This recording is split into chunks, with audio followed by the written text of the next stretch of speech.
Young master, please place your hand on the testing steel for your talent assessment. Hearing the elder's voice, Chen Mu snapped back to reality. His once dim eyes suddenly cleared. Am I reborn? He looked around, taking in the scene before him. It formed a stark contrast with the bustling metropolis of his previous life. At this moment, Chen Mu found himself standing on a stone platform. Before him stood a massive stele carved with intricate runes. Below the platform, a crowd gathered, whispering and debating what talent he might awaken. Chen Mu was all too familiar with this plot. A classic trash-turn-prodigy script. Most likely he would awaken a garbage talent, or even a constitution so terrible it's seen once in a century, and then be thoroughly mocked. Sigh. Thinking this, Chen Mu couldn't help but complain. I've been grinding my whole life. Now that I'm reborn, do I have to grind again? Young master. The elder's gaze held doubt. Nothing, I just need to put my hand on it, right? Chen Mu stopped overthinking. Come what may, he would take things as they came. Even if he was born with a crippled physique, as long as he didn't follow the script, he could just slack off, eat one meal at a time, and sleep when there's no food. That wouldn't be so bad either. Yes. The elder nodded affirmatively. All right. Chen Mu agreed, lifted his hand, and placed it on the steel. Immediately, accompanied by a blue light, 6 words appeared on the steely yellow-grade lower-rank spirit root. Seeing those 6 words, Chen Mu laughed instead of getting angry, and said with relief, just as I thought. He thought to himself, bring it on, I'm ready. Mock me. Young master, don't lose heart. Our Tianyuan Holy Land has vast resources. There must be a way to upgrade your spirit root. That's right. Since heaven does not favor the young master, then we will go against heaven. I believe in the young master. The spirit root is just a starting point, not the end. Exactly. There are plenty of people who start with a heaven-grade spirit root, but end up mediocre. If I recall correctly, the clan leader himself once had a crippled physique 1 in 100 years, and now he's reached the quasi-emperor realm. Go for it, young master. We will always believe in you. Hearing this, Chen Mu frowned in confusion. Why aren't you following the script?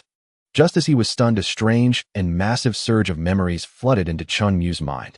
It was the memories of his previous self. The Tianyuan Holy Land was one of the 3 top holy lands of the Datsong world. It boasted countless powerhouses and masters with millions of disciples spread across the entire Datsong, their presence felt in every field. And he, Chen Mu, was the second son of the current Tianyuan Holy Land Patriarch, Chen Tianlin, and the only and openly designated heir to the next patriarch. Recalling the experiences of his family members, each one seemed more like the protagonist than he did. Take Chen Tianlin, for instance. At 16, during his awakening ceremony, he didn't even have a spirit root, 1 in 100 years. Yet within a mere century, he rose against all odds, his power skyrocketed, and he stepped into the quasi-emperor realm. Once he alone vanquished 1 million enemies and was known as the Butcher. His elder sister Chen Juexin, though not as monstrously talented in cultivation as Chen Tianlin, possessed unparalleled, no astonishing, business acumen. Her business empire covered the entire Datsong world, amassing wealth at a pace that even empires couldn't match. Truly, her fortune rivaled that of nations. If Chen Mu remembered correctly, many kings had borrowed money from his sister. Talent like that was hardly rare in the Tianyuan Holy Land. His family background was ridiculously powerful. Chen Mu seriously suspected they had cheated behind his back. But then again, the more formidable they were, the easier he could slack off and enjoy life. The position of clan leader. Chen Mu didn't mind letting Chen Juexin take it. Managing a clan of millions. Just thinking about it made him feel exhausted. He stepped down from the testing platform. Amid the crowd's continuous words of comfort, Chen Mu appeared to leave in dejection, but inside, he was overjoyed. He had thought that a low-grade spirit root was bad enough, but to his surprise, fate had arranged for him to have an invincible family background. Most importantly, the entire Tianyuan Holy Land was exceptionally united. His sister Chen Juexin doted on him to no end. Since his birth, she had been a notorious brother protector. She had even given him the top-tier gold card of the business. With this card, Chen Mu could take anything he wanted for free from any Chen family shop. Take as much as he could carry. Spirit stones. Withdraw as he pleased. More terrifying than a black card. A short while later, he returned to his residence named Qingyun, assigned by the clan. Chen Mu headed straight for a lounge chair, lay down, and wore a relaxed expression. A cripple's rise. Let whoever wants it have it. I just want to eat, drink, and enjoy a leisurely life. As soon as he finished speaking, a synthetic-sounding voice echoed in his mind. Name Chen Mu, gender male, age. Identity verification successful. Invincible Rise system is binding. Invincible Rise system bound successfully. A system? Chen Mu was all too familiar with this. However, at the moment, he felt absolutely no excitement about the system. Would you like to accept the novice quest? Complete it to receive rich rewards. I won't take it. Chen Mu waved his hand lazily. After a few seconds of silence, the system's voice sounded again. Host, are you willing to be a waste, looked down upon, trampled underfoot, and live a pathetic life? System, let me tell you something. Does a person really have to care about others' opinions? Life is one's own, or as long as I'm happy and carefree, isn't that enough? Whether they look up to me or look down on me doesn't mean anything to me yet. This time the system was silent for a full minute. Originally intending to lecture Chen Mu on life's truths to ignite his fighting spirit, who would have thought he would turn the tables and educate it instead? Host, even if you don't care about others' opinions, an ordinary person only lives 100 years. Only by becoming stronger can you reach the pinnacle and seek immortality. Why live so long? Seeing that the system hadn't spoken for a while, Chen Mu felt the atmosphere a bit awkward, so he broke the silence and asked, what functions do you have? Just to kill boredom. The system replied, upon completing quests, this system grants massive rewards, techniques, money, divine weapons. Everything you need to make the host invincible. Techniques. If I'm not mistaken, my uncle is the greatest technique creator. A few strokes of his pen yield the most supreme techniques in the world. Money. My sister's business empire spans the entire Datsong world. Her wealth rivals nations, and she is known as the Empress of Gold. Divine weapons. My cousin at 14 is already a renowned artifact master. This toothpick he forged for me is heaven-grade, top quality, said to be gentle on teeth and excellent for cleaning. He had originally thought he might keep the system for occasional entertainment to kill time, but on second thought it seemed utterly useless to him. With my family being so invincible, there's really no use for you. How about you unbind yourself? I've grinded enough in my past life. In this new life, I really don't want to grind anymore. Understanding is everything. Chen Mu spoke from the heart. Why would he bust his ass on tedious quests for rewards when he could just lie here and bask in the sun? System is attempting to unbind. Warning. System encountered a critical error. System unbinding failed. Unbinding failed. Chen Mu frowned. Could it be that I spoke too harshly and broke the system's morale? Hey. You're not going to explode, are you? If you're going to blow up, can you at least unbind first? Don't drag me down with you. Chen Mu had just begun his wonderful life. If the system ruined it, it would be a real laughingstock. He never imagined that this system would be so mentally fragile. He only spoke a few truths, and now it wants to go rogue. Going to self-destruct. Seeking life and death. What kind of dignity is that? System detected data error. Attempting automatic upgrade. Automatic upgrade. Chen Mu frowned, his face full of confusion. System upgrade attempt 12, failed. System upgrade attempt 45, failed. System upgrade attempt 88, failed. Watching the endless system prompts pop up, Chen Mu let out a long breath, lay back in his chair, and calmly watched the show. He found the system quite interesting. Instead of unbinding, it stubbornly sought self-improvement through upgrades. It reminded Chen Mu of certain people. The less you expect from them, the more they want to prove themselves. Well, as long as it doesn't self-destruct and harm me. System upgrade attempt 543, data acquisition successful. Upgrading. Upgrade successful. Check-in module bound. New function unlocked, divine level check-in. System host, this system has been upgraded with the divine level check-in function. No need to complete tasks. You can check in once daily for a divine reward. Oh really? Congratulations. Chen Mu rolled over, deciding to sun his back too. Lying on a bamboo chaise lounge with a faint fragrance, his expression was utterly comfortable. System. Host, would you like to check in? ZZZ. Huh. As the sunlight was so pleasant, Chen Mu had already drifted into a dreamy sleep. Falling asleep instantly, his excellent sleep quality was the same as in his past life. System. Checking in. Check-in successful. Congratulations, host. You have obtained the saint-level divine weapon, slaying divine sword. Dong dong dong. After an unknown amount of time, a knocking sound was heard. Chen Mu groggily opened his eyes. Who is it? Your dad. Hey. Chen Mu's temper flared instantly. Anyone could claim to be his father. That was outrageous. Just as he was about to blow up, the door opened, and it turned out to be his own father, Chen Tianlin. Looking at his serious expression. Gulp. Chen Mu swallowed hard, thinking, could he be here to condemn me for awakening a useless talent? Was he going to expel him from the Tianyuan Holy Land and sever their father-son bond? Father, why have you come? He stood up, facing Chen Tianlin. One couldn't deny, as a quasi-emperor powerhouse, his oppressive aura was incredibly high. Noticing sweat on Chen Tianlin's face, Chen Mu felt puzzled. Is it really that hot today? Then suddenly a thought crossed his mind. Chen Tianlin should be far away in the great wasteland slaying demons. Why did he suddenly rush back? Your proud and headstrong son. I was afraid you'd do something rash because of your talent, so I hurried back to check on you. Listen, you must not seek death, you hear. I will find a way to fix your spirit root. Your father was once called a Ancient Century innate cripple, and now I'm a quasi-emperor RNIA. Patting his chest, Chen Tianlin gave a confident pledge. Actually, father, you don't need to worry so much. I think a garbage spirit root is fine. I'm not interested in cultivation or killing anyway. Perfect time to relax and enjoy life. Chen Mu revealed his true feelings. Chen Tianlin froze. Chen Mu froze too, thinking, is this quasi-emperor dad going to rage because I'm too laid back? However, Chen Tianlin's next words made Chen Mu instantly drop his guard. My precious child, that you feel this way is absolutely wonderful. I was so afraid you'd take your own life. If your sister found out, she'd skin me alive. Good. Enjoy life. Enjoy life to the fullest. Ask for anything from the family. If anyone refuses, come find me. They'll get it for you personally. Chen Tianlin patted Chen Mu's shoulders, a hint of forced cheerfulness in his manner. Chen Mu saw through it, but said nothing. All right.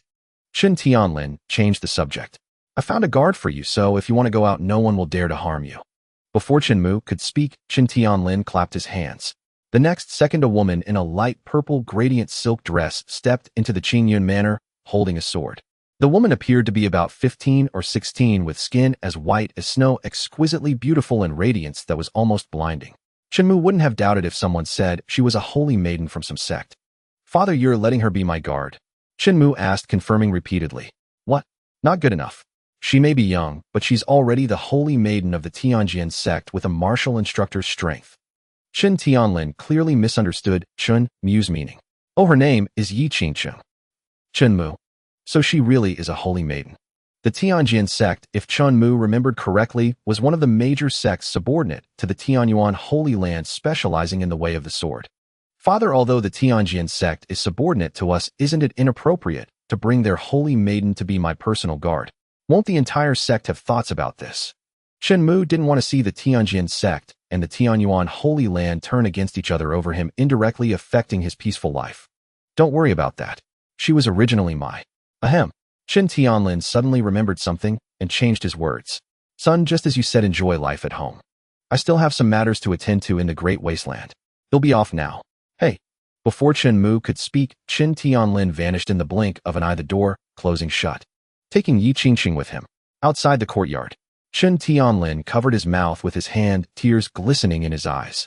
Yi Qingqing's brows furrowed slightly. She never imagined such a peerless strong man could shed tears. Why? Then she heard him say in a trembling voice, my son is too considerate. To comfort me, he pretended not to care and even said he wanted to enjoy life. Qingqing, I'm here. Yi Qingqing stepped forward. You must protect him well and never let him take his own life, understand? Otherwise. At that moment, Yi Qingqing felt as if she had fallen into an ice cavern. Her delicate body trembled. She had never seen such a terrifying gaze. In her eyes, Chen Tianlin seemed like a god of slaughter standing atop a mountain of corpses and a sea of blood. Demon Lord, Holy Lord, rest assured. Qingqing will do her utmost to protect the young master's safety. I swear on my life. Yi Qingqing knelt on one knee, hands and front, head bowed. When she looked up again, Chen Tianlin had already vanished. Yet the terrifying atmosphere he left behind still clung to her body and mind, hard to dispel. What the heck? Is the young master under attack? Bang! Hearing a startled shout from inside the courtyard wall, Yi Qingqing panicked, burst through the door, and drew her sword. Gazing at Yi Qingqing, whose delicate face was cold as frost, with sword light flickering in her hand and spiritual energy surging forth like a tidal wave, Chen Mu quickly said, nothing happened, don't be nervous. I just accidentally twisted a bone while stretching. Yes, twisted a bone. He fabricated an excuse on the spot. In truth, Chen Mu had unexpectedly discovered in the system logs that even though he had never spoken, the system had automatically checked in and placed a saint-grade divine weapon into his inventory. Forced gifting, huh? In response, the system explained, to save the host's time and energy, the system can automatically perform daily check-ins, acquiring numerous god-level rewards to help the host rise against the heavens. What could Chen Mu say? He could only respond, whatever pleases you. But he truly had no interest in rising against the heavens. Twisted a bone. On the other side, upon hearing Chen Mu's explanation, Yi Qingqing immediately sheathed her sword and approached him. Please let me take a look. Oh, all right.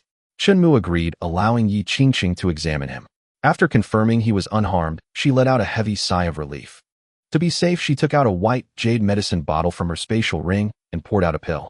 Young master, please take this healing pill. Chen Mu hesitated, then swallowed his words.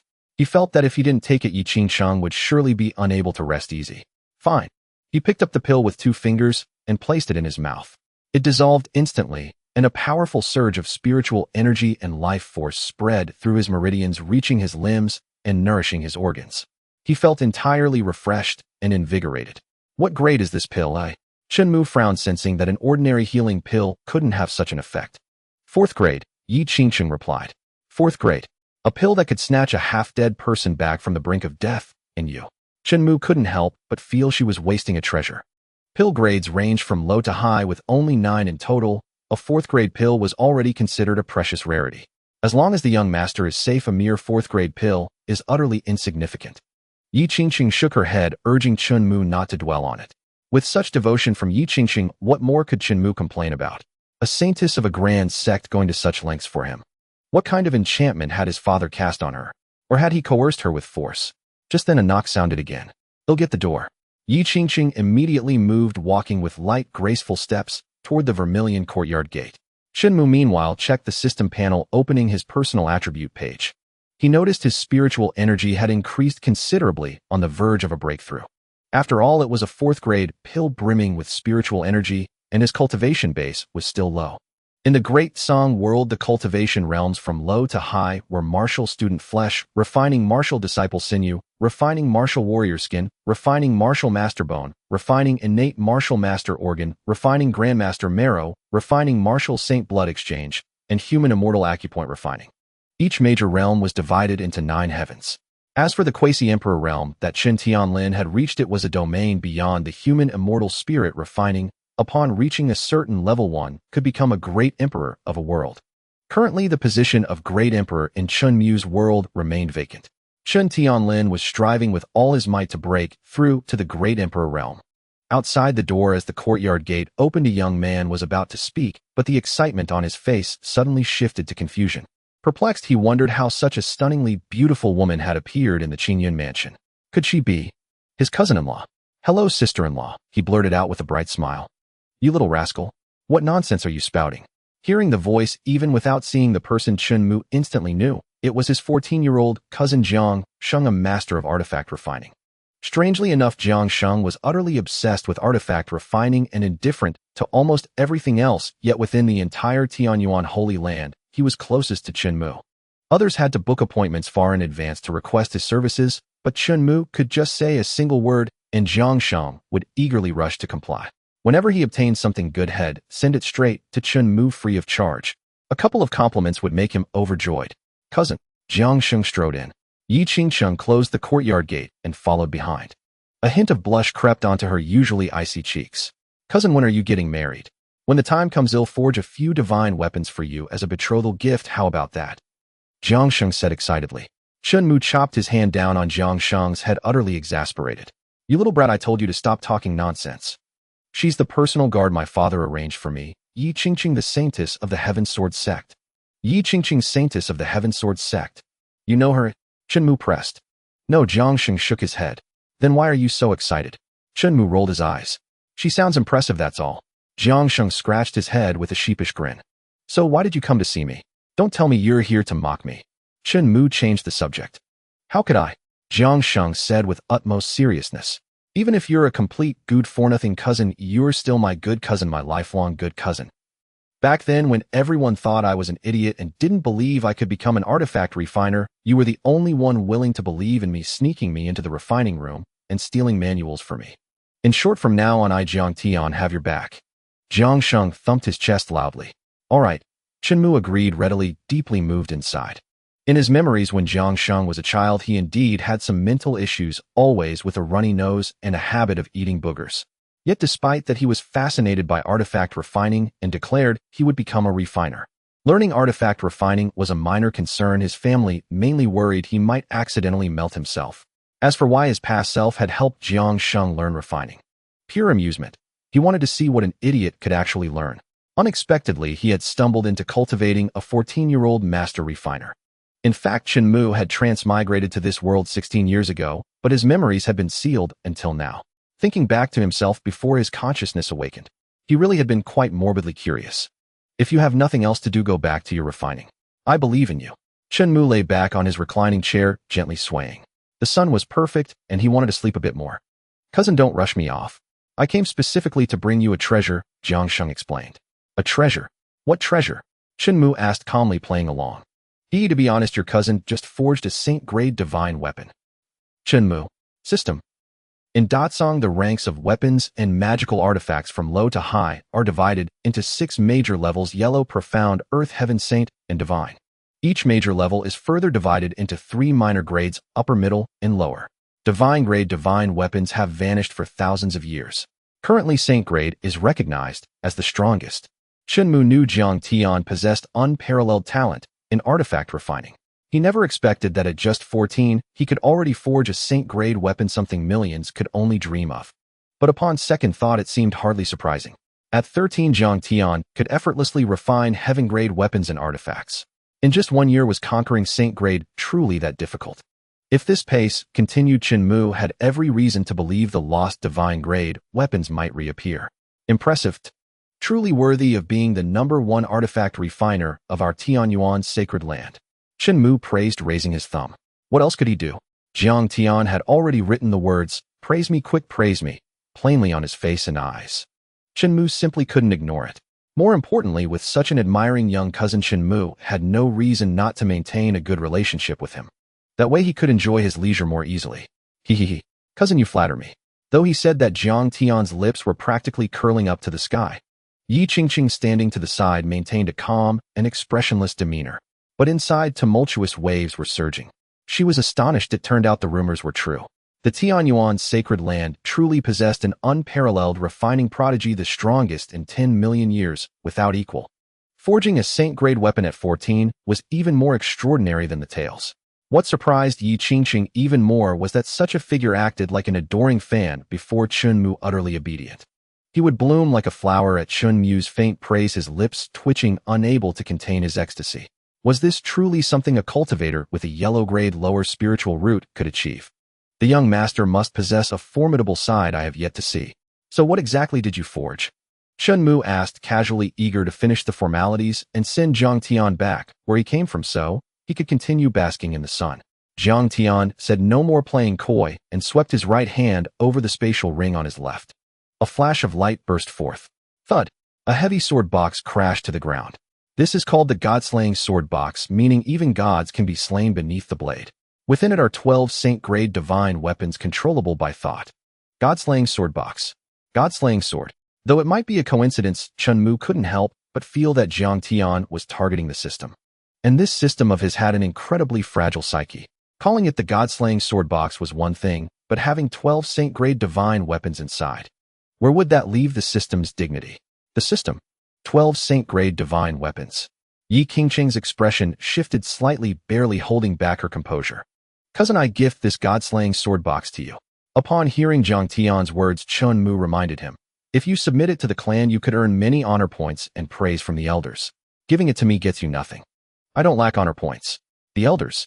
How could they compare to you, cousin? Jiang Tian declared without hesitation. All right, cousin. The forge is still burning, so we'll head back. When I refine new protective artifacts, I'll bring them to you. Before Chen Mu could speak, Jiang Tian waved and ran off. Hey!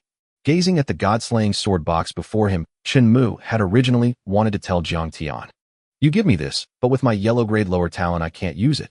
Where would I get the spiritual energy?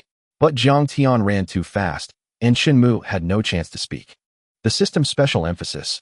All magical artifacts and items rewarded by this system can be freely used by the host, ignoring rank disparities and spiritual energy consumption. Seeing the system prompt pop up before him, Chen Mu's ingrained understanding of the system was utterly shattered. Why did it feel like a wronged little wife? Then, noticing Yi Qingqing's eager gaze fixed on the God-slaying sword box, Chen Mu conceived a plan. If you want it, it's not impossible. Perform well in the future, and perhaps he'll be pleased enough to bestow it upon you. He sketched out a grand promise. As a reincarnator, Chen Mu had seen plenty of techniques for painting pies. He applied them flexibly, turning over to let the front side bask enough in the sun. Then he hinted, hiss, my waist feels a bit sore. Young master, if you don't mind, may I massage it for you? Yi Qingqing stepped forward. Sure, Chen Mu agreed readily. Politeness. What was that? All he wanted now was someone to massage him. Right there. That's the spot. Truly worthy of being a genius from the Heavenly Sword sect, even this talent is so remarkable. Oh, comfortable. Yi Qingqing's finger technique surpassed Chen Mu's imagination.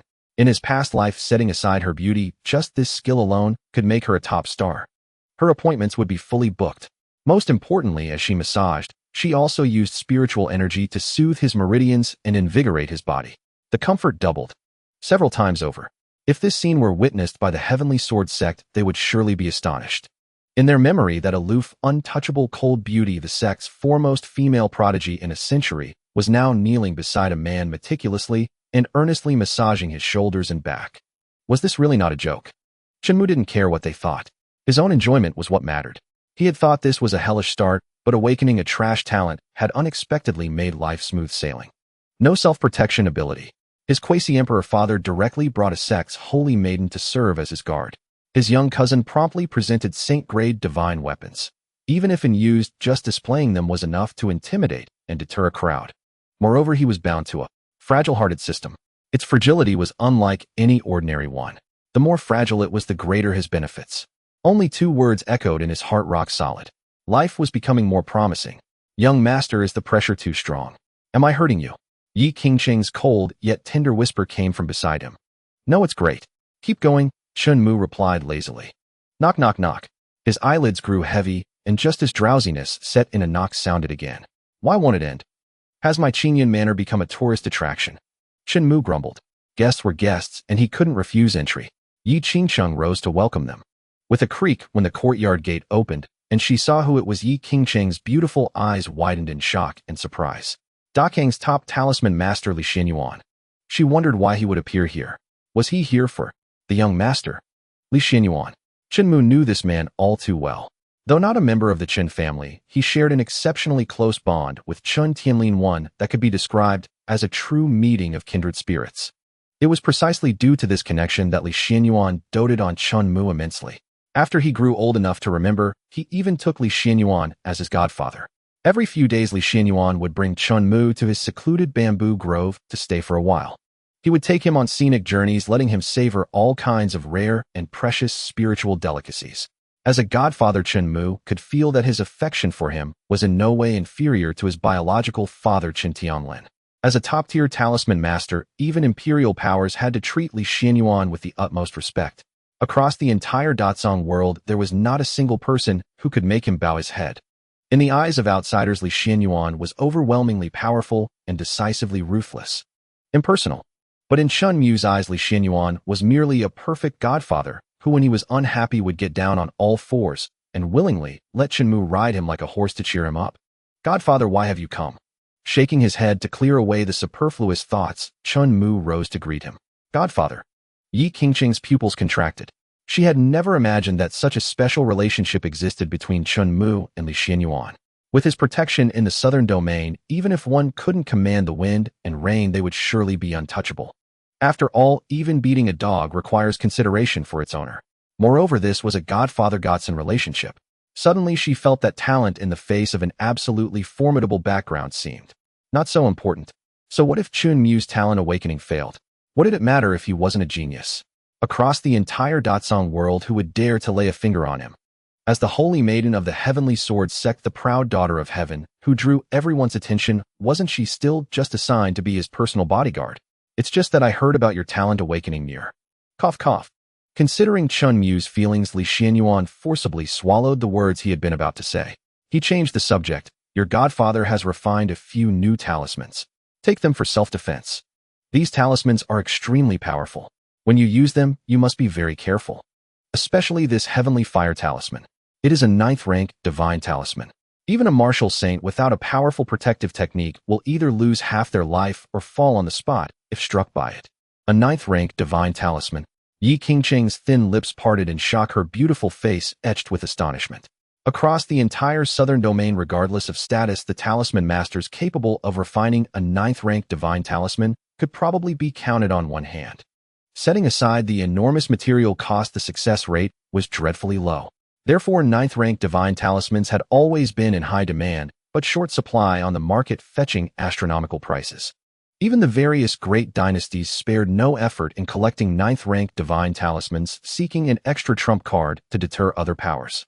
Take the Great Wu dynasty, where the heavenly Yuan sacred ground was located, for example. The Emperor of Great Wu had visited Li Zuanyuan's carefree bamboo grove more than once, offering mountains of gold and silver along with countless treasures to persuade him to refine ninth-rank divine talismans for the Great Wu dynasty.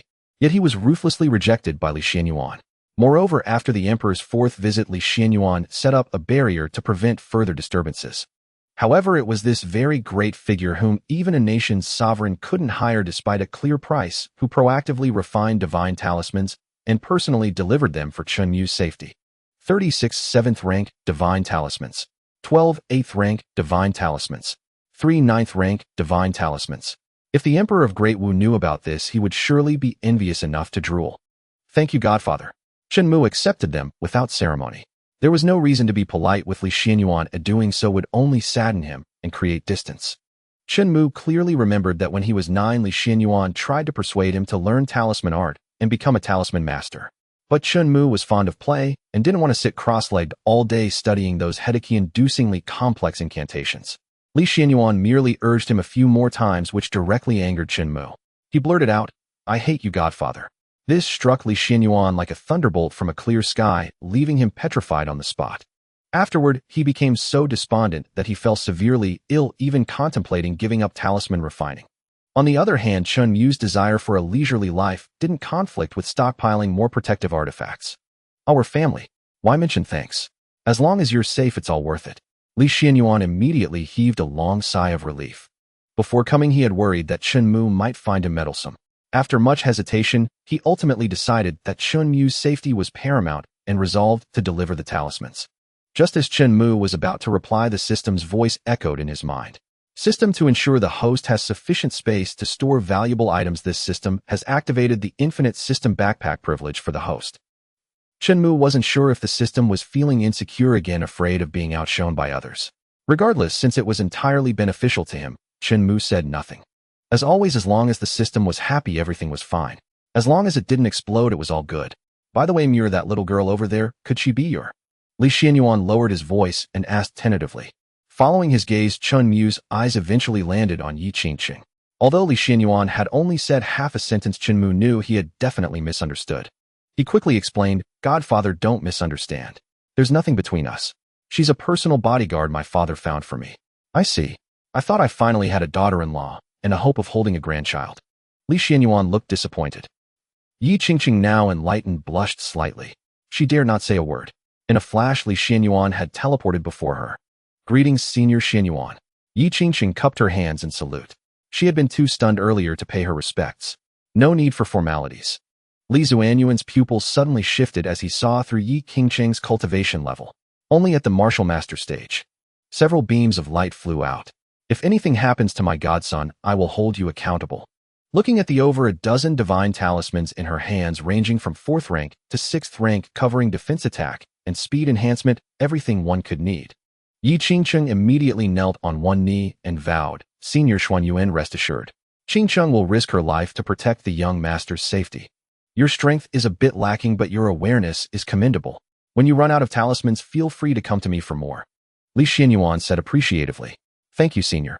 After instructing Yi Qingqing, Li Xianyuan returned to Chen Mu's side and asked tentatively, "Muir, how about you reconsider? Come with me to the carefree bamboo grove, I'll learn talisman art, and become a talisman master." In these words, if Yi Qingqing wasn't mistaken, there was more pleading than anything else. A top-tier talisman master whom countless people would kill for a chance to apprentice under was begging someone to learn talisman art from him. If other talisman masters witnessed this scene, they would be dumbfounded and green with envy. "I appreciate your kindness, Godfather, but for now, I just want to live a carefree, peaceful life and relax my mind and body." Chen Mu politely declined. A carefree, peaceful life. That's fine too. In Li Zuanyuan's view, Chen Mu's willingness to stay away from conflict was not a bad thing. In that case, why not start considering marriage? Your godfather still has some connections and influence in the southern domain. If you fancy any holy maiden or princess, just say the word, and he'll go propose on your behalf. As long as you like her, even if I have to snatch her by force, he'll bring her to you. Li Xianyuan thumped his chest with a resounding echo, vowing solemnly. I've heard that the Heavenly Sword sect has a holy maiden of unparalleled beauty possessing the Phoenix bloodline with boundless future prospects. She is worthy of being my Li Zuanyuan's daughter-in-law. Hearing this, Yi Qingqing instinctively pressed her lips together. After a moment's thought, she realized that if Chen Mu truly had such intentions, she would be willing to marry into the Tianyuan's sacred ground. Even if Chen Mu possessed only the lowest yellow-grade talent, his family background was utterly unmatched.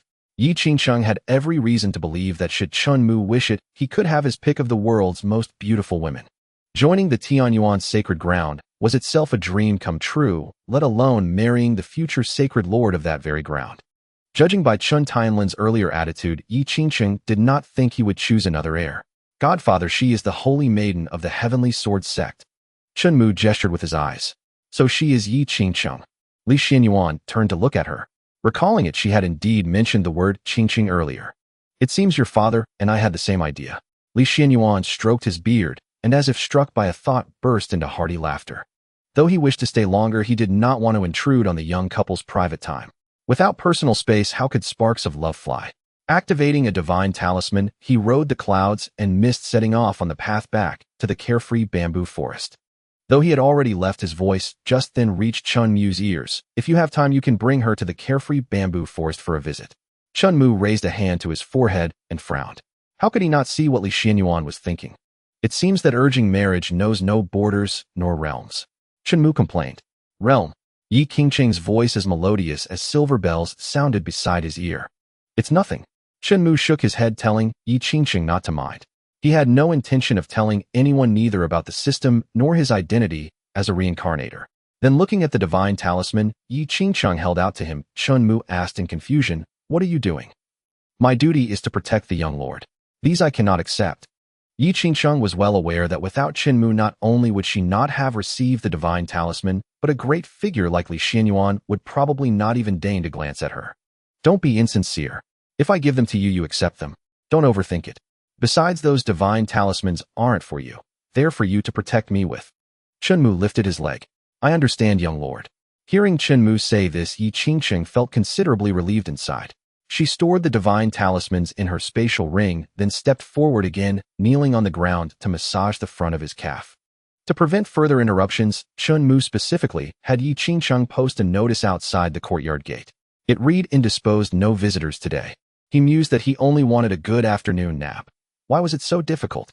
Though he knew they meant to comfort him, the failure of his talent awakening had not dealt him any blow at all, so what was there to comfort? Right now, he only wanted to sleep. Perhaps it was because too many events had occurred today, coupled with the sudden influx of memories into his mind, that his energy was severely depleted. Moreover, being still in a mortal body, he felt so drowsy.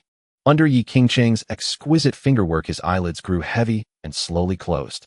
System data, error detected. Attempting automatic upgrade. System upgrade attempt 1 failed. System upgrade attempt 8 failed. System upgrade attempt 24 failed. Chen Mu. He thought to himself, can I mute you? System version too low. Please try again later. Chen Mu, I think you're becoming more and more like my ex-girlfriend. System upgrade attempt 48. Data retrieval successful. Upgrading. Upgrade successful. Breathing for cultivation module bound. New function unlocked. Breathing for cultivation. Breathing for cultivation, huh? Although Chen Mu was not particularly interested in cultivation, the idea of gaining cultivation power and strengthening himself merely by breathing was indeed a pleasant experience. According to the system's explanation, a complete inhale and exhale action would yield a random increase in cultivation. The cultivation gained from a single complete breath might seem negligible, but over a day, 10 days a year, it would accumulate to something quite remarkable. As he breathed, he felt a sensation like a spring breeze caressing him. Before long, Chen Mu finally got his wish and drifted into slumber. Air flowed from his nostrils, his breathing steady. Cultivation 1. Cultivation 3. Cultivation 8. Seeing Chen Mu fast asleep, Yi Qingqing conjured a soft Tianshan silk quilt and covered him with it to prevent him from catching a chill. A martial artist like Yi Qingqing naturally had no need to worry about falling ill. Her physical constitution was far beyond that of ordinary people. But Chen Mu was different, so extra caution was necessary. Boom. Immediately after, a surge of spiritual energy erupted from within Chen Mu's body. Yi Qingqing's beautiful eyes widened in surprise as she murmured, "Is this a breakthrough?" How did he break through? Chen Mu had neither gathered qi to cultivate nor taken any pills to refine them, he was merely sleeping. Is there a cultivation technique related to sleeping in this world? No sooner had the words left her mouth than she immediately shook her head in denial. How could such a thing exist? If cultivation were truly that simple, who would still train arduously day and night? They'd just sleep every day. Thinking this, she concluded that the young lord must have been on the verge of a breakthrough anyway, and the medicinal effects of the healing pill he had taken earlier were fully absorbed, thus allowing him to succeed. A mere coincidence. Yes, that must be it. A coincidence. Breaking through while sleeping was far too absurd. Even with top-tier talent, it would be impossible, because she herself possessed top-tier talent. While Yi Qingqing's mind was racing with thoughts, Chen Mu continued his deep slumber, breathing smoothly. Cultivation 10. Cultivation 5. Cultivation 20. Boom. A wave of spiritual energy struck again. At that moment, Yi Qingqing stood frozen, her heart churning with complex emotions. 1,000 words swirled within her, yet she knew not how to articulate them. Could it be that the young lord truly could break through and increase his cultivation just by sleeping? And they called this trash talent. Wait. The Tianyuan sacred ground has seen a similar case before, one where a person outwardly awakened a low-grade talent, but had actually awakened another top-grade talent. Could it be that the young lord like that person possesses dual talents? Beyond this, Yi Qingqing could think of no other more reasonable explanation. Thinking back to when she herself had awakened a top-grade talent, a heavenly-grade top-quality fire spirit root, her cultivation speed had never reached the level Chen Mu was now achieving. Is the young lord's talent above the heavenly grade? In the end, Yi Qingqing arrived at a terrifying conclusion. Crossing her arms, she fell into deep thought. Indeed, with a family full of prodigies and top geniuses, how could the young lord be ordinary? This makes sense. Yi Qingqing convinced herself. Protecting the young lord's safety. It seems he doesn't really need my protection. Yi Qingqing was more certain than anyone that Chen Mu would soon close the gap, easily surpass her, and utterly dominate. Clap, clap, clap. She raised both hands and patted her cheeks to keep herself alert. Don't overthink it. At least for this limited time, I must protect the young lord.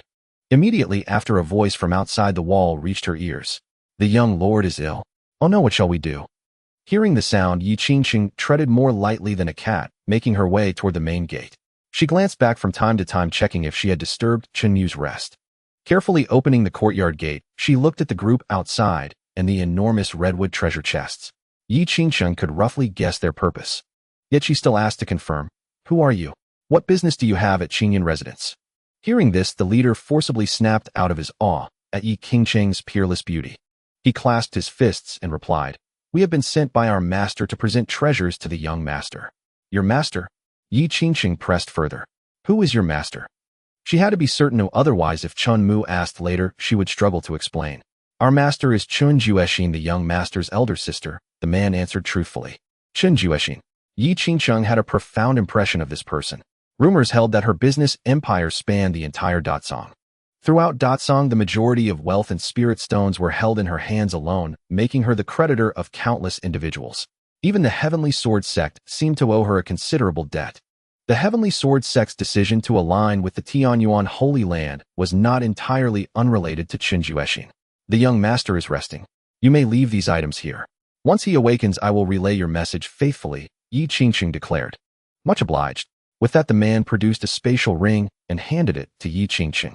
Yi Qingqing looked at the ring in her hand, then at the dozens of chests, puzzled. Since he had a spatial ring, why not store everything inside? Infusing a wisp of spiritual energy into the ring, she peered inside. In an instant, Yi Qingqing understood everything.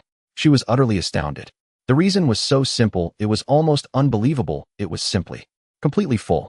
Spirit stones. Countless supreme-grade spirit stones. In Datsong, the grades of spirit stones from lowest to highest were low-grade, middle-grade, high-grade, and supreme-grade.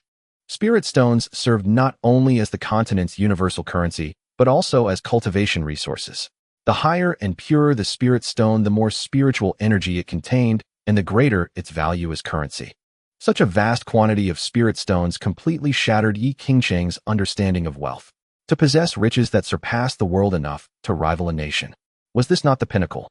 That Chen Mu had so many extraordinary relatives who outshone the world was already enviable to Yi Qingqing. Moreover, each one doted on him with utter selflessness. First, she herself became his guard. Then came a sacred grade divine weapon, followed by divine talismans, and now trillions upon trillions of supreme-grade spirit stones that dazzled the eyes. Envy. Utterly enviable. Meanwhile, on the path down the mountain. Brother Xiao, what are you thinking about? You've had that worried look on your face ever since a while ago, someone asked. I keep feeling like I've seen that woman somewhere before, Xiao Jian said, cupping his chin. The name was right on the tip of his tongue, but he just couldn't recall it. So close yet so far. Maybe it was in a dream.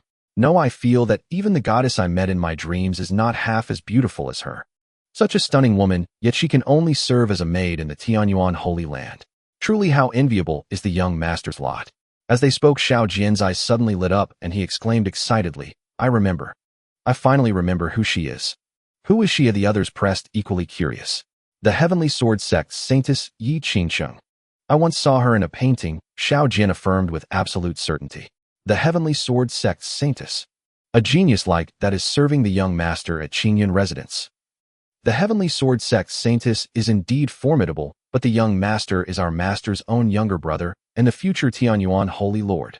With that thought, it suddenly seemed much more reasonable. Yet the storm of emotions within them did not subside. They could hardly contain their envy and longing. To attain even a trillionth of his fortune would be a life without regrets. Back at Qingyun residence, Yi Qingsheng used spiritual energy to lift the dozen or so treasure chests, making them float, and carried them effortlessly into the residence, setting them down without a sound. Looking at the chests, Yi Qingsheng was deeply curious. The contents of the spatial ring had already been astonishing. What kinds of powerful, precious treasures might be sealed within these chests? She closed her eyes, then opened them again, the hue of her irises shifting slightly. Her gaze pierced through the chests, revealing their contents. What she saw shocked her beyond words. Divine weapons, armor, magical artifacts, countless in number. Heavens! This is Jinghong, ranked 4th on the famous sword ranking. And this is the Blood Moon Demon Saber, ranked 6th on the famous blade ranking. Armor made from fire dragon scales. A heart-protecting mirror capable of withstanding a full-force attack from a human immortal. It was no exaggeration to say that nearly half, or even more, of the treasures on the major rankings were now gathered in Qingyun residence. Even the Heavenly Sword Sect's treasure vault could not compare. It was unworthy. It seems I underestimated the elder sister's affection for the young master, Yi Qingsheng murmured softly. Scanning in progress. Sacred grade divine weapon Jinghong. Sacred grade armor fire dragon scale armor. Sacred grade artifact heart-protecting mirror. System upgrade attempt 10 failed.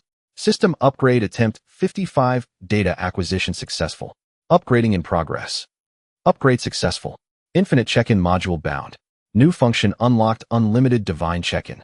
Chen Mu slept soundly, utterly unaware of all this. Checking in. Check-in successful. Congratulations, host, you have obtained the sacred grade divine weapon Tianyuan sword. Check-in successful. Congratulations, host, you have obtained the sacred grade armor phoenix feather garment. Check-in successful. Congratulations, host, you have obtained the sacred grade artifact indestructible golden bell shield. Check-in successful. Congratulations, host, you have obtained a supreme grade spirit mine treasure map 1. Check-in successful. Congratulations, host, you have obtained lifespan 100. Check-in successful. Congratulations, host, you have obtained supreme grade spirit stones 999999999. As the night fell, a cold wind brushed against Chen Mu's face. Shoo! Chen Mu shivered, jolting awake from his slumber. He sat up, rubbed his eyes, stretched, and sighed with contentment. Ah, that was the most comfortable sleep I've ever had. Noticing the silk quilt draped over him, Chen Mu smiled faintly. He hadn't expected the saintess to be so considerate. It seemed his initial judgment had been too narrow. He had initially assumed that a saintess would be pampered and spoiled. Glancing around, he didn't see Yi Qingsheng. Has she gone out? Check-in successful. Congratulations, host, you have obtained lifespan 100. Check-in successful. Congratulations, host, you have obtained the top-tier movement technique light as a swallow. Check-in successful. Congratulations, host, you have obtained top-tier cellar-aged wine 10,000-year drunk 10. Check-in successful. Congratulations, host, you have obtained lifespan 200. Chen Mu initially wanted to ignore it, but the system panel deliberately followed the movement of his field of vision. It even bolded and enlarged the font display. Fine, you win. I saw it. Chen Mu raised his hand and swatted the system panel aside. What an eyesore. Then he noticed the dozen or so large red sandalwood chests placed before him. Puzzled, he wondered, where did all this come from? Could it be the system? Unlikely. As a rule, rewards from it should have gone straight into the system inventory. No matter how loyal Yi Qingsheng was to the Tianyuan sacred ground, Chen Mu would never breathe a word about the system to her. The system should understand that logic. Otherwise, Chen Mu would have to question its intelligence. Affection 1. System's solemn declaration: these items have absolutely nothing to do with this system. Young Master, you're awake. As Yi Qingcheng's voice came from behind, Chen Mu also caught the tantalizing aroma of food. He patted his stomach. He was indeed a bit hungry. After catching up on sleep, it was time to fill his belly. His cultivation level wasn't yet high enough to subsist on wind and do staving off hunger with spiritual energy. Turning his head, he saw Yi Qingcheng approaching slowly, carrying a plate of drunken fragrance chicken and kung pao chicken. She set them down on the stone table before Chen Mu. The color, aroma, and taste were all perfect. Just looking at it made Chen Mu's mouth water uncontrollably. He said in slight surprise, "You can cook." This saintess was far too versatile. With her looks, cultivation, and cooking skills, if word got out, she would become the dream lover of countless men.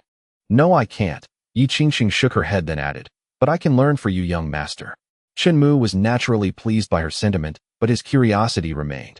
"Then where did these dishes come from?" "I noticed there was no chef in Qingyun Manor, so I sent a carrier pigeon to the renowned Drunken Immortal Pavilion and had their head chef come to prepare your meals, young master," Yi Qingcheng explained. The Drunken Immortal Pavilion. Chen Mu searched his memories and recalled that, as Yi Qingcheng had said, it was indeed famous throughout the Great Wu dynasty. The head chef Zhang Xingcai was once the imperial chef for the royal palace, rumored to be able to cook thousands of different delicacies. Chen Mu was delighted to have such a talent in his manner. In life, to be carefree and happy, it all boiled down to 4 things: eating, drinking, entertainment, and pleasure. Since eating topped the list, its importance was evident. Yet most people in this world were preoccupied with cultivation, ignoring delicacies to subsist on wind and do filling their stomachs with spiritual energy. Incomprehensible, Chen Mu simply couldn't comprehend it. He picked up his chopsticks and eagerly grabbed a piece of chicken, putting it in his mouth. It was red but not overly spicy, the spiciness bold yet not harsh, with a rich aroma and a tender, crisp texture. He ate one piece after another, unable to stop. Truly worthy of an imperial chef, his skill was no exaggeration. Seeing Chen Mu eat with such relish, Yi Qingcheng's anxious heart finally settled. Afraid the food might not suit his taste, she hurried back to the kitchen to bring out more dishes. Soon braised lion's head, yuxiang, shredded pork, sweet and sour pork ribs, braised prawns, mouth-watering chicken, hot and sour soup filled the entire stone table. Chen Mu accepted everything, tasting this, and that his taste buds thoroughly satisfied. "Don't just stand there, sit down and eat," he said, motioning with his chopsticks for Yi Qingcheng to take a seat on the stone stool. "Thank you, young master." Yi Qingcheng didn't overthink it. Whatever the young master told her to do, she simply obeyed. "By the way, what's the deal with those chests?" Since the system claimed it had nothing to do with them, Chen Mu could only ask Yi Qingcheng. "Young master, these treasure chests and this spatial ring." Yi Qingcheng presented the spatial ring with both hands. "They were sent by your elder sister. She seems to be tied up with some matters and couldn't come in person. She said she would visit you in a few days." "I see," Chen Mu said as he put on the ring. Setting aside her good intentions, knowing his sister Chen Juexin as he did, if she came next time and didn't see the ring on his finger, she would surely start overthinking. Better to avoid trouble and just put it on now. He infused it with spiritual energy to take a look inside. He was genuinely stunned by his wealthy sister's extravagance. The amount of high-grade spirit stones stored in this spatial ring probably surpassed even the treasury of the Great Wu dynasty. With that many spirit stones, even a pig could refine the spiritual energy within them, and regardless of poor absorption efficiency, reached the innate martial master realm. Chen Mu released another surge of spiritual energy. Boom, boom, boom. In response, the red sandalwood chests opened one by one. Gazing at the dazzling array of heavenly treasures that filled his sight, Chen Mu's mouth twitched. "My sister is truly generous to the extreme. With a sister like her, what more could one ask for?" System special notice: during your rest, this system has completed a data update for the check-in module, upgrading it to unlimited check-in. Through unlimited check-in, you can obtain a vast array of rewards with random quality. "Young master, are you satisfied with the meal I prepared?" Zhang Shenkai approached respectfully, wiping his hands on the coarse apron before him, asking nervously. "Not bad. Stay at Qingyun Manor from now on. Don't go back." "A month." Chen Mu thought carefully, afraid of startling him, and conservatively said, "How about I pay you 100 high-grade spirit stones?" Zhang Shenkai was instantly petrified. It took a full 2 or 3 seconds before he snapped out of it and fell to his knees with a thud. "Thank you, young master. Thank you, young master. I will serve you with utmost loyalty until my dying breath." Chen Mu was speechless. Just cooking, and now he's talking about loyalty unto death. "I won't disturb your meal," Zhang Shenkai said as he backed away. Watching his trembling, frail figure that looked ready to collapse at any moment, Chen Mu couldn't help but mutter, "Is it really that big a deal?" Young master at the Drunken Immortal Pavilion, he only earned half a high-grade spirit stone a month, Yi Qingcheng explained from the side. Half a stone in a month. Now Chen Mu could somewhat understand Zhang Shenkai's reaction. No wonder he was so overwhelmed. "By the way, you did well today. I want shortchange you. How about 1,000 high-grade spirit stones a month?" Chen Mu asked Yi Qingcheng. As a saintess of a sect, her treatment certainly couldn't be worse than a chef's. Chen Mu was too lazy to break the contract with Zhang Shenkai. No need. He wasn't short on spirit stones. The high-grade spirit stones in the spatial ring alone would take ages to use up. Qingcheng will serve you with utmost loyalty until my dying breath. Even if it means my brains and blood spill on the ground, I will not refuse. Seeing Yi Qingcheng kneel in the same manner as Zhang Xingcai, even upgrading the speech, Chen Mu was at a loss for words. "Why are you acting like this too?" he asked. "Could it be that at the Heavenly Sword sect you only got half a high-grade spirit stone a month?" he asked out of curiosity. "Young master, the saintess of the Heavenly Sword sect receives 10 high-grade spirit stones monthly for cultivation resources," Yi Qingcheng answered honestly. A saintess of a sect? Only 10. Hearing this, Chen Mu was intensely curious about just how wealthy his sister Chen Juexin really was. No wonder she was renowned as the wealthiest person in the world. With a sister like her, what more could one ask for? Notice, the system is attempting an upgrade. The system is attempting an upgrade. Chen Mu had grown accustomed to the system being able to hear his thoughts. However, he never anticipated that this would make it sensitive and eager to prove its worth. The system attempted an upgrade for the 32nd time, failure. The system tried to upgrade for the 36th time, data acquisition successful. Upgrading in progress. Tenfold rebate module has been bound. New feature unlocked, tenfold rebate. Chen Mu was bewildered. The system immediately provided an explanation. In simple terms, whenever the host gives or spends money or items, the system will provide a tenfold rebate. For example, if 1 spirit stone is given, 10 will be returned. Successfully gifted 100 premium spirit stones. Tenfold rebate triggered. Congratulations to the host for obtaining 1,000 premium spirit stones. Tenfold rebate triggered. Congratulations to the host for obtaining 10,000 premium spirit stones. Chen Mu wondered, I should have given them the spirit stones before you upgraded the tenfold rebate feature, right? Can this also be rebated?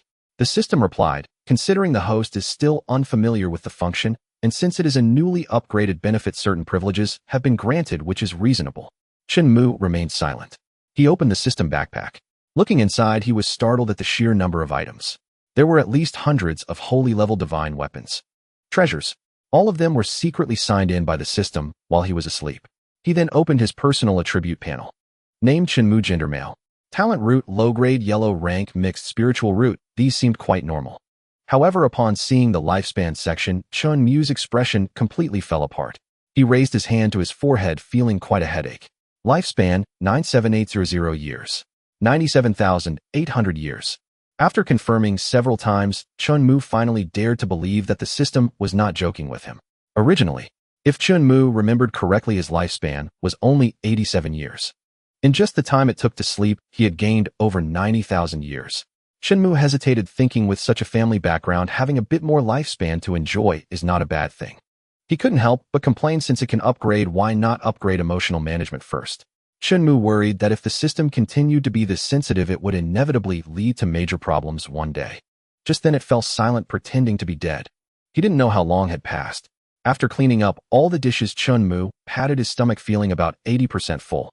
He was also quite surprised, not expecting his appetite to be so large. He then learned from Yi Qingcheng. Cultivators are different from ordinary people. For such regular food, the spiritual energy contained is simply too little, so it's mostly for taste. If compared, that table of food earlier probably wouldn't even satisfy hunger, as well as a bowl of mysterious crystal rice. After hearing this, Chen Mu thought this setting was quite good, allowing him to enjoy more delicacies. He glanced at Yi Qingcheng, who was busy tidying up the dishes, and then looked at the bright moon hanging high in the sky. Chen Mu frowned, saying, I slept too long before, and now it seems I can't sleep. He felt very energetic, not sensing any drowsiness. He thought about whether to go out for a walk to stretch his legs. Just sitting here feels quite dull. The cold wind is harsh. It is much more pleasant in the warmth of the daytime sun. The system attempted an upgrade for the 53rd time, data acquisition successful. Upgrading in progress. Upgrade successful. Great Calligraphy Master module has been bound. New feature unlocked, Great Calligraphy Master. Upgrade successful. Great Painter module has been bound. New feature unlocked Great Painter. Signing in. Signing in successful. Congratulations to the host for obtaining top-grade writing brush, ink paper, and inkstone. Calligraphy and painting. Chen Mu smiled broadly. That sounds like a good way to pass the time. He was quite interested in these two activities in his past life, but unfortunately he had neither the time nor the talent. Unexpectedly, the system directly provided him with everything at once. He found a long table and laid out top-grade rice paper. The texture of the paper felt like human skin. Just by touching it with his fingertips, he could tell that it truly deserved the title of top grade.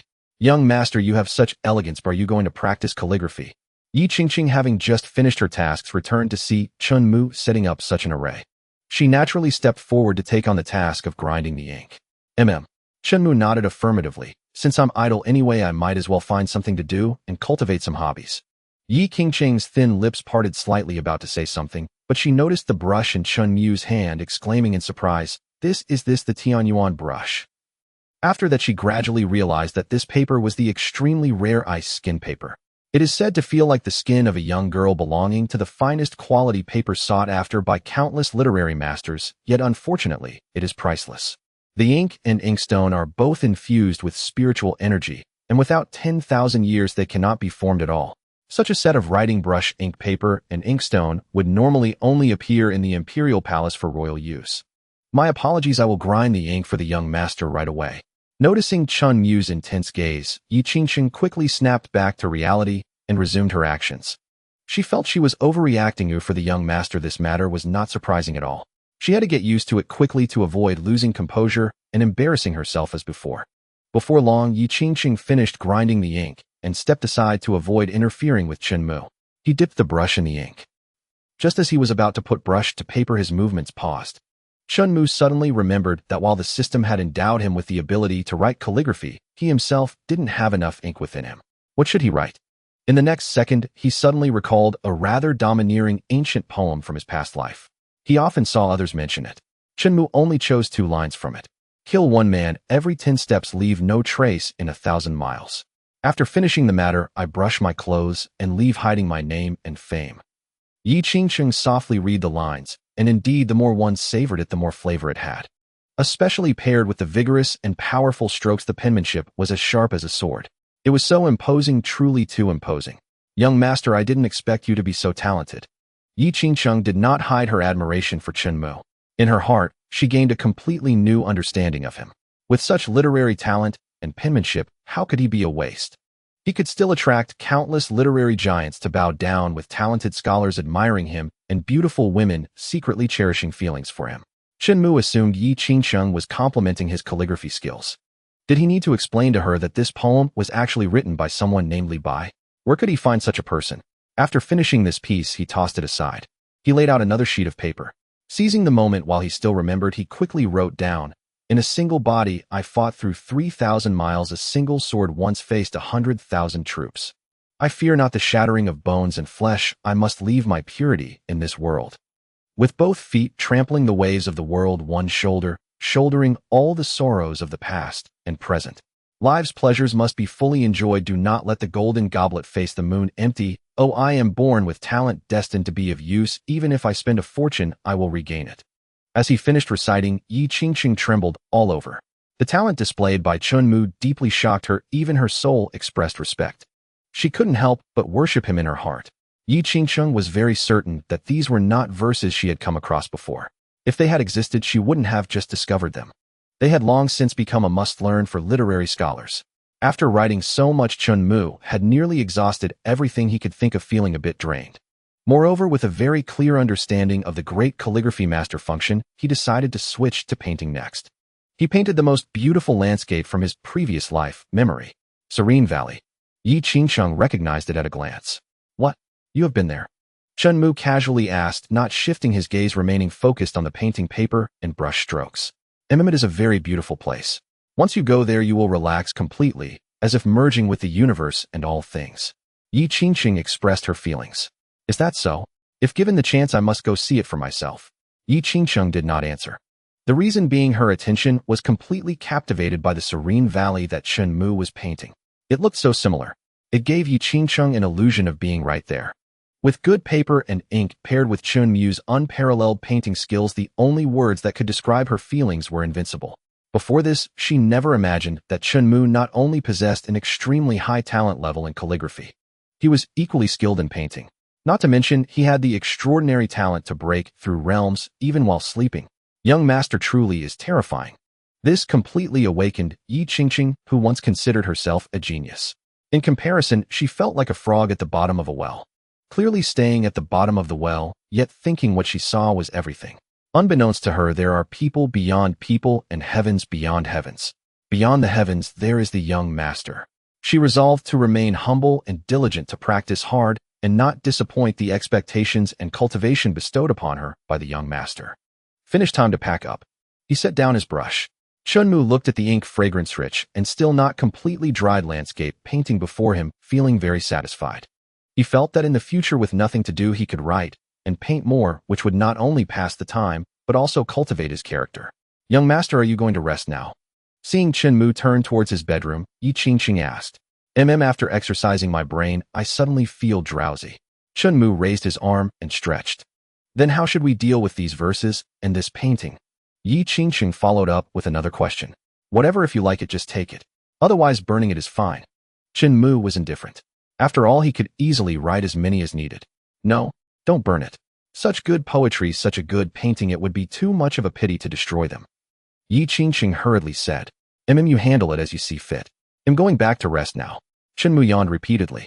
Okay, I will go prepare water for you to wash your feet right away. Yi Qingqing raised her hand, sweeping the few poems and paintings into her space ring. Excuse me. She pushed the door open and entered.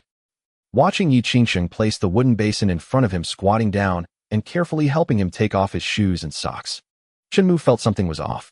The saintess. Washing feet. These two words together felt extremely discordant. A saintess should be a high and mighty existence, the focus of everyone's attention, right? However, all these thoughts were diluted by the comfort he felt as Yi Qingqing carefully placed her feet, treating them like a delicate porcelain, bit by bit into the hot water. Two words: enjoyment. The very act of someone washing his feet was already very enjoyable. Moreover, the person washing his feet was a saintess. Signing in successful. Congratulations to the host for obtaining a 10 dog-licking card. Chen Mu frowned, his expression filled with questions. What does this system mean? System: in light of the host's peculiar inclinations, this system has specially prepared a one-click simp card for the host. It disregards gender, sex, cultivation level, and realm. Upon use, the target will become your loyal and devoted simp. Sacred maidens, empress, peerless immortals. All shall submit to you. Chen Mu furrowed his brows, even deeper puzzled as to which aspect had gone awry, causing the system to harbor such a profound misunderstanding of him. Yet upon second thought, this one-click simp card seemed remarkably formidable. In a lifetime, no matter how reserved or gentle one might be, there would always be one or two adversaries. Those without value could be directly eliminated. Those with value could be tamed using this one-click simp card. Chen Mu had seen no shortage of reports in his past life about the terror of being a simp. Suffice it to say, it reshaped his understanding of human nature. So a person could stoop to such depths of humility. He accepted the one-click simp card. After Yi Qingqing finished drying his feet, Chen Mu lay down on the bed. He'll handle it, Yi Qingqing said, quick to act as she pulled up the blanket and covered him. Before leaving, she even asked, Young master, the weather has turned chilly these days. Would you like me to warm your feet? Watching Yi Qingqing's shy demeanor, Chen Mu couldn't help recalling a scene from his past life. A powerful court official returning to his chambers for rest with two beautiful maids lying at the foot of the bed, clutching the old man's legs tightly to warm them. So it wasn't just a fabrication. No need. Chen Mu waved his hand, dismissing Yi Qingqing. If he truly let her lie on the bed, could he even sleep? Yes, young master. Yi Qingqing picked up the wooden basin and left softly. Closing the door, she turned around, hand on her chest, gazing up at the moon. A trace of disappointment flickered in her eyes. In daily life, phrases like captivating flower-like countenance and peerless beauty were not uncommon for Yi Qingqing to hear from others. Yet today her first initiative had been rejected, even if it was just warming feet. It made her doubt whether she truly possessed the stunning beauty they claimed. Realizing she was overthinking, she shook her head to clear her mind, recalling her duties as a guard. It seems the events of today have been too overwhelming. Even I have become so sentimental. Yi Qingqing let out a self-deprecating laugh. She decided not to dwell on it further and returned to her room to rest, lest she rise late tomorrow. Since she had already prepared the foot-washing water, she naturally took on the tasks of washing the face-changing clothes and putting on shoes as well. Signing in. Sign-in successful. Congratulations, host, for obtaining the complete collection of poetry. Sign-in successful. Congratulations, host, for earning the title of Divine Chef. Sign-in successful. Congratulations, host, for acquiring 1,000,000 top-grade spirit stones. Sign-in successful. Congratulations, host, for obtaining a heaven-grade top-quality lightning spiritual root. It's late at night, aren't you sleeping? Chen Mu said in exasperation. You want to show off, fine, but can you pick a time when I'm free? Quiet down. I want to rest. Sign-in successful. Congratulations, host, for obtaining a heaven-grade top-quality fire spiritual root. Sign-in successful. Congratulations, host, for obtaining a heaven-grade top-quality water spiritual root. Sign-in successful. Congratulations, host, for obtaining a heaven-grade top-quality earth spiritual root. It immediately muted itself, displaying only text. Turn off the light. As soon as Chen Mu spoke, the system dimmed the brightness of its panel. It was just enough to see in the dark without disturbing Chen Mu as he closed his eyes to sleep. Though the system could be rebellious and fragile at times, Chen Mu held a favorable opinion of it in this regard, since it willingly continued to sign and tirelessly showering him with various divine artifacts and treasures. Chen Mu could only say, do as you please, as long as it didn't hinder him. Time passed. The first rays of dawn rose, painting the horizon a pale white. At Tianyuan Academy, the seat designated for Chen Mu remained empty even now. Someone sighed. It seems the failure to awaken a top-tier talent has left a considerable shadow on the young master. He probably won't come today either. Heaven truly has no eyes. The young master's grades in the academy were always among the best, but he awakened only a yellow-grade low-quality talent. Perhaps it's because our Tianyuan sacred land has too many powerhouses, so they deliberately suppress him. Even heaven is jealous of the young master. I believe the young master will rise against the odds in time. Just like the former sacred lord.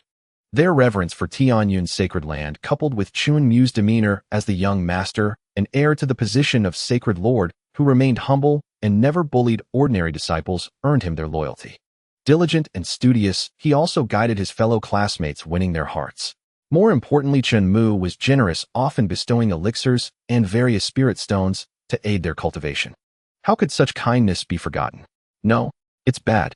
As they were speaking, a discordant voice came from the entrance. Panicking like this, what decorum is that? Has the sky fallen? Someone chided. The man wiped the sweat from his forehead and stammered, the young master, he's in trouble. This is Tianyuan's sacred land. What trouble could the young master possibly have? The others didn't take his words seriously. The holy son of the heavenly sword sect, Lu Xiangnan, has come looking for him. The man continued. So what? The others still failed to grasp the implication. Even if the sect master of the heavenly sword sect came, he could hardly stir up much trouble. Don't you know? Holy son Lu has always admired the sacred maiden Yi Qingqing. Now that she's been assigned as the young master's personal guard alone together, how would you feel in his place? Moreover, I've heard that holy son Lu and sacred maiden Yi are supposedly betrothed. The young disciple revealed fully. Hey, where are you going? He turned to see a group charging out fiercely. What else? To stand up for the young master, of course. How dare he provoke the young master on the grounds of Tianyuan's sacred land and vie for his woman? They'll crush him. Well said. Kill him. Anyone who opposes the young master is my enemy. Irreconcilable. Their gaze shifted to Lu Xiangnan. At this moment his mind was a turmoil. Looking at the hundreds surrounding him along with the top experts above riding swords, each surpassing him in power as the holy son of the heavenly sword sect. A profound sense of despair and terror cascaded down like a waterfall from 1,000 meters high. The force could easily shred even flesh and skin. Bones would be ground to dust. Before arriving, Lu Xiangnan never imagined he'd face such a grand reception before even entering the gates of Tianyuan's sacred land. This combat strength could flatten several cities and break through thousands of troops. And more were gathering from all directions, converging endlessly. Who was this brat trying to steal the young master's woman? Do you even qualify? One person stepped forward, drawing his sword in accusation. Stealing a woman. Lu Xiangnan was dumbfounded. Coming to his senses, he quickly raised both hands to show he meant no hostility. His voice trembling, he said, "Everyone, don't misunderstand. I'm here to return the marriage contract." Call off the engagement, the young disciple asked, his gaze laced with suspicion. That's right. Call off the engagement. Lu Xiangnan nodded, emphatically elaborating further. I know I am unworthy of the holy maiden Yi, and I lack the audacity and courage to even covet the woman of the Tianyuan young lord. Thus I have come specifically to return the betrothal contract that our families privately arranged during my childhood. How can we be certain you're not fabricating an excuse to approach the young lord and assassinate him?" The young disciple's suspicions regarding Lu Xiangnan had yet to be dispelled. In response, Lu Xiangnan reached into his bosom and produced a yellowed envelope that appeared quite aged. "This is the marriage contract set by the elders of both families. Please take a look." "So should we let him in?" "We'll keep a close watch. A mere quasi-martial master, what chaos could he possibly stir? Besides, isn't the holy maiden Yi at the martial master realm? She can surely protect the young lord. But what if they conspire to slay the young lord and disrupt the harmony and stability of our Tianyun holy land?" Hiss. At these words, not only did the onlookers gasp, but even Lu Xiangnan himself sharply inhaled a breath of cold air. His expression was one of utter helplessness. He merely wished to return the marriage contract, sever ties with Yi Qingqing, and avoid provoking the retaliation of the Tianyun holy land and its young lord. Why was it so difficult? To be honest, the moment he heard that Yi Qingqiang had been selected to enter the Tianyun holy land as a personal guard, Lu Xiangnan was certain that any fate between them in this life was irrevocably lost. With a beauty like Yi Qingqing paired with the title of personal guard, how could nothing transpire? Even if there was only a sliver of a possibility, Lu Xiangnan dared not provoke it. If Chen Mu harbored any peculiar fetishes such as a fondness for another's wife, Lu Xiangnan would still comply, obediently remaining in a marriage of convenience with Yi Qingqing. Too servile. There was no choice. Faced with such formidable family backgrounds, one couldn't help but be servile without the strength to match. He knew his own worth. "You wish to see the young lord? Very well, but first you must consume this pill." At these words, the crowd turned their gazes. It was a senior alchemist of the Tianyun Holy Land. A pill, eh? Indeed. This pill is called the inner demon seed. Should you harbor the slightest hostility towards the young lord, your internal organs will fester and your meridians will completely necrotize. The alchemist explained. The inner demon seed. That is a 7th grade pill. It seems the alchemy hall is deeply concerned for the young lord's safety. Nonsense. The one above the alchemy hall practically raised the young lord from infancy. If anything happens to the young lord, everyone beneath will suffer. I see. A 7th grade pill. Lu Xiangnan's mouth twitched, gaining a newfound understanding of the Tianyun Holy Land and the status and influence of its young lord Chen Mu. Earlier he had heard that the young lord of the Tianyun Holy Land had awakened a yellow-grade lower talent, and he assumed his status would plummet, making him a discarded pawn like in other families and sects. Little did he expect that these people would instead guard him with even greater fervor. Even his own fiancée had been chosen as a personal guard. A holy maiden of such stature offered up like a tribute. Fine, no problem. He'll take it. Lu Xiangnan picked up the pill from the box and swallowed it in one gulp. He had a clear conscience. Most importantly, he lacked the confidence and strength to oppose the Tianyun Holy Land. Even if he were the holy son of the Heavenly Sword sect and the personal disciple of its grand elder, so what? Lu Xiangnan had once witnessed his own master, when meeting an ordinary inner disciple of the Tianyun Holy Land, behave with extreme deference, terrified of offending or displeasing them. 3 parts respect. No 9 parts, even 10. If his greatest supporter acted thus, what merit did he himself possess? Since he has taken the inner demon seed, everyone stand aside. The alchemist spoke and the crowd parted to form a passage. Lu Xiangnan thought that after taking the pill they would trust him. But to his surprise, a large crowd still followed behind him. The number of people flying on swords overhead was also increasing. Hey. No way. Even a martial saint has come. What have I, a mere quasi-martial warrior, done to deserve this? Wait, is that a human immortal? Throughout this journey, Lu Xiangnan's mind and body underwent a profound transformation. He finally understood why everyone yearned to join the Tianyun Holy Land. Such terrifying depth. Even the human immortals present numbered no fewer than 3. Lu Xiangnan mused that not even a quasi-emperor would dare act rashly here. He was almost scared out of his wits. He had never witnessed such a spectacle. At the Qingyan residence, Chen Mu sat in the courtyard pavilion sipping tea. As for Yi Qingqing, she had heard that a new pastry shop had opened in the city with delicious offerings, so she had volunteered to run an errand for him. Pastries happened to be Zhang Shenkai's weakness. But this time he was determined to study hard, delving into the kitchen. After all, he couldn't take 100 spirit stones a month for nothing. Zhang Shenkai had no intention of losing this hard-won iron rice bowl. No, it was a golden rice bowl. Hey, have you heard? Yi Qingqing's fiancé has come knocking. Yi Qingqing. Who's that? The holy maiden of the Heavenly Sword sect, Yi Qingqing. You don't know that. She is now the young lord's personal guard. Personal guard. Alone together, no wonder her fiancé came looking. Shoo. Keep your voice down lest the young lord hear. To this Chen Mu could only think I've already heard. These walls are not soundproof. Yi Qingcheng's fiancé.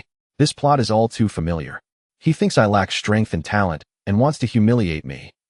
A heroic rescue. But I haven't done anything to her. He raised a hand, rubbing his forehead and shaking his head, feeling a headache coming on. He only wanted to enjoy life peacefully. Why was it so difficult? He certainly wouldn't let the other party humiliate him. He had to maintain his peace of mind. Opening the system inventory. Last night, before falling asleep, Chen Mu had seen that the system had signed in for him an extraordinary talent root.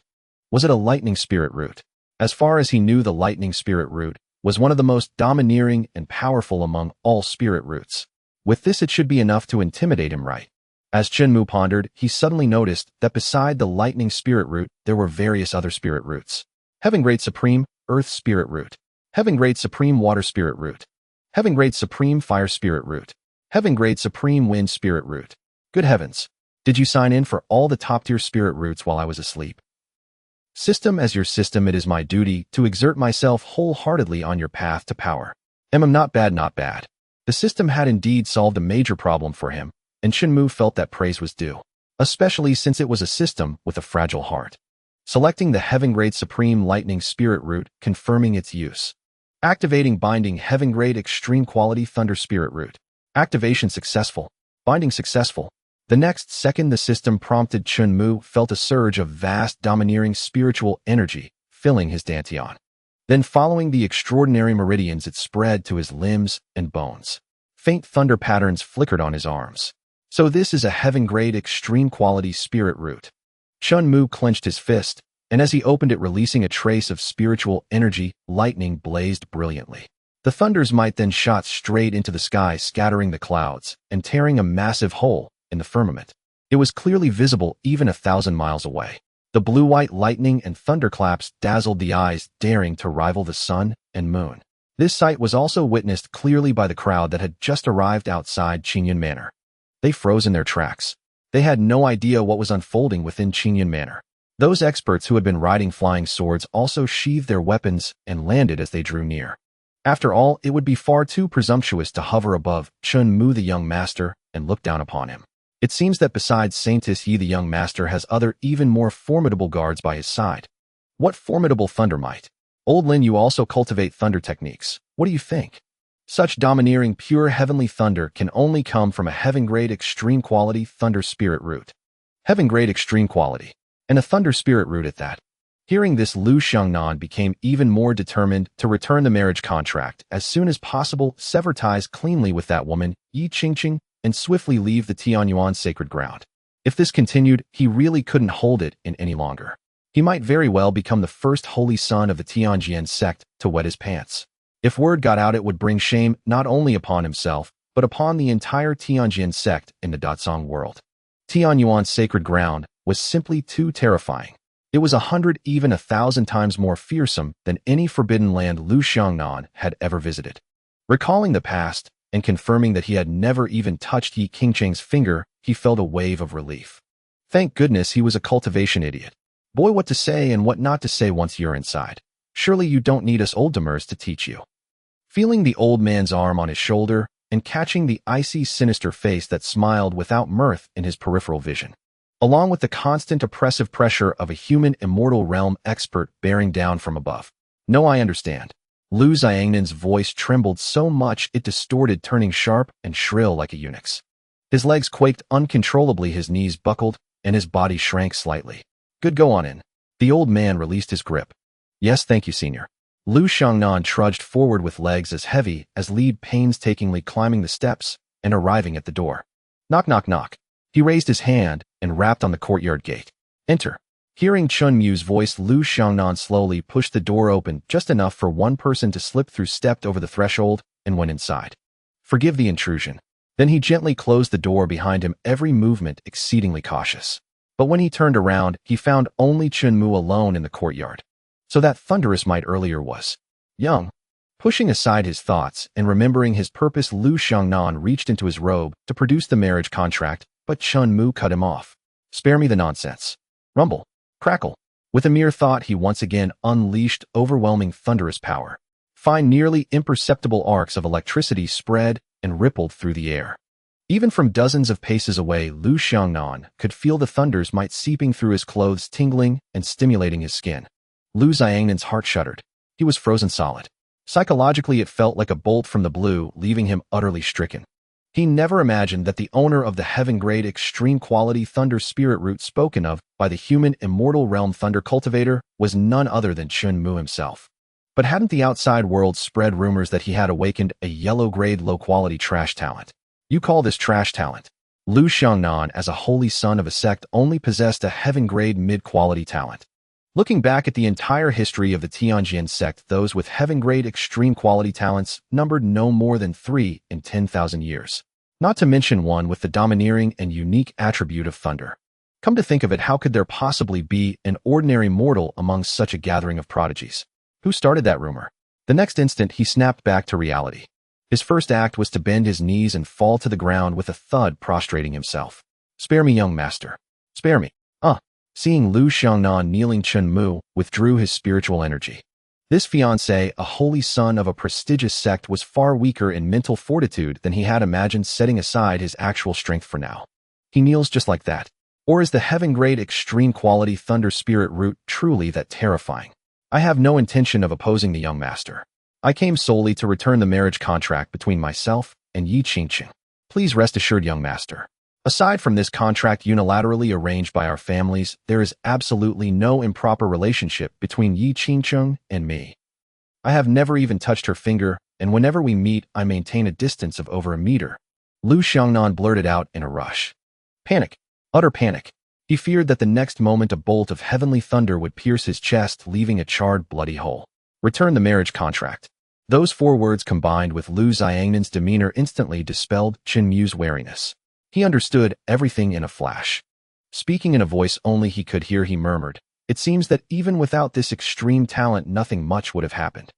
Thinking about it, he had indeed been overthinking. A holy son of a sect would never go out of his way to cause trouble for him over a woman. If he had any such intentions, the people of Tianyuan's sacred ground would never have let him live long enough to meet Chen Mu. Having a powerful family was truly wonderful. Snapping back to attention, Chen Mu noticed Lu Xiangnan had already buried his head low, crawling on his knees toward him in a kneeling posture. He presented the marriage contract with both hands. Seeing this, Chen Mu knew that if he didn't accept it, Lu Xiangnan would never be at ease. He reached out and took the contract, temporarily keeping it for Yi Qingqing. Thank you, young master. Just as Chen Mu had thought, once he accepted the contract, the huge weight lifted from Lu Xiangnan's heart, finally settling. Since the contract has been returned, I shall not disturb the young master further. Xiangnan takes his leave. Chen Mu waved his hand, dismissing Lu Xiangnan. The warm sun was just right today, perfect for another lazy, leisurely day. He had no time to waste on Lu Xiangnan. The system is attempting to upgrade. Upgrading again. Chen Mu frowned. Was it because he had just thought his family was better, rendering it useless? Attempting the 125th update, data acquisition successful. Upgrading. Upgrade successful. The max level comprehension module has been bound. New function unlocked, max level comprehension. System. With this module, the host comprehension will reach the pinnacle of the world. Any technique can be fully mastered with just a glance. Before Chen Mu could even ask, the system had already learned to answer proactively. Perhaps this too could be considered a form of evolution. Oh. Chen Mu turned over, using both hands to fluff the sunken pillow back into thickness, propping it up and lying face down on it. After being basked in the sun, it carried a pleasant scent, bringing a sense of peace, comfort, and relaxation. Signing in. Sign in successful. Congratulations, host, for obtaining the Heaven Tier Supreme Cultivation Technique, Annihilation, Divine Thunder. System. The host can experience it for themselves to confirm its authenticity. No deception. No need, I trust you. Chen Mu raised a hand weakly, his eyes tightly shut, showing no intention of opening them. He embodied the word languor perfectly. System. On the other side. After delivering the marriage contract to Chen Mu and leaving Qingyun Manor, Lu Xiangnan's face lit up with joy, as if a great weight had been lifted. He thought to himself, indeed, women only hinder one's sword. Nothing is more important than cultivation. Upon returning, he would first go into seclusion for a year or two.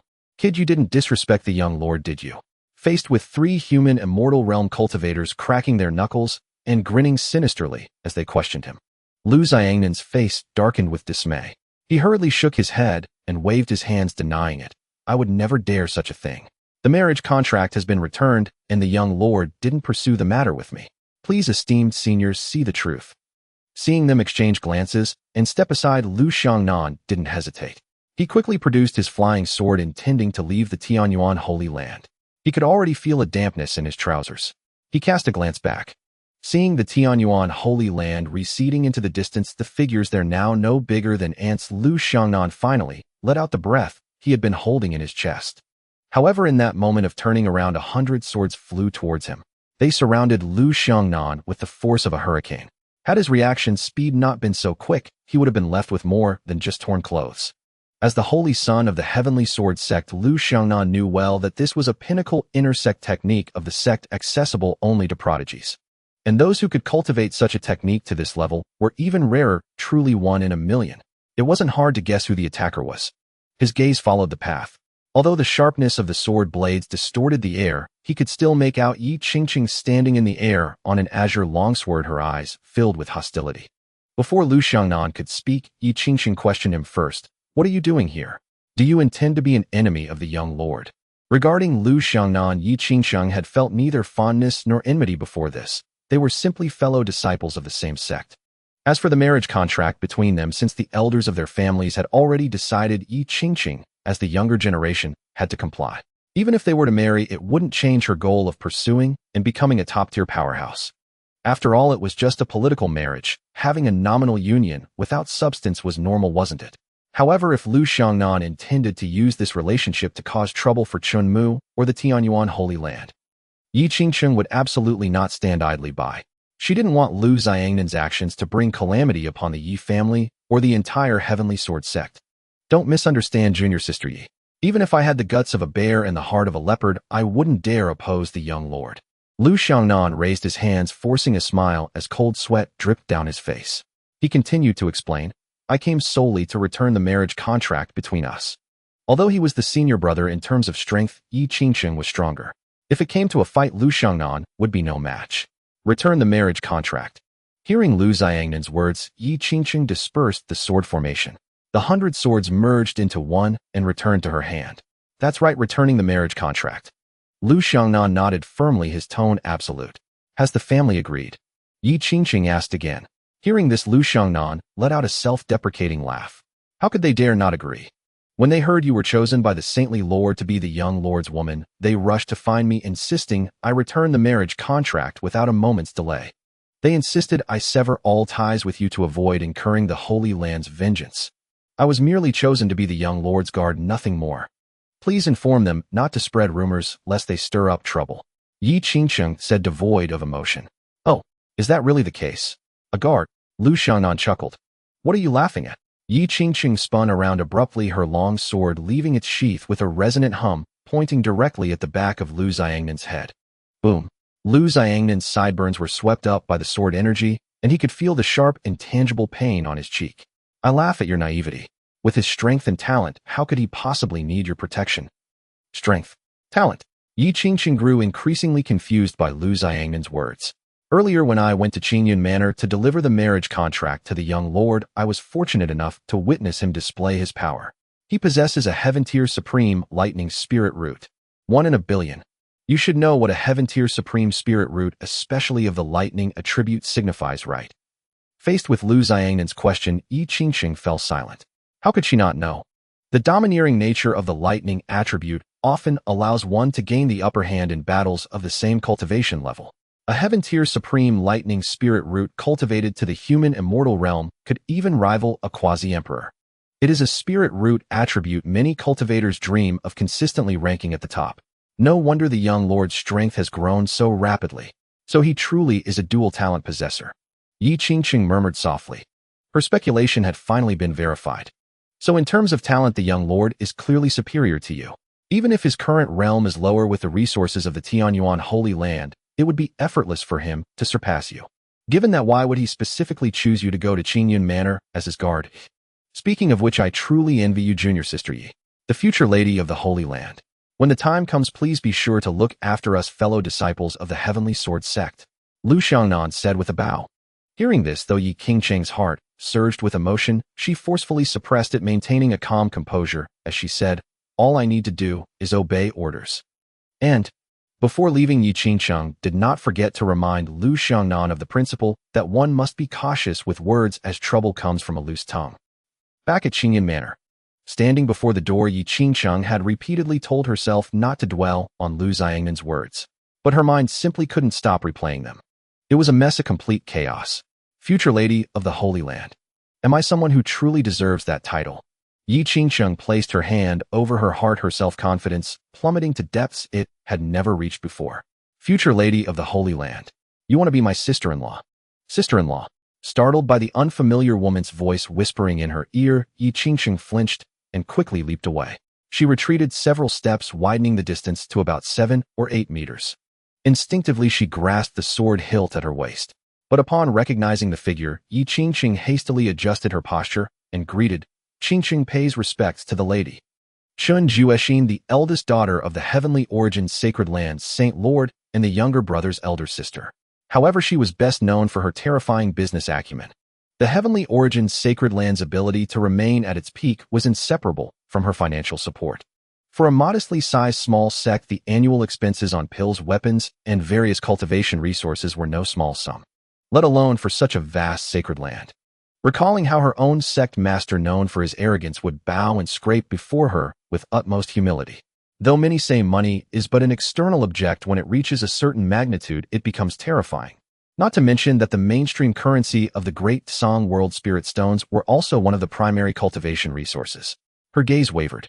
Thinking that Chen Juexin had overheard her earlier mutterings, Yi Qingcheng wished she could find a crack in the ground to crawl into. How utterly embarrassing. Chen Juexin, cradling her chin, scrutinized Yi Qingcheng seriously. Face 10 out of 10, figure 9.5. If it were a bit fuller, it'd be perfect. She nodded to herself. Not bad. You're worthy of being my Chen Juexin's sister-in-law. By the way, what's your name? Chen Juexin suddenly realized she didn't know Yi Qingcheng's name. Reporting to the lady, my surname is Yi, given name Qingcheng. Yi Qingcheng answered promptly without hesitation. Yi Qingcheng. Chen Juexin felt she had heard that name somewhere before. After a brief thought, it dawned on her. Rumor has it that the Heavenly Sword sect has a sacred maiden of unparalleled talent and captivating beauty. Could that be you? I suppose.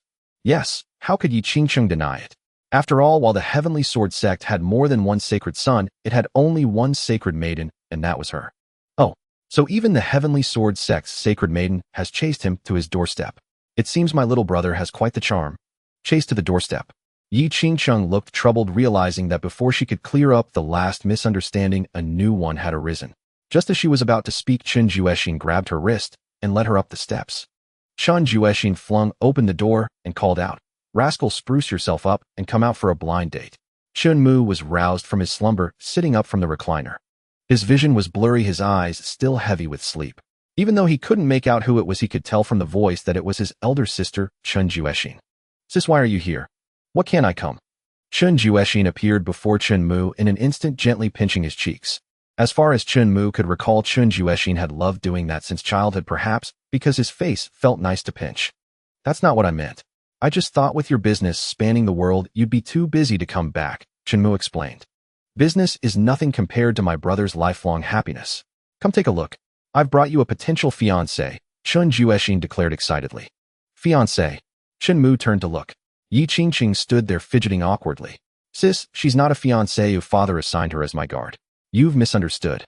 Chen Mu elaborated. "A guard? But she just..." Hearing Chen Juexin's unfinished words, Yi Qingcheng panicked and hurriedly said, "Lady Chen, you must be thirsty after your long journey. Let me brew some tea for you both." "Oh, all right." Watching Yi Qingcheng's hasty retreat, Chen Juexin sat at the table, propping her cheek on her hand, revealing a knowing, meaningful smile. Then her gaze shifted to Chen Mu, and she asked curiously, "Come on, tell your sister, what do you think of this Heavenly Sword sect's sacred maiden?" "What's there to think?" Chen Mu countered. "Don't you have any feelings for her at all?" Chen Juexin's brow furrowed slightly as she pressed on persistently. "Well..." Chen Mu looked up, gazing at the ceiling as he pondered, then replied, "She's pretty good at massages, and her foot washing is quite soothing." "Hey." Chen Juexin finally saw through it. Chen Mu wasn't questioning his own orientation, he was clearly playing dumb. She raised her hand. Seeing Chen Juexin's raised hand, Chen Mu immediately blocked it. "Hey sis, I'm your only brother. What if you knock me silly? I'm just scaring you. See if you dare tease me again. Humph. Chen Juexin lowered her hand and pouted. Since you're not gifted in cultivation, you should focus on settling down. Marry a few, have many children, and expand the Chen family. Chen Mu massaged his forehead, never expecting to face marriage pressure even after reincarnation, finding it quite a headache. I'm still young, I'm not in a hurry. But sis, when are you going to find me a brother-in-law? Chen Mu smoothly deflected the question. You're pressuring me now. There's no man in this world worthy of your sister's eye. I just want to grow my business bigger and stronger. Chen Juexin told Chen Mu not to worry about things that weren't his concern. She truly had no interest in romance. As for suitors, they could form a new city. Just then Yi Qingsheng returned with freshly brewed tea, placing a cup before each of them. The tea's rich aroma filled the air. It was Sword Spring, one of the top 10 teas bestowed upon Yi Qingsheng by the Heavenly Sword Sect's sect master. Perfect for entertaining Chen Juexin. After doing so, she retreated to stand by Chen Mu's side, remaining silent and obedient to waiting orders. Chen Juexin lifted her cup, parted her delicate lips, slightly blew on it a few times to cool it, took a sip, and praised, "Excellent tea. This Sword Spring must be at least a century old." Oh. Chen Juexin set down her cup, recalling the main purpose of her visit. With a wave of her hand, a translucent cylindrical glass jar appeared on the table, sealed at both ends with metal caps engraved with mysterious runes. Sis, what's this? Chen Mu asked curiously. I hired 3 Quasi-Emperor realm experts to craft this artificial spirit root just for you. It's one of a kind in all the great song world. Chen Juexin replied. Artificial spirit root. Chen Mu hadn't expected such a thing could be man-made. But given that it required 3 Quasi-Emperor realm experts to create its widespread availability, was unlikely. Beside him, Yi Qingsheng was equally dumbfounded. She marveled at the artificial spirit root, but even more at how far Chen Juexin would go for her brother. Beyond the difficulty of rallying 3 Quasi-Emperor realm experts, the materials for this artificial spirit root alone must have cost a fortune. That's right. An artificial spirit root. Chen Juexin nodded affirmatively. Though it's only at the Earth grade middle rank, it's certainly better than your yellow grade spirit root. Don't worry, soon I'll refine a heaven grade spirit root for you. Use this Earth grade one for now. Earth grade. Just using it. If other cultivators heard that, they'd surely complain. After all, even in the heavenly origin sacred land, Earth grade talent wasn't something you saw everywhere, let alone in the entire Great Wu dynasty or the Great Song world. Sis, I don't need this. Don't need it. You're such a grown man, don't tell me. You're still afraid of pain. Looking at Chen Juexin's earnest expression, Chen Mu opened his mouth, but hesitated. Then Chen Juexin spoke again. Don't worry, I'll first use a technique to numb your dantian before replacing your spiritual root. I guarantee it will be completely painless. Sis, you misunderstand. I'm not afraid of pain. I just think there's no need to replace a heavenly spiritual root with a lower-tier earth spiritual root. Hearing Chen Mu's words, Chen Juexin was momentarily stunned. Then covering her face with her jade hand, she laughed so hard her whole body shook. Still saying you're not afraid of pain. You even made up such an excuse. Right now in the entire Great Wu dynasty, there's probably no one who doesn't know that your awakened talent is at the yellow grade. Chen Mu opened his mouth, then closed it, feeling that no amount of words could compare to proving it with action. He raised his hand palm facing the sky and opened it. Crack, crack. Infinite thunderbolts were released from it, spinning rapidly, intertwining and compressing into a bright orb of lightning. Looking around, he shot it towards an ancient tree in the courtyard. Bang! Rumble! In response, the towering tree, so thick that an adult's arms couldn't even encircle half its girth, was easily blasted into a large hole and fell. Heavenly grade peak thunder spiritual root. Chen Juexin was astonished. Only then did she realize Chen Mu wasn't joking with her. She immediately stood up and moved closer to him. Seeing this, Chen Mu quickly withdrew his spiritual energy, worried that the thunders would harm Chen Juexin. Then his hands were tightly grasped by hers, and she pulled them up, saying with barely contained excitement, a heavenly grade spiritual root. And it's the thunder attribute. Where did it come from? Was the awakening stone wrong? In response to her series of questions, Chen Mu replied, the awakening stone wasn't wrong, it's just that what was revealed back then was my other talent. Other than that, Chen Mu couldn't think of any other way to explain it. He couldn't very well tell Chen Juexin that this peak thunder spiritual root was given to him by the system for free, could he? Dual talents. Hearing these 3 words, Chen Juexin became even more excited. A heavenly grade peak thunder spiritual root was already rare, but to have dual talents 1 in a billion was unheard of. As far as Chen Juexin knew, every cultivator with dual talents had achieved no less than greatness. That's right. How could my Chen Juexin's little brother possibly be a waste? Chen Juexin easily convinced herself. In that case, why not replace your yellow-grade spiritual root with my earth-grade artificial one? By then it will definitely give a significant boost to your cultivation speed. Cultivation. Chen Mu wanted to say that he didn't need to cultivate at all. Just by breathing, he could continuously increase his cultivation base. Sis, what attribute is this artificial spiritual root of yours? Chen Mu asked. The fire attribute. Although it's not as domineering as your thunder attribute spiritual root, it's still remarkably powerful.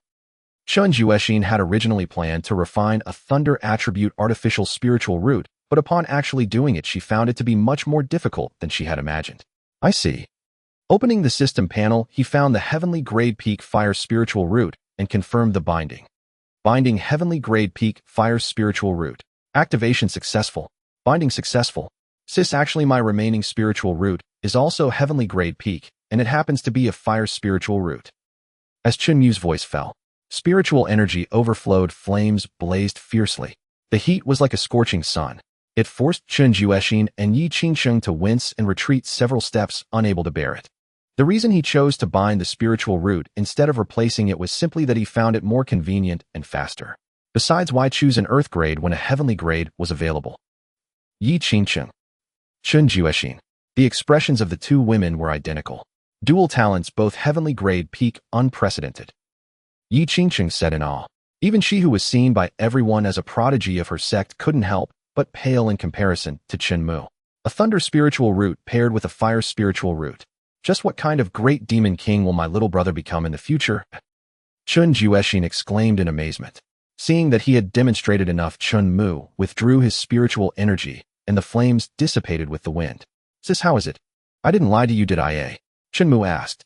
How can you say you didn't lie? If I hadn't pushed you, would you have confessed honestly? Do you have to be so cautious? She cast a reproachful glance. But still, you've exceeded my expectations. Let's see who dares to look down on you now, who dares to call the young master of my Tianyuan holy land a waste. If I hear it'll chop them up and feed them to the dogs. Seeing Chen Juexin so indignantly furious, Chen Mu couldn't help but quip. Normal people wouldn't dare say that, would they? Since it was clear Chen Mu didn't need this artificial spiritual root, Chen Juexin simply stored it in her spatial ring. She kept it for later, thinking it might come in handy someday, without giving it much thought. In its place, a pile of cultivation technique manuals appeared on the stone table. Art of Thunder and Fire, Supreme Thunder Overlord Technique 9, Blazing Flame Scroll. At a glance, there were 20 or 30 volumes, all of them heavenly grade. I was in a hurry to come back this time, and I didn't know you had the Thunder and Fire dual talents, so I only brought these. Make do with them for now. They'll have someone send the rest after I return. 20 or 30 heavenly grade techniques, and she says make do with them. Yi Qingsheng was so envious she wished she had such a powerful elder sister. If she remembered correctly, the total number of heavenly grade techniques in the entire Heavensword sect didn't even compare to what lay before her eyes. This is more than enough. After I've mastered these, I'll ask you for more, sis. In truth, Chen Mu had no intention of cultivating at all. He was simply trying to lower Chen Juexin's expectations of him. Alright, all the hundreds of sects, big and small, in this great Wu dynasty basically owe your big sister money. If you fancy any technique from any sect, just go and take it. If they won't give it to you, come find me. I'll go and demand it for you. Chen Juexin vowed, thumping her chest. Good. Chen Mu agreed readily. Signing in. Sign in successful. Congratulations, host, for obtaining the heavenly grade peak technique, Thunderclap, 9 swords. Sign in successful. Congratulations, host, for obtaining the heavenly grade peak technique, Profound Thunder Dragon Slayer. Sign in successful. Congratulations, host, for obtaining the heavenly grade peak technique, Great Sun Flame Palm. Chen Mu was speechless inwardly. Why is this system joining in the fun again? In the blink of an eye, 32 heavenly grade peak techniques appeared in his system inventory. Exactly one more than what Chen Juexin had given him. Chen Mu could no longer tell if the system was being petty or jealous. Did it have to be better to him than others? Afterwards, after finishing a cup of tea, Chen Juexin decided to leave Qingyan Manor. On one hand, she had to go and lay a solid financial foundation for Chen Mu, the future young master of Tianyuan Holy Land.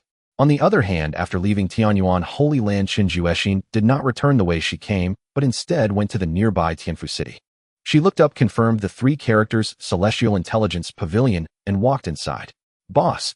The black-robed man behind the counter wearing a white mask immediately recognized Chen Juexin. He hurried out, knelt on one knee, bowed his head with clasped fists, and paid his respects. The talent stone was wrong. The Chen family's young master has the thunder and fire dual heavenly grade peak spiritual roots. Spread the news immediately. Within a day, I want everyone to know that my Chen Juexin's little brother is not a waste, but a peerless genius, one in a trillion. The Heavenly Secrets Pavilion's tabloids swiftly spread this news by fast horse. With Chen Juexin's personal command and its connection to the young master of the heavenly origin sacred land, they dared not delay. Chen Juexin's reputation as a devoted brother was well known. No one dared provoke him, nor did they believe that someone of his character would fabricate such a lie for the sake of face. Heaven-grade dual spiritual roots, and most importantly, the extremely domineering attributes of lightning and fire.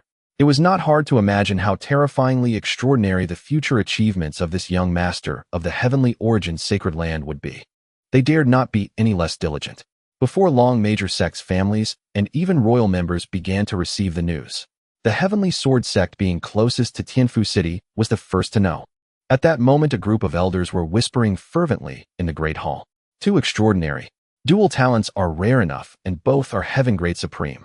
What's even more absurd is the lightning and fire dual attributes combined. With the foundation of the heavenly origin sacred land and cultivation of top-tier techniques, he is most likely to become the next generation's great emperor. His future achievements are far beyond our limited vision. That said, Sect Master, what about Qingqing? As the Grand Elder spoke, everyone turned their gaze to Lin Wentian, the Heavenly Sword Sect Master seated at the head of the hall. If the young master has no use for her, he will naturally send her back. Is that something you or I can decide? Lin Wentian's gaze turned cold. He swept his eyes over the crowd, warning them never to utter such presumptuous words again, lest the walls have ears. The speaker might be careless, but the listener could take it to heart. In the eyes of outsiders, the Heavenly Sword sect was indeed a powerful sect. But Lin Wentian and everyone present knew one thing clearly. If Chen Mu wished it with a single word, he could raise the entire Heavenly Sword sect, erasing it from the Great Wu dynasty. There were once sects that refused to submit to the heavenly origin sacred land, even daring to openly defy it. The very next day, the entire sect was flattened, leaving only a colossal, boundless palm print visible from within.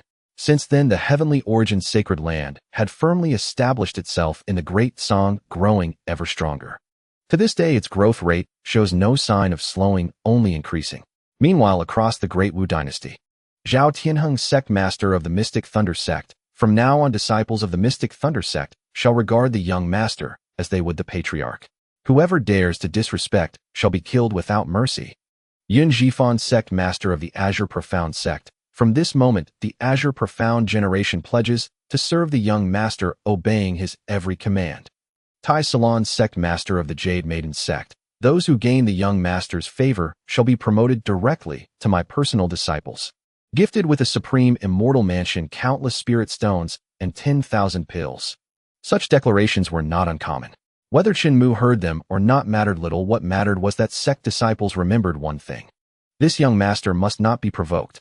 Only fear and reverence are due. He is destined to be looked up to from afar. Upon hearing the news, the Great Fog Dynasty dispatched several flying ships laden with gifts, rushing to the heavenly origin sacred land. Previously, their Earth-grade talent was too awkward to display, as it seemed less like congratulations and more like deliberately reopening old wounds.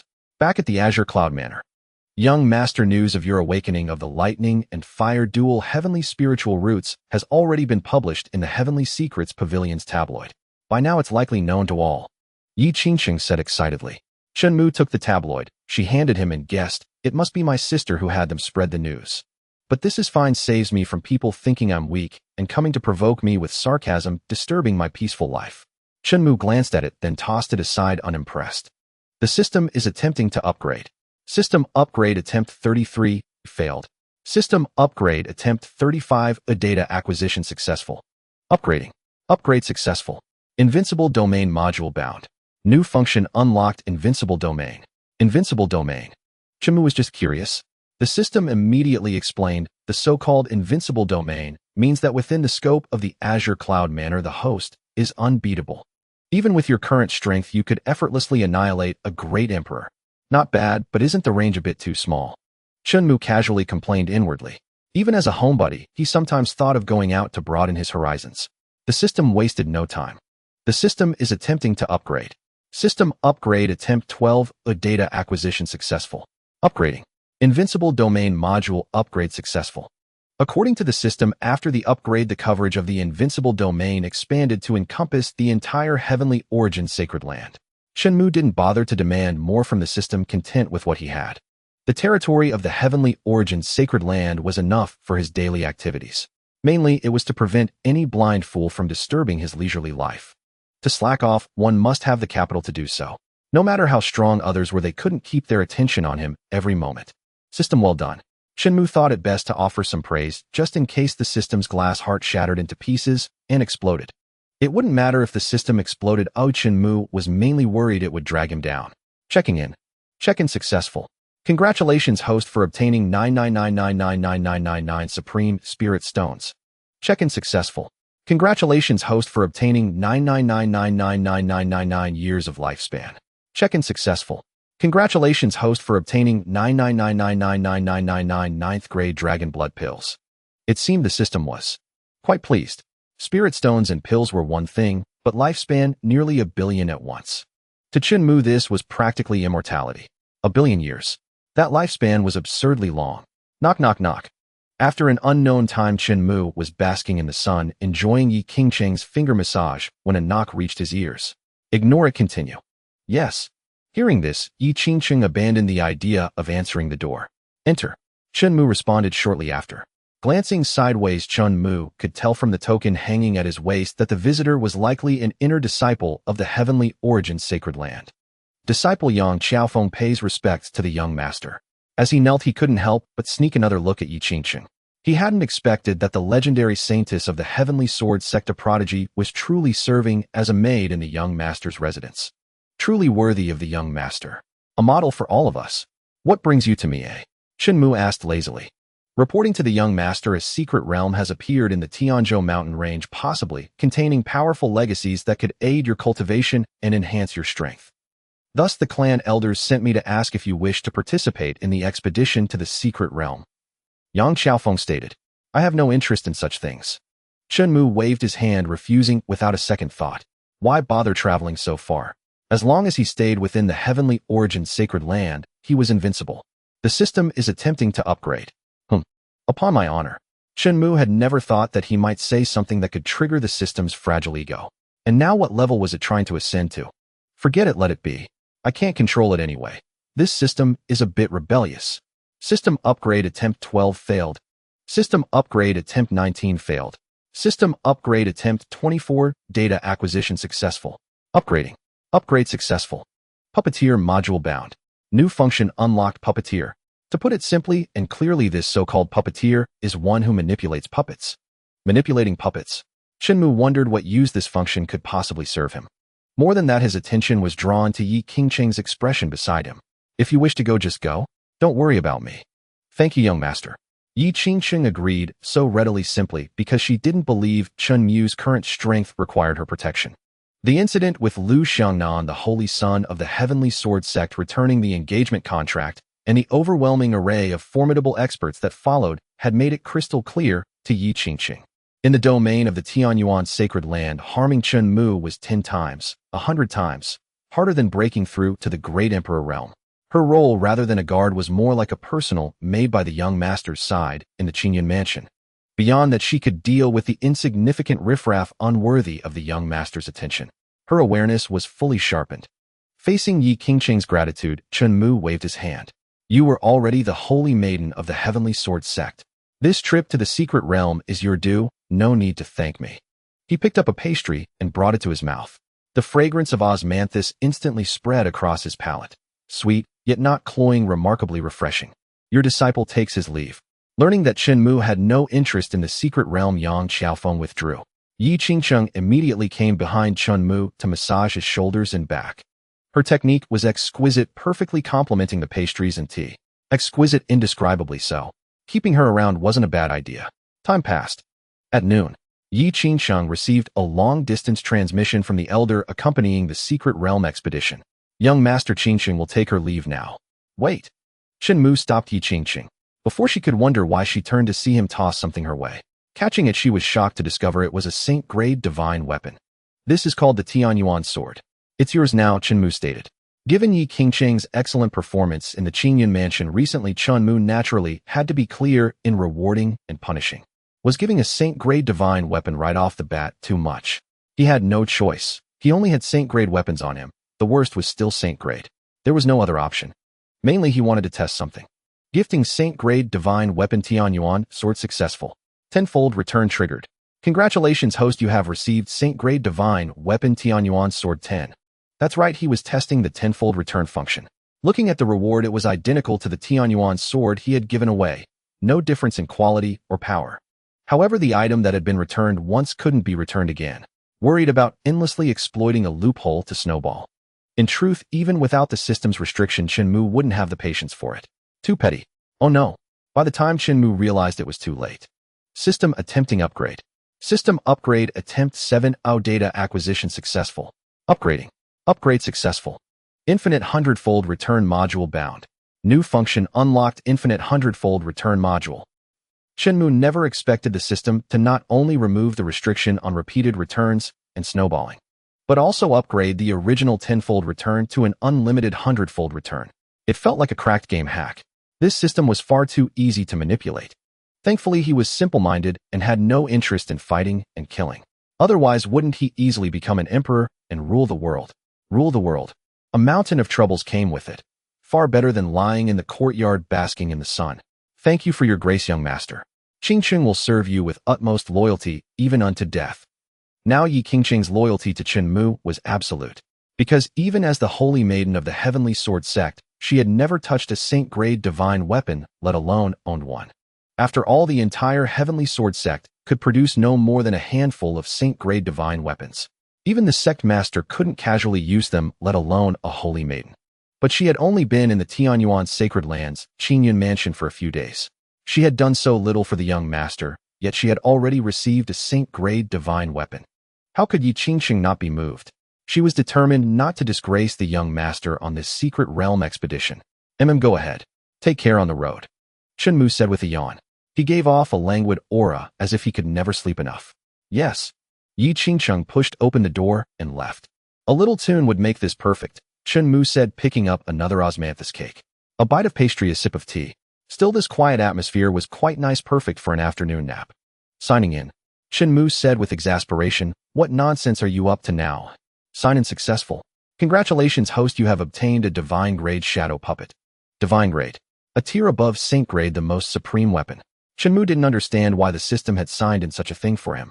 Sensing his confusion, the system immediately explained, since the host doesn't wish to expend effort going to the secret realm for treasures, the puppeteer function can claim treasures with one click. Combined with the divine grade shadow puppet, all inheritance items will be yours. Didn't expect you to be so thoughtful. Chen Mu replied. System, thank you for the praise host. Then a pitch-black passage appeared beneath the feet of the silver-white shadow puppet, which looked harder than mystic iron. The shadow puppet swiftly dropped into it and vanished.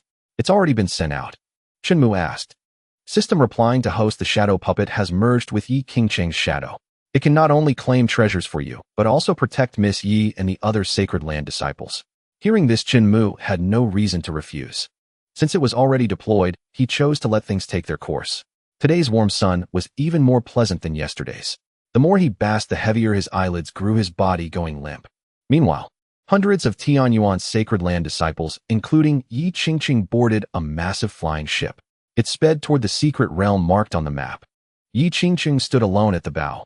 Her cold expression was a stark contrast to when she was by Chen Mu's side, as if she exuded an aura that kept others at a distance. I never expected the Holy Maiden Yi to join us in the secret realm treasure hunt this time. The Holy Maiden Yi might become our young madam in the future. We must protect her. Bang, bang, bang. Don't worry. To harm the young madam, they'll have to step over my dead body. He pounded his chest, making a confident vow. Young madam. Hearing this, Yi Qingqing's cold cheeks softened slightly.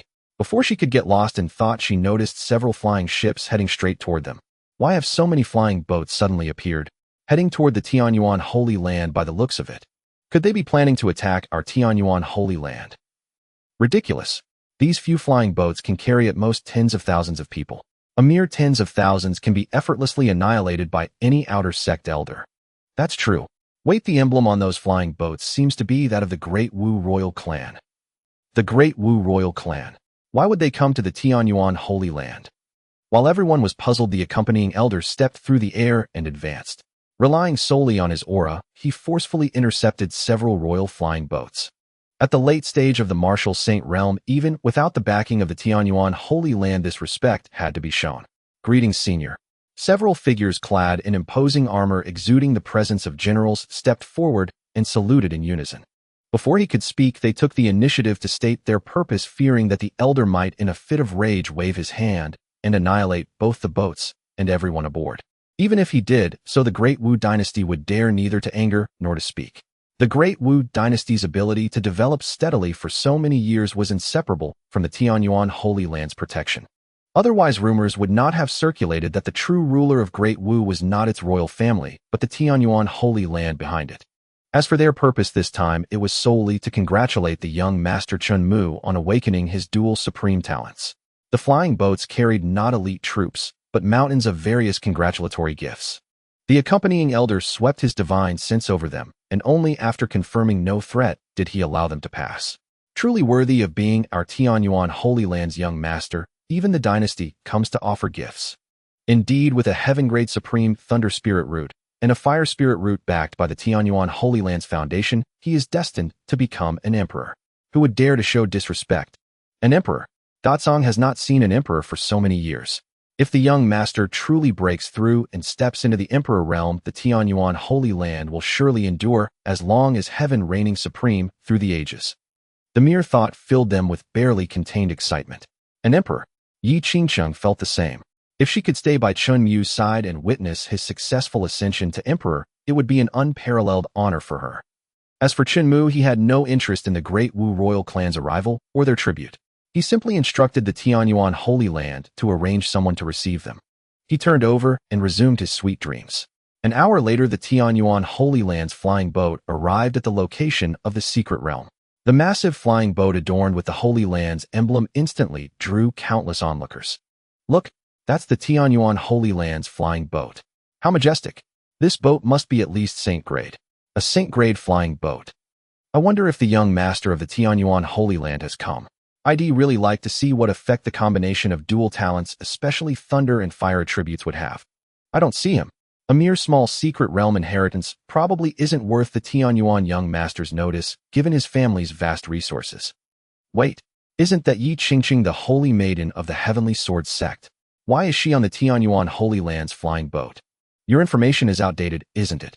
I heard that holy maiden Yi has been recruited into the young master's residence to be groomed as the young mistress. Groomed as the young mistress. Hearing this exchange, Yi Qingcheng was genuinely surprised that her relationship with the young master had been rumored so widely outside. She paid it no mind and focused on the present. Her sole goal was to survive the secret realm, obtain more inheritance treasures, and not bring shame to the young master. Oh, let's go. With the Tianyuan Holy Land people here, someone like me definitely won't get the inheritance. Who's to say otherwise? It feels like any random person among them could match our sect's top prodigies. Such a foundation is truly terrifying. Upon confirming the Tianyuan Holy Land's participation in this secret realm treasure hunt, more than half of the people chose to give up. They turned back from whence they came. They saw no point in being a stepping stone for others, ultimately wasting their efforts and gaining nothing. Let someone else be the supporting cast. Led by Yi Qingqing, a group of Tianyuan Holy Land disciples entered the swirling, flowing azure teleportation portal. Although Chen Mu had never acknowledged it, that didn't stop them from believing that Yi Qingcheng was highly likely to become the future young mistress. Even if there was only a 1 in 1,000 or 10,000 chance, they had to show ample reverence. The accompanying elder remained stationed outside the portal. This was a trial prepared for the juniors. His level was not suitable for participation. He only needed to wait quietly lest he damage the Tianyuan Holy Land's reputation. Disciples from other sects, including those from other holy lands, followed closely behind. However, the next moment, a shocking change occurred at the portal. Boom. Spiritual energy erupted, surging violently, causing the surrounding space to tremble as if it were about to tear apart. Many were forced back 7 or 8 steps, or even flung dozens of meters away. The accompanying Tianyuan elder raised a hand and effortlessly quelled the anomalous spiritual energy. When he saw that the portal had turned blood red and its entrance was sealed, the elder's expression shifted. Not good. This is a trap. Who was responsible for appraising this secret realm? He bellowed, his voice causing even the mountains and rivers to tremble. Reporting to Senior, we were the ones responsible. Earlier we detected no anomalies. I believe the intruder of this secret realm must be far more powerful than us, which is why. Bang. Boom. With a flick of his finger, the elder sent the men flying dozens of meters, their bodies crashing heavily into the mountain wall, sinking deep into it. He said coldly, "If any disciple of my Tianyuan Holy Land suffers casualties because of this, I will annihilate your entire clan." He had no desire to hear such excuses that shirked responsibility. Since they lacked the skill to appraise, they should have found someone capable. Why take on a task beyond their abilities? Now the secret realm's entrance was sealed and could not be opened from the outside. Those inside, including Yi Qingqing, could only break the shackles themselves. If they failed, they would become nourishment for the sinister old monsters seeking a chance for reincarnation. Yi Qingqing and the others inside the secret realm were completely unaware of this. They found themselves in a vast desert shrouded in swirling yellow sand with no end in sight. The fierce wind howled in their ears, carrying fine sand and gravel that stung their faces and exposed skin. What a harsh environment. I wonder what cruel trials await us here. A disciple from the Longji sect felt an inexplicable chill creeping up his spine. It's always right to be cautious. Disciples of the Wanqing sect stay tightly united and do not separate. Everyone moved forward cautiously on high alert, slowly trudging through the desert against the wind and sand. Rumble. Suddenly, a violent tremor came from beneath the earth. Unable to maintain their footing, many fell to all fours, crouching low. Looking up, they saw yellow sand cascading down like a waterfall from above. As the cascade of sand grew thinner, the colossal entity hidden behind it gradually came into view. That is a human-faced sand serpent.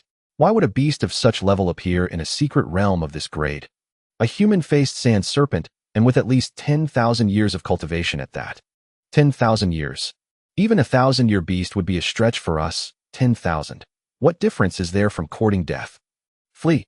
There's still time to leave now, right? Let's quickly exit the secret realm and inform the elders. This is beyond us. All were in agreement. They turned and fled toward the direction they came from, some employing movement techniques, others stepping on flying swords. A diverse array of methods. Yet upon reaching the teleportation gate's location, their faces twisted with complex emotions: fear, confusion, bewilderment. Where is the exit? How did the exit vanish? Why is this happening? Could it be that the heavens wish to destroy us? Bad news.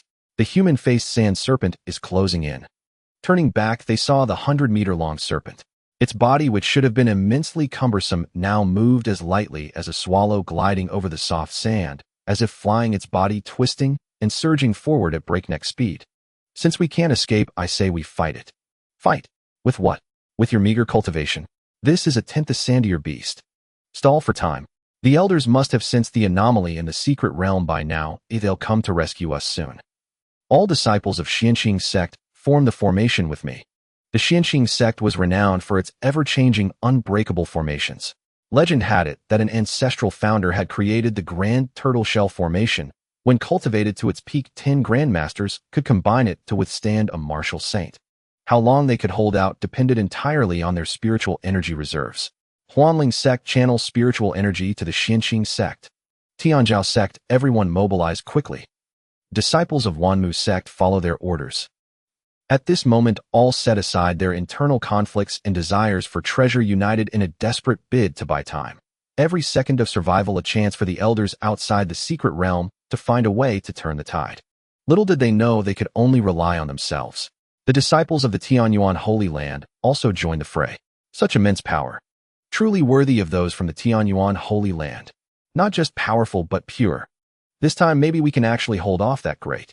Before the words could finish, the human-faced sand serpent carrying a fierce gale of sand rammed its head straight into the golden tortoiseshell-patterned barrier. With a crisp sound of shattering, the grand turtle shell formation fragmented into countless pieces, then dissipated like smoke, vanishing without a trace.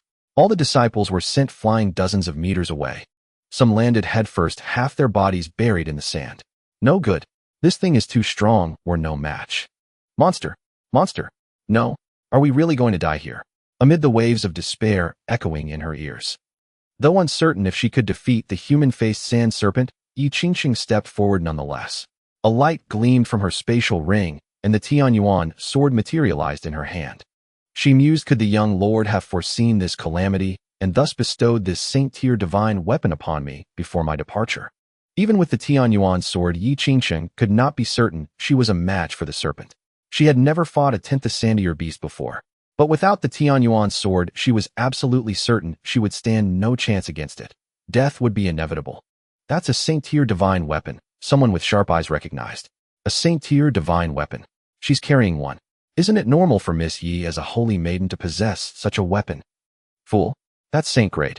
The Heavenly Sword sect has only a few, and even the sect master can't use them lightly. How could it be given to her for a mere secret realm test? If I'm not mistaken, that might be a gift from our Tianyuan Holy Land's young lord. The young lord is far too generous. It seems the rumors might be true. I've heard of the Tianyuan Holy Land's profound foundations, but now I truly understand. No more words. If I get the chance to leave this cursed place alive, I will train hard and strive to join the Tianyuan Holy Land to serve the young lord. Chen Mu could never have imagined that a small, unintentional act would inadvertently win him such loyalty. Then all witnessed. Yi Qingsheng strode through the air, the Saint-grade Tianyuan sword in hand, her vast spiritual energy shaking the entire secret realm as she closed in on the serpent's head. Then gripping the hilt with both hands, she raised the sword high. Spiritual energy from all directions frantically converged at the blade's edge, condensing into a visible column of sword chi.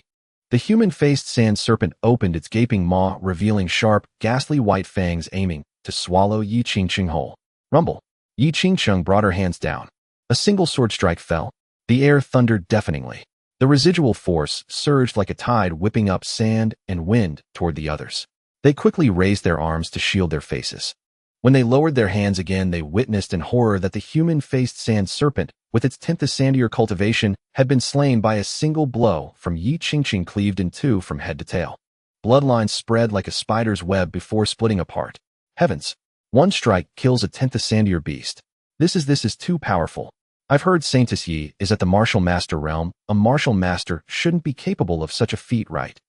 It only means that the divine weapon bestowed by the Tianyuan young lord is among the top tier, even within the saint grade. To serve under the young lord, isn't that a kind of opportunity in itself? Hearing these words, Yi Qingsheng did not deny them, because even she before this moment had not imagined she could slay the serpent with one sword stroke. It was all thanks to this divine sword in her hand. Young lord. Her favorability surged once more. Yi Qingsheng was utterly convinced that without the Tianyuan sword, she would have met her end right there. Having engaged in direct combat, she now understood all too well the sheer might of the 10th Sandier human-faced sand serpent. Her reverence for Chen Mu as a result swelled uncontrollably. Wrapping it in spiritual energy, she retrieved the demon core from the bloody mess. A core brimming with immense spiritual energy worth at least 1,000,000 spirit stones. Placing it into her spatial ring, Yi Qingsheng intended to bring it back to Chen Mu as repayment for saving her life. Reluctant to part with it? Not at all. Yi Qingsheng had always believed in repaying kindness manifold. Far from feeling reluctant, she thought it was far from sufficient. She needed to acquire even more cultivation resources. Hovering midair, she surveyed her surroundings.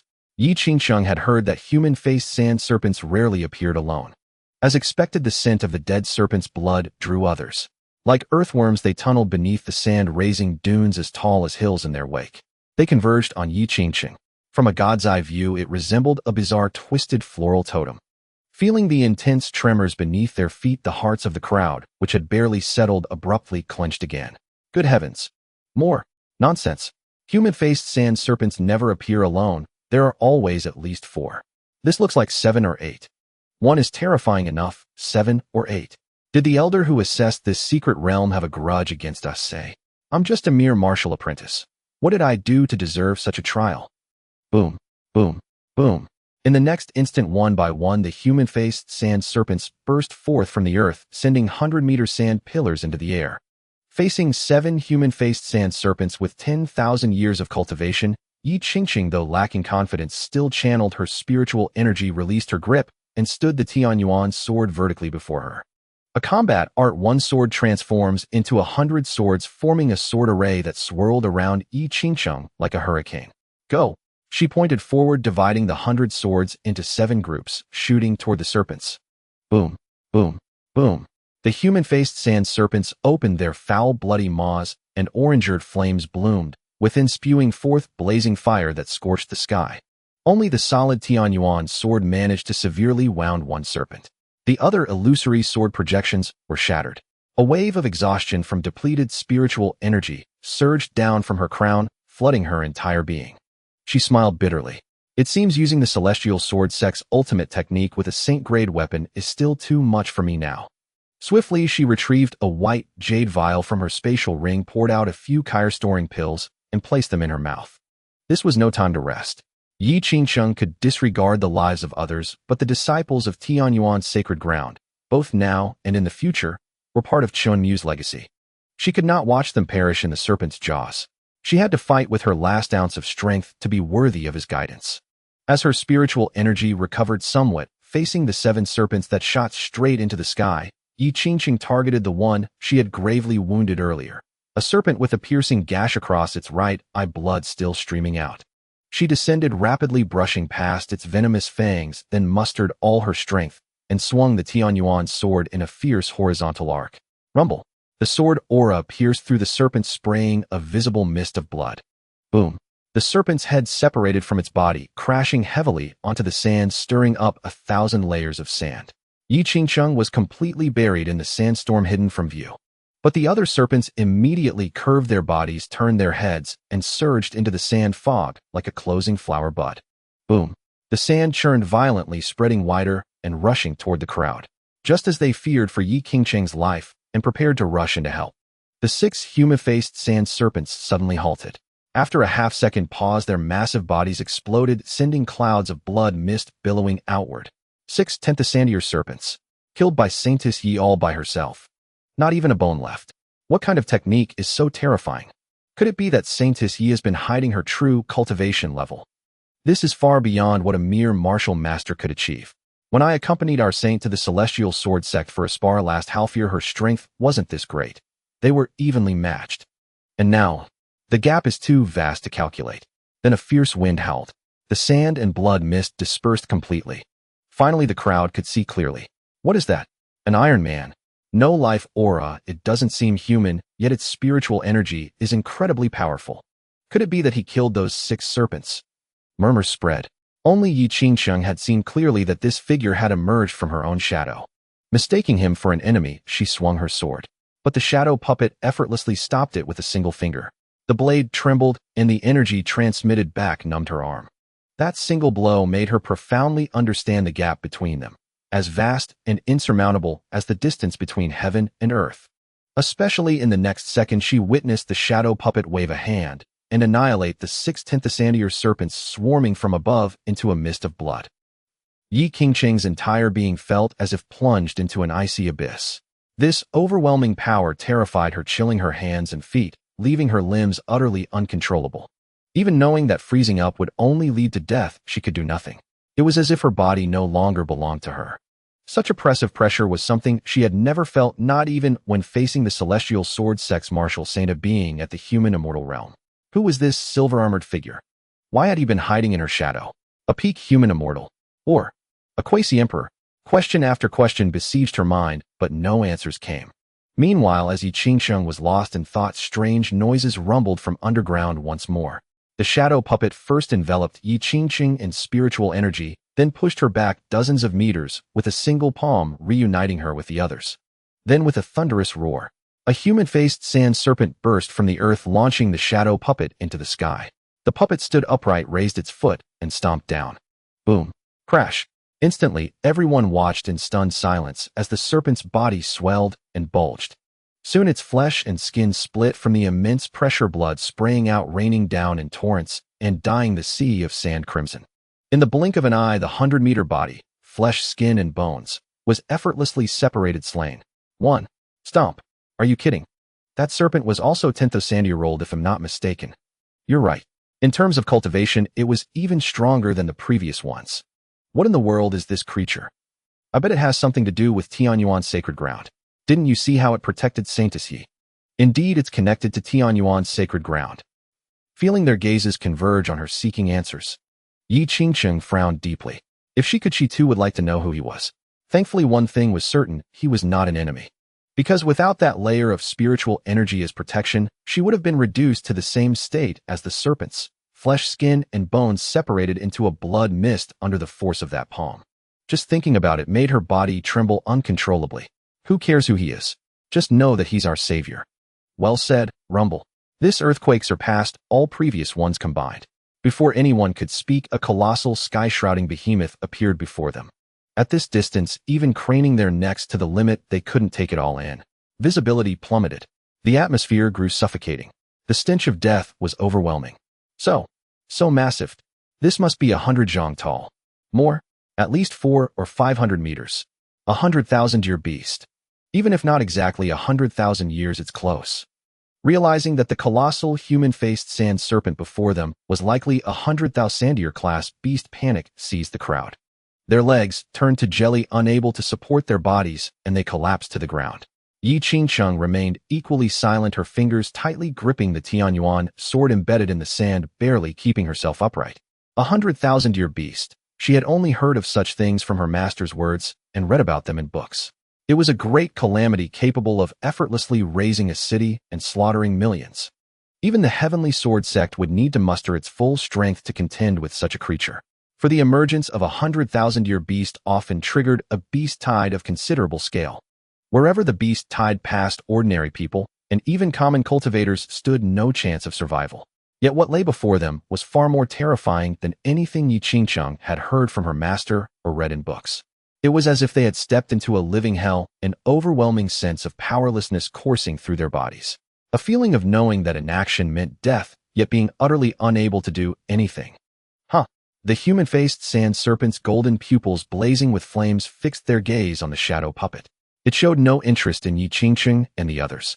Opening its abyss-like maw, it roared in intimidation, attempting to cow the shadow puppet. Compared to that blood-red cavern of a mouth, the shadow puppet seemed minuscule, like a single star in the night sky gleaming with a silvery luster. Then the serpent raised more of its coils, its head hovering over the shadow puppet. The massive mouth descended straight down, aiming to swallow the shadow puppet whole and sear it with scorching flames. Melt it. The shadow puppet raised its hands, spiritual energy erupting and coiling around its entire form. Then two colossal phantom arms materialized in the air. The giant palms opened, gripping the serpent's upper and lower jaws, holding them apart with immense force. With another surge of strength, it wrenched the 100-zanglong serpent from the ground. Then it tore the creature in two.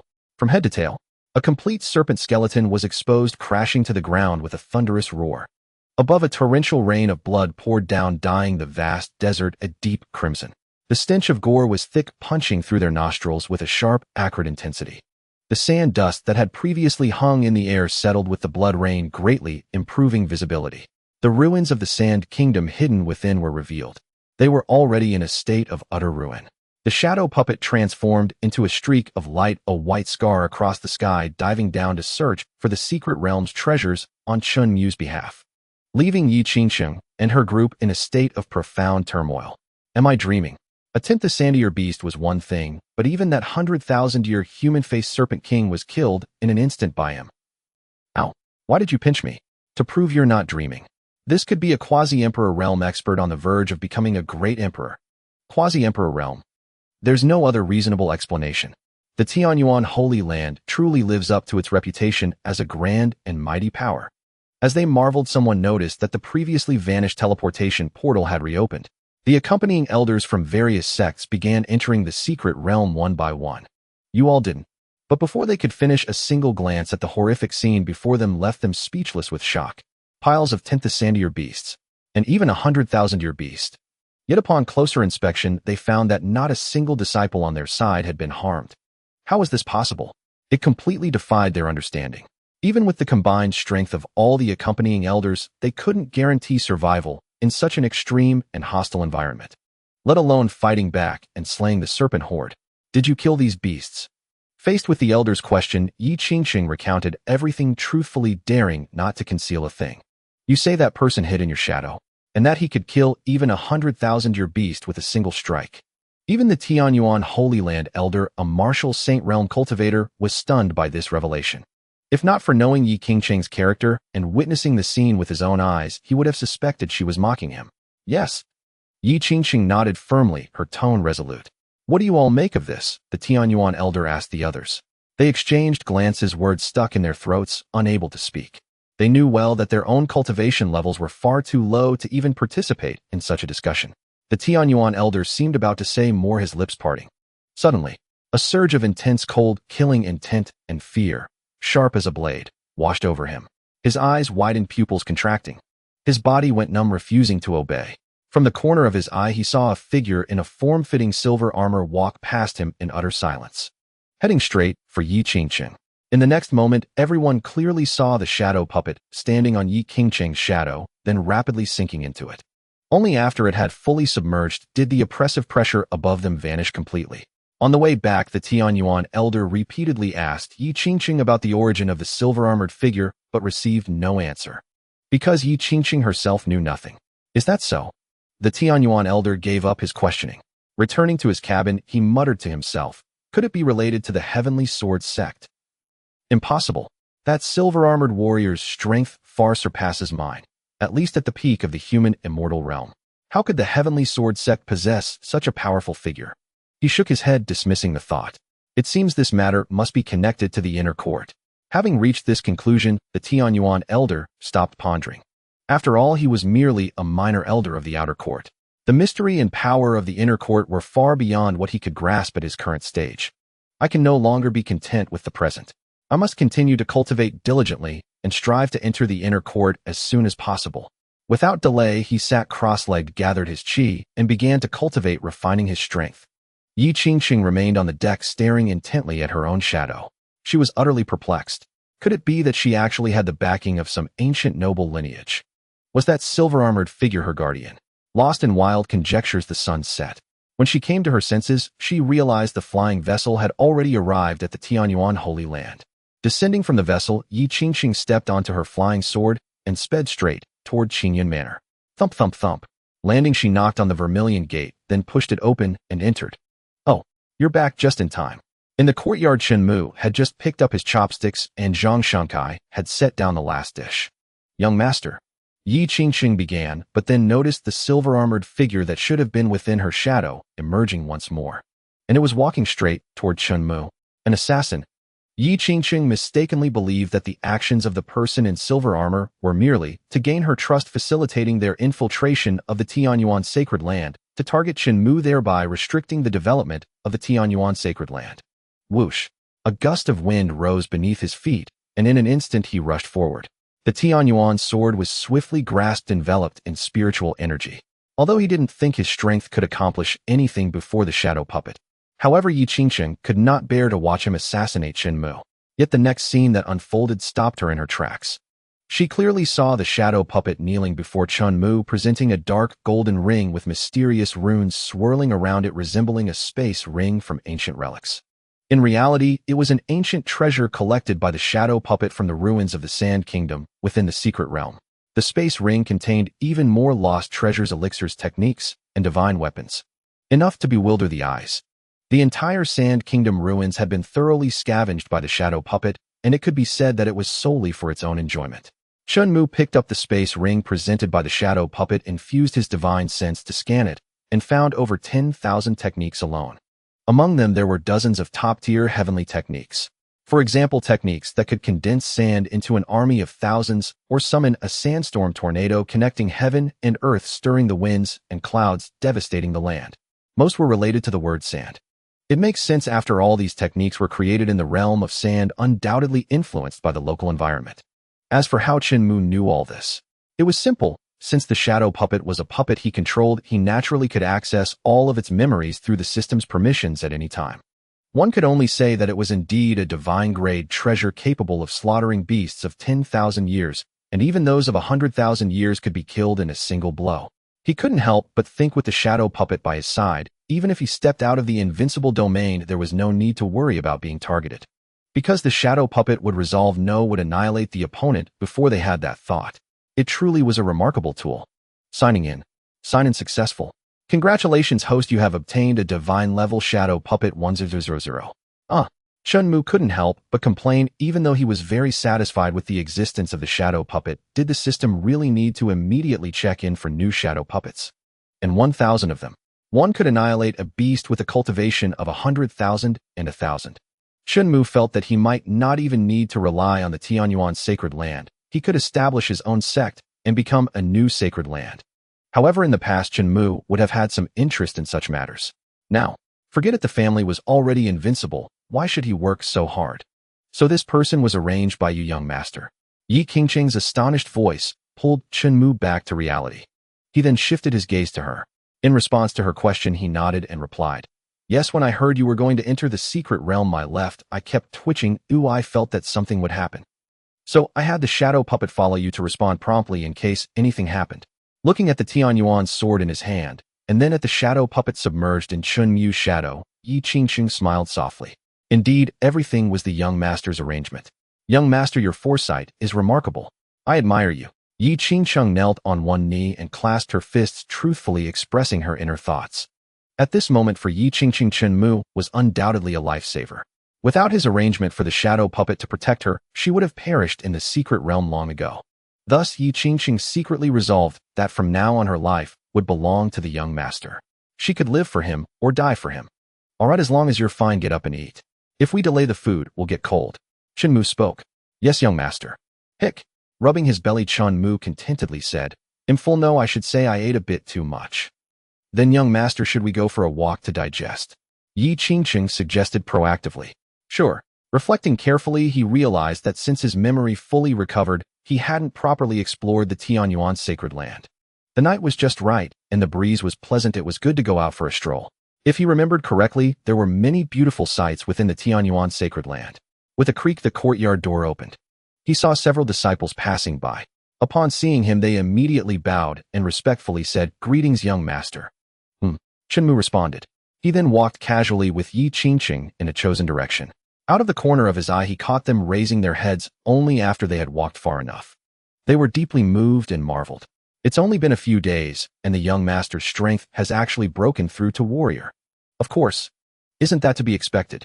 Never underestimate top-tier heavenly spiritual roots, and even more so, don't underestimate dual top-tier heavenly spiritual roots. Someone like the young master is 1 in 10,000 you, and I shouldn't fantasize about it, only look up in admiration. I've also heard from those who returned from the secret realm that the young master bestowed a holy grade divine weapon to the saintess of the leaf. Holy grade. The young master is still as indifferent to wealth as ever. No, we must continue to strive hard in our cultivation to catch the young master's eye. Let's go. To the training room, let's close ourselves off for a month. However, they did not know that even though Chen Mu had broken through to the late stage of warrior, he had not cultivated a single moment throughout the entire process, relying solely on breathing. As long as he breathed, his cultivation would increase.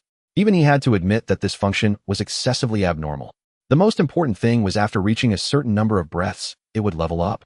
Currently, the level of breath-enhanced cultivation had risen to LV2, with each breath increasing cultivation doubled compared to the LV1 version. Breaking through was as easy as drinking water. A true breakthrough was like drinking water. It looked like he would soon break through to the warrior master stage. Surpassing Yi Qingqing was only a matter of time. Realizing this, Yi Qingqing couldn't help but feel fear toward Chen Mu's talent. As a talented disciple of the Tiandao sect, it had taken her many years and consumed countless elixirs to achieve what he had done in just a few days. Was this talent not a joke? It was overwhelmingly powerful. The Tianyuan sacred land would very likely really last as long as the heavens, enduring for eternity. With such a young master, how fortunate. In Yi Qingqing's view, both she and the Tianyuan sacred land were so. Greetings, young master. I've seen the young master. Young master. The voices of the crowd pulled Yi Qingqing back from her thoughts. She then realized that she and Chen Mu were standing before a tall black tower. Young master, what is this? Yi Qingqing asked in confusion. It should be the trial tower of the Tianyuan sacred land, Chen Mu replied, if he remembered correctly. A trial tower. The Heaven Sword sect had one too, but it was far less majestic than this black tower before him. It could well be called a tower to the heavens, soaring into the clouds, as if endless. In our Heaven Sword sect, the trial tower only has 50 floors. This one must be at least 500, right? Yi Qingqing said uncertainly. It does indeed have 500 floors. The spirit of wisdom within the tower learns and mimics the attack patterns of those who enter, growing stronger with each encounter. Each floor cleared grants a wealth of cultivation resources as a reward. It's one of the primary means for disciples of the Tianyuan Holy Land to enhance their strength. Those who rank on the leaderboard receive additional rewards and can be promoted to inner courtyard disciples. Chen Mu recounted the rules of the trial tower as he knew them. Having developed for so long within the Tianyuan Holy Land, the spirit of wisdom in the Trial Tower had grown immensely powerful. He had never entered fearing a thorough beating. To clear the Trial Tower required not only cultivation base, but also tested one's mental fortitude, mastery of techniques, and adaptability. However, the benefit was that the difficulty of clearing a floor was tied to substantial rewards. Each floor conquered brought a qualitative leap in strength. Chen Mu himself had no interest in challenging the Trial Tower. Rewards. With a system that constantly gifted him resources, he simply had no need for them. Breakthrough limits. With that time, he might as well run 2 laps around the Tianyuan Holy Land to increase his breathing rate and gain more cultivation returns. Raising his realm was far more useful. With a higher realm, his baseline became others' ceiling. Though Chen Mu was uninterested, Yi Qingqing's expression clearly showed her longing. What? Interested in climbing the tower? Chen Mu saw through her. I want to try. Yi Qingqing was determined to seize this chance to grow stronger. She knew better than anyone that to stay by Chen Mu's side, she needed real strength. Was the title of saintess truly that formidable? Yi Qingqing felt that if Chen Mu wished it, even an empress would be reduced to servitude. Since you've joined my Qingyan manor, you're part of the Tianyuan Holy Land. If you wish to go, simply go. No one will stop you. Chen Mu gave Yi Qingqing the go-ahead. Thank you, young master. He'll go now. Without delay, Yi Qingqing vanished in a flash, entering the Trial Tower. She was assigned to a small space. Opposite her stood a blurry blue figure with only a vague outline of facial features and clothing. Looking up, she saw lines of text floating in midair. These were the identity details of the person the spirit of wisdom had learned from and mimicked. Name Zhang Jifan. Identity: inner courtyard disciple of the Tianyuan Holy Land. This should be a kind of honor, shouldn't it? With those words, Yi Qingqing drew her sword. Time passed, how long none could tell. Chen Mu was lying on the branch of a massive ancient tree, resting against its trunk. That girl is quite strong. In such a short time, she's already reached the 9th floor. The scenes of challengers within the Trial Tower could be viewed through recording stones. Currently playing in the air was Yi Qingqing's battle against the phantom of the 9th floor guardian disciple. Chen Mu could easily tell that for Yi Qingqing, this 9th floor was still a walk in the park. She hadn't even used the Tianyuan sword he had gifted her. Instead, she wielded her own Earth-grade superior purple aster sword. With her agile footwork and the release of purple sword energy, her movements were quite artistic. The spectacle drew many onlookers. Such graceful footwork. I recall the guardian of the 9th floor is senior sister Yang's phantom, right? Her swordsmanship is not only swift, but also incredibly versatile, making it hard to counter. Yet this saintess of the Heaven Sword sect can outshine her. After all, it's just a phantom, and it's been years since senior sister Yang cleared this floor. She's now a grandmaster. Saintess, yes, youth is her strength, her future is boundless. The crowd generally held a high opinion of Yi Qingqing. Then Chen Mu heard the conversation shift to him. It's a pity the young master doesn't seem interested in the tower. I'd love to see how terrifying his dual cultivation of lightning and fire is. Fool. The young master must be thinking of us. If he made a move, are you sure the tower's difficulty wouldn't multiply several times? Several times. Just thinking about it makes my hair stand on end. Thinking of you. To that, Chen Mu only wanted to say, don't overthink it. I'm simply not interested and too lazy to make a move. A complete breath. Just as he was thinking, an immensely soothing sensation surged through his body. Boom. Spiritual energy laced with fine lightning bolts and sparks burst outward. The shaking ancient tree shed many green leaves. He had successfully broken through to the martial master realm, entering the 4th major realm. This immediately drew the attention of many. Heavens! The young master has already reached the martial master realm. I recall he was only at the 6th or 7th level of the martial apprentice realm before. In just a few days, he's broken through 3 major realms. Truly a monstrous genius with 2 top-tier talents. At this rate, I'll surely see the young master become an emperor in my lifetime. Do you think the young master might break through to the great emperor realm before the Holy Lord? Break through to the great emperor realm before Chen Tianlin? If he actually managed that, Chen Tianlin would probably be laughing in his dreams.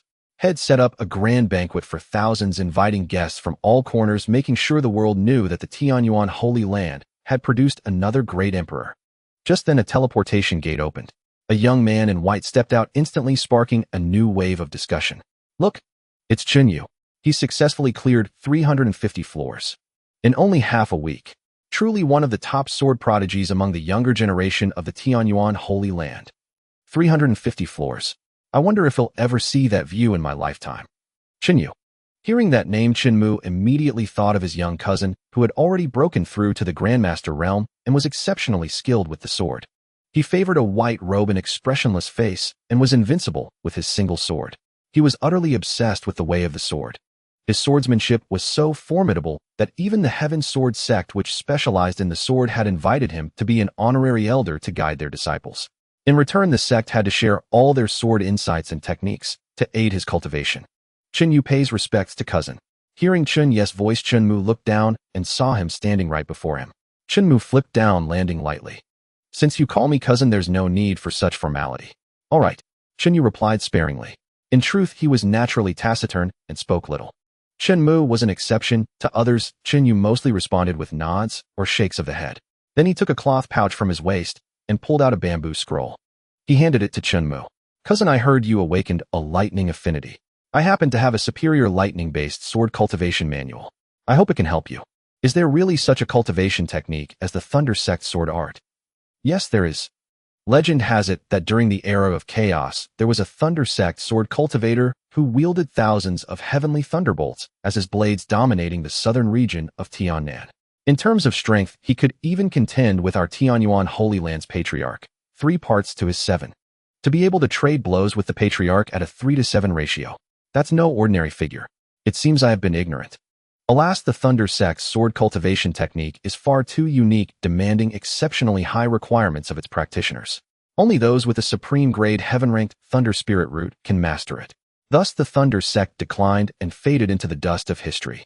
Who would have thought that a legendary technique lost for over 10,000 years would reappear in senior brother Chen Yu's hands, and that our young master would awaken a supreme-grade heaven-ranked Thunder Spirit root?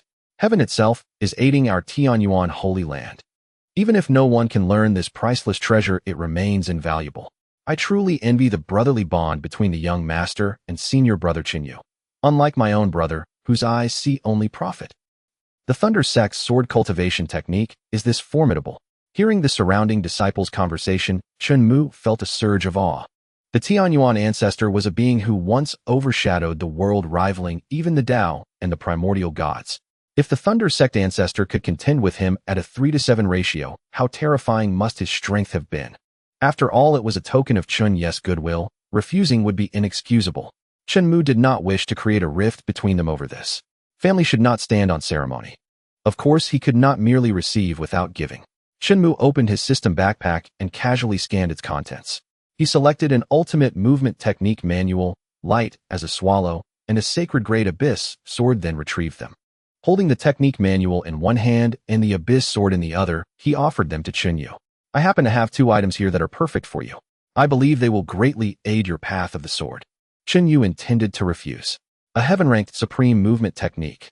A sacred grade divine weapon. But when he saw the 2 treasures, Chen Mu presented the words on his lips. Gulp! He swallowed them back. The movement technique Chen Yu currently practiced was not too inferior. Heaven-ranked, but not supreme. His sword, named the Dawn Sword, was a heaven-ranked middle-grade artifact. These are the cultivation resources the Holy Land allocated to you, cousin. Chen Yu hesitated. Seeing his concern, Chen Mu adopted a firmer tone, pressing the movement manual and the abyss sword into his hands. If you truly see me as your brother, accept them without fuss. We grew up together bare-bottomed as kids. Why stand on ceremony with me? Besides, keeping these items for myself would be far more wasteful than giving them to you. Do you know what it means to gain a 100-fold return? These words were meant only for his thoughts, never to be spoken aloud. Otherwise, the entire Great Song world would be thrown into turmoil, panic spreading far and wide. Chaos and upheaval would reign. The system was a mysterious, formidable power beyond their wildest imaginations. If you truly feel indebted, then accept this and train relentlessly. Should I ever face danger, you must be the first to stand by my side. Agreed. If anyone dares to oppose you, cousin, they will have to step over my corpse. Chen Yu declared with unwavering resolve. Finally, he accepted the movement manual and the abyss sword from Chen Mu. Successfully gifted a heaven-ranked technique. 100-fold return triggered. Congratulations, host, you have received the heaven-ranked technique light as a swallow 100. 100 copies of the technique. That seemed identical copies. It felt somewhat underwhelming. Just as Chen Mu began to complain, the text on the system panel began to delete itself 1 character at a time. It changed to successfully gifted a heaven-ranked technique. 100-fold return triggered. Congratulations, host, you have received Heaven-ranked Supreme Movement Technique Manuals 100. Note random non-repeating. Successfully gifted a sacred grade divine weapon. 100-fold return triggered. Congratulations, host, you have received sacred grade divine weapons 100. Faced with a system that could admit its mistakes and correct them, what more could Chen Mu complain about? In that case, I shall not disturb you further, cousin. Chen Mu bid farewell to Chen Mu and turned to leave. He intended to train all night in the light as a swallow technique and master the abyss sword, fulfilling his promise to Chen Mu. Merely standing up was not enough, one must possess the strength to back it up. Chen Mu would never be cannon fodder. Chen Mu, on the other hand, leaped gracefully back onto a tree branch, leaving the crowd in astonishment. A sacred grade divine weapon. A heaven-ranked supreme technique. And the young master just gave them away. It's only natural. Rumor has it that senior brother Chen Mu was withdrawn and silent as a child. It was the young master who sought him out, opened his heart, and encouraged him to leave home and develop an interest in the sword. If the young master is so generous with us, why would he be stingy with his own brother? Well said. Chen Mu paid no heed to their chatter. Glancing at the Thunder Sect's sword cultivation manual in his hand, he recalled the max-level comprehension function. He thought he might as well give it a try. He had nothing better to do. Opening the first page, the abstruse and difficult text became as simple and clear as 1 + 1 = 2. A technique that even its creator took 1,000 years to comprehend. Chen Mu grasped it in mere a few breaths. Boom, boom, boom. Looking up, the sky transformed. Lightning like giant pythons flickered incessantly within the dark clouds. What's happening?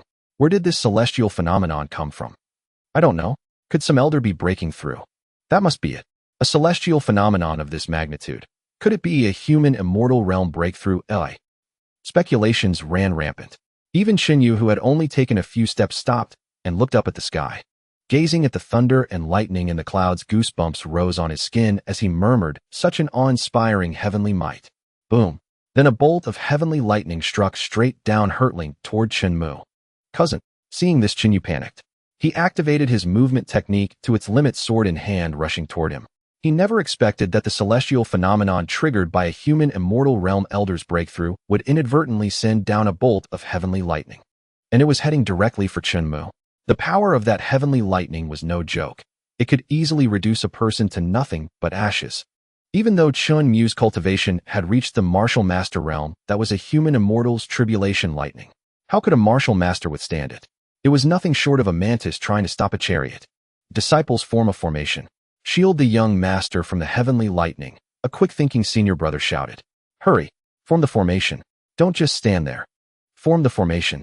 Form the formation. By every second we can. Is there any senior or junior brother specializing in movement techniques? Go notify the elders immediately, preferably a human immortal, and have them come swiftly to protect the young master from the heavenly lightning. Everyone responded in unison, springing into action. Seeing the commotion they were making, Chen Mu felt a bit awkward. Don't misunderstand. This lightning was summoned by me. He had merely wanted to test it to satisfy his curiosity. After mastering the Thunder Sect's sword cultivation technique to its peak, what exactly did it mean to wield heavenly lightning as a blade? However, Chen Mu had clearly underestimated the power of the Thunder Gate sword cultivation art. He had also underestimated the might of a max-level comprehension. He had never anticipated that a mere thought of his could trigger such a celestial phenomenon. Within his sight, the sky was blanketed with thunderclouds. The atmosphere was oppressive. Before the crowd could even voice their doubts, they witnessed the heavenly thunder coalesce into the shape of a sword as it was about to strike, Chen Mu hovering before him. Chen Mu pressed his thumb against his ring and little fingers while extending his index and middle fingers straight like a sword. As he traced through the air with his fingertip, the colossal sword brimming with thunderous might followed his movements, completely obedient. His gaze flickered towards a distant barren mountain. Chen Mu gave a slight flick of his finger. Whoosh! The thunder sword tore through the long night, leaving a scar in its wake as it shot straight towards the desolate peak. Its speed was so great that the naked eye could barely track it. Rumble! With a deafening roar, the tremor was so violent that everyone could clearly feel it transmitted up through the soles of their feet. Their gazes hurriedly followed, and they clearly saw that the 1,000-meter barren mountain, which had stood there moments before, was now leveled to the ground. As it exploded, debris shot out in all directions, turning into fine dust. It was so fine that it was imperceptible to the eye. That sword strike. Which of you is confident you could withstand it?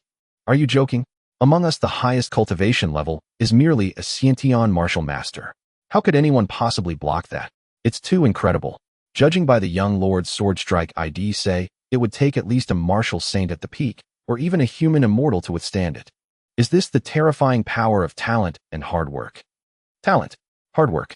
Hearing someone use those two words to describe him, Chen Mu only thought if you say, so then let it be. He looked at it from a different perspective. Wasn't his willingness to pick up the cultivation manual and give it a second glance also a form of hard work? At least Chen Mu felt that he was quite diligent. What others thought was their own business. He didn't care, and it was even less important. However, the consumption of spiritual energy for this one sword strike is far too great. Chen Mu felt, drained his entire body weak and limp. Signing in.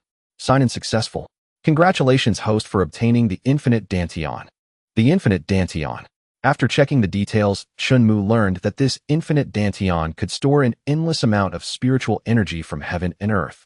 He no longer had to worry about the upper limit of his spiritual energy or having to condense it anew once it was depleted. Moreover, the speed at which the infinite Dantian absorbed spiritual energy was over 100 times that of an ordinary person. This meant that Chen Mu would never have to worry about spiritual energy consumption again.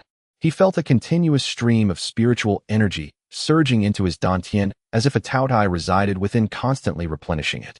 The feeling of weakness in his limbs rapidly vanished. Well done. System Hee, thank you for the praise host. It's my pleasure, Hee. Was the system capable of laughing? Chen Mu found it rather intriguing. Young lord, fear not. Your old servant is here. Hearing the voice, Chen Mu dismissed the virtual panel before him and turned his gaze. The speaker was a human immortal realm powerhouse from the Tianyuan sacred ground. Seeing that Chen Mu was unharmed, that elder let out a long sigh of relief. Thank heavens. Thank heavens you are safe, young lord. You frightened your old servant to death. Then his expression shifted and he roared in fury. Which blind fool dares to cause chaos in the Tianyuan sacred ground?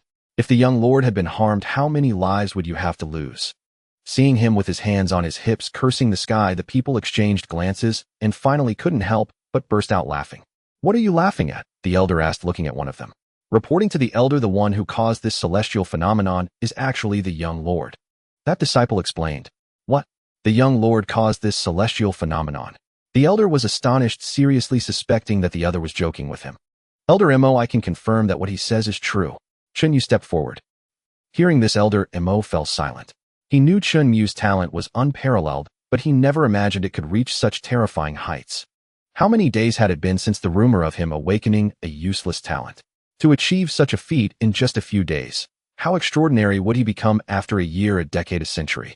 By then, even the Tianyuan ancestor himself would have to admit inferiority. Cousin, regarding this Thundergate sword cultivation method, I only just handed it to you, but how did you? Facing Chen Ye's question as she approached, Chen Mu looked awkward, unsure how to explain. After his mind raced, he thought of an excuse. Comprehension is one thing, but this Thundergate sword cultivation manual actually contains a wisp of the Thundergate ancestor's remnant soul. He passed his cultivation to me, which is why I could advance so quickly. The lie came to him effortlessly. After saying it, his face didn't redden, nor did his heart race. A truly Oscar-worthy performance. So that's it. It seems heaven truly favors you, cousin. Chen Yu was genuinely happy for Chen Mu. Chen Mu chuckled lightly, saying nothing, worried they might continue to press him for answers. The Thundergate ancestor. This is the Thundergate sword cultivation method. Elder Mo, who had been lost in thought for a while, snapped back to reality upon hearing those 4 words. Yes, Chen Mu confirmed with a nod. To think that such a legendary cultivation method would fall into the hands of the young lord. Truly heaven favors the young lord, and heaven favors our Tianyuan sacred ground. Congratulations, young lord, the elder said, cupping his hands. Heaven favors the young lord. Heaven favors our Tianyuan sacred ground. Heaven favors the young lord. Heaven favors our Tianyuan sacred ground. The disciples followed suit, shouting in unison. Recalling how these people, despite the misunderstanding, had unhesitatingly and resolutely risked being shattered to pieces to shield him from the heavenly thunder. Chen Mu felt it would be inexcusable not to do something. This was a perfect opportunity to win their loyalty. There were 534 people present. Chen Mu took out 534 9-grade dragon blood pills, and with a wave of his hand distributed one to each person. Is this a 9-grade pill? Such a powerful medicinal aura. Heavens. Just by smelling it, I can feel my internal spiritual energy increasing. It's boiling. Wait. If I'm not mistaken, this pill seems to contain dragon blood. A dragon blood pill. 9-grade. Oh my god. An extraordinary pill that is rarely encountered, and the young lord just gave it to us like this. I must repay the young lord. Realizing what kind of pill they held in their hands, quite a few felt their legs go weak. These pills are a reward for your willingness to go through fire and water for me, Chen Mu announced. Thank you for the reward, young lord. Disciple is willing to serve the young lord with utmost loyalty. Thank you for the reward, young lord. Disciple is willing to serve the young lord with utmost loyalty. Thank me. No, I should be the one thanking you. Granting 9-grade dragon blood pill successful. 100-fold rebate triggered. Congratulations, host, for obtaining 53409 grade dragon blood pills.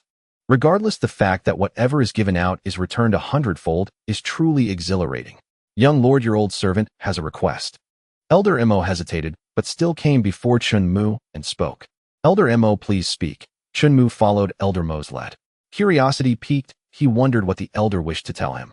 Could it be that he wanted to inquire about the source of those dragon blood pills? In truth, this old servant has always been deeply intrigued by the Thunder Sect's sword cultivation method. Now that the young master has attained great mastery over this technique, might I be granted a glimpse of it with my own eyes? Elder Mo spoke. I see. Chen Mu nodded and continued. Then Elder Mo, how would you like to witness it? Simple. Young master need only strike this old servant with your most powerful move, Elder Mo replied. Simultaneously, he began to retreat, granting Chen Mu ample space to execute his technique. Very well. Since Elder Mo had put it that way, Chen Mu found it hard to refuse. Given the unique and rare nature of the Thunder Sect's sword cultivation method, it was only natural for the elder to be intensely curious. Elsewhere, upon hearing that Elder Mo, a cultivator at the human immortal realm, intended to seek instruction on an ancient mystical technique from the young master, many disciples promptly set aside their tasks and hurried over to observe. Is this Thunder Sect sword cultivation method truly as profound as you all claim? Nonsense. Haven't you seen that even Elder Mo humbly seeks his guidance? Compared to that, I am still more envious of the young master's fortune to have obtained the legacy of an ancient predecessor. It can't be helped. The young master awakened a heaven-grade top-tier Thunder Spirit root, and the Thunder Sect sword cultivation method happened to be in senior brother Chen Ye's possession. In this battle, who do you think will win? Give the young master 3 more years to elevate his cultivation, and Elder Mo would surely lose. In short, he believed that Elder Mo, with his human immortal realm cultivation, was the stronger one for now. The vast chasm in cultivation levels was not something a single legacy could easily bridge, it required time to settle. Overhearing their conversation, Chen Mu furrowed his brow, slightly feeling somewhat helpless. When had he ever said he would settle a victory or defeat with Elder Mo?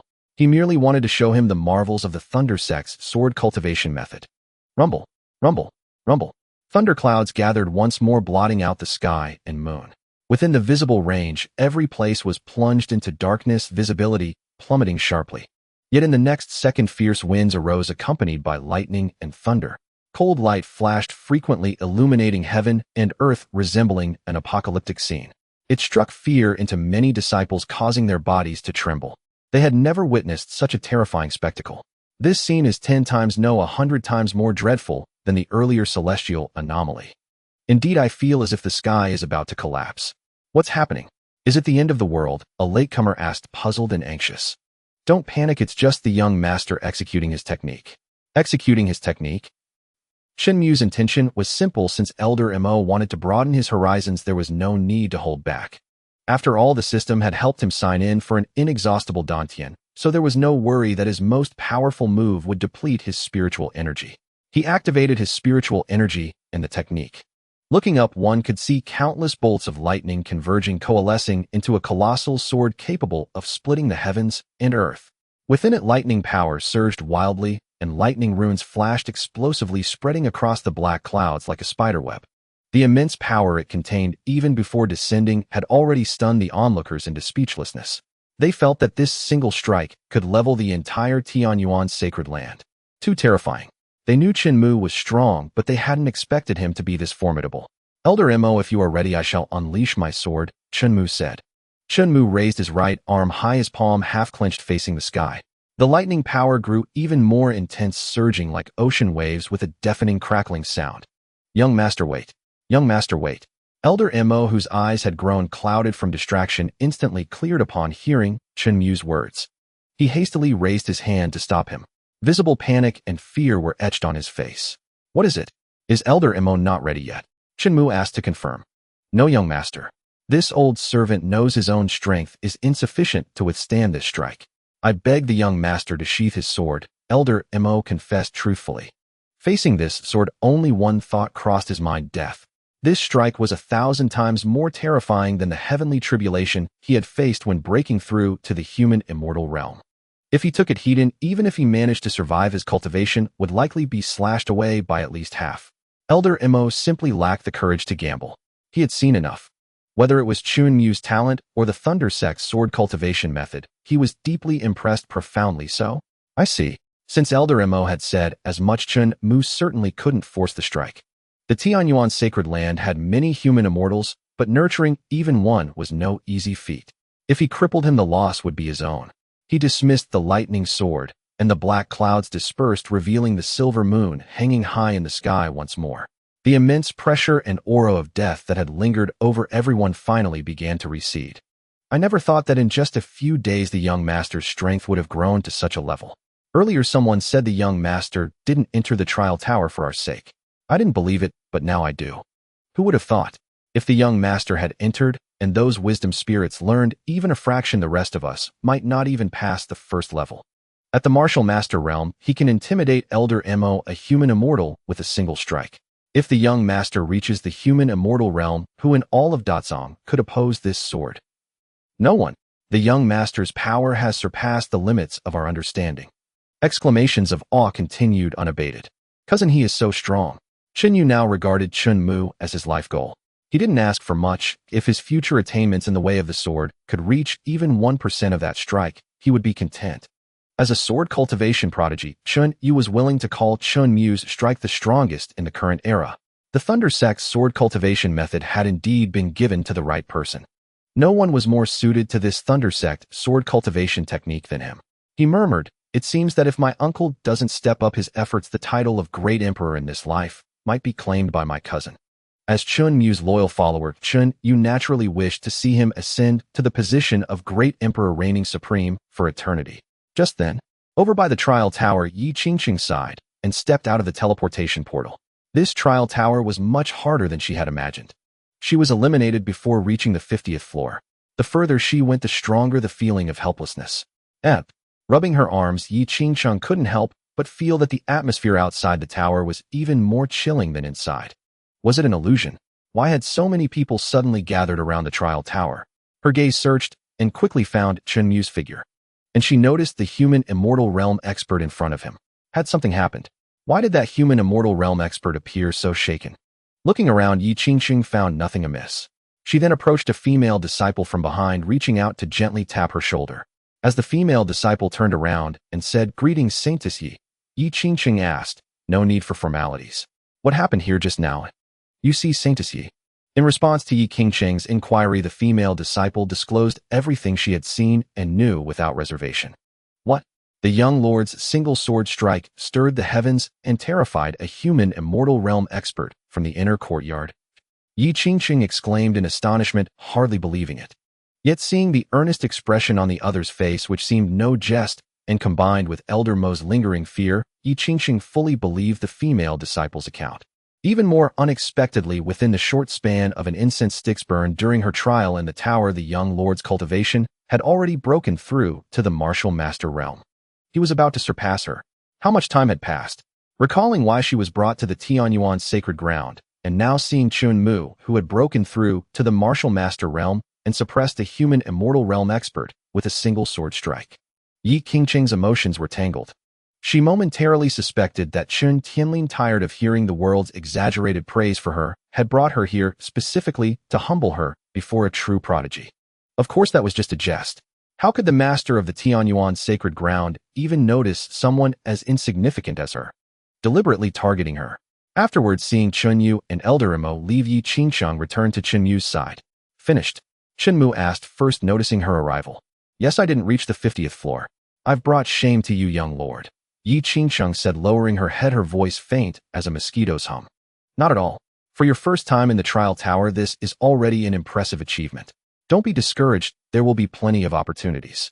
Chen Mu comforted her. "Thank you, young lord. I will continue to strive." Yi Qingqing lifted her head, her gaze resolute. "It's getting late. Let's return to the mansion. I'm getting sleepy." Chen Mu said, raising a hand to stifle a yawn.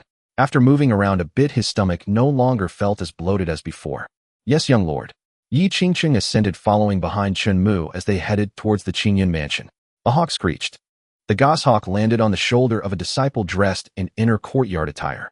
The disciple rolled up a letter, placed it into a fine bamboo tube attached to the hawk's leg, sealed the lid, and released it. Half an hour later, the goshawk arrived at the capital of Dao at the Tianyuan Commerce Alliance headquarters. A sweeper outside, hearing the screech, paused his work, raised his arm for the hawk to alight. He set his broom aside, retrieved the letter from the tube, and said with a smile, "Thank you for your hard work." Feeding the hawk 2 strips of spirit beast meat, he released it and turned to enter the door. Knock, knock, knock. Enter. Hearing the voice from behind the door, the man dared to push it open and step inside. Master, a letter from the sacred ground. Is it about Xiao Mu? Hearing the words letter from the sacred ground, Chun Juexin's tightly furrowed brows instantly relaxed. Unable to hide his excitement, he stood up to ask. Yes. The man had already verified the letter's contents, primarily concerned that someone might have inscribed a curse within the paper to harm Chen Juexin. Taking the letter from the man, Chen Juexin opened it and couldn't restrain his smile. Good. Excellent. The Thundergate sword art has reached great perfection, one strike shaking the human immortal realm. I, Chen Juexin, have a peerless prodigy as a brother. Overjoyed, Chen Juexin directly rewarded each member of the Chamber of Commerce with 10,000 top-grade spirit stones as a celebration. He also instructed all his commerce branches to accelerate the search for top-tier cultivation techniques, elixirs, and weapons related to lightning and fire attributes, and send them all to Chen Mu, determined to forge him into the strongest of the era, undefeated at the peak. Meanwhile, the Heavenly Secrets Pavilion disseminated this news immediately. With such an unparalleled genius at the Tianyuan sacred ground, why keep it hidden? A single sword strike that awed the human immortal realm left no need for cautious development. Soon after, in the imperial study of the Dao dynasty, 3 knocks sounded, and an old eunuch pushed open the door to enter. Your Majesty. The old eunuch bowed with cupped hands. What is it now? Dao Emperor Song Ao set down his brush, his gaze falling on the eunuch. Your Majesty, this servant just received first-hand news from the Heavenly Secrets Pavilion and came to report. News? What news? Song Ao asked again. The old eunuch stepped forward to Song Ao's side, presenting a martial arts world bulletin with both hands. It concerns the young lord of Tianyuan. Hearing this, Song Ao asked no more, took the bulletin, opened it, and began to read. The Thundergate sword art. Isn't that the technique created by the omnipotent Great One who dominated an era during the Age of Chaos? Lost for so long, who would have thought the Tianyuan sacred ground would acquire it, and that the young lord would receive the ancient inheritance? What a... He continued reading. The more he read, the more Song Ao's skin crawled. He sat as if on pins and needles, springing to his feet in shock. A single sword strike stirring heavenly phenomena, terrifying a human immortal realm expert and an inner courtyard elder of the Tianyuan sacred ground at that. Thighs. Song Ao was completely numbed, words failing him. He had seen many geniuses and monsters, but one like this he had truly never encountered. Your Majesty, what should we do? This servant fears. The old eunuch trailed off. Some words need not be spoken plainly. You fear that if the Tianyuan sacred ground continues like this, they will no longer tolerate Dao's existence and will replace us, don't you? Song Ao did not blame the old eunuch. After all, he had been by his side since childhood, both a loyal servant and an old friend. The old eunuch did not deny it. Rest assured, as long as Dao continues to fulfill its duties properly and stirs no trouble, they likely won't do anything. Song Ao's words and tone carried a hint of self-consolation.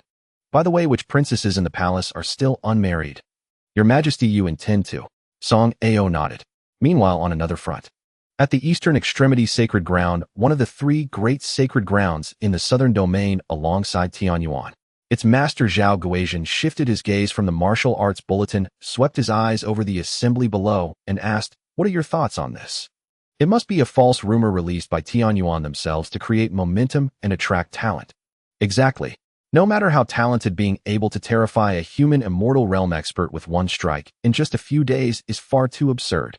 The Heavenly Secrets Pavilion has always belonged to Tianyuan. Such false news is not surprising. In my view, Tianyuan's sacred ground's fortune is waning, and they are starting to stir up trouble. No one in the eastern extremity sacred ground believed the description of Chen Mu in the bulletin. Holy Lord, this disciple is willing to visit the Tianyuan sacred ground under the pretext of offering congratulations to ascertain the truth. At this moment, the eastern extremity Holy Son, Zhao Yuhao, stepped forward. After deliberation among the elders and Zhao Guoyuan, they unanimously agreed to dispatch the Holy Son Zhao Yuhao to the Tianyuan sacred land under the pretext of offering congratulations, so as to probe the true extent of Chen Mu's strength. Was it indeed a fact or an elaborate deception, a manipulation of hearts and minds? Bear in mind the Eastern Pole and the Tianyuan sacred land are currently in a state of truce. Do not act rashly. Before Zhao Yuhao's departure, Zhao Guoyuan repeatedly cautioned him. Zhao Yuhao had grown up under his watch. Zhao Guoyuan believed he knew Zhao Yuhao's temperament well, yet he could not help but feel anxious. A century ago, the battle between the Eastern Pole's sacred land and the Tianyuan sacred land had utterly shattered his pride. For the past 100 years, Zhao Guoyuan had been avoiding friction with the Tianyuan sacred land lying low to develop. He longed for the day he could once again contend with the Tianyuan sacred land, yet he always felt that the timing was not quite right, unable to make a firm decision. When he heard that the future Saint Lord of the Tianyuan sacred land had awakened a yellow-grade lower talent, becoming a mere waste. Zhao Guoyuan once believed that the opportunity for the Eastern Pole's sacred land had arrived. Little did he expect that before long a complete reversal would occur. A waste had transformed into an unparalleled genius. Without thoroughly verifying the truth of this, Zhao Guoyuan could find no peace. If Chen Mu were truly as monstrous as the rumors claimed, then the Eastern Pole's sacred land would have to continue lying low for a long time to come. Zhao Guoyuan believed in the concept of fortune. If the rumors about Chen Mu were not false, it would prove that the Daos fortune still favored the Tianyuan sacred land. To defy the heavens would be nothing short of suicide. Your disciple shall bear this in mind. With these words, Zhao Yuhao took his leave. Using the token given by Zhao Guoyuan, he went to the treasure pavilion to select congratulatory gifts. Since it was a congratulatory visit, he certainly could not go empty-handed. He had to demonstrate proper sincerity.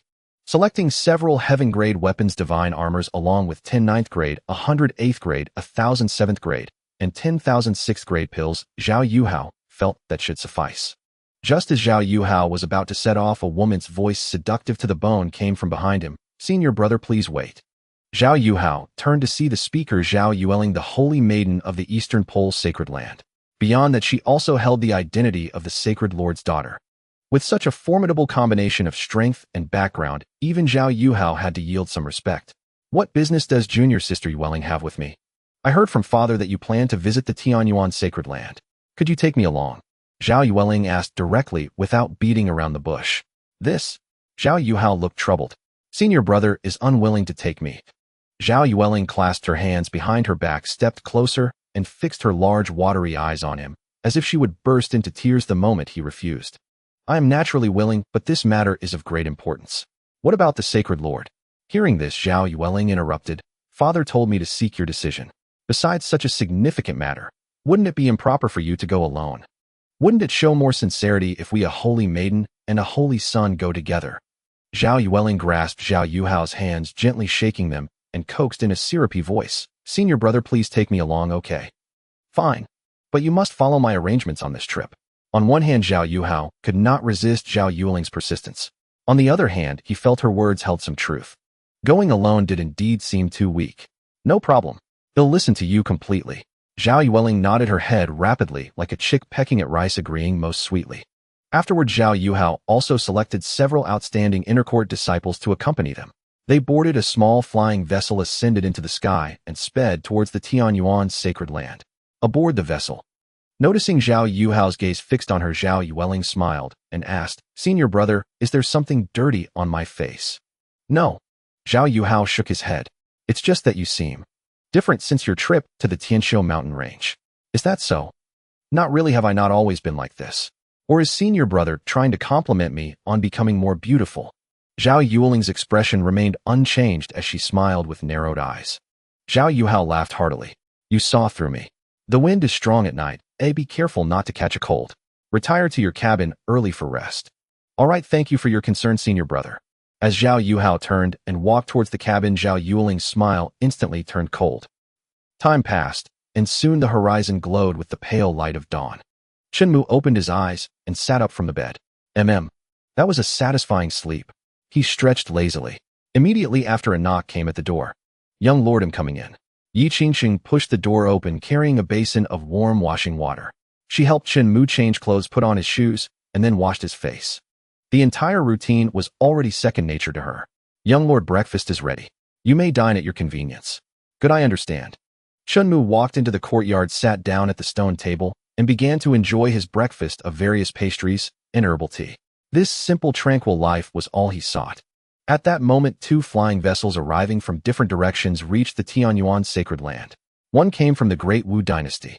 The other came from the Eastern Pole sacred land. Both parties were curious as to why the other had come to the Tianyuan sacred land. Then they were both halted by Elder Mo.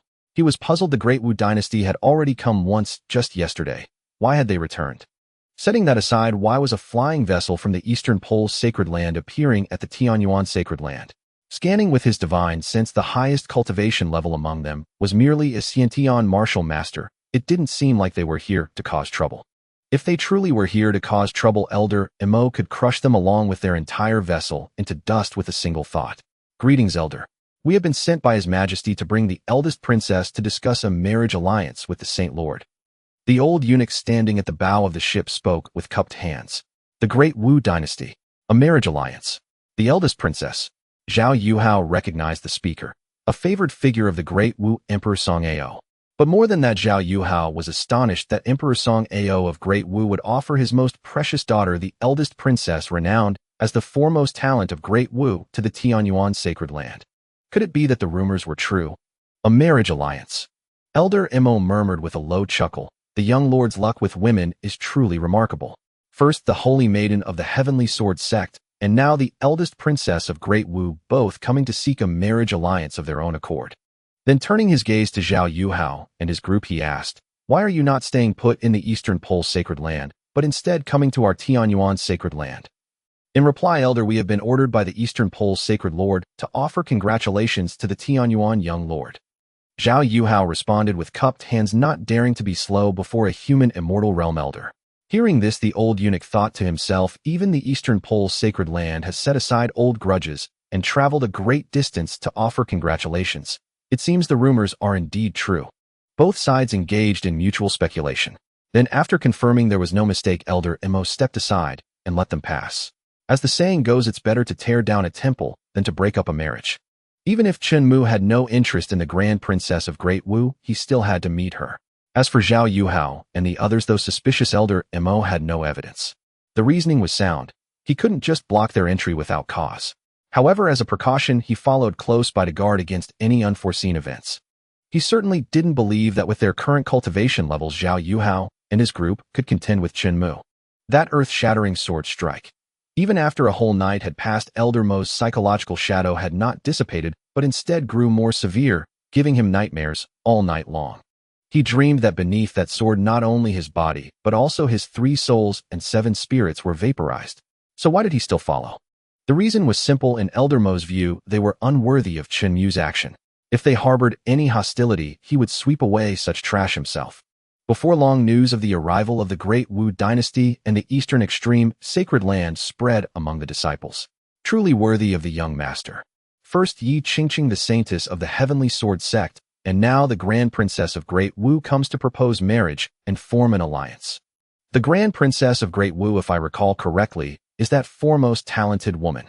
Young as she is, she already manages the Great Wu treasury, deeply favored by the martial emperor, and her calligraphy and poetry astonish the entire literary world. Exactly, it's her. The dream goddess of countless scholars, yet she is about to become the young mistress of our Tianyuan sacred land. If she becomes the young mistress, what about Saintess Yi? The primary wife or the secondary wife each will rely on their own abilities. Wait, more than this, shouldn't we really be concerned about the Eastern Extreme sacred land? They're just offering congratulations. Oh, what's there to worry about? Could they have good intentions? I don't believe it. Like a weasel paying a New Year's visit to a chicken. Indeed, good intentions are unlikely. If it comes to another battle this time, well, annihilate them outright. None of the disciples showed any sign of cowardice. Meanwhile, on the dynasty's flying boat, Your Highness, we are about to arrive. The old eunuch lightly knocked on the door and then pushed it open. Seeing the Grand Princess still staring intently at those calligraphy pieces, completely absorbed, the old eunuch let out a deep sigh. Born into a royal family, some matters are beyond personal choice. Although he had to admit that the one who wrote lines like 10 steps to kill one man 1,000 miles, leaving no trace, when the deed is done he fades away, hiding his fame and form, And though my body may be ground to dust, I fear not, who I wish to leave my pure name in this world, was immensely talented. But Datsang was after all an era where martial prowess reigned supreme. How could it be easy for the Grand Princess to find a mate matching her talent? Seeing that the Grand Princess had no intention of responding, the old eunuch tactfully withdrew. He would not disturb the Grand Princess' time with those poems which she had bought at a high price from others, allowing her to linger a little longer. Even if it were but a fleeting dream, there was no need to shatter it prematurely. At that moment, within the Azure Cloud residence, "Young master, this is for you." Just as Chen Mu finished his morning meal and washed down the pastry crumbs with a sip of floral tea, he saw Yi Qingqing presenting a spatial ring with both hands. He took it, infused it with spiritual energy to inspect its contents, and found 100,000 high-grade spirit stones. "This is a..." Chen Mu asked in confusion. "Those calligraphy pieces you wrote earlier." Qingqing believed that fine works deserve an appreciative audience, so I took the liberty of auctioning them at the auction house. This 100,000 high-grade spirit stones is the proceeds from the auction. After hearing Yi Qingqing's words, Chen Mu was quite surprised. He hadn't expected that his casual scribbles would be worth so much. "Since I left those pieces in your hands, you can keep the spirit stones yourself." Chen Mu tossed back the spatial ring. Successfully granted 100,000 high-grade spirit stones. 100-fold rebate triggered. "Congratulations, host, you have received 10 million high-grade spirit stones." "Thank you, young master." Yi Qingqing was extremely excited. Chen Mu acknowledged with a hum, thinking to himself, "I should be the one thanking you." Between 100,000 spirit stones and 10 million, even a fool knows which to choose. Of course, if Chen Mu chose to be unscrupulous, he could renege immediately and take both the 10 million and the 100,000. But for him, now such a move was clearly unnecessary. After all, the 100-fold rebate had no limits. He could snowball it infinitely. If Chen Mu didn't mind the trouble, even starting with a single spirit stone within a day, he could easily surpass his own sister Chen Juexin, the richest person in Datsang in wealth. Given the effort, Chen Mu would rather unfold a reclining chair, find the sunniest spot, and lie down. A standard Guyu slouch. Truly, that was the most relaxing and comfortable. Thump, thump, thump. A knock came at the courtyard gate. Yi Qingqing quickly set aside her tasks and went to answer. "Elder Imo." Yi Qingqing tilted her head to look. It wasn't just Elder Imo alone. Behind him followed several young men and women dressed in styles completely different from those of Tianyuan's sacred land. "Saintess, ye please trouble yourself to inform the young master that the Holy Son and Holy Maiden of the Eastern Extreme Sacred Land have come to offer congratulations on the young master's awakening of his dual talents." Elder Imo said politely. "Eastern Extreme Sacred Land." So these were the people from the Eastern Extreme Sacred Land. Yi Qingqing suddenly understood. No wonder they all bore an air of pride and distinction. "Very well, Elder Imo, please wait a moment. I will go and announce your arrival." As Yi Qingqing finished speaking, Chen Mu's voice rang out. "No need, let them come in." At such a short distance, even if he wanted to ignore it, he couldn't. "Yes." Yi Qingqing replied, fully opening the courtyard gate and stepping aside. She made way for Elder Imo, Zhao Yuhao, and Zhao Yueling to enter the Azure Cloud residence. Zhao Yuhao, Holy Son of the Eastern Extreme Sacred Land, pays respects to the young master of Tianyuan. Zhao Yueling, Holy Maiden of the Eastern Extreme Sacred Land, pays respects to the young master of Tianyuan. The group arrived before Chen Mu and in unison clasped their hands in greeting. Chen Mu slowly sat up, swept his gaze over the crowd, and said, "I accept your congratulatory gifts. Leave them here and return to where you came from." The only reason he had allowed Zhao Yuhao and the others entry was to avoid sparking a conflict between the two sacred lands on his account. Wasn't it better to enjoy a time of peace and prosperity? Why resort to weapons and bloodshed? Yet he had no desire to forge any ties with these people. Zhao Yuhao's words died in his throat. He had originally thought everything was going smoothly and planned to take this opportunity to propose a sparring session with Chen Mu for mutual improvement, thereby probing the depths of his strength. But the other party simply wouldn't give him the chance. Could it be that he had seen through his intentions and wanted to avoid revealing his true cultivation? Zhao Yuhao couldn't help but speculate. With Elder Mo present, he couldn't directly probe Chen Mu's cultivation level. Seeing Zhao Yuhao hesitate and remain silent, Chen Mu's side took a breath and was about to speak. It was exactly one complete breath. Warning. Host is about to break through to Grandmaster and must undergo the heavenly thunder tribulation. Chen Mu had long grown accustomed to the ever-accelerating pace of his breakthroughs, finding it no longer a surprise. Yet he never expected that his cultivation had, unbeknownst to him, already reached the Grandmaster realm.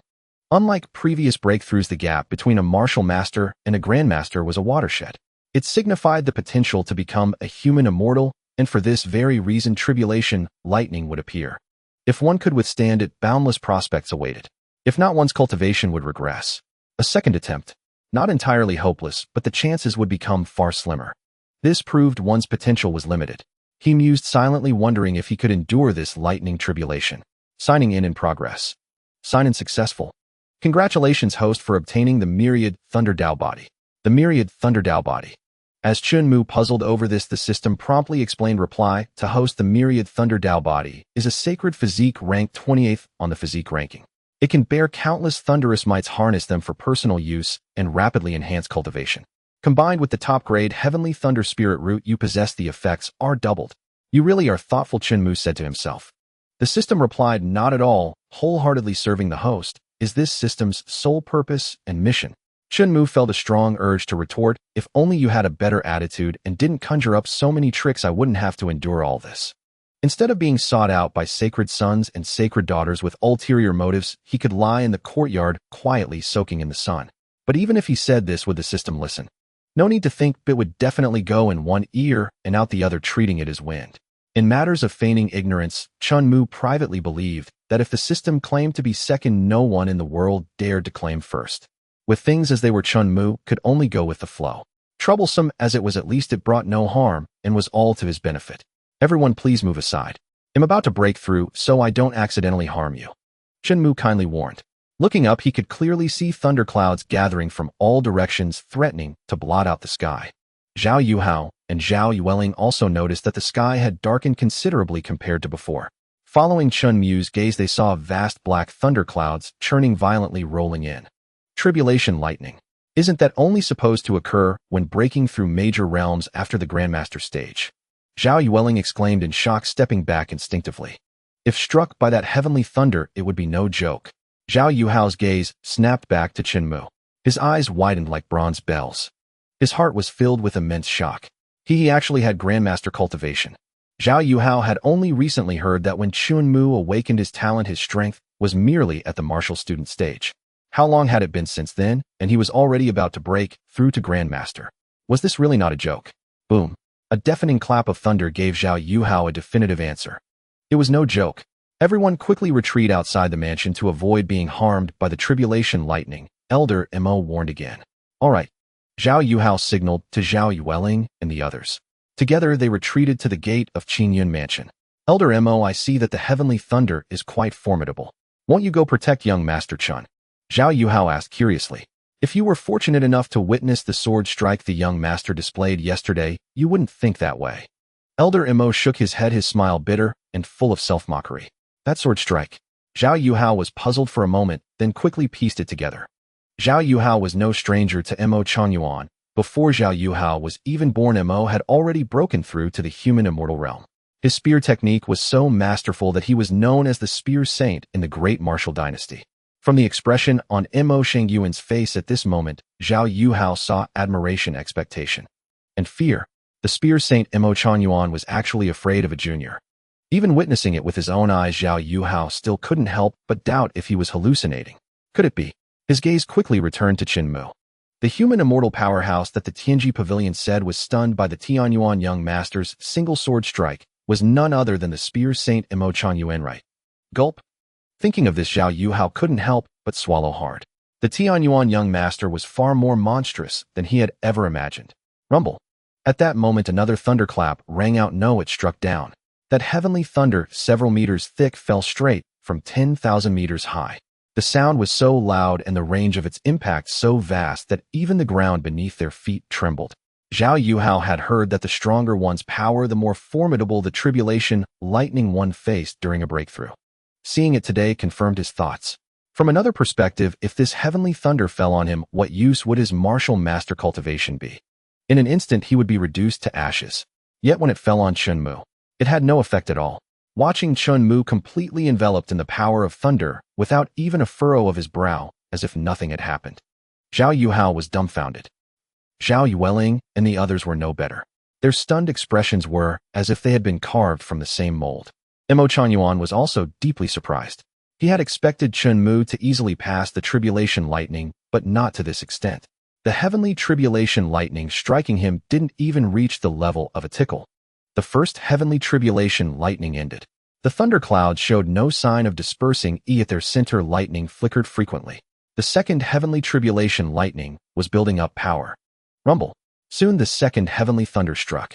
The power of the thunder visibly intensified, yet it still couldn't inflict even the slightest harm on Chen Mu. Chen Mu felt nothing, knowing the tribulation lightning wouldn't end so quickly, so he simply lay back in his chair. This relaxed and carefree demeanor contrasted with the overwhelming, awe-inspiring might of the tribulation lightning before him, created two entirely different scenes. It made one wonder, was this how one should behave during tribulation? It was far too easy.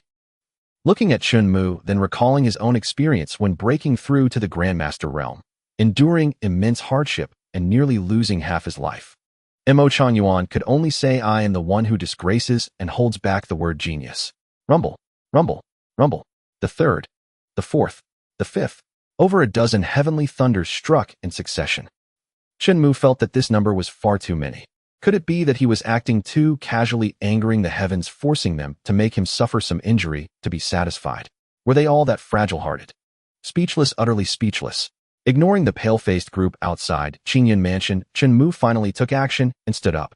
He thought this couldn't go on, as it was wasting his rest time. After briefly understanding the myriad Thunder Dao body, he devised a countermeasure. He activated the sacred physique to absorb the heavenly thunder. With the boost from the top-grade heavenly thunder spirit root, his spiritual energy surged. His cultivation skyrocketed. No matter how much tribulation lightning struck, Chen Mu absorbed it all. With his boundless Dantian, there was no need to worry about being unable to bear so much spiritual energy and causing an explosion. If I'm not mistaken, the Tianyuan young master is absorbing the tribulation lightning. Wait, that is a sacred physique. The sacred physique is a blessing of the heavenly Tao with a probability of awakening so minuscule that it is rarer than talent itself.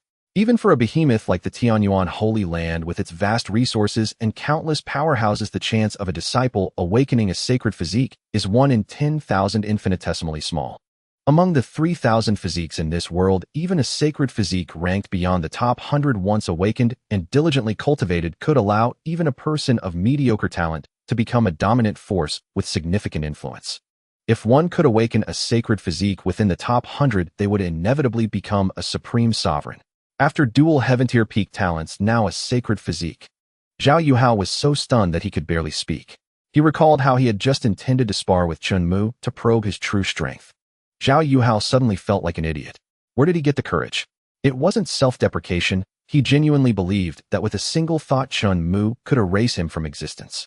He no longer had any doubt about the news from the Heavenly Intelligence Pavilion. He indeed possessed that power. If I'm not mistaken, this should be the myriad Thunder Dao physique ranked 28th on the physique leaderboard.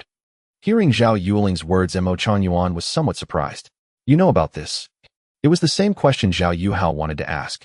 I've just heard of it, Zhao Yuling quickly explained, sensing Zhao Yuhao's puzzled gaze. Correct, Mo Chuanyuan confirmed. This is indeed the myriad Thunder Dao physique ranked 28th on the physique leaderboard. The myriad Thunder Dao physique, a sacred physique in the top 30. Combining Chen Mu's awakened heaven-ear peak thunder spirit root and his monstrous cultivation speed, Zhao Yuhao couldn't fathom it. How terrifying Chen Mu's future achievements would be. The heavenly thunder tribulation seemed to realize something was amiss. If it continued, Chen Mu might even break through directly to the second level of Grandmaster. Thus the thunder clouds dispersed, the tribulation ended, and the sky cleared to a vast expanse of blue. Tisk, keep striking. I was just one step away from breaking through to the second level of Grandmaster, Chen Mu remarked disdainfully. When I didn't want you to strike, you wouldn't stop. Now that I want you to, you stop. Upon hearing this, Zhao Yuhao and Mo Chuanyuan were even more speechless. Everyone else wished for the thunder tribulation to end as soon as possible, fearing a misstep that would deplete their qi and blood, leading to failure. But you, on the contrary, turned the tables, absorbing the tribulation to enhance your cultivation. If I were the heavenly Tao, I'd be furious. Well, never mind, with just a few more breaths my cultivation would automatically increase. Chen Mu didn't dwell on it. He lay back on the bench and said to Mo Chuanyuan and the others outside, It's nothing. Congratulations, young master. Mo Chuanyuan hurried in, barely containing his excitement. Congratulations on your successful breakthrough and awakening the sacred physique. Zhao Yuhao and the others followed closely. You seem to have something you wanted to say to me earlier. Chen Mu asked Zhao Yuhao. Zhao Yuhao's body trembled, and he immediately produced a spatial ring. This contains a modest gift from our Eastern Extreme Holy Land to congratulate the young master on awakening dual talents. Please accept it. He dared not utter a single word about the sparring match. This journey had already opened Zhao Yuhao's eyes wide. The rumors were true. Not only were they true, but they had even understated the Tianyuan young master. He was stronger than the rumors suggested. All right, I'll accept it. Since they had traveled a long distance, it would be improper to refuse. In that case, we shall not disturb the young master further, and will return to report. Zhao Yuhao's mission was complete, and he didn't want to stay a single second longer in the Tianyuan Holy Land. It was too demoralizing. As fellow Holy Land prodigies, how could the gap be so vast?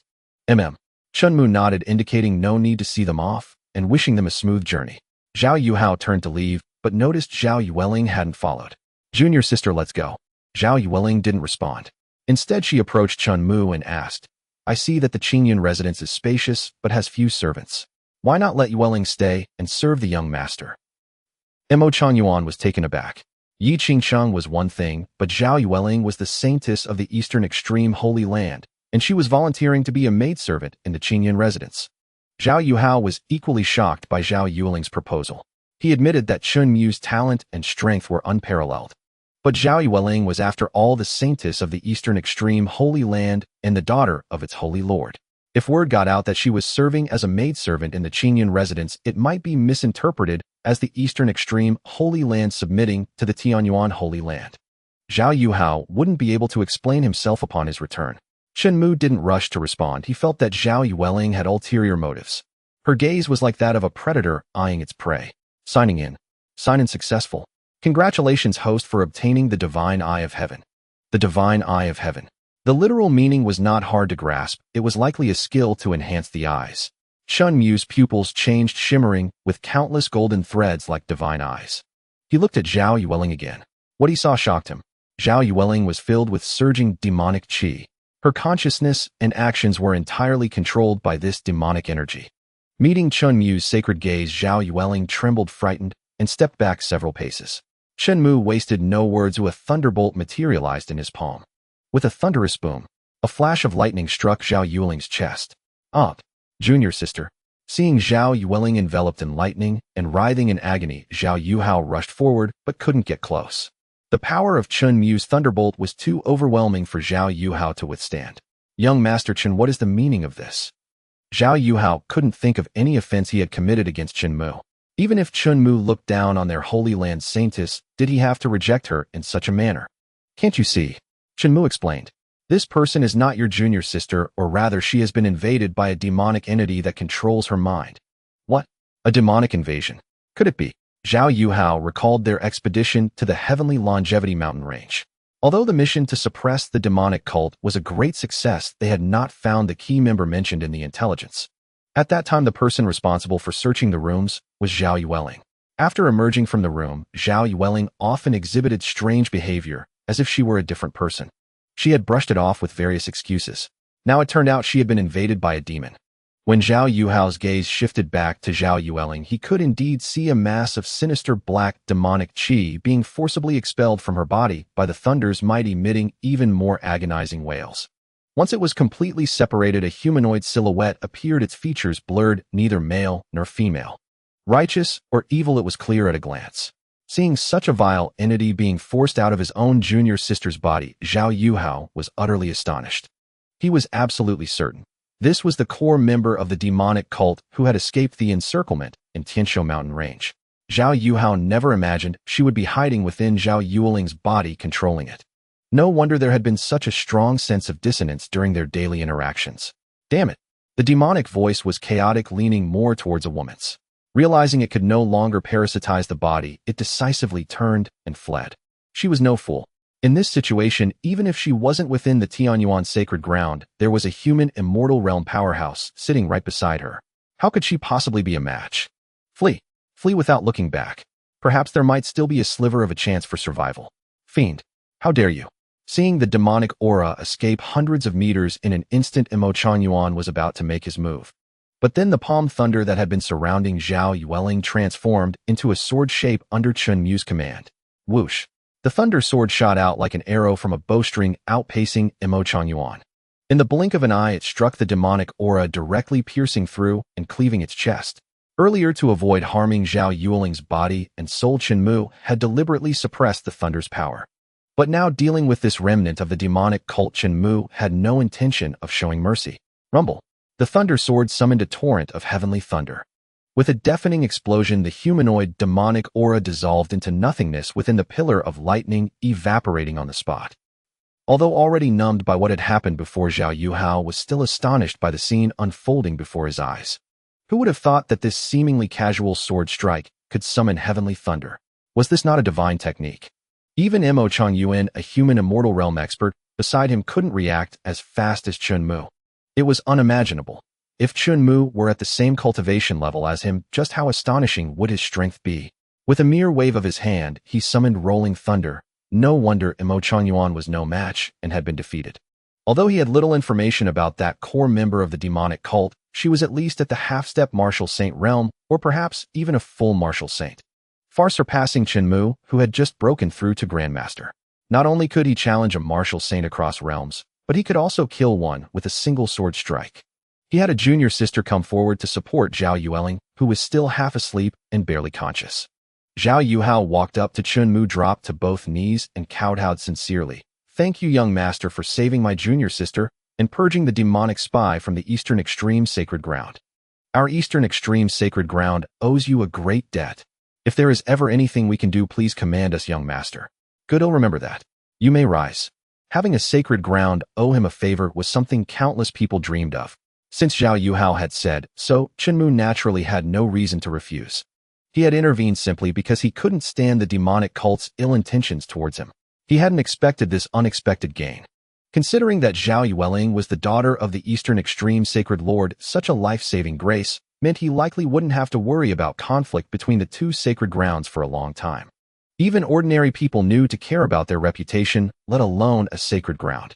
If the Eastern Extreme Sacred Ground repaid kindness with enmity, it would surely invite condemnation from the entire Datsong world. Excellent. Excellent. After all, only when the world was at peace could he enjoy himself in comfort. Before long, Zhao Yuhao and his group left Qingyun Manor and headed to the flying boat dock, deciding to depart from the Tianyuan Sacred Ground and return to the Eastern Extreme to report. "Young master, you have rendered a great service this time." Imo Changyuan clearly understood what it meant for the Eastern Extreme Sacred Ground to owe Chen Mu a favor.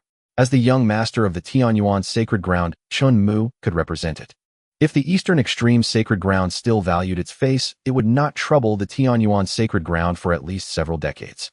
Several decades later, with Chen Mu in power, Imo Changyuan was even more certain they wouldn't dare come. It was merely a small effort. Chen Mu waved his hand, telling Imo Changyuan not to mind.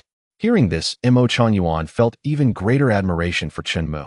So young, possessing unparalleled talent, yet able to remain humble and composed, it would be hard for him not to achieve great things in the future. If Chen Mu knew what Imo Changyuan was thinking, he would wholeheartedly agree. With a system like this fragile heart, it was indeed difficult for him not to rise and achieve success. Afterwards, Imo Changyuan also chose to leave Qingyun Manor without further disturbance. Chen Mu noticed Yi Qingqing standing nearby, seemingly still not having come to her senses. Chen Mu picked up the teapot weighted in his hand and said to her, "The tea is gone.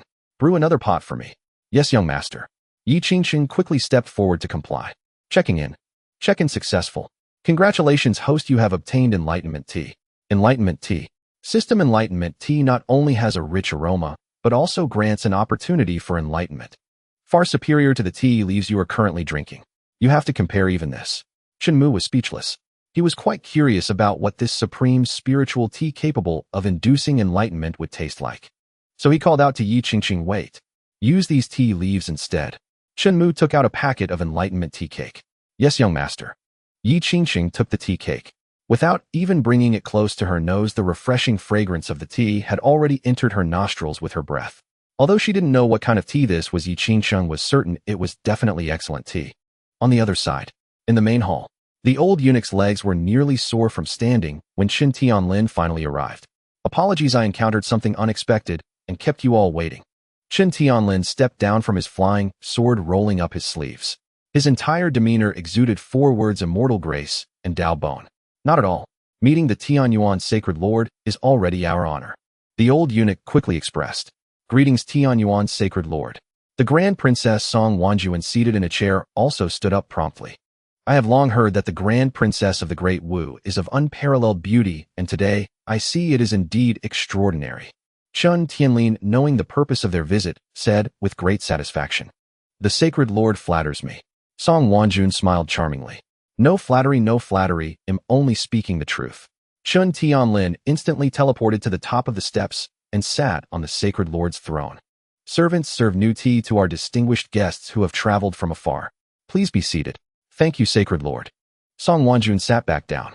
This Tianyuan Sacred Lord was much easier to get along with than she had imagined, without much air of superiority.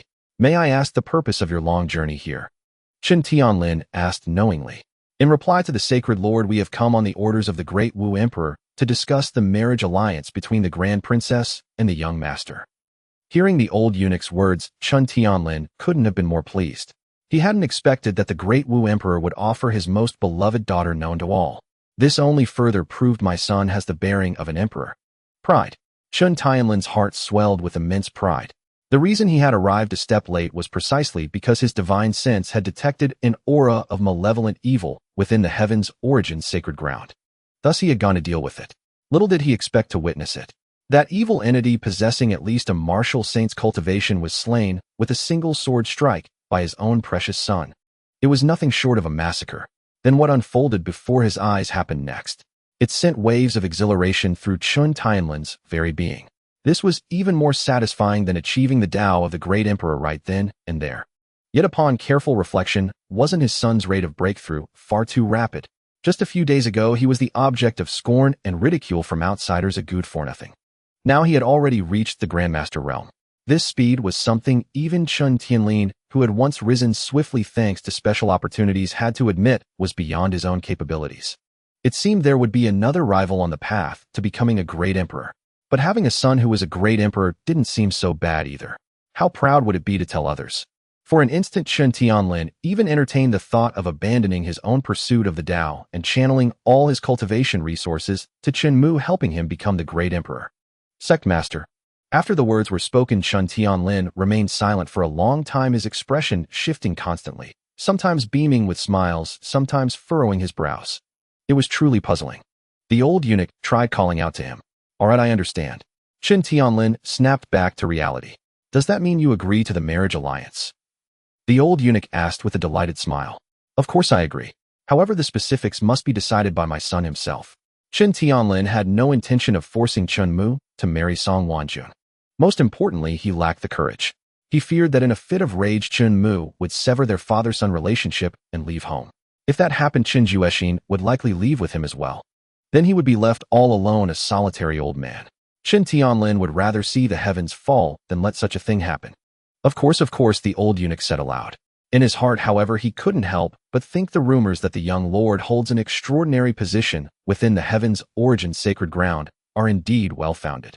In an imperial household, even the crown prince has no right to decide his own life before ascending the throne. Defying the emperor's decree is a capital offense. Extrapolating this to the heavens' origin sacred ground, one can easily imagine Chen Mu's status. Hearing this, Song Wanjun felt a deep sense of envy. How she wished she could decide her own destiny. A beautiful woman paired with a talented man was in the end nothing but an illusion. Pushing aside her thoughts, she obediently followed behind Chen Tianlin, exiting the main hall and heading towards the Azure Cloud residence. For her, marrying into the heavens' origin sacred ground was merely jumping from one cage into another. Inside the Azure Cloud residence. Young lord, this tea is incredible. Just by smelling it, I can feel my spiritual energy growing. Yi Qingsheng exclaimed excitedly, carrying a freshly brewed pot of tea back to the table. Chen Mu picked up the teapot, poured a cup for himself, and then one for Yi Qingsheng. Come have a taste. Thank you, young lord. Yi Qingsheng didn't stand on ceremony. She raised the teacup and downed it in one gulp. Suddenly, a feeling of refreshing clarity spread throughout her entire body. It felt as if a blockage in her mind had been cleared. With this thought, Yi Qingsheng quickly put down the teacup, sat cross-legged, closed her eyes, and began to draw the world's spiritual energy into her body. In a short while, Yi Qingsheng opened her eyes again, her brows curving like crescent moons in a smile. Young lord, I've achieved enlightenment. Enlightened about what? Chen Mu asked. A cultivation art which I comprehended from the minor achievement stage to the great achievement stage. Yi Qingcheng replied truthfully. Then, as if struck by another thought, she looked down at the empty cup and murmured, could it be? Because of this tea. Indeed, this tea is called enlightenment tea. Drinking it grants a chance at enlightenment. However, its rather limiting aspect is that after one enlightenment, you must wait half a year before drinking it again for another opportunity. Chen Mu casually complained about this setting. Based on the host's feedback, this system has modified the basic settings of the Dao Enlightenment Tea. Note the Dao Enlightenment Tea has been upgraded to Supreme Dao Enlightenment Tea. 1 cup, 1 enlightenment. 100% enlightenment chance. No enlightenment limits. Chen Mu was indifferent to this. The system being willing to heed his words was naturally better. Dao Enlightenment Tea. Upon hearing those 3 words, Yi Qingcheng felt a sense of familiarity, as if she had heard of it somewhere before. Thinking carefully, wasn't this the supreme spiritual tea that the sect master had collected a few strands of and treasured like a precious gem? Looking at the cup she had just drained in one gulp, and then recalling the sect master's daily ritual of sniffing the tea through a cloth bag, which was enough to satisfy him. Yi Qingcheng was inwardly amazed at the vast wealth and resources of the heavens, Origin's sacred ground. How about it? Want another cup? Chen Mu said, pouring Yi Qingcheng another cup. Young lord, such a precious item is wasted on me to drink. Yi Qingcheng shook her head vigorously like a rattledrum. It's just a cup of tea, what's there to waste? Chen Mu told Yi Qingcheng to relax and not feel burdened. Then he picked up his own cup of Dao Enlightenment tea and drank it. His cultivation arts didn't seem to have improved. System, all your cultivation arts have already reached maximum mastery under the effect of supreme comprehension. So that's it. My bad. Immediately after, Chen Mu comprehended a unique cultivation art, a heaven-grade supreme art named Annihilating Heavenly Thunder. Having just comprehended it, it instantly reached maximum mastery under the effect of supreme comprehension. 1 cup of tea comprehending 1 supreme art. Was cultivation this effortless? Yi Qingcheng stared at her cup. She thought since it's already been poured, not drinking it would be disrespectful to the young lord, wouldn't it? Convincing herself, she drank the cup.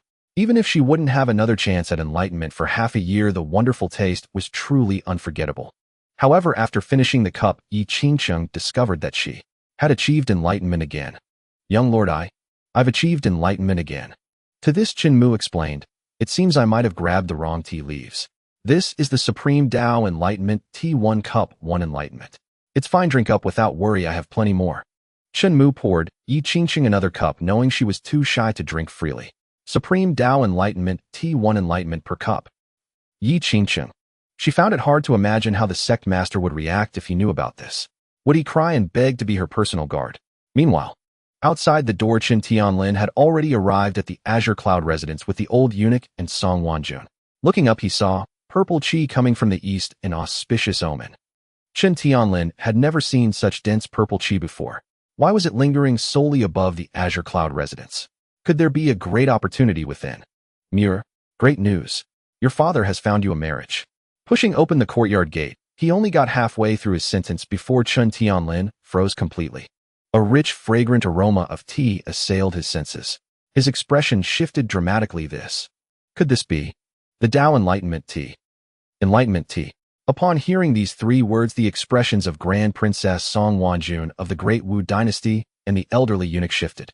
Enlightenment tea is a supreme spiritual tea that grows exclusively in the Tianling mountain range, absorbing the spiritual energy of heaven and earth for centuries, even millennia, before it can be harvested once.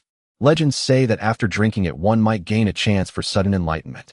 Even as a member of the royal family with the esteemed title of Grand Princess, Song Wanjun had never seen what enlightenment tea looked like, let alone tasted it. Harvested directly from the Tianling mountain range. Don't be absurd. The one who oversees those enlightenment tea trees on Tianling Mountain is a peak powerhouse who once attained the Tao as an emperor.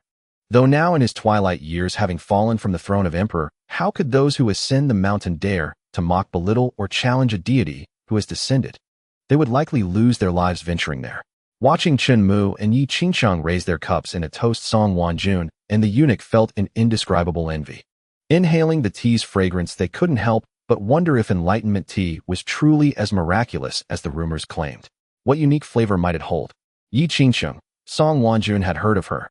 A female prodigy of the Heavenly Sword sect, she had secured the seat of saintess through sheer strength at a young age without relying on anyone filling a vacancy that had persisted for nearly a century.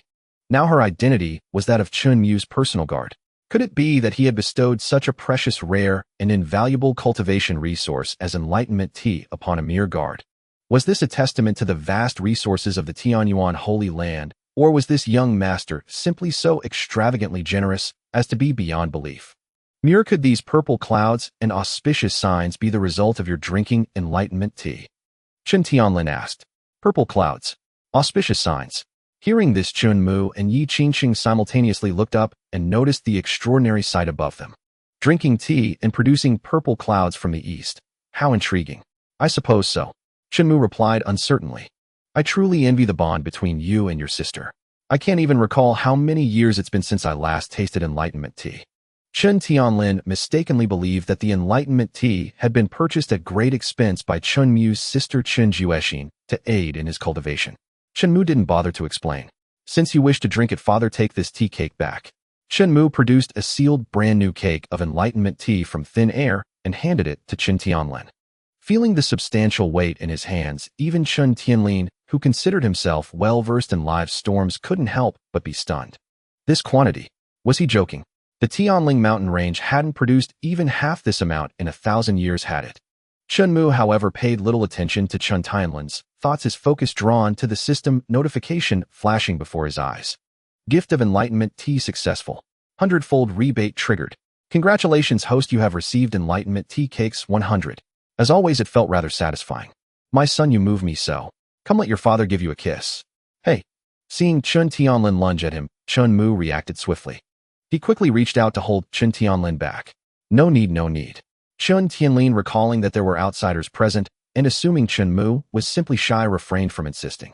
Watching Chen Tianlin's display, the elderly eunuch and Song Wanjun momentarily found it hard to discern who truly was the master of the Tianyuan Holy Land. A Holy Land sovereign reduced to relying on his son for cultivation resources, and even more astonishingly, enlightenment tea, something most cultivators would never see in a lifetime, let alone ordinary people. Chen Mu simply handed over an entire cake. By the way, father, who are these two? Chen Mu looked at the elderly eunuch and Song Wanjun. Allow me to introduce you. Chen Tianlin carefully stowed away the enlightenment tea cake, then began the introductions. This is the Grand Princess of the Great Wu Dynasty, Song Wanjun. Grand Princess, this is my virtuous son Chen Mu. Virtuous son. It was the first time Chen Mu had heard these words from Chen Tianlin, and he suspected it had everything to do with that tea cake. Greetings, young master, Song Wanjun said with a bow. Your presence in my humble abode truly honors the Qingyun residents, Chen Mu replied with pleasantries. After all, she was a princess of a nation. There was no need for hostility, which would only invite trouble. Even if in the eyes of outsiders the Great Wu Dynasty was merely a plaything of the Tianyuan Holy Land. Mir, the Grand Princess, has come to discuss a marriage alliance with you. What do you think? Chen Tianlin, disliking beating around the bush, asked directly. Marriage alliance. Chen Mu's mind raced, and he could roughly guess why the Great Wu Dynasty was doing this. They were likely wary of the talent and strength he had displayed. There was no need for that. I'm not some great demon king. Father, please forgive me, but I must decline. Decline. At these words, Yi Qingqing, the elderly eunuch, and Chen Tianlin were all taken aback. Setting aside the prestigious background of a royal princess, Song Wanjun's reputation as a talented woman was renowned throughout the entire Great Wu Dynasty. Countless men yearned for a single smile from her to win her favor. Her suitors were so numerous that even a single city could hardly contain them. Now, with Song Wanjun offering herself willingly, Chen Mu was refusing. Chen Tianlin even began to suspect that his son might not be interested in women at all, but instead harbored a preference for men. May I ask why you refuse, young master? This old servant must report back to his majesty, the elderly eunuch inquired. It has nothing to do with the Grand Princess. I simply have no desire to take a wife at the moment, Chen Mu stated truthfully. Marriage and children were not part of his current life enjoyment plans. Moreover, asking Chen Mu to skip all the steps and marry a woman he had just met with whom he had no prior connection by imperial decree was truly pushing it. Chen Mu considered himself a romantic. Everything needed a process. Hearing Chen Mu's reply, Song Wanjun breathed a long sigh of relief. Yet inexplicably, a faint sense of loss stirred within her. Was it truly just that? Or? Her gaze unconsciously fell upon Yi Qingqing. This caused Song Wanjun, accustomed to being adored by thousands, to doubt whether her charm was truly as legendary as they said. She had never expected that things would end with her being rejected. Chen Mu's eyes, when looking at her, were far too clear. Not a trace of impure thoughts could be detected. Simply appreciating beauty hardly counted as a distraction. I see. This old servant understands. What else could he say? If Chen Mu was unwilling to marry the eunuch, couldn't very well force him to wed Song Wanjun. Not unless the eunuch had a death wish. Even Emperor Song Ao of the Great Wu wouldn't dare, let alone him. As the eunuch's words faded, Chen Mu saw Song Wanjun approach him. His heart tensed. He couldn't help but wonder what did she want. Then to his surprise, Song Wanjun produced a scroll of paper. Unfurling it, a poem was inscribed, 10 steps to kill one man 1,000 miles leaving no trace. Finishing the deed, he brushes off his clothes, hiding his name and fame. Young master, I stumbled upon this poem. I personally adore it. Its quality is extraordinary. I now gift it to you, hoping you will soon realize your grand aspirations. Song Wanjun presented it, as if parting with a treasured possession. Looking at the scene before him, he reluctantly parted with what he cherished, reluctance outweighing willingness in Song Wanjun's eyes. Lowering his gaze, he examined the content on that scroll of rice paper. Accept it. How could he? Studying the expression on Song Wanjun's face, Chen Mu grew truly concerned. If he accepted it, she would surely be disheartened for quite some time. Moreover, he had sold it in the first place because it was of no use to him. Taking it back, only to sell it again. Yi Qingqing, perceiving Chen Mu's predicament, stepped forward and spoke.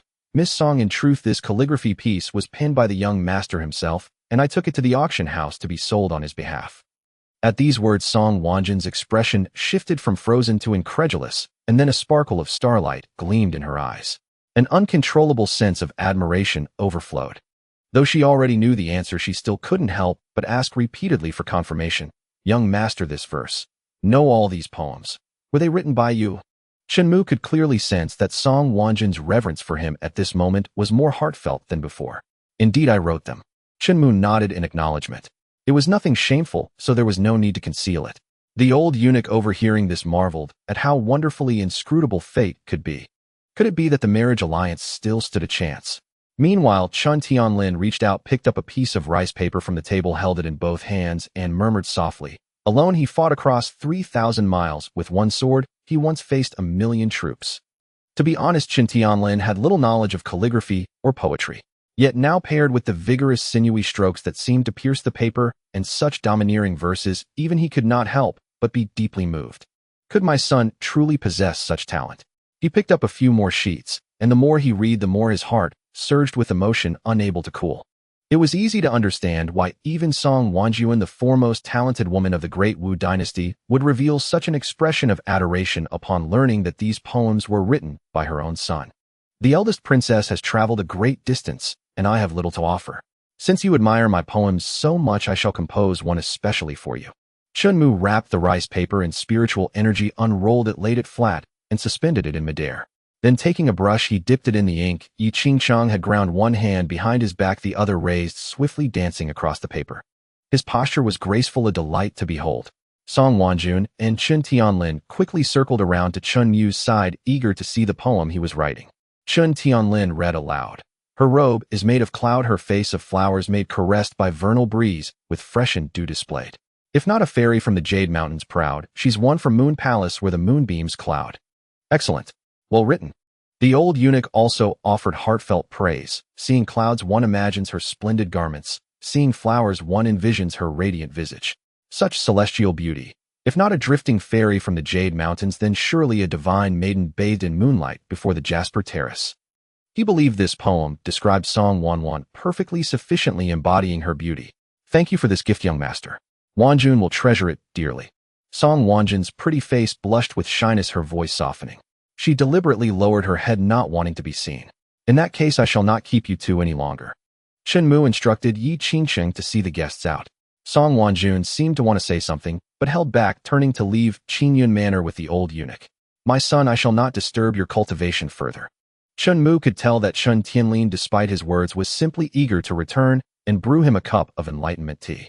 Seeing through, but not exposing, farewell, father.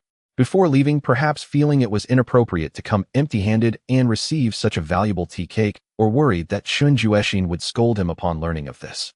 Chen Tianlin took a few steps, then turned back. With a grand wave of his hand, 3 jade bottles containing a total of 59th grade pills appeared on the stone table. These pills should be sufficient for your breakthrough. Looking at those bottles of pills, Chen Mu only wanted to say cultivation. Wasn't it just a matter of breathing? But still it was a gesture of Chen Tianlin's kindness, so Chen Mu did not refuse. Thank you, father.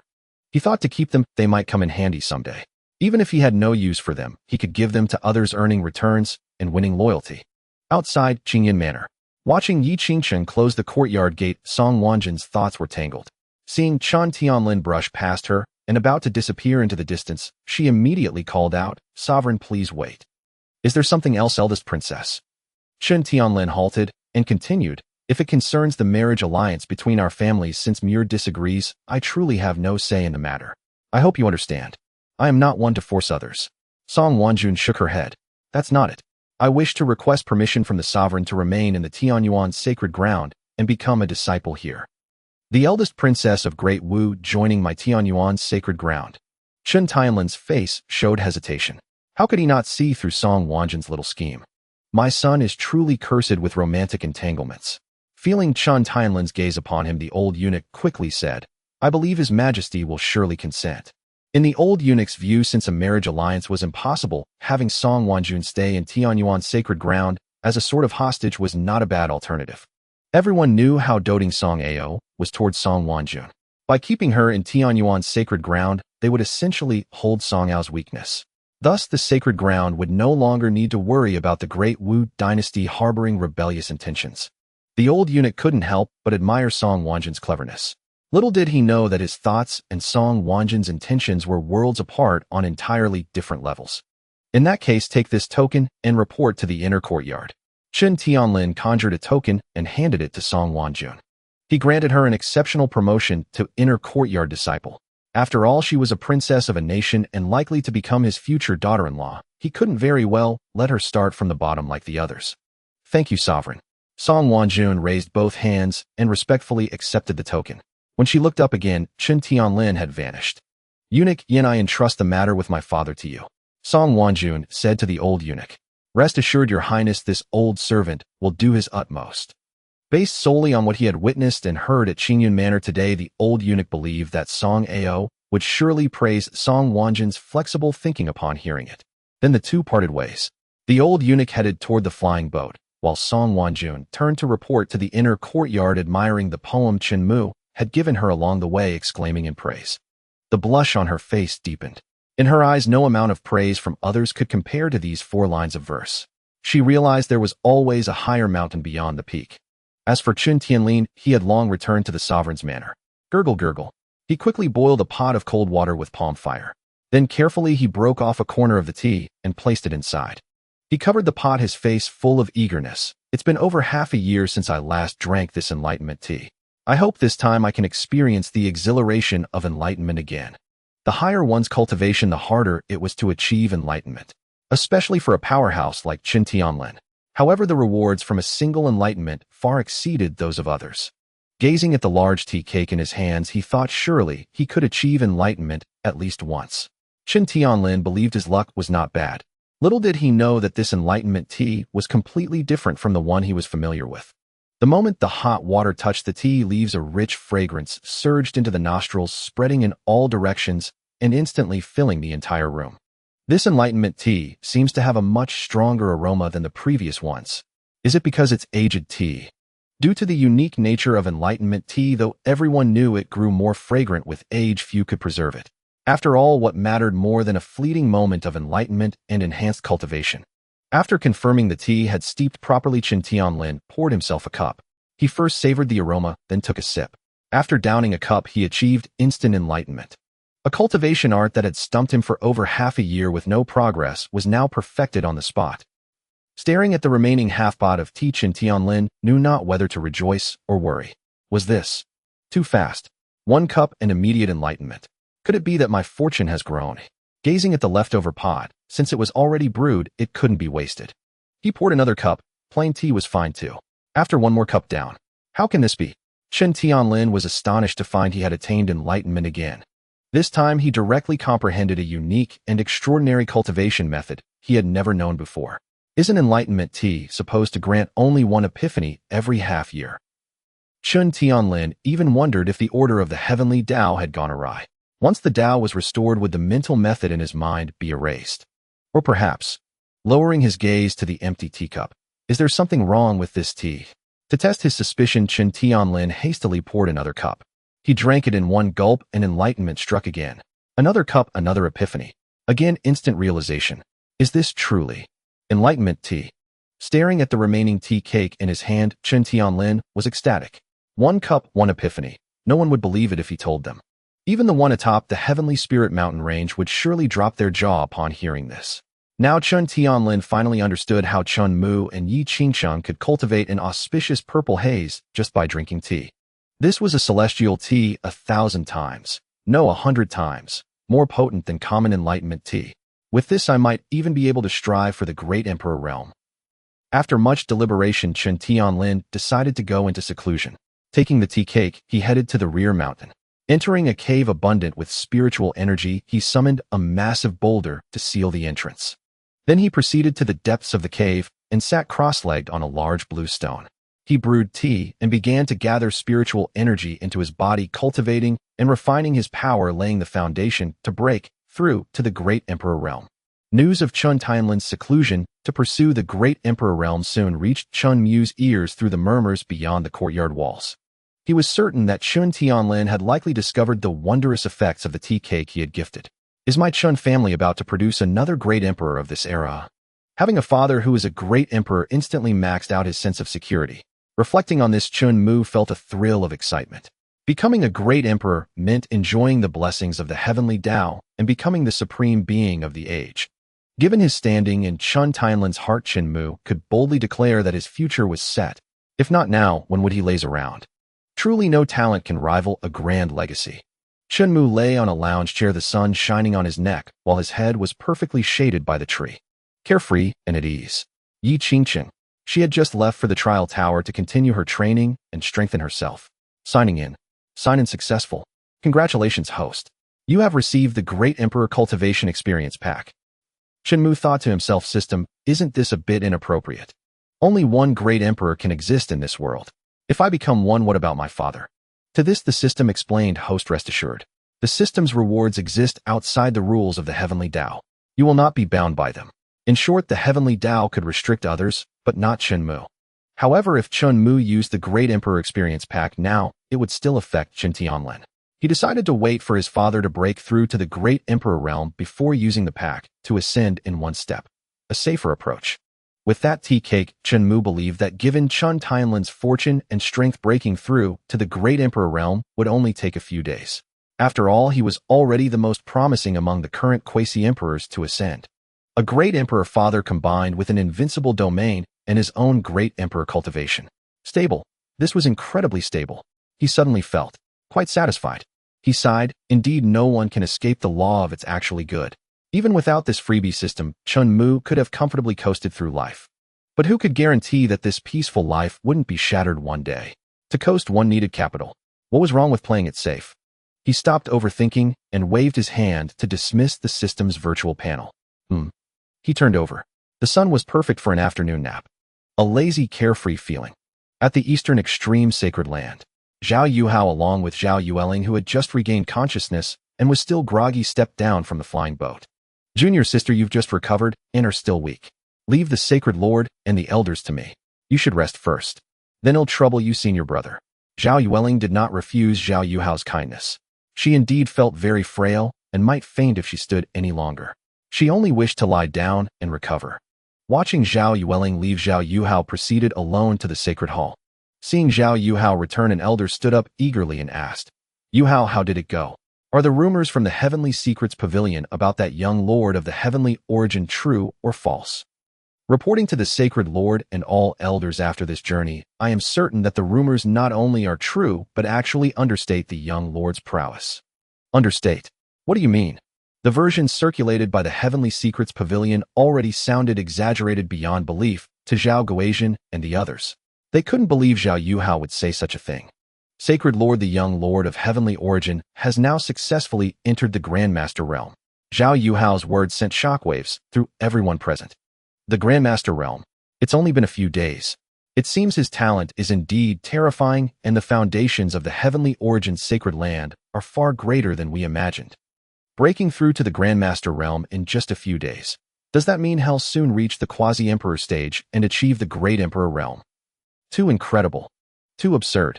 Before everyone could digest this, Zhao Yuhao continued, I witnessed with my own eyes the heavenly thunder striking the young lord of heavenly origin. It was like a mere tickle. He even absorbed it with his sacred body, converting it into cultivation power to rapidly enhance his strength. Absorbing heavenly thunder. Is that something a normal person can do? Wait, did you just say he has a sacred body? Indeed. Zhao Yuhao nodded affirmatively. The young lord of heavenly origin has awakened the myriad thunder Dao body ranked 28th on the physique rankings. The myriad thunder Dao body, ranked 28th, a top-tier sacred body. Hasn't the myriad thunder Dao body appeared for tens of thousands of years?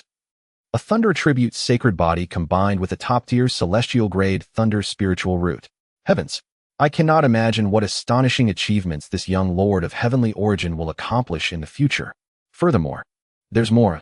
Sensing the astonished gazes fixed upon him, Zhao Yuhao steadied his heartbeat. Even having witnessed it personally, recounting it still left him in awe.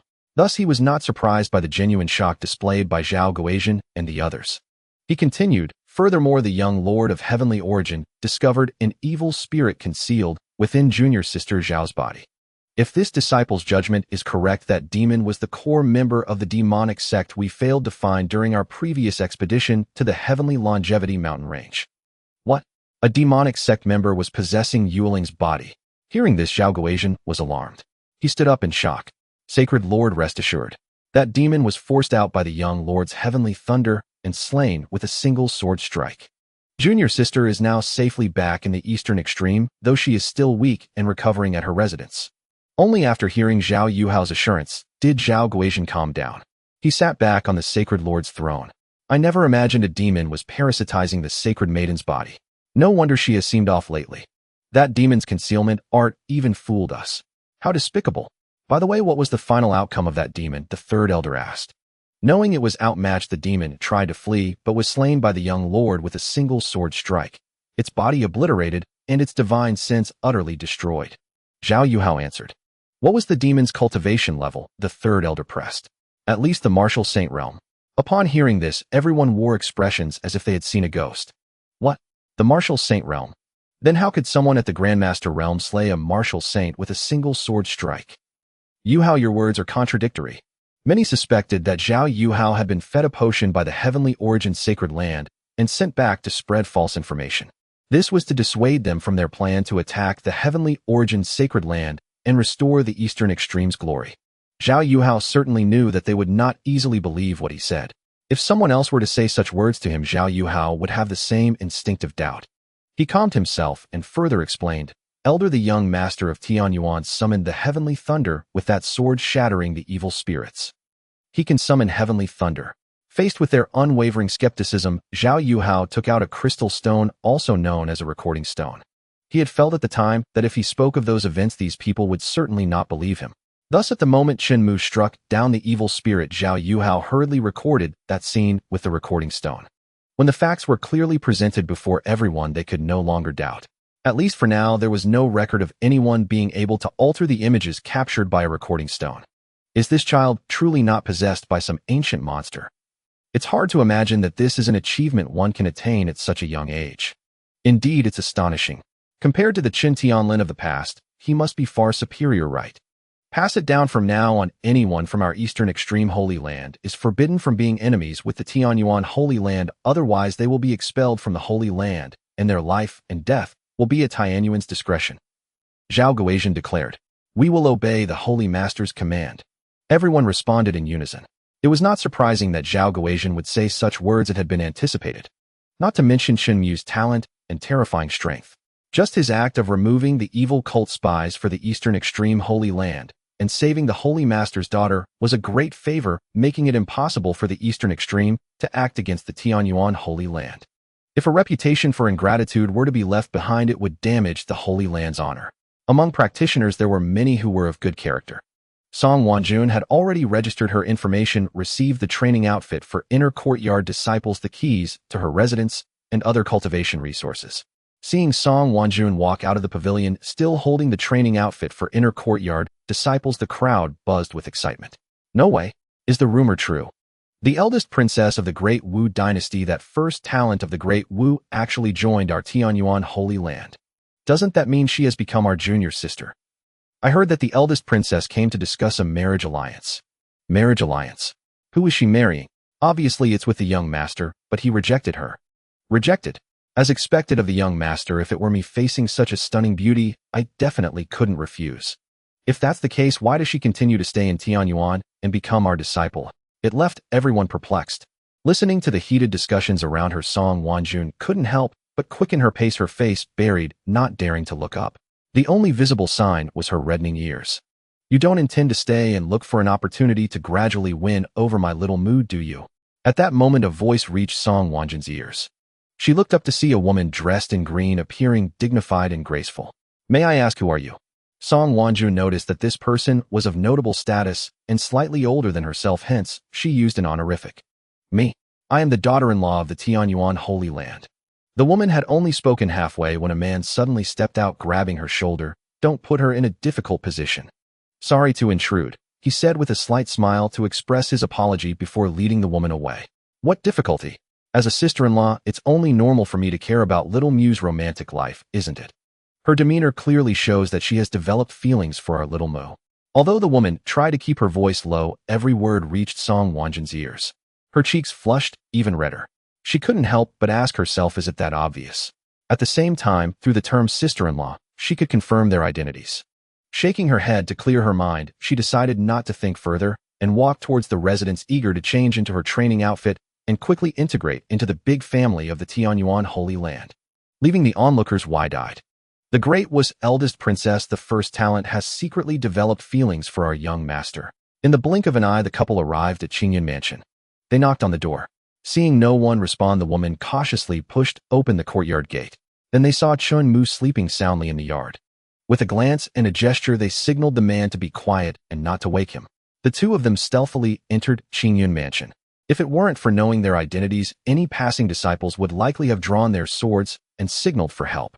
After entering the courtyard, the two tiptoed to Chen Mu's side. Husband, don't you think little Mu seems much more handsome than when we last left? The woman spoke softly. Indeed. The man nodded in agreement. The woman glanced at him and teased, clearly both of you carry the Chun family's bloodline, yet you and he are not even close in comparison. In that case, please, my lady, refine a few youth-retaining pills for me. They were already an old married couple. Joking with each other was normal, and they didn't take it to heart, let alone create any distance. Hearing the voices, Chen Mu slowly opened his eyes. The two faces gradually became clear. Brother, sister-in-law, what are you doing here? Chen Mu sat up. The man's name was Chun Xiao, the son of Chun, Mu's third uncle. The woman was his wife, named Sun Yu, the only daughter of one of the top 3 alchemy families in the Ditsong.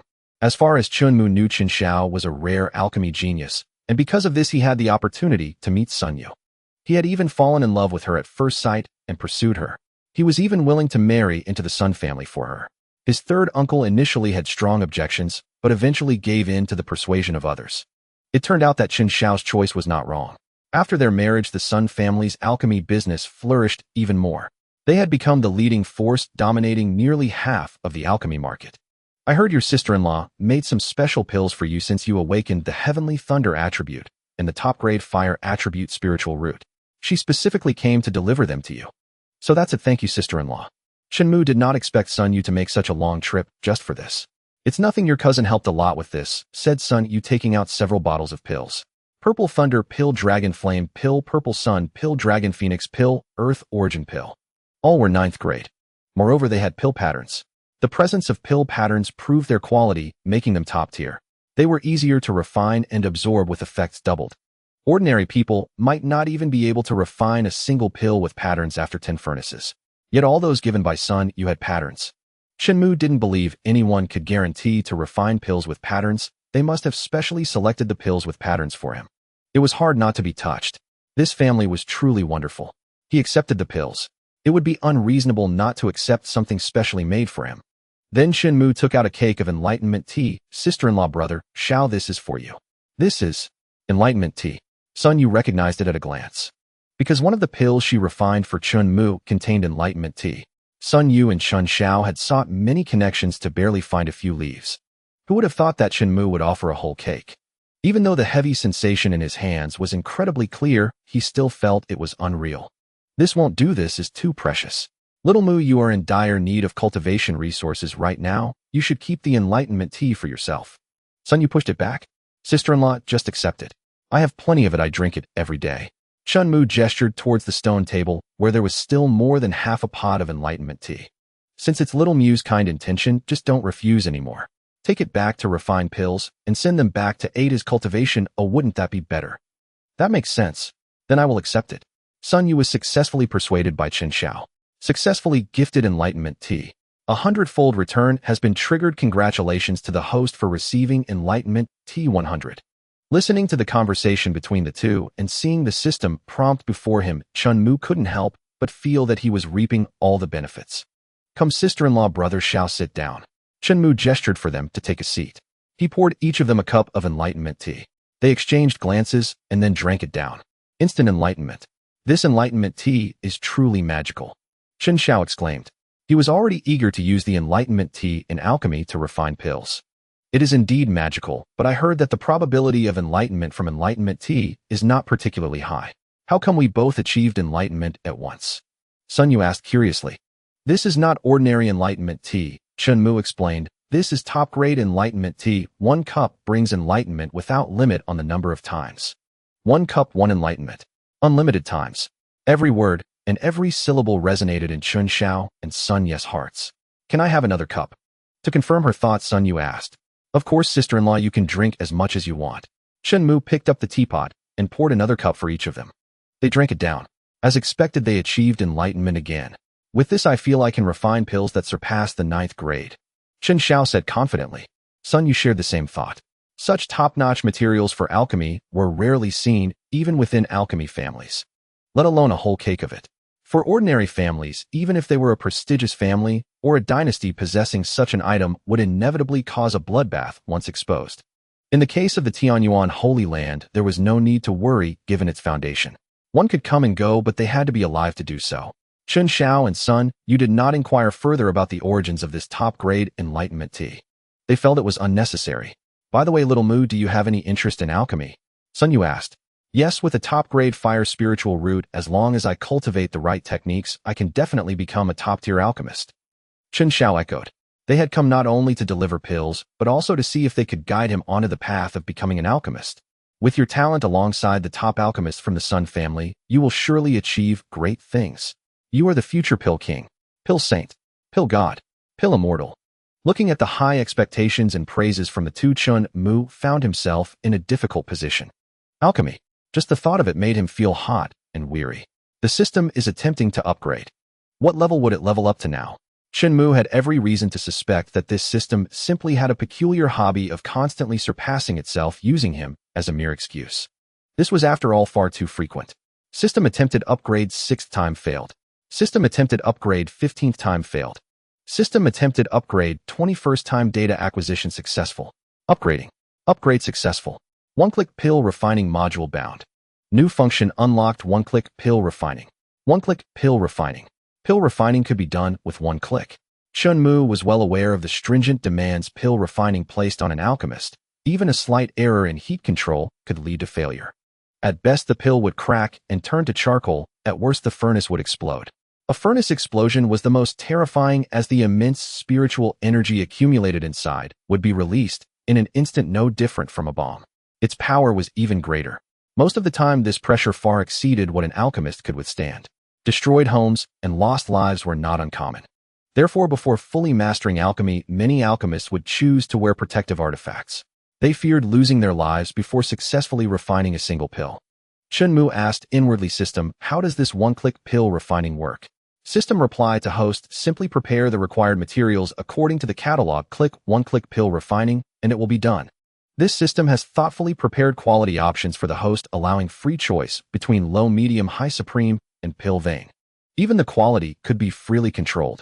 Chen Mu initially thought it was merely a guaranteed 100% success rate that skipped the entire process. Xiaomu, what do you think? Hearing this, Chen Mu snapped back to reality. Looking at his sister-in-law Sun Yu's expectant eyes, he knew she meant well for him. But Chen Mu truly did not want to waste his mind and energy memorizing tens of thousands of pill formulas and herb combinations. Nor did he wish to lock himself in a sweltering alchemy room under the scorching summer sun. Just the thought of it made his heart beat with retreat. To be honest, sister-in-law, I have my own insights on alchemy. After a brief moment of thought, Chen Mu confessed. He had realized a very simple truth: the best way to refuse was to reach the pinnacle of mastery in this field, surpassing the other party. Oh, you can also refine pills. Sun Yu and Chen Xiao were visibly excited, mistakenly believing that Chen Mu was interested in alchemy and would agree to their proposal. I don't have. Chen Mu was about to say he had neither a cauldron nor herbs, and was about to ask Sun Yu and Chen Xiao if they had any to lend him. However, before he could finish, the system's voice echoed in his mind once more. Checking in. Check-in successful. Congratulations, host, for receiving 100,000 Supreme Grade Herb Gift Pack. Check-in successful. Congratulations, host, for obtaining the Divine Grade Alchemy Cauldron, the Ancient Medicine King Tripod. What more could be said? Only that this system was truly considerate and perceptive. Nothing. Chen Mu shook his head, swallowing the words on the tip of his tongue. Then with a loud bang, he produced the Ancient Medicine King Tripod from thin air, landing it on the bluestone floor. He lifted his gaze. This alchemy cauldron was far larger than Chen Mu had imagined. It was twice his height. Indeed, in a mystical world, bigger was always better. This is this, eh? The moment he saw the Ancient Medicine King Tripod, Chen Xiao nearly dropped his jaw in shock. Even Sun Yu, whose family possessed countless top-tier alchemy cauldrons, was equally astonished and surprised. A divine grade alchemy cauldron. The Ancient Medicine King Tripod. Divine grade. Ancient Medicine King Tripod. Hearing these words from his wife's mouth, Chen Xiao was intensely curious about the cauldron's origins. Indeed, legend says this Medicine King Tripod is one of the 12 divine cauldrons forged by the alchemy ancestor. I always thought it was a myth, but it actually exists, Sun Yu said with reverence. The legendary divine cauldron. No wonder it's not listed on the alchemy cauldron rankings, Chen Xiao realized with sudden understanding. He was even more astonished and puzzled as to how Chen Mu had obtained such a divine cauldron. Even with the immense resources of the Tianyuan sacred ground, acquiring such a cauldron was no easy feat. Then Chen Mu raised his arms and spiritual energy overflowed. The spiritual energy changed color, transforming into flames that coiled around his arms. Boom, boom. Like two pythons, they surged toward the cauldron. They spiraled and climbed over the entire Medicine King Tripod, completely enveloping it. Is this the flame released by a heaven-grade supreme fire spirit root? It could at least rank among the top 10 on the alchemy fire rankings. Chen Xiao exclaimed in awe. Indeed, it rivals the phoenix fire used by my Sun family. Sun Yu agreed. With a divine cauldron and divine fire, forging a divine pill should be effortless. However, Chen Xiao and Sun Yu were more concerned about whether Chen Mu could control this ancient divine cauldron. As a cauldron used by the alchemy ancestor, it must have already developed consciousness. Taming it would be no simple task. They feared Chen Mu would suffer a backlash of spiritual energy. They exchanged a glance and nodded. They were ready to intervene at any moment to shield Chen Mu from harm. Chen Mu, however, did not overthink. He followed the system's catalog and selected the pill he wished to refine with one click. How long was this catalog? It contained every pill in all of Datsong. In other words, from the dawn of Dakang's alchemy to the present, all known, including lost and hidden pill formulas, could be refined by Chen Mu with one click. Many of these pill formulas, if taken individually, would be the foundation of an entire alchemy clan. In the end, Chen Mu selected a 9th-grade pill called the appearance-fixing pill. System. The corresponding herbs have been quickly filtered for the host. Well done. It was natural for Chen Mu to praise the system, as finding a dozen or so herbs from 100,000 would have taken considerable time. System. Thank you for the praise, host. After that, Chen Mu retrieved the dozen herbs from the system inventory and placed them one by one into the Medicine King Tripod. The Medicine King Tripod was merely a decoy, a way to make one-click pill refining seem plausible. Refining pills from thin air. Chen Mu feared it would shock and shatter the understanding of alchemy prodigies like Sun Yu and Chen Xiao. If their Dao heart were destroyed, rebuilding it would be far harder than retrieving spilled water. Wait, that's Supreme Grade Jade Essence Herb. Supreme Grade Mint Lotus. Supreme Grade Fire Hemp Seed. Supreme Grade Sea Breeze Vine. Chen Xiao identified them one by one. All are rare, high-quality alchemy materials.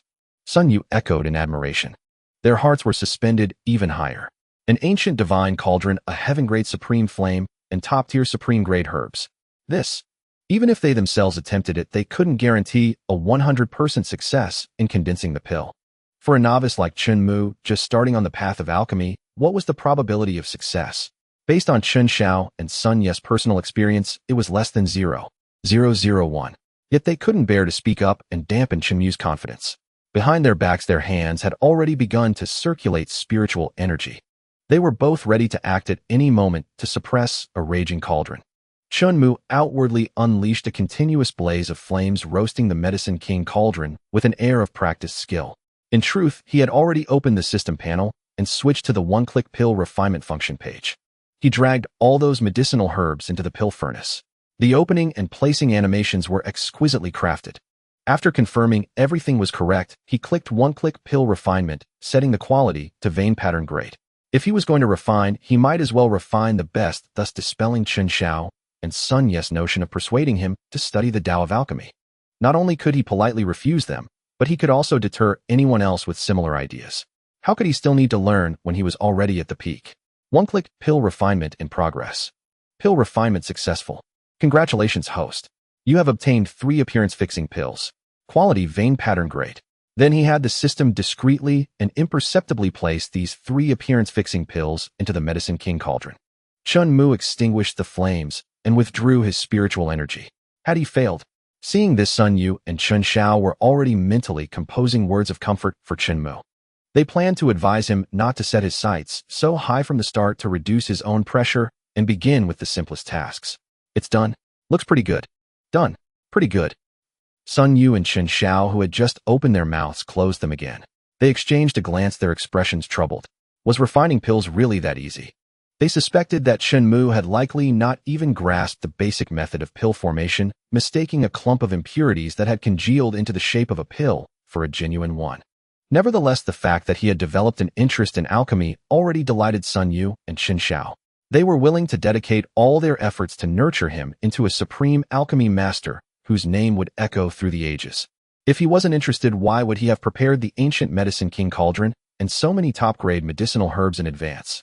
But in the very next second, as the furnace lid opened, a white mist accompanied by an exceptionally rich fragrance of medicine surged forth.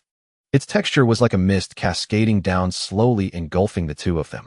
Bathed within it, they felt only a refreshing clarity of mind and body, as if they were in a celestial realm. My lady, if I recall correctly, this is the miraculous phenomenon that only occurs when a pill is fully perfected, isn't it? Chen Xiao asked, his faith in life shaken. I believe. Yes. Sun Yu nodded gently. Her state of mind was no different. Were pills that easy to refine? Although it was missing just one word, the meaning of the sentence was entirely different. It was enough to illustrate the shift in the couple's mentality. Chen Mu used his spiritual energy to materialize a large hand, retrieving the 3 appearance-fixing pills from the furnace. Sister-in-law, brother Xiao, these are the pills I refined. Appearance-fixing pills. 9th grade. And with vein patterns. Chen Xiao was now not just questioning his life, but the very reality of this world. Even he, hailed as a prodigy of the Tao of alchemy, would need at least an entire day to refine a single 9th grade pill with vein patterns. Yet Chen Mu's refining time was measured in seconds. Not to mention that the appearance-fixing pill was a type of pill with extremely high demands on an alchemist's skill. After taking the appearance-fixing pill, one could preserve eternal youth. Of course, this youth referred only to appearance, differing from the total physical and mental transformation brought by the art of rejuvenation. Furthermore, the recipe for the appearance-fixing pill had been lost for centuries. Chen Xiao and Sun Yu never expected to see a recipe lost for hundreds of years under these circumstances. And Chen Mu had even refined it. Vein patterns. 9th grade. A full 3 pills.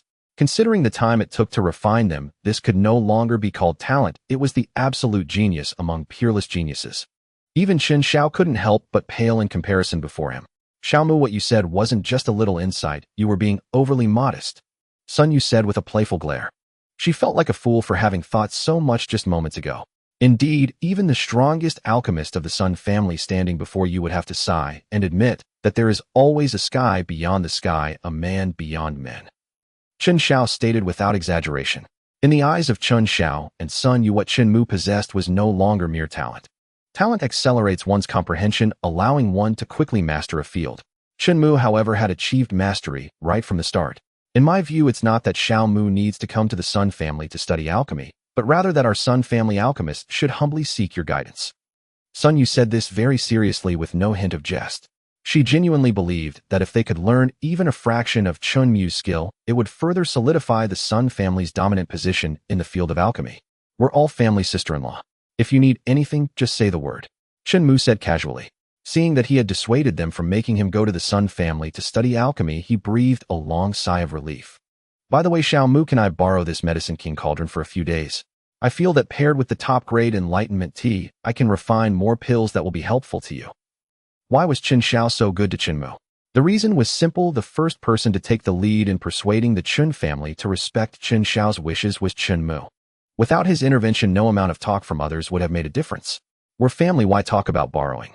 This Medicine King cauldron is a gift for you, Brother Xiao, as a congratulatory present for becoming the Pill King. Chen Mu's confidence stemmed from the 100-fold return function. Give away 1 Medicine King cauldron and get 100 back. Was there a better deal in the world? I didn't expect you to already know. Chen Xiao scratched his head. He was just about to bring it up with Chen Mu. Earlier, everyone was talking about it. I kept wanting to find a chance to go celebrate with you, Brother Xiao, but I didn't expect you and sister-in-law to come to me first. Chen Mu fabricated smoothly. But if you give me this cauldron, what will you use? Chen Xiao asked again. With my abilities and status in the Holy Land, how many divine-grade pill furnaces could I get if I wanted? Chen Mu retorted. Chen Xiao was taken aback. Thinking about it carefully, it made sense. He hesitated no longer. Then I want stand on ceremony. Just refine plenty of pills for me. Chen Mu said this mainly to put Chen Xiao at ease. All right, no problem. Chen Xiao thumped his chest and agreed without the slightest hesitation. From now on, I'll be your personal alchemist, Xiao Mu. Chen Mu just smiled faintly and said nothing. Sister-in-law, hey, race an appearance-fixing pill for you. Keep Brother Xiao's heart firmly in your grasp. Thank you, Xiao Mu. Sun Yu accepted Chen Mu's kindness without any hesitation. Eternal youth. What woman in the world wouldn't want that? After accepting it, she put it in her mouth immediately. It dissolved upon entry, and she swallowed. The skin on her face instantly became much firmer, seemingly delicate enough to break at a touch. Gift of divine grade, Ancient Medicine King, cauldron successful. 100-fold return triggered. Congratulations, host. You have obtained divine grade pill furnace 100.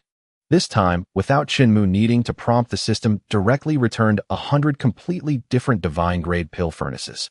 A quick glance confirmed that the ancient divine furnaces used by the other 11 alchemy patriarchs were all complete. Gift of 9-grade appearance-fixing pill successful. 100-fold return triggered. Congratulations, host. You have obtained 9-grade appearance-fixing pill 100. This reward could truly be described as getting so much it made one's hands tired. Speaking of which, Xiao Mu, I've always been in charge of organizing the pill recipes in the Tianyuan Holy Land's alchemy chamber. Where did you obtain the recipe for the appearance-fixing pill? I stumbled upon it by chance while I was out roaming the mountain. Hidden in the interlayer of a low-grade technique sold by a street vendor, Chen Mu fabricated casually. Such matters were second nature to him, as easy as reaching for his own hand. He took out paper and brush, wrote down the pill formula detailing the precise dosage of ingredients and the control of heat, then handed it to Chen Xiao. This, Brother Xiao, don't stand on ceremony with me. Chen Mu took Chen Xiao's hand with his other and pressed the formula into his palm. Giving the formula to Chen Xiao was equivalent to giving it to the Sun family. A trivial pill formula could earn the goodwill of a top-tier alchemy clan, adding a network of connections and another card up his sleeve. For Chen Mu, it was all gain and no loss.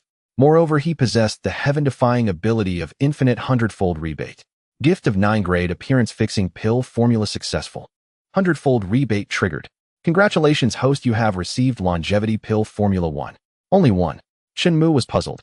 How could a 100-fold rebate yield just 1 formula? Even if it were an identical formula, a perfunctory return should be longevity pill formula 100, shouldn't it? Could it be that the system had already been drained by his own spending?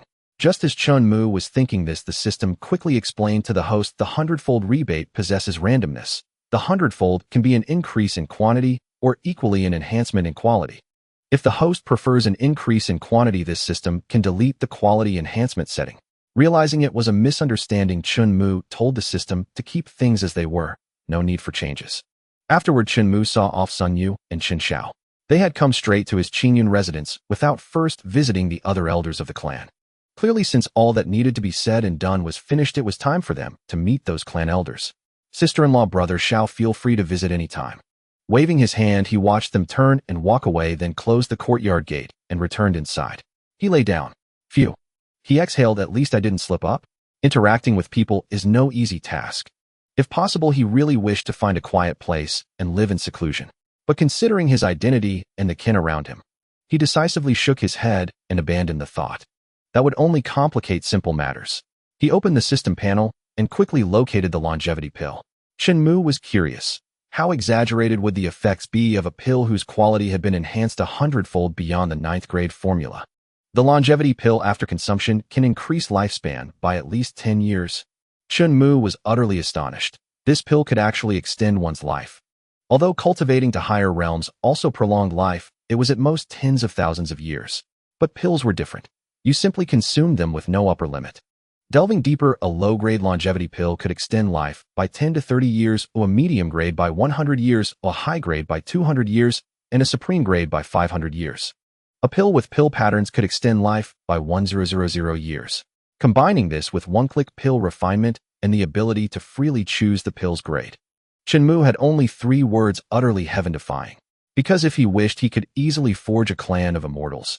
If this succeeded, then in the future what all cultivators of the great song world would pursue would no longer be the dry concept of immortality. Instead, it would be enter the Tianyuan Holy Land and attain eternal life. True eternal life, no longer elusive. With this thought, Chen Mu decisively used sound transmission to summon several elders from the alchemy hall, along with Chen Xiang, the overseer of all pill resources in the Tianyuan Holy Land, and its foremost alchemist. Beyond that, her closest bond with Chen Mu was that of his third aunt. He had originally intended to call Jiang Tian, but the latter was in seclusion, cut off from the outside world. Chen Mu himself had no desire to labor over building a clan of immortals. Yet he deeply understood the principle: the stronger the clan, the more he could indulge and laze about. Thus he decided to entrust this heavy responsibility to his third aunt Chen Xiang. "Xiaomu, your aunt is here." Before long, the courtyard gate burst open with a bang and a hearty voice rang in his ears. Chen Xiang strode in, accompanied by several alchemy hall elders. Third O. Before he could finish, Chen Xiang opened her arms and pulled him into a tight embrace. "How rare. You actually sought me out of your own accord.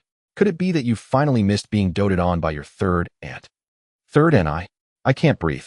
Chen Mu struggled to lift his head. Sorry. Seeing his face flushed red, Chen Xiang quickly released him and took a half-step back. "I got too carried away." The elders exchanged glances, all thinking the same. The bond between these two was still as strong as ever. "So Xiaomu, what did you specifically call me here for?" Jokes aside, Chen Xiang knew how to maintain propriety. Otherwise, Chen Tianlin would never have entrusted her with managing pill resources and leading all alchemists of Tianyuan. "Actually, I happen to comprehend a pill formula and wish to ask you and the elders to refine it. It can serve as cultivation resources for all Tianyuan disciples to be claimed according to merit." Chen Mu got straight to the point.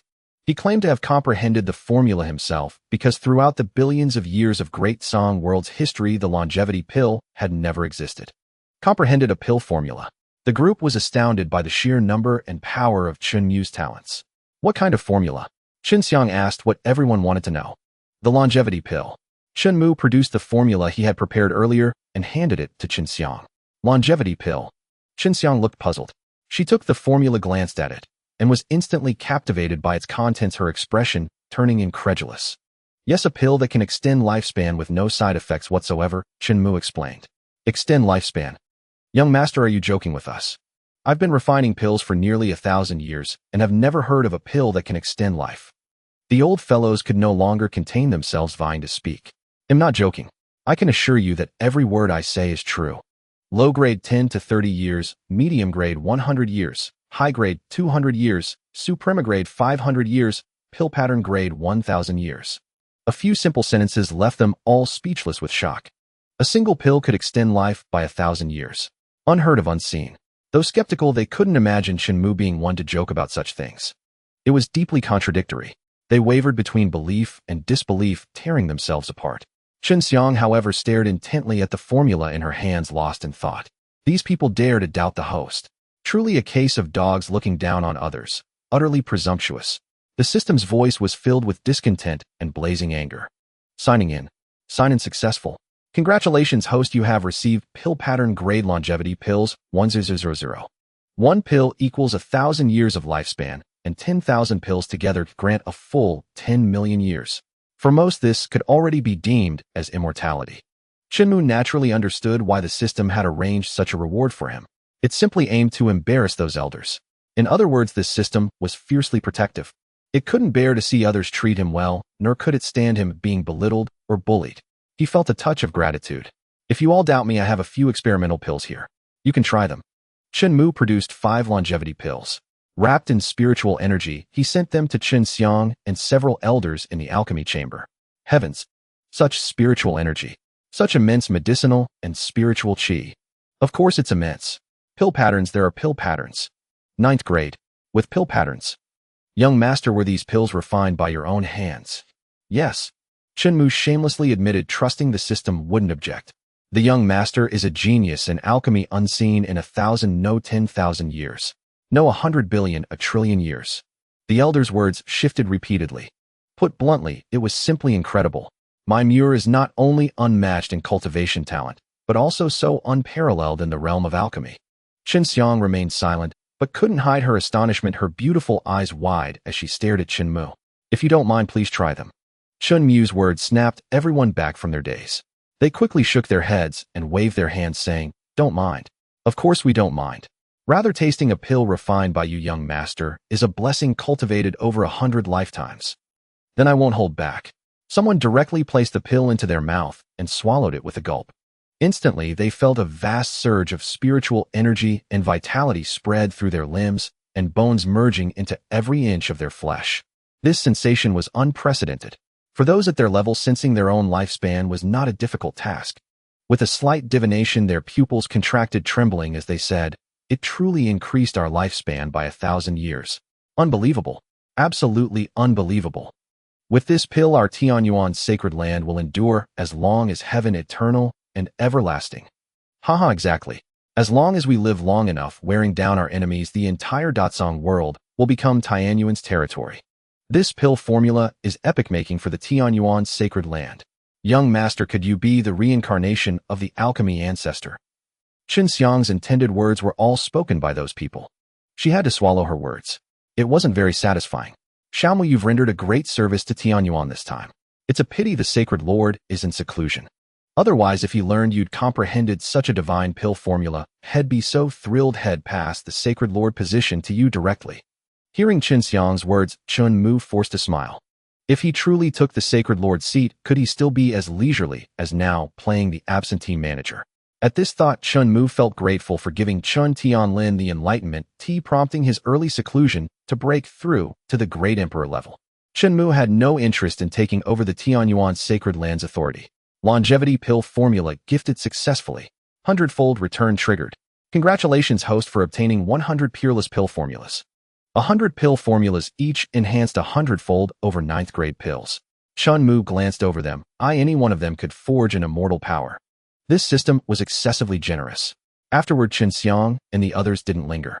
Without delay, they needed to gather medicinal herbs and recruit alchemists to mass-produce the longevity pills. They sent a falcon message to relay the news to Chen Juexin. No matter how rare or precious the herbs, they were as easy for her to obtain as taking something from her pocket. Without exaggeration, nearly all the medicinal herbs used in the alchemy chamber were supplied by Chen Juexin's merchant guild. Longevity pills that extend life. Comprehended by my brother. Unfolding the letter, Chen Juexin couldn't stay seated as she read the contents. A lower grade pill adds at least 10 years, and a pill patterned one adds 1,000. Too extraordinary. Absolutely too extraordinary. Even Chen Juexin, upon learning this, couldn't help but feel her heart surge with excitement, unable to calm down.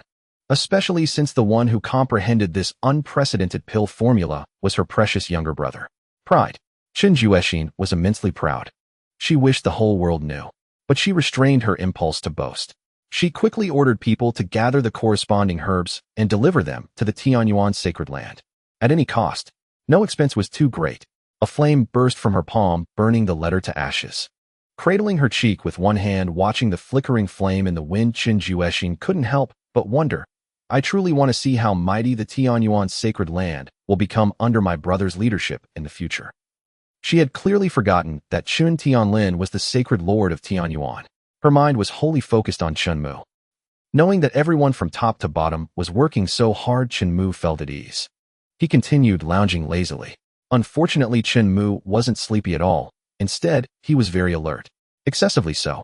Yi Qingsheng was absent. The chef Zhang Xingcai had also gone down the mountain to stock up on ingredients and research new recipes, ensuring every meal was different to satisfy Chen Mu's palate. A gentle breeze blew, rustling the leaves. So quiet. Bang. Then this harmonious atmosphere was shattered by a door being broken open. Cousin, cousin, I'm coming in. Hearing the voice, Chen Mu knew without looking that it was his cousin Jiang Tian, who specialized in artifact crafting. Had probably crafted some new treasure and come to ask him to test it. Sigh. Chen Mu sighed. Thinking he was bored anyway, he decided to play along. This cousin was well worth cultivating. Why are you here? Chen Mu sat up and asked. Jiang Tian walked over, sat on a stone stool, and poured himself a cup of tea without ceremony. Cousin, I've hit a bottleneck in artifact crafting. So I thought I'd come to you for guidance. Guidance from me? Chen Mu found this amusing. You're the artifact crafting genius. I know nothing about it. How can I teach you? System is attempting to upgrade. Chen Mu. System upgrade attempt 24 failed. System upgrade attempt 36 failed. System upgrade attempt 52, data acquisition successful. Upgrading. Upgrade successful. One-click artifact crafting module bound. New function unlocked, one-click artifact crafting. With the precedent of one-click pill refining, Chen Mu didn't need the system to explain what this new function entailed. I just said it casually, system, and you took it seriously? Chen Mu briefly studied it and found it similar to the one-click alchemy function, also featuring a built-in directory. The directory included all the methods of crafting from the first craftsman in the Great Song world to the present. It is as comprehensive as it gets. From farming tools like hoes and sickles to various rare and long-lost artifacts, it has everything. I feel that no other functions are necessary. Just this one alone could make me invincible in the world. Even with low cultivation, what's there to fear? With a full set of artifacts, can one block one? Surely one can't block 100, 1,000, 10,000. I was just thinking, cousin, that you are so talented in other fields, perhaps crafting will be the same. As he finished speaking, Jiang Tian took a gulp of the Dao tea. Cousin, what kind of tea is this? It tastes. Putting down the cup, he was about to exclaim about the tea's delightful flavor. Suddenly his expression changed, and he exclaimed with overwhelming joy, I understand. I understand. This line of thought has opened up completely. What? How can this be? He noticed Jiang Tian looking at him, his face full of confusion and a thirst for knowledge. Chen Mu glanced at the pot of tea and explained, this tea is called Dao tea. One cup brings enlightenment. Heavens! Is there really such a miraculous tea in the world? Jiang Tian exclaimed in surprise. He cupped the pot of tea with both hands and asked, cousin, can you give me this pot of tea? Seeing his reaction, Chen Mu felt speechless and said, no matter what, I can't just give you the leftover tea. Then he took out a piece of Dao tea cake, placed it on the stone table, and pushed it toward Jiang Tian, saying, take it. So much. Jiang Tian was left dumbfounded. Cousin, you are too good to me. I love you. He became so excited that he stood up and walked over to Chen Mu, hugging him tightly. All right, I understand. Chen Mu gently patted Jiang Tian's arm, worried that he might get too excited and choke himself. Successfully gifted Dao tea cake. 100-fold rebate has been triggered. Congratulations, host, you have received Dao tea cake 100. Sorry. Jiang Tian quickly released his grip and took a few steps back. His heart brimmed with gratitude for Chen Mu. Then the spatial ring on his hand glowed, and a massive furnace appeared before him along with some blacksmithing tools. This is not your crafting room, Chen Mu remarked. Jiang Tian scratched his head and smiled. I was just worried that inspiration might slip away quickly, so I wanted to seize the moment. Cousin, don't worry. I will definitely not damage a single flower or blade of grass in your courtyard. Besides, he also wanted Chen Mu to see his elegant demeanor while crafting and earn his approval. Fine. Chen Mu lay back and waved his hand, letting Jiang Tian do as he pleased. Thank you, cousin. Jiang Tian turned around and began forging with sparks flying vigorously, which looked quite interesting. However, when he saw Jiang Tian illuminated by the fierce flames, a layer of orange-red light enveloped him and beads of sweat cascaded down his cheeks. The droplets evaporated instantly upon hitting the ground. Chen Mu indeed felt that he was more suited for one-click crafting. Perhaps due to the unbearable heat, Jiang Tian pushed aside the upper half of his clothing. The muscles were truly astonishing to Chen Mu. Broad shoulders and a strong back. They formed a striking and intense contrast with Jiang Tian's baby face. There was even a slight sense of incongruity. It seemed as if the head and body were forcibly stitched together. But it was clear that Jiang Tian genuinely loved crafting, fully immersing himself in it. Cousin. Hearing Jiang Tian's voice, Chen Mu groggily opened his eyes. Earlier, he had fallen asleep due to the monotonous and overly repetitive scenes coupled with the rhythmically striking sounds of forging. What happened? Chen Mu sat up and asked. Nothing, I succeeded in crafting. Jiang Tian replied excitedly. Succeeded? As Chen Mu was puzzled, Jiang Tian presented a small wooden box with blackened, unwashed hands. Pulling it open revealed a long needle lying quietly inside. It emitted a disturbing aura. What is this? Chen Mu asked with a look of confusion. This is the Yin Wang needle. For those struck by it, even if they are in the immortal realm, they will inevitably die. Jiang Tian explained. A death sentence from Yin Wang. Hearing those 4 words, Chen Mu could confirm that it was indeed a valuable item. Cousin, now that you are not only powerful, but also talented, many will see you as a thorn in their side. This Yin Wang needle is for your protection. Jiang Tian closed the lid and handed it over. All right, thanks. Chen Mu did not refuse his goodwill and naturally accepted it. He knew that accepting it would make Jiang Tian much happier than rejecting it. It's only right. I should be thanking you, cousin, for giving me such precious tea, leaves Jiang Tian said shyly, unable to hide his inner joy. At this moment, Chen Mu caught a glimpse of the forging hammer on the ground, which had cracked like a flower. A heavenly-grade forging hammer had actually been destroyed. Chen Mu suddenly recalled that his cousin was endowed with great strength. The fact that the forging hammer had lasted this long was already impressive. Noticing Chen Mu's gaze, Jiang Tian turned his head and proactively said it was an old relic, and since I've been forging a lot recently, it couldn't withstand the pressure. Fortunately, it didn't delay the crafting of the Yin Wang needle. I see. Chen Mu felt that Jiang Tian had sacrificed this forging hammer for him. He felt compelled to do something in return. Opening the system panel, he switched to the one-click crafting function. Then he opened the directory and set the filtering conditions. Heavenly Fire Hammer comes with Heavenly Fire, can forge without flames, crafting success rate 30. Randomly selected 1. Then he thought, system, can you provide me with some crafting materials? Of course, the system seemed quite excited. After all, it was rare for him to take the initiative to ask it to do something. Signing in. Sign-in successful. Congratulations, host, you have received 100,000 crafting materials gift package. Find the materials and place them into the forging furnace. Then click one-click crafting. Currently in one-click crafting. One-click crafting successful. Congratulations, host, you have obtained a divine grade ultimate forging hammer, Heavenly Fire Hammer 1. Is it actually divine grade? Chen Mu hadn't looked closely earlier. He saw it was a forging hammer and just selected it. A divine grade ultimate artifact is actually at his fingertips. If this were known to the outside world, it would surely leave many in shock. A large portion of people in the Great Song world would never have the chance to see a sacred grade item, let alone a divine grade. Switching to the system backpack, he found the Heavenly Fire Hammer and took it out. It was significantly heavier than Chen Mu had imagined. Boom. As soon as he took it out, the hammer's fierce flames surged forth in waves, spreading in all directions. It was hot, hotter than the blazing sun overhead. If it weren't for Jiang Tian, Chen Mu would never have taken it out and would have permanently sealed it in the system backpack. Cousin, what is this? The moment he laid eyes on the Skyfire Hammer, Jiang Tian began to speak incoherently. He had seen and used many Heaveneer forging hammers before. He had witnessed one person wielding a Saint-tier hammer. But this Divine Tier 1, Jiang Tian had never seen anything like it. 4 Divine Tier forging hammers were exceedingly rare in the world. I acquired this Divine Tier Skyfire Hammer by chance. I planned to give it to you as a birthday gift. But since your hammer was destroyed because of me, I'm giving it to you early. To Chen Mu, this Skyfire Hammer felt like a hot potato, and he was eager to hand it over to Jiang Tian. His expression showed disdain. Jiang Tian said nothing, carefully taking the Skyfire Hammer with both hands.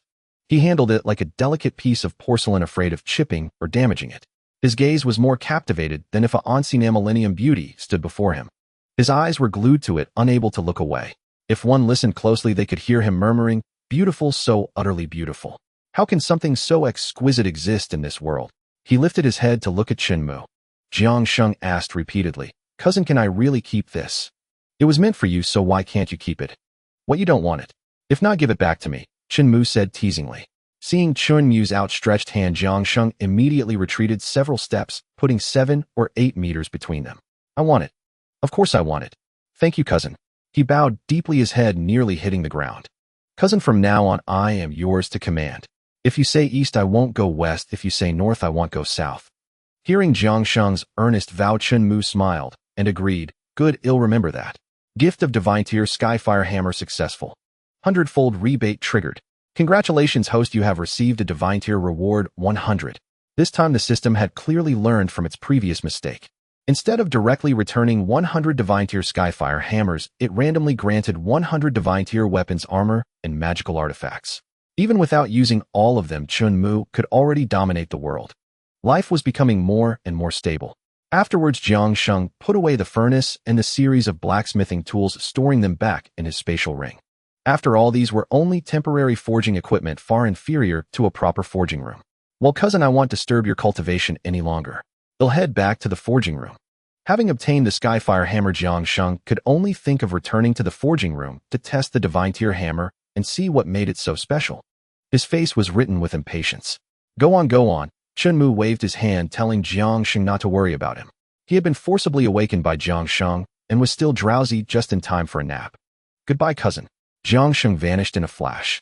Chen Mu, with his arms crossed, twisted his body to find a comfortable position, closed his eyes, and exuded an air of tranquility. Meanwhile, in the forging room, Jiang Sheng, what happened? Why are you so happy? You tell us so we can all be happy too. Did some girl you fancy confess to you? Seeing Jiang Sheng hopping and skipping with joy, the others couldn't resist asking out of curiosity. You might not believe this, but our Tianyuan Holy Land finally has its first divine tier forging hammer, Jiang Sheng revealed. Saint tier. We already had one of those. Jiang Sheng possessed a saint tier forging hammer held by the successive masters of the forging room. Listen clearly, it's divinity tier, not saint tier. Jiang Sheng corrected them emphatically. Divine tier. Jiang Sheng, are you joking with us? You probably couldn't find a single divine tier forging hammer in the entire Dou. Everyone shook their heads in disbelief, thinking Jiang Sheng was lying to tease them. When had this kid gotten so humorous? He usually only knew how to bury his head in smithing and forging. Just because you and I can't find one doesn't mean my cousin can't, Jiang Sheng said, directly taking out the Skyfire hammer. Boom. A wave of warm flames surged outward like a tide, crashing against everyone present. They were fine, having spent years in the forging room surrounded by fire, their tolerance for heat far exceeding ordinary people. But more than that, what captivated them was the object in Jiang Sheng's hand. Heavens! Divine tier. It's truly divine tier. A divine tier forging hammer. I never thought I'd live to see a divine tier forging hammer. I have no regrets in this life. Jiang Sheng, the cousin you mentioned. Is it the young master? Someone asked. Although everyone knew that Jiang Sheng's closest person in the Tianyuan Holy Land was Chen Mu, and he always spoke of his cousin, they decided to confirm just in case. Of course it's him. Who else could it be?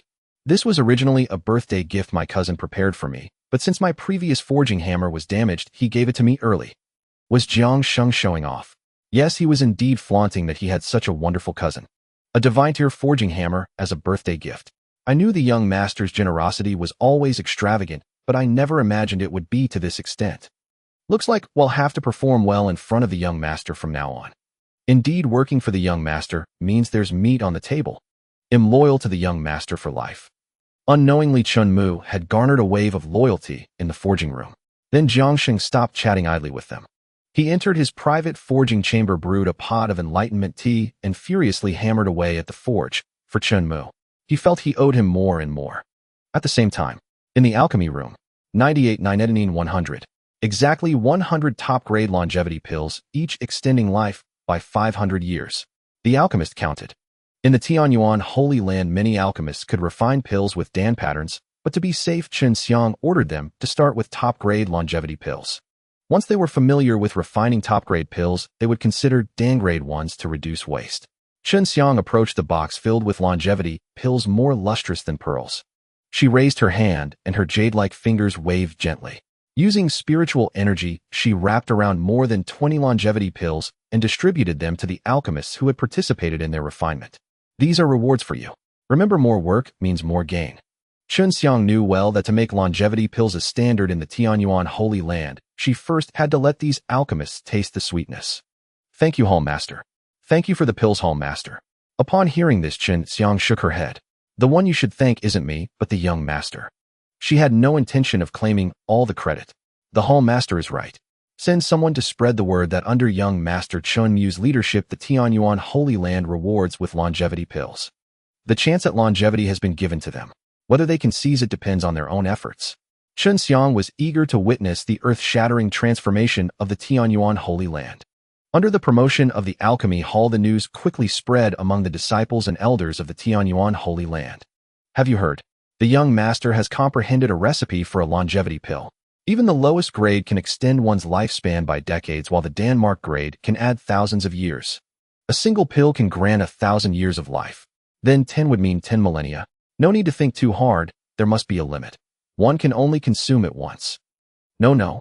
The alchemists have clarified this issue. Lifespan can be stacked indefinitely through this pill. Indefinite stacking. That would mean immortality. Immortality. It seems we can no longer remain idle. We oldtimers must now contribute to the sect.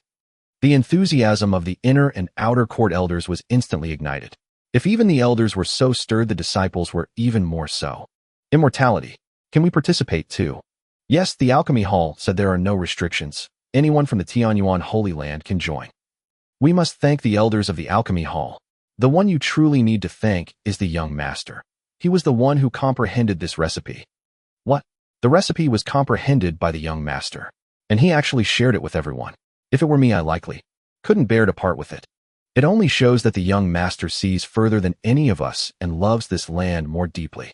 Brothers, no more words. Today I must conquer the 10 floors of the trial tower. I will not disappoint the young master's grace. I want immortality.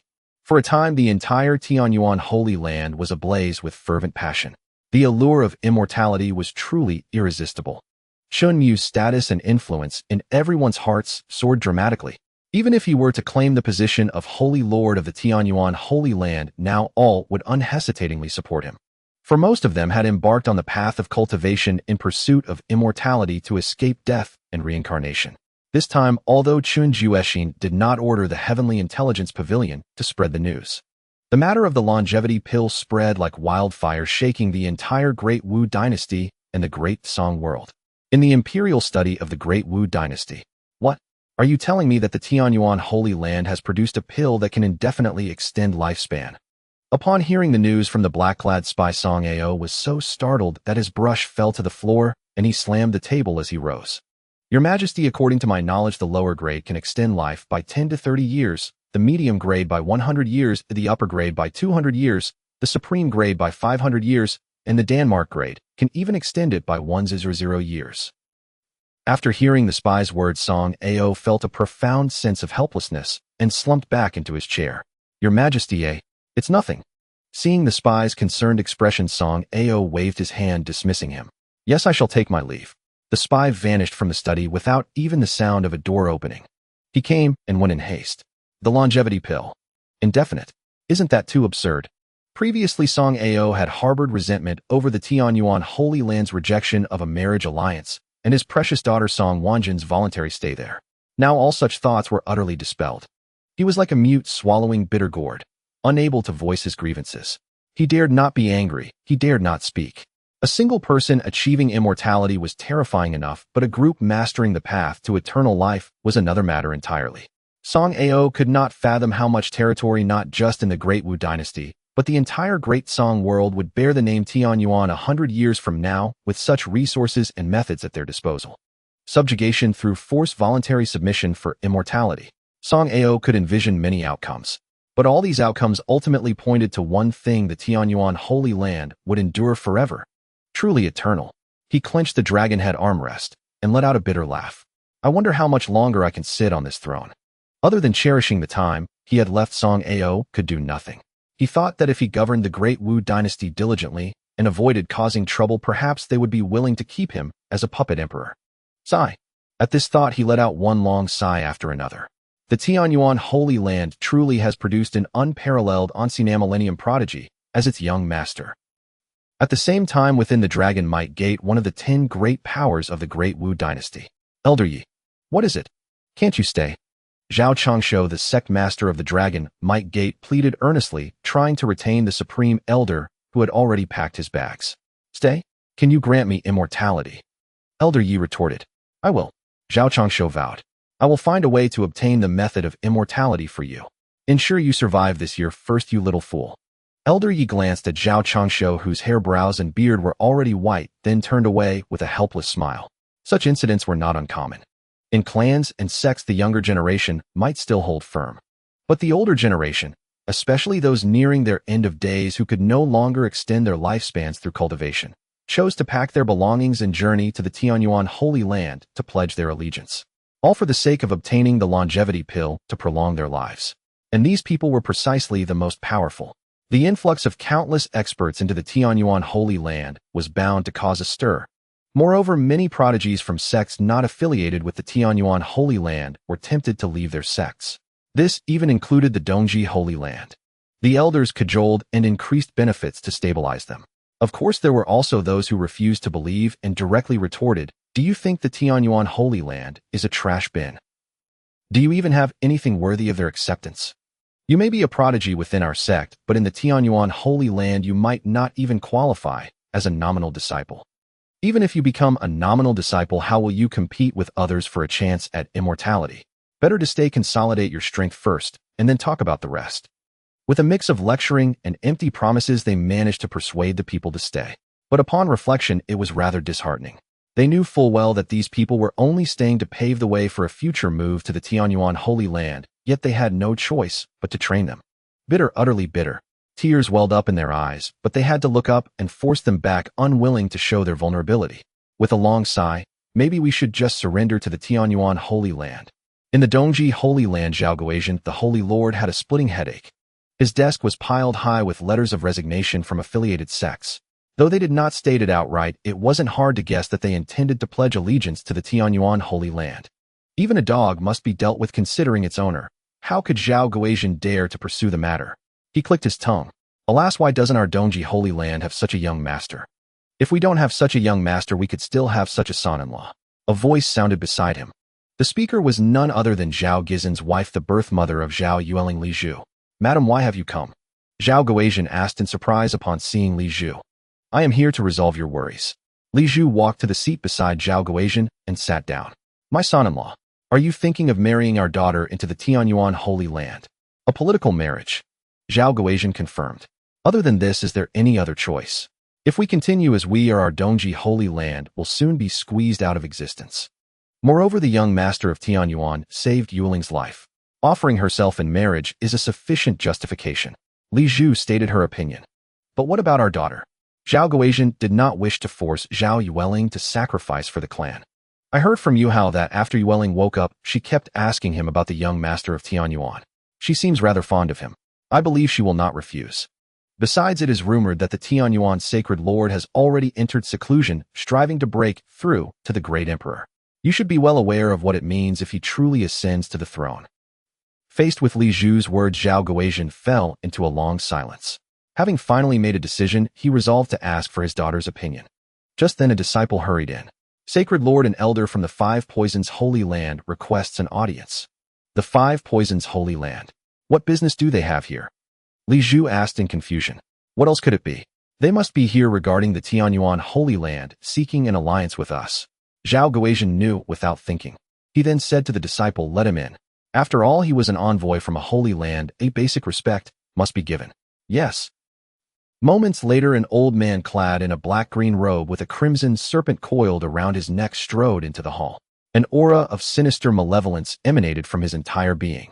If he had a choice, Zhaoguizhen truly did not wish to deal with these poison-wielding people. Five Poisons Holy Land, Huoku pays respects to the Dongji Sacred Lord. The elder cupped his hands. "Elder Huo, what business brings you to our Dongji Holy Land?" Zhaoguizhen asked directly. "I have come primarily to convey my Sacred Lord's intention. He wishes to form an alliance with you to jointly oppose the Tianyuan Holy Land." Huoku made no concealment and spoke truthfully. "Alliance? Opposition?" Zhaoguizhen gave a bitter smile, mocking his naivety. The Tianyuan Holy Land is at its zenith, now its profound foundations unknown to either of us, let alone accessible. How can we oppose them? Indeed, facts are as you say. But if we do nothing and allow the Tianyuan Holy Land to continue its rise, both the Five Poisons and your Dongji Holy Land will vanish from the southern domain. To be frank, our ancestor is currently striving to break through to the great emperor realm. As long as we can hinder Chen Tianlin's breakthrough and allow our ancestor to become the great emperor, first combined with the strength of our two families, a battle against the Tianyuan Holy Land is not without hope of victory. Huoku revealed everything. What? Even the Five Poisons Holy Land is breaking through to the great emperor? Zhaoguizhen frowned slightly. What is your Sacred Lord's opinion? Once the deed is done, we shall equally divide all the cultivation resources of the Tianyuan Holy Land, including the legendary miraculous pills that can extend one's lifespan. Huoku pressed his advantage. He believed the chips he had laid on the table were sufficient. Zhaoguizhen had no reason to refuse.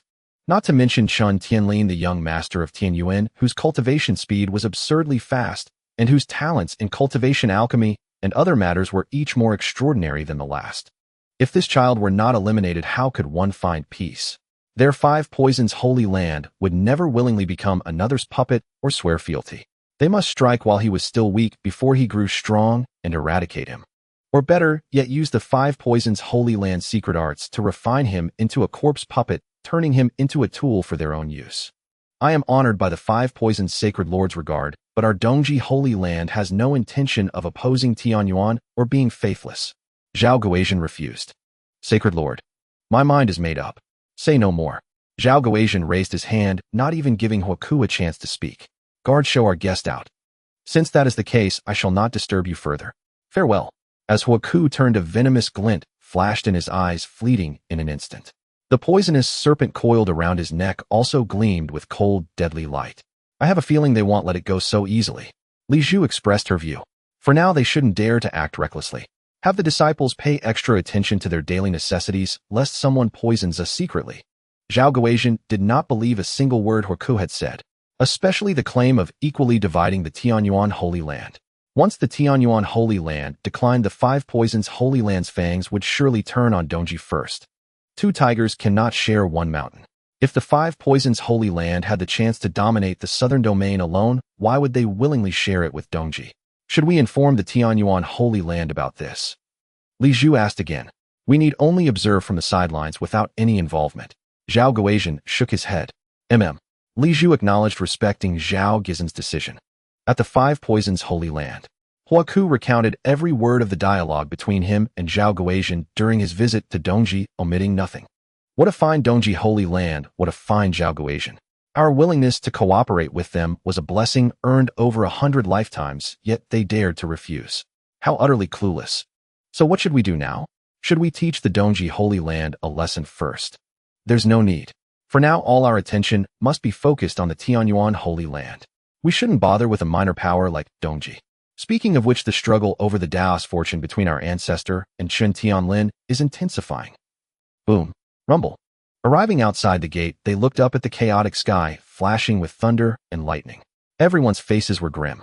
It was not hard to sense that the Dao's fortune favored the Tianyuan Holy Land. No, this cannot continue. If it does, once Chen Tianlin breaks through to the great emperor, we are all doomed. Let's go see the sacred lord. At the rear mountain. This place was shrouded year-round in a sea of purple poisonous mist so thick that one could not see their hand before them. Not to mention ordinary creatures or demonic beasts, even disciples of the 5 poisons Holy Land, if their strength was insufficient, would die instantly upon inhaling a single breath of poison, their flesh rotting to reveal a skeleton of white bones. As elders, they were long accustomed to it and had adapted. Far from harming them, the poisonous mist made them feel invigorated and could enhance their strength. After advancing several hundred meters, they finally saw the 5 poisons sacred lord Hua Yicheng guarding the entrance to a cave dwelling. Oh, why have you come?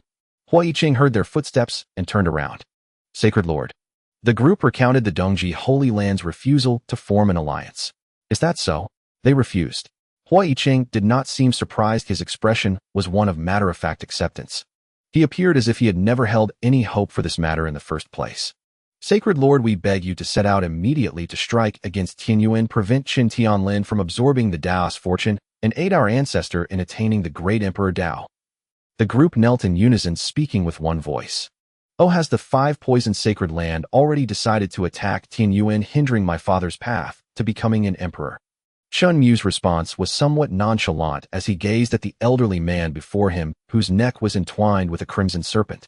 For he simply did not believe that the 5 poison sacred land could rival the Tianyuan sacred land in strength. Even if they came, they would only be courting defeat. The might of the Tianyuan sacred land was not solely derived from Chen Tianlin alone.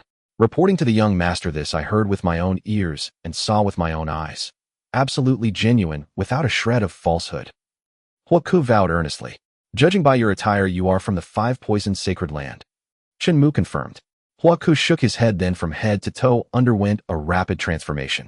He had completely become another person, a middle-aged man. Disguise art.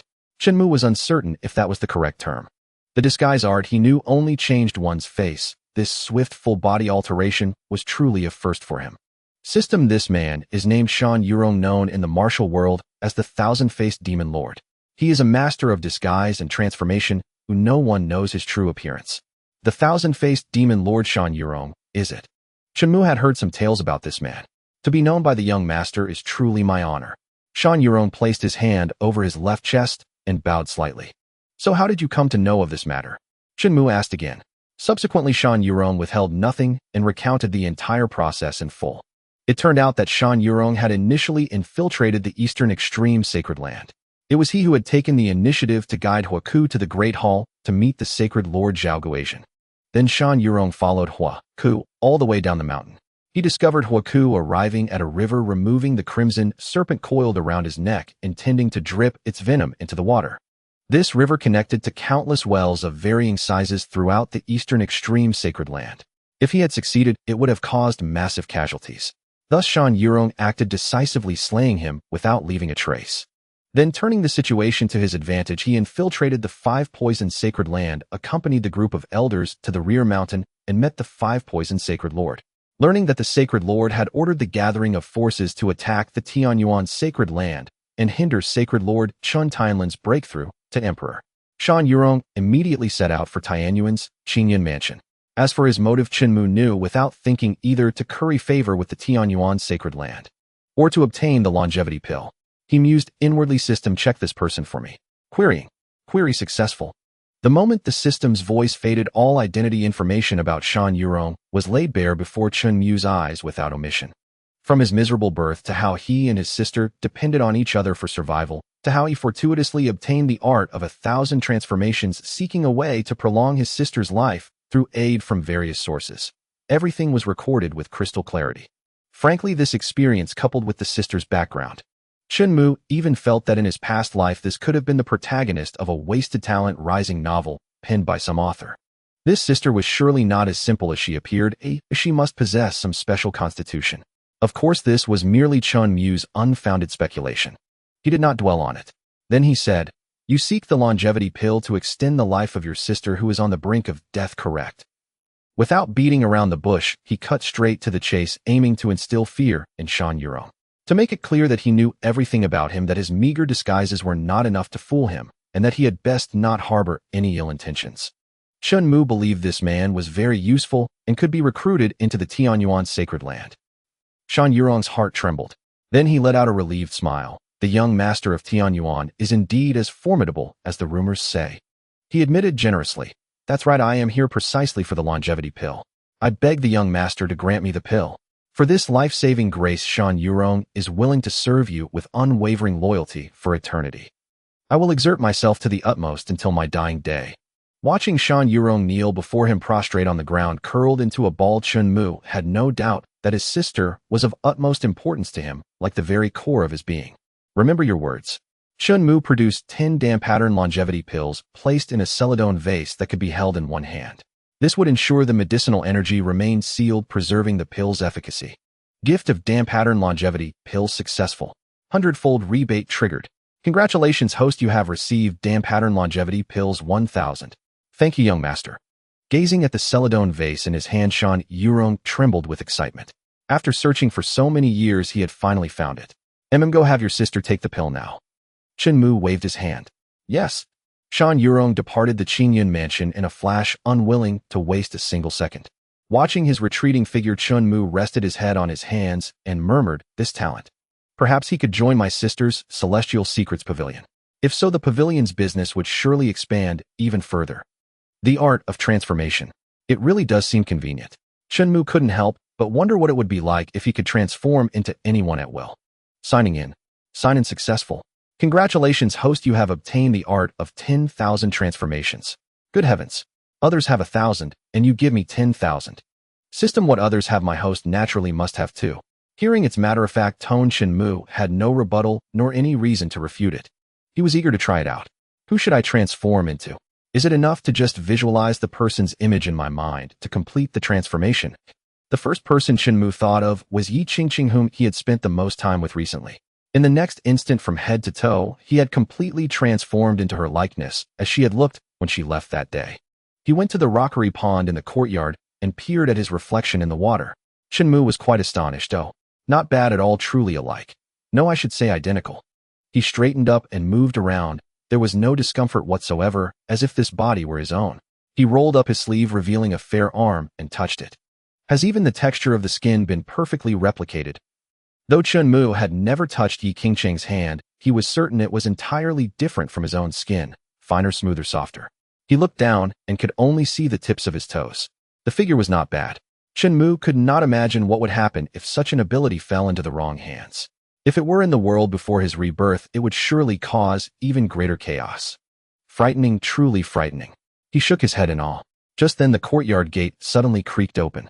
Chen Mu turned his head to see Yi Qingcheng, her cheeks flushed, panting slightly as she said, "Young master, something terrible has happened." "I heard that." She stopped mid-sentence as their eyes met. Yi Qingcheng furrowed her delicate brows, questioning her own sanity. For a moment, he wondered if he was hallucinating. He silently recited a clarity incantation, yet the result remained unchanged. The figure before him, like a reflection in a mirror, still existed vividly within Qingyun Mansion. What on earth was happening? Yi Qingcheng could not recall having an identical twin sister. Noticing the strange expression on her face, Chen Mu ceased his transformation. In the blink of an eye, he reverted to his original form and said, "You're back." She watched as Chen Mu sat back down on the bench, reclined, and remained utterly composed. Yi Qingcheng's heart, however, was far from calm. She approached him and asked curiously, "Young master, what was that just now?" "Oh, this. It's a transformation technique I just learned. I was merely testing it out." "Rest assured I meant no offense," Chen Mu clarified. "No, I don't mind that at all.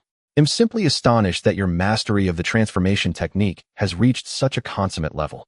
You could rival, or even surpass, the legendary 1,000 transformations Demon Lord," Yi Qingcheng said admiringly. Chen Mu did not dwell on the topic and instead asked her, "By the way, it seemed you had something to tell me earlier." "Oh right."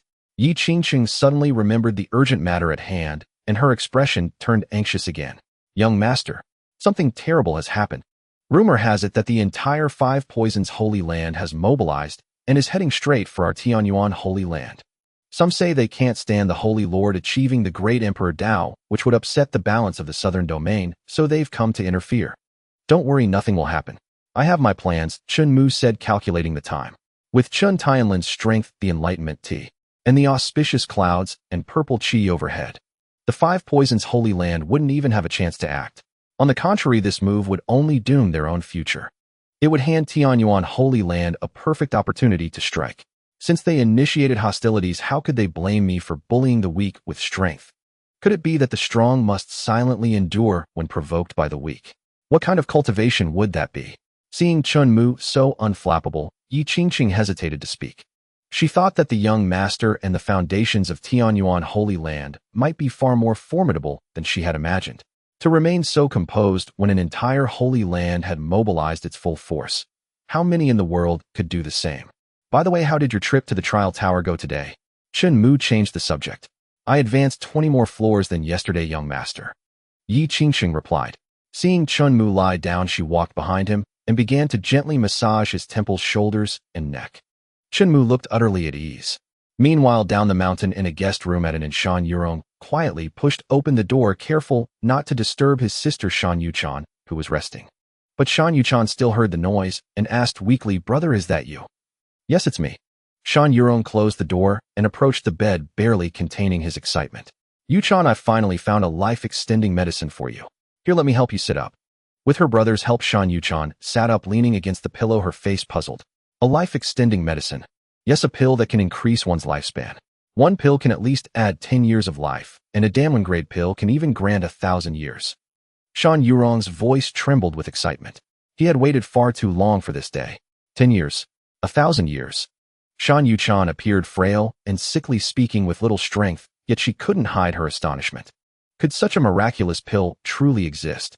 Indeed. Shan Yurong popped open the bottle cap with a bang and poured out several pills. Gazing at the gleaming golden patterns on the pills, and then at her stunned brother, Shan Yuchan asked, "Brother, are these Danwen patterns?" "Yes, these are Danwen patterns," Shan Yurong replied, instinctively still in shock. He hadn't expected the pills Chen Mu gave him to be Danwen grade. And there were 10 of them, equivalent to 10,000 years of life.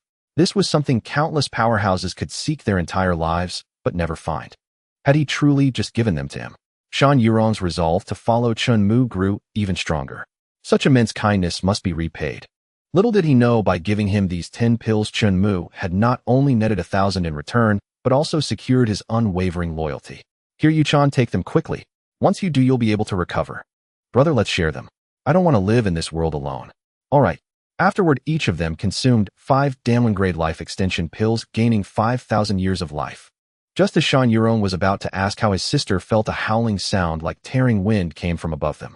Seeing Shan Yukin's complexion turn rosy, no longer deathly pale, Shan Yuron walked to the window, leaned out, and looked up. His pupils contracted. Where did all those war chariots come from? Wait, that's the emblem of the 5 Poisons Holy Land. They're here already. A teleportation formation. He turned to Shan Yuchan. Yuchan, stay here. I have some business to attend to. He'll be back later. Brother, please be careful. You must come back alive. Shan Yuchan asked no questions and said no more, only offering a plea. She knew all too well that obtaining these pills could not have been easy. Nothing in this world comes for free. I promise you. With that, he vanished from the room. On the side of Tianyuan Holy Land, hundreds of war chariots rose into the air. They outnumbered those of the 5 Poisons Holy Land several times over. Not only in quantity, but the chariots themselves were also several times larger. And that wasn't even counting the tens of thousands of powerful cultivators standing atop, flying swords.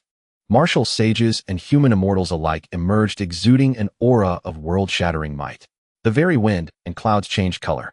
Many disciples of the 5 Poisons Holy Land were nearly scared out of their wits at the sight. They had never heard before that the gap between the 2 holy lands was so immense. Little did they know this was merely the tip of the iceberg for Tianyuan Holy Land. Most of Tianyuan's disciples and powerhouses were still traveling abroad. The elders felt there was no need to summon them back from afar, just to deal with an insignificant 5 Poisons Holy Land. These forces overhead were more than enough. Too bad we outer disciples aren't qualified to join. Of course, when there's a fight, the inner court seniors get to go first. They've been itching for action. And even then, plenty of inner court seniors haven't joined yet. Our Tianyuan Holy Land is truly terrifying. Indeed, to be able to join. Rumble, rumble, rumble. Before he could finish, the heavens and earth shook violently. A golden pillar of light shot straight into the sky. It blasted a chasm through the thick clouds, and its golden radiance spread, dyeing the blue sky and white clouds. Looking up, one saw an endless golden ocean blotting out the sun and covering the sky.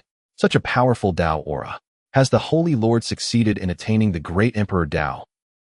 This turn of events left Hua Yicheng, who had just been about to order the disciples to buy time for their ancestor to break through to Great Emperor, with a troubled expression. Meanwhile, back at Qingyan Mansion, Chen Mu stood up, gazing at the magnificent spectacle in the sky, thinking it was time for him to use the Great Emperor Cultivation Experience Pack. To give those people, and this world, a little surprise. The Great Emperor. The Saint Lord has truly broken through to become a Great Emperor and attain the Tao. Excellent. Now our Tianyuan Sacred Land once again has the protection of a Great Emperor. The Saint Lord is unparalleled. Haha, the 5 Poisons Sacred Land has shot itself in the foot. They must be terrified. The Saint Lord was already immensely powerful, and now that he has attained the Tao as a Great Emperor, blessed by the fortune of the Great Tao, he can slaughter them with ease. And indeed it was so. The disciples of the 5 Poisons Sacred Land were now filled with fear and unease. Has the Tianyuan Saint Lord truly become a Great Emperor? Isn't that obvious? What else could this celestial phenomenon signify, if not the breakthrough to Great Emperor? Even without looking at the sky, can't you tell from the expressions of the Saint Lord and the elders? So what do we do now? Flee, flee. Ha, if a Great Emperor wants you dead, can you escape? Then surrender. Hearing the words of surrender and defection spreading openly among the ranks without any regard for their own Saint Lord. Hua Yicheng's heart was filled with both anger and helplessness. It was proven that his gamble had indeed been a miscalculation. The fortunes of the 5 Poisons Sacred Land were exhausted. Knowing Chun Tianlin and the Tianyuan Sacred Land as he did, he knew this matter would not be easily resolved. Escape was certainly impossible. How dare you cause trouble in my Tianyuan Sacred Land? Chun Tianlin's voice resounded through the universe, crashing into everyone's ears like thunder. Their ears buzzed from the force. The might of an emperor. An irresistible, powerful imperial might swept over them. Their already unstable Tao hearts completely shattered. Those at the back simply turned and fled on the spot. For those who couldn't escape, seeing Chun Tianlin striding through the air, treading on auspicious clouds, bearing boundless divine might, they could only kneel and beg for mercy. We had no intention of opposing Tianyuan Sacred Land. Please spare us, Saint Lord. Spare us, Saint Lord. I am willing to be a beast of burden for Tianyuan. Spare us, Saint Lord, please spare us. Cries for mercy rose and fell one after another. Only Hua Yicheng and the group of elders were caught in a dilemma. As the Saint Lord and elders of a sacred land, how could they kneel and beg for mercy in front of so many juniors? They would be a laughingstock if word got out.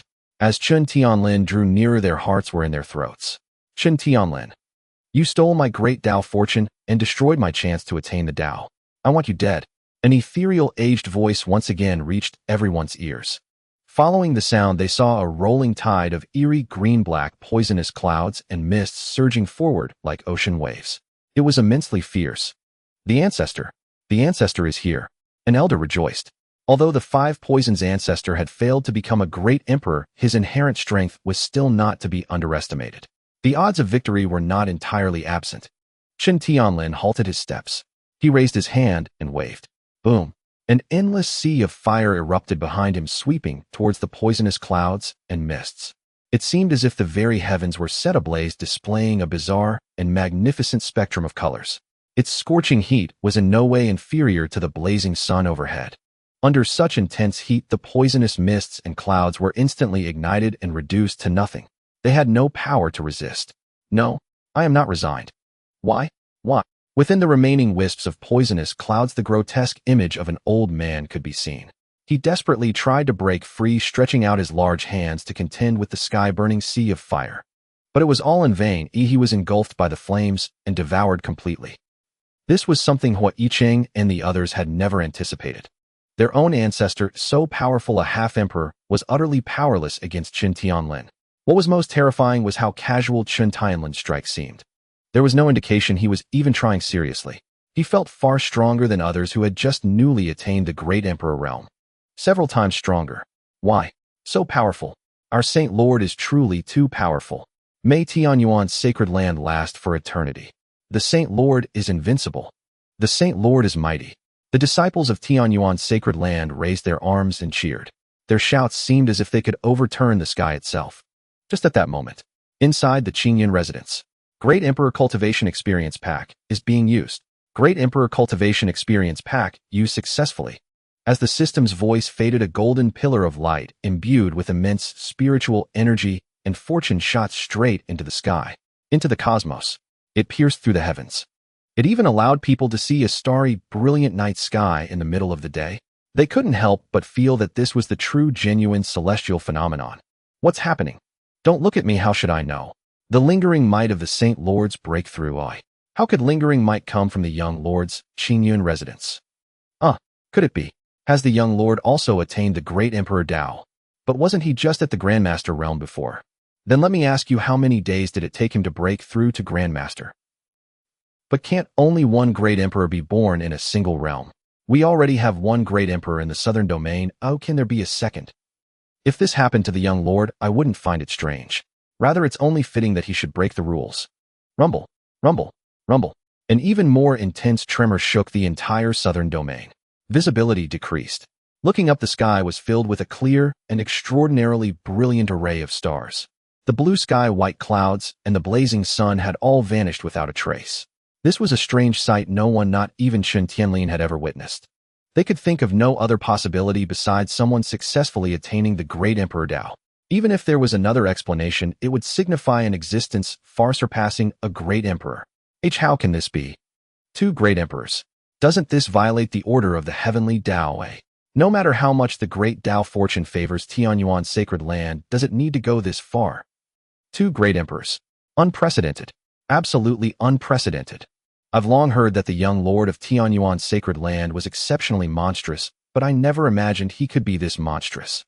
It's practically defying the heavens. Two great emperors. All hope of our survival is completely lost. Hua Yicheng and the others felt as if they had fallen into an abyss, their hearts turning cold. No, they were completely frozen. Never had they felt such despair. In fact, the entire Datsang and the southern domain had never experienced such despair. Within a single realm, a single sacred land, two great emperors had appeared one after another. How could they possibly fight against that? Ha ha ha ha. Hua Yicheng covered his face with his hand, letting out a bizarre, inhuman laugh, like a wild beast. Then he took out a bottle of pills and poured them all into his mouth. Saint Lord, an elder recognized that these were the deadliest pills of the five poisons sacred land. A single pill could kill, let alone an entire bottle. Saint Lord Chen, this was my impulsive act alone. I am willing to exchange my life for the survival of my people from the 5-poisoned sacred land. That is all I ask. Before he could finish the word ask, cough. Hui Cheng's expression suddenly changed. His face twisted in pain as he coughed up a large mouthful of blood. Then his body fell like a meteor plummeting downwards. We are willing to serve as beasts of burden for the Tianyuan's sacred ground. Please, Sacred Lord, show mercy and spare our miserable lives. Forgive us, Sacred Lord. Forgive us. May the Tianyuan's sacred ground unify the southern domain and reign for 10,000 generations. At this point, even those elders dared not lower their heads. The sacred ground's ancestor was slain in an instant, and the Sacred Lord himself had taken poison to end his own life. How could the remaining few dare to oppose an emperor, let alone 2 emperors? Yet Chen Tianlin's attention was not on them at all. He turned sideways, his eyes filled with shock, staring intently in the direction of Qingyun Manor.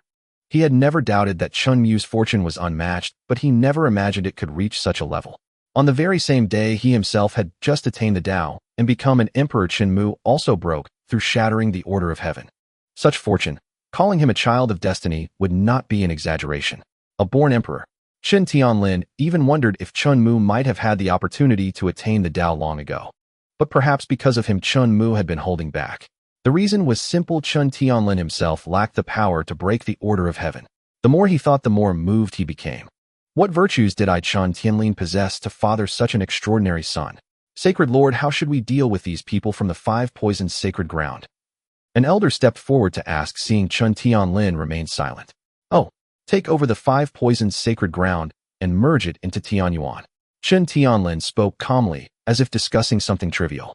He had already decided after attaining the Tao to eliminate the threat of the 5-poisoned sacred ground. Their initiative to court death saved Chen Tianlin considerable trouble. Leave it to you. Chen Tianlin turned, raised his hand, and patted the elder on the shoulder. Then, transforming into a streak of light, he descended toward Qingyun Manor. Muir, you have also become an emperor? Chen Tianlin asked excitedly, looking at Chen Mu, who lay on a lounge chair with an utterly calm expression. Beside him, Yi Qingsheng was still lost in shock, repeating to herself, "The young master has become an emperor. The young master has become an emperor. Yes, father, I have successfully entered the emperor realm." Chen Mu stood up and nodded in agreement. His reasoning was simple now that he was an emperor, the absolute pinnacle of power in the great Song world. He no longer needed to be forced to learn or do anything. Just by being an emperor, even as a figurehead, he could protect the entire Tianyuan's sacred ground and silently fulfill his duty as the young master. No effort, no trouble. With such capital, one could lounge and be lazy without reproach. Muir, how did you manage to break the emperor order and become an emperor? Chen Tianlin's face was full of curiosity. I just did it. How could Chen Mu explain? He couldn't very well tell Chen Tianlin about his system, could he? I just did it. Chen Tianlin frowned, sensing the essence of humble bragging. Ultimate humble bragging. He did not press Chen Mu for an explanation. After calming down, Chen Tianlin understood that for Chen Mu this was something effortless and natural, something he was born to do. It was a gift, heaven bestowing a feast, no heaven feeding him. Even if he shared his insights, no one else could replicate them. 2 emperors. Even in the most glorious days of the Tianyuan's sacred ground, this never happened. Son, the era of you and me has arrived. Chen Tianlin walked over to Chen Mu, raised his hand, and embraced his shoulders like a brother, envisioning the future together. Chen Mu's smile was forced, the corners of his mouth twitching. He only wanted a life of leisure. The Great Wu Dynasty. Bang. What? The Tianyuan's sacred lord has become an emperor. Song Ao slammed his hands on the table, standing up in shock, his eyes wide as brass bells. He had thought Chen Tianlin would eventually attain the Tao, but never expected it to happen so soon. In addition, the Tianyuan young master. What about him? Song Ao collapsed weakly back onto his dragon throne. The Tianyuan young master followed the sacred lord into the emperor realm, and the celestial phenomena he brought were even greater than the sacred lord's, the spy reported truthfully. What? Bang. Song Ao slammed his palms on the table again, this time with a thunderous crash, splitting it in two. The shock within him was written all over his face. His agile features twisted into an expression of extreme complexity, hard to describe. 2 emperors. He slumped onto the dragon throne like a pile of mud. A sense of powerlessness washed over him. If he knew this, then Chun Jueshin, who controlled the Heavenly Secrets Pavilion, certainly did too. Powerful. Truly too powerful. I never expected my Chen family to possess 2 emperors simultaneously. That brat. I was worried he might give up after failing to awaken his talent, but in just a few days he has attained the Tao and become an emperor. Unimaginable at his age to break the order of heaven and become an emperor. How astonishing and terrifying must his future prospects be? Chen Juexin looked forward to it with anticipation.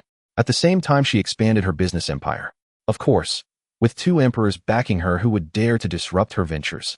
On the other side at the Eastern Pole's sacred ground, Sacred Lord Zhao Guozhen sat in the courtyard exposing himself entirely to the scorching sun, yet his hands and feet remained icy cold and trembling uncontrollably. Come soak your feet for a while. Is it really that terrifying? His wife Li Zhu brought a basin of foot-washing water, knelt before him, removed his shoes and socks, and placed his feet in. I can't imagine what fate would have befallen me if I had agreed to ally with the 5 poisoned sacred ground. What would have become of the entire Eastern Pole's sacred ground? Zhao Guozhen said, still shaken. You didn't agree, so why worry? Li Zhu couldn't understand. Sigh. Zhao Guozhen gave up, trying to explain, abandoning further words. Soaking his feet, he felt somewhat better than before. By the way, about our daughter's marriage alliance with the Tianyuan young master. Li Zhu suddenly brought up. At that moment, Zhao Yueling had just stepped onto the threshold outside the door.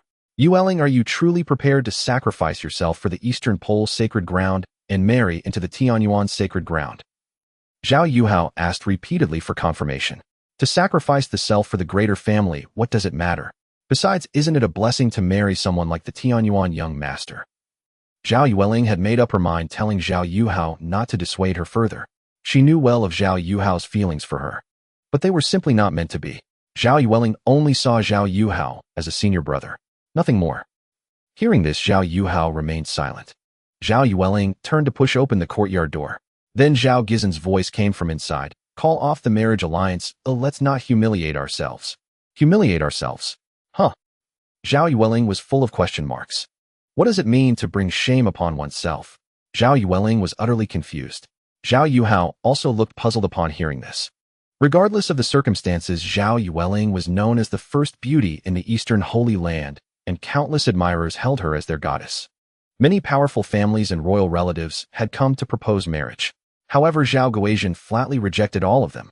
The reason was simple: Zhao Yueling held a very high position in his heart and deserved something better. These suitors were far from worthy of her. Before this, Zhao Yuhao had never thought that the phrase bringing shame upon oneself would come out of Zhao Gizhen's mouth and used to describe Zhao Yueling no less. Yes, Zhao Yuhao admitted that the young master of Tianyuan was indeed outstanding, but Zhao Yueling in terms of talent and beauty was unparalleled. Even if she were to marry up, it shouldn't be described as bringing shame upon oneself, right? Father, what do you mean by that? Clearly Zhao Yueling felt a bit indignant. Forgetting to knock, she pushed the door open and entered. Yueling, what brings you here? Caught up in conversation with Li Zhu and overwhelmed by panic, Zhao Guozhen had not noticed Zhao Yueling's presence at all. Father, you just said that the marriage proposal is bringing shame upon oneself. What do you mean by that? Zhao Yueling asked again. This? Zhao Guozhen hadn't expected Zhao Yueling to overhear his words. Sigh. With a sigh, knowing Zhao Yueling was strong-willed, Zhao Guozhen decided to speak the truth to avoid further trouble. Yueling, you haven't heard. A great emperor has emerged from Tianyuan Holy Land, he asked. It is well known that the Holy Master of Tianyuan Chen Tianlin is the one most likely to attain the status of emperor in the southern region. Does this mean that just because he has become an emperor, marrying his son would be bringing shame upon oneself? Zhao Yueling thought to herself, who after all she was a saintess of a sect, shouldn't she be worthy? Yes, it is common knowledge that the Holy Master of Tianyuan will become an emperor, but no one expected that the young Master of Tianyuan has also stepped into the realm of emperors. Upon hearing this, Zhao Yueling's mind was buzzing, deeply shaken. The young Master of Tianyuan has attained the status of emperor. But I heard from senior brother Yuhao that he was just a Grand Master not long ago. How could this happen in just a few days? Zhao Yueling seriously doubted that Zhao Guozhen was joking. From Grand Master to Emperor is a leap of 4 major realms. Let alone from Grand Master to Emperor, even from martial student to martial master, it is inconceivable for even a genius to achieve such a breakthrough in such a short time. Holy Master, you just said that the young Master of Tianyuan has also stepped into the realm of emperors. At this point, Zhao Yuhao could no longer contain himself. Yes, in the very next moment after the Holy Master of Tianyuan broke through to Emperor, the young Master closely followed and entered the realm of Emperor. There are even rumors that he deliberately suppressed his realm for the sake of the Holy Master of Tianyuan. After all, in the Great Song world, there has never been a case of 2 emperors emerging in one world. Two emperors. Zhao Yuhao staggered, his legs nearly giving way beneath him, almost collapsing. Fortunately, he managed to hold onto the wall to keep himself upright. Such a thing was truly unheard of and unseen. The ability to break the laws of heaven itself is far more terrifying than simply becoming an emperor. Who exactly is this young master of Tianyuan? How could he defy the heavens? Does heaven have no objections to this? Zhao Yueling fell silent. In an instant she understood Zhao Gizen's perspective. The phrase bringing shame upon oneself was indeed very apt. Yueling, do not be too disheartened. It's not that we lack ambition, but that the young master of Tianyuan is simply too monstrous. In the entire great song, there is not a single person who can match his talents. As a mother seeing Zhao Yueling display such a dispirited demeanor, how could she bear it? She stepped forward, embracing her shoulders and comforting her softly. Thank you, mother. Zhao Yueling nodded lightly. She no longer thought about the marriage proposal. If she were to go through with it, it would indeed be bringing shame upon herself. May I ask, Holy Master, how should we face Tianyuan in the future? Zhao Yuhao inquired. Now, with the three great holy lands of the southern region, the Five Poisons Holy Land has brought about its own demise and has been taken by Tianyuan. As for us in the eastern region, Zhao Guozhen truly did not believe that Tianyuan Holy Land would pass up the opportunity to unify the southern region. In his eyes, the people of Tianyuan Holy Land had always been the ambitious kind. Yuhao, go gather all the elders for me. They need to come to the Great Hall. I have something very important to discuss with them. Zhao Guozhen spoke before Zhao Yuhao could say anything. Understood, Holy Master. Zhao Yuhao replied, and then left. Without needing to ask more, he understood the current situation, even if Zhao Guozhen did not speak. Zhao Yuhao was well aware of what he intended to discuss with the elders. Surrender. Tianyuan Holy Land. Qingyan Mansion. Huff. Finally sending off Chen Tianlin, Chen Mu let out a long sigh. He felt that after becoming an emperor, he was even more exhausted. Fortunately, it was only temporary. Young master, you are truly incredible. No one has ever achieved the title of emperor at such a young age. To defy the heavens and become an emperor is even more unprecedented. Yi Qingqing said with starry eyes filled with admiration. From this moment on, Chen Mu became the goal of her life. She no longer wished to chase after him, merely being able to see his back from a distance would satisfy her. Focus on your cultivation, you will be the next great emperor. Flattering words like these were a familiar endeavor for Chen Mu, who came from the Blue Star. Rest assured, young master, I will not disappoint you. Yi Qingqing declared confidently, slapping her chest. Chen Mu smiled faintly and said nothing more. At that moment, he sensed a familiar aura. Outside the mountain gate, Shan Yurong had brought her sister Shan Yuchan. Halt! Who are you? What brings you to Tianyuan Holy Land? The guard lowered his spear, questioning the two upon seeing their unusual attire. I am Shan Yurong, and I have pledged allegiance to the young master of Tianyuan. This is my sister Shan Yuchan. As Shan Yurong introduced herself, she did not forget to mention her sister. Shan Yurong, the thousand-faced demon lord.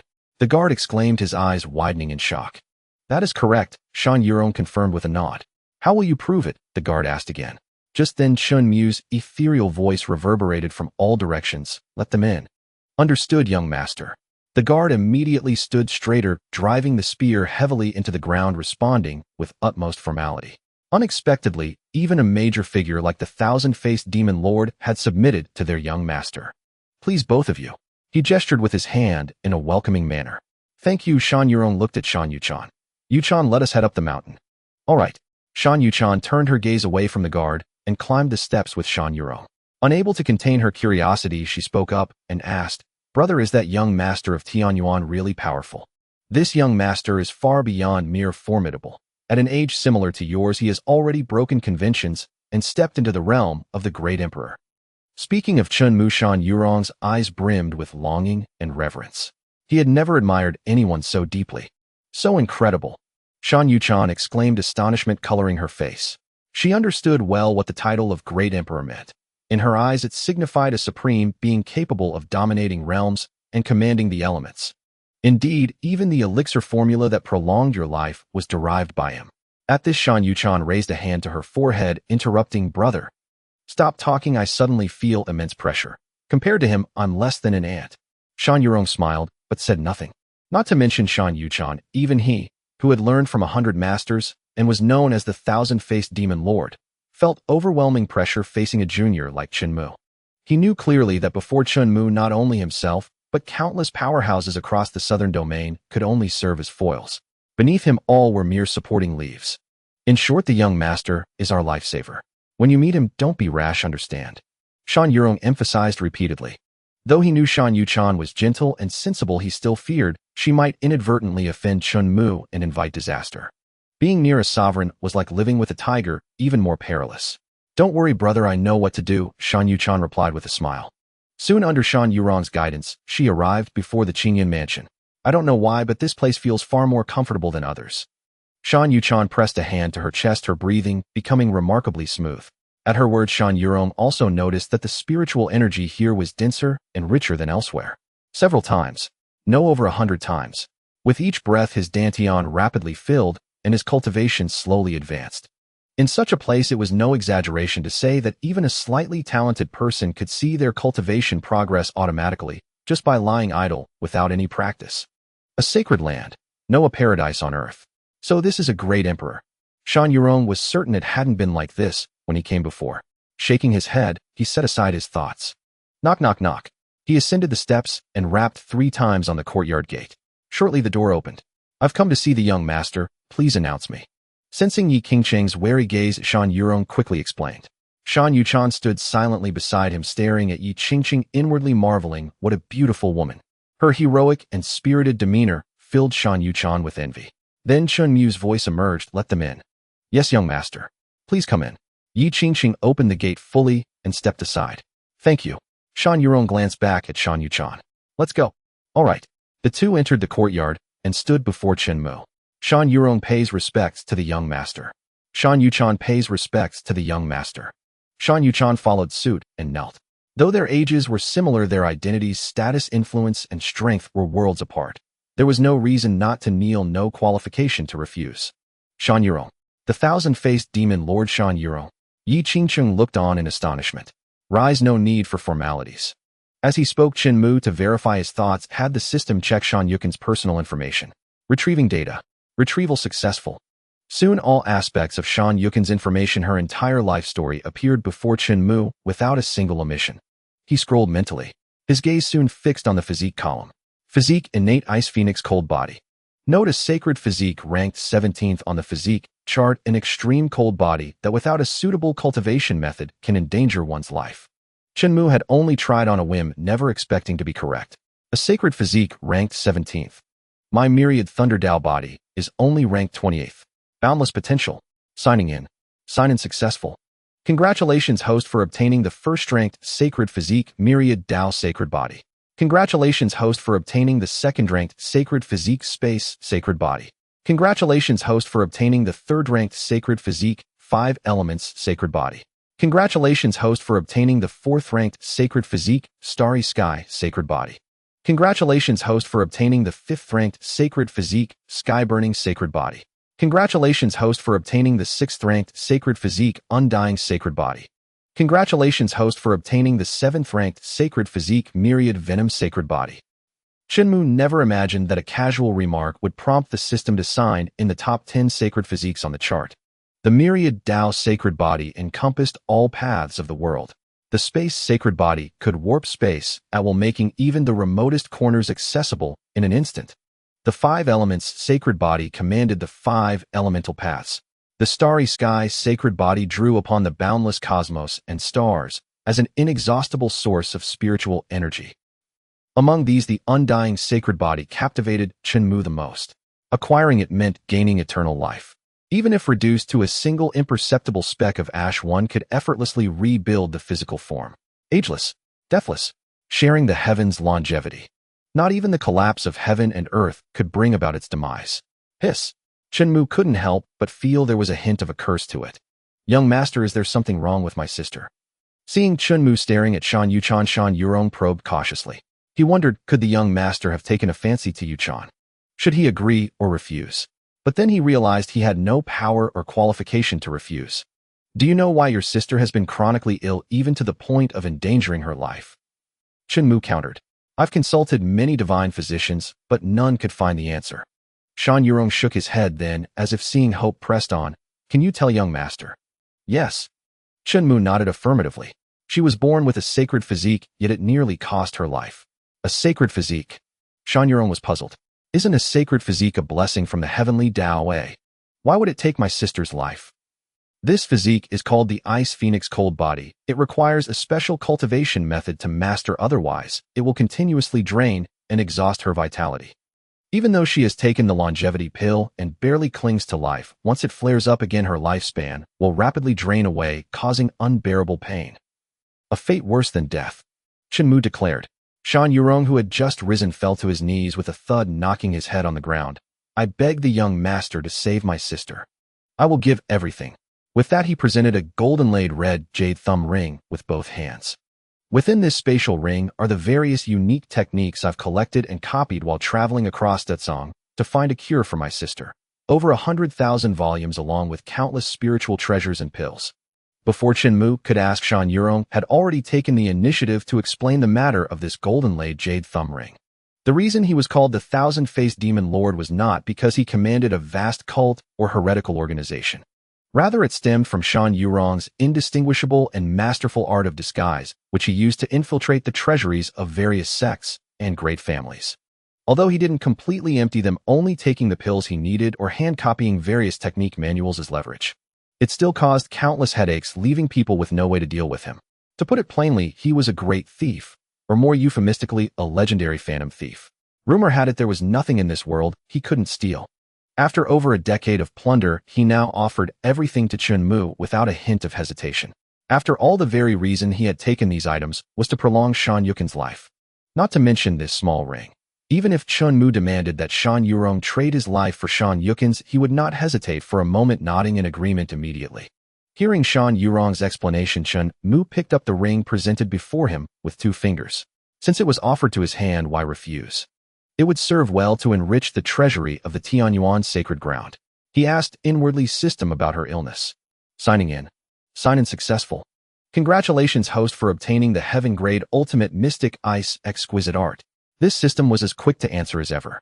Chen Mu raised a finger, transforming the cultivation method of the mystic ice exquisite art into a beam of spiritual light, which he infused into Shan Yukin's mind. He said to her, as long as you cultivate this art to the 2nd realm, you will be able to freely control the release of the cold energy within you, and it will no longer pose any threat to your life. On the contrary, you can use this extreme cold to strengthen yourself and carve out an immortal legacy in this Datsong world. Upon hearing this, Shan Yurong quickly raised his hand, grabbed the still-dazed Shan Yukin's head, and pressed it down. Thank you, young master, for saving our lives. Yuchan and I will be loyal to you for eternity. Gift of heaven-grade ultimate mystic ice exquisite art successful. 100-fold return triggered. Congratulations, host, for obtaining heaven-grade ultimate technique X100. One could only say that the setting of unlimited 100-fold return was far too absurd, truly endless. He closed the system panel. Chen Mu then laid out his arrangements for Shan Yurong. He ordered Shan Yurong to go to the capital, find his elder sister Chun Jueshin, and join the Heavenly Mechanism Pavilion. He believed that with Shan Yurong's abilities, he could surely lead the Heavenly Mechanism Pavilion to grasp all the intelligence of the Datsong world. As the saying goes, know yourself and know your enemy, and you will never be defeated. The strength of the Heavenly Mechanism Pavilion was crucial to the prosperity of the Tianyuan sacred ground. As for Shan Yuchan, she would remain at the Tianyuan sacred ground to be cultivated as an inner disciple. With her Ice Phoenix Cold physique ranked 17th among the 3,000 physiques, she was absolutely qualified to be taken as a true disciple by an elder and nurtured with care. Thus, the Tianyuan sacred ground would gain another trump card in the future. The siblings had not a single word of objection to this arrangement, they simply obeyed. The debt of 2 lives saved had left an indelible mark impossible to defy. Watching them leave and the courtyard gate closed, Chen Mu lay back, cradling his head in his hands. I really wish my Qingyan mansion could be a little less bustling. Perhaps being a good-for-nothing wouldn't be so bad. Hearing Chen Mu's soft muttering, Yi Qingqing smiled without a word. As a peerless genius, she truly could not understand that worry, lacking the experience to empathize. Seeing the heat of the day, she found a small round fan painted with landscapes and silently fanned a cool breeze for Chen Mu. Chen Mu closed his eyes, enjoying the gentle breeze. Outside the courtyard. Yuchan, in the days when I'm not around, you must protect yourself. In all matters, prioritize the young master. If he says east, never go west. If he says south, never go north. Understand? Before parting, Shan Yurong did not forget to repeatedly admonish her. Emma, I won't cause trouble. Whatever the young master says, that's what it is. Shan Yuchan nodded firmly. Then I'm off. Take care. Watching Shan Yurong leave, Shan Yuchan turned and headed alone to the inner courtyard to report in. Name, what are you here for? The registrar looked up, picked up a brush, dipped it in ink, and asked. Shan Yuchan. The young master sent me to join the inner courtyard, Shan Yuchan replied. All right, Shan Yuchan, is it? The young master sent. He suddenly stood up, his voice trembling. Oh no, the young master sent you. Yes. That's right, it was the young master who sent me. Shan Yuchan hadn't expected such an excited reaction. She stepped back half a pace, raising her hands to block in front of her, forcing a strained smile, afraid he might lunge at her.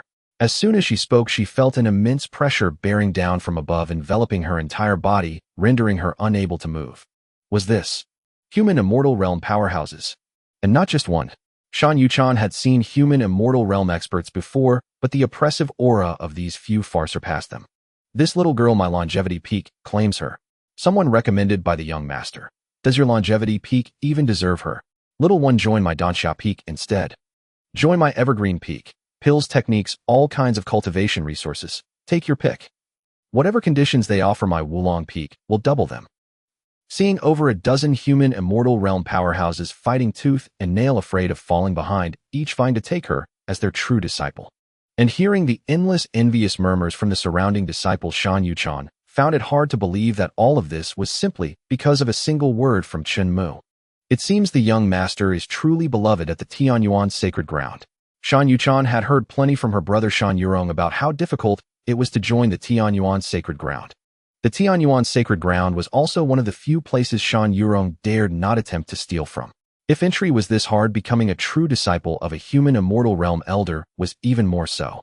Such an opportunity was 1 in 10,000. Shan Yuchan felt even more grateful to Chen Mu in her heart. This person, my Yuqing peak claims. Along with the cold, emotionless voice came in bone-chilling frost. Whoosh. The visible cold air coated the surroundings with a thin layer of ice. Even some people's eyelashes were not spared. This person was Jian Qingzhu, Chen Mu's cousin, and the peak master of Yuqing Peak, known as the Ice Emperor in the southern domain. Qingzhu, isn't this a bit too overbearing? Why don't we compete fairly? As he turned his head, a single glance from Jian Qingzhu froze half of the speaker's body solid in ice, with an ice wall extending over 10 meters. This person possesses the Ice Phoenix cold physique.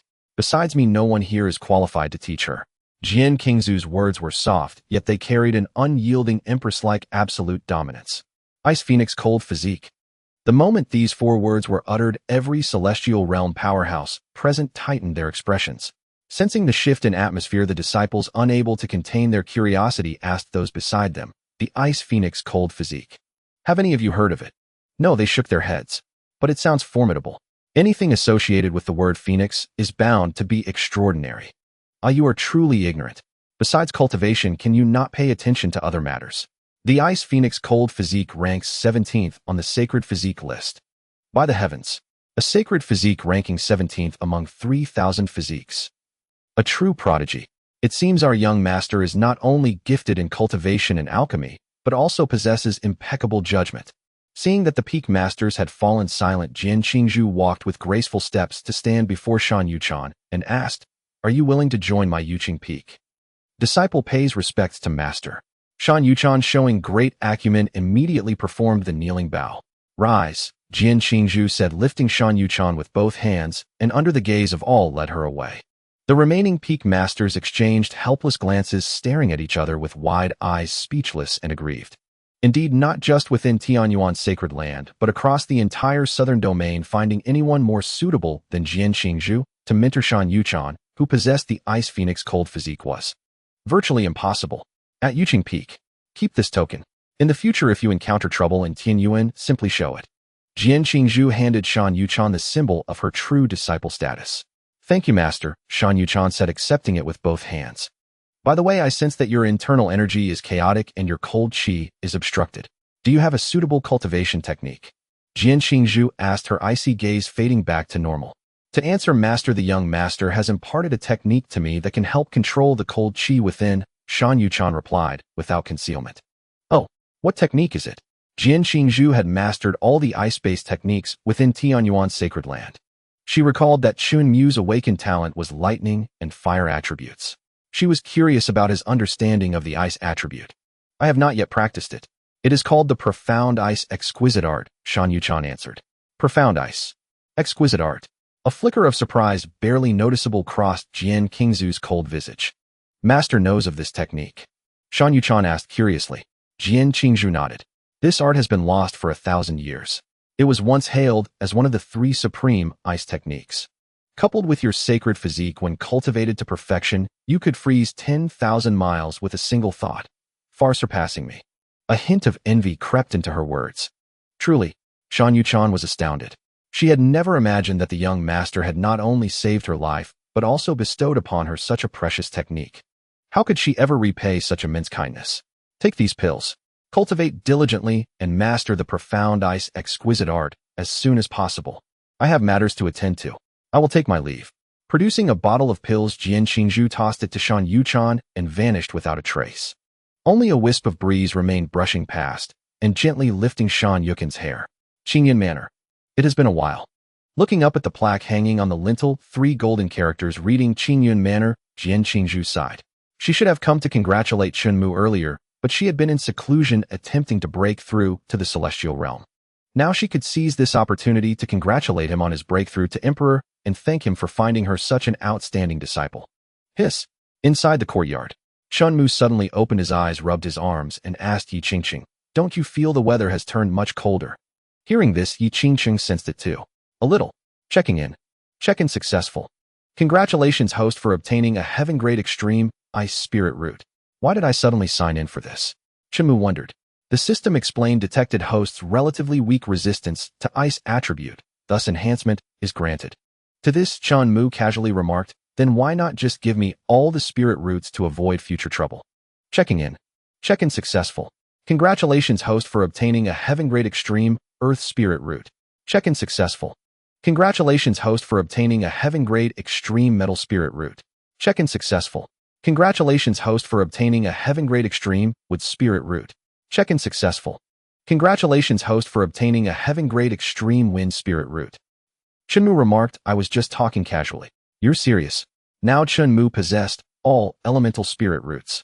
Combined with the 5 elements sacred physique, which allows free manipulation of the 5 elements, the effect doubled again. Unrivaled by anyone. Unprecedented, unparalleled. Whoosh. A chill wind burst through the door. A woman in blue, cold to the bone, appeared at the entrance. Cousin, why are you here? Recognizing the visitor, Chen Mu dismissed the system and rose to greet her. He clearly remembered that his cousin Jian Qingzu had watched him grow up. During his childhood, when Chen Tianlin was busy cultivating, he would leave Chen Mu in Jian Qingzu's care. To outsiders, she was icy and aloof, exuding an aura that kept people at a distance. But to Chen Mu, she was a caring older sister. She had even once built an entire ice city playground for him with a grand gesture. I came to see the youngest emperor in all of Tianyuan's sacred land and the entire Datsong world. You seem even more handsome than before. Jian Qingzu approached, observing him. Cousin flatters me, Chen Mu replied, sweeping his divine sense. He asked curiously, Cousin, did you fail to break through to the celestial realm? So I cannot hide it from you, Jian Qingzu said, sitting on a stone stool with a trace of sorrow. System check, why she failed to break through. Acquiring data. Acquisition successful. After reviewing it, the reason boiled down to inner demons. To reach the celestial realm, one must first transcend the self and break through inner demons. That Jian Qingzu failed without falling into demonic possession was a mercy amidst misfortune. I fear I'll never have a chance to break through to the celestial realm, she sighed again. Cousin, don't be so pessimistic. Life is long, and Tianyuan now possesses the method of immortality. You have plenty of time, there's no need to rush, Chen Mu comforted her. True, Jian Qingzu conceded. Seeing her lips curl slightly into a faint, barely perceptible smile, Chen Mu delved deeper into the details of her inner demons. He was curious about what inner demons could plague her, known as the Heartless Woman. Acquiring data. Acquisition successful. What he saw completely overturned his inherent perception of Jian Qingzu. The world called Jian Qingzu the Heartless Woman. Little did they know within her heart lurked desires barely contained, threatening to erupt at any moment. He mused that no wonder her gaze had seemed so strange when she complimented his handsomeness earlier. Yet these desires were not born of her own will, they originated from a deeper source. Her bloodline. Born with an innate allure of seduction. However, such a thing could not be discerned by the naked eye. Moreover, Jian Qingzu rarely descended the mountain, sought solitude, avoided contact with others, and was adept at concealing her inner thoughts. Thus no one found her strange, let alone probed into her secrets. Speaking of bloodlines, Chen Mu knew the Chen family was untainted, otherwise why would only his cousin be afflicted? He thought. Eliminating the sole incorrect answer left the root of the problem with his unclean law. Jian Qingzhu keenly noticed Chen Mu's troubled expression and pressed, "Have you seen something?" She reasoned that with Chen Mu's current cultivation at the great emperor level, discerning her predicament and finding a solution should be a trivial matter, should it not? In this matter, she was even more confident than Chen Mu. Well, Chen Mu hesitated, uncertain whether to reveal his unclean law Jiang's hidden secrets. "What? Is there something you cannot tell me?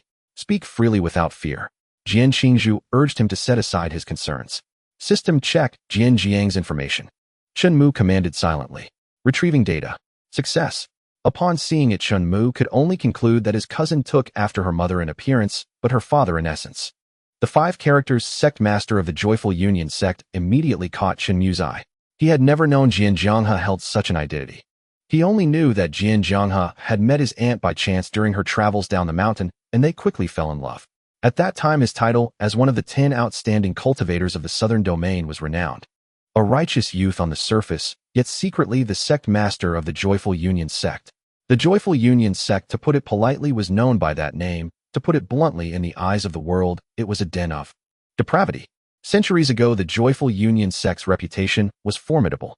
Its unique cultivation techniques lured countless men and women to join, willingly amassing a terrifying scale. Now it had gradually faded from public view. "Cousin, the root of your inner demon lies in your bloodline." Chen Mu finally decided to reveal everything after much hesitation. "Bloodline? You mean there's an issue on my father's side?" Jiang Qingzhu asked directly. "Yes," Chen Mu nodded affirmatively.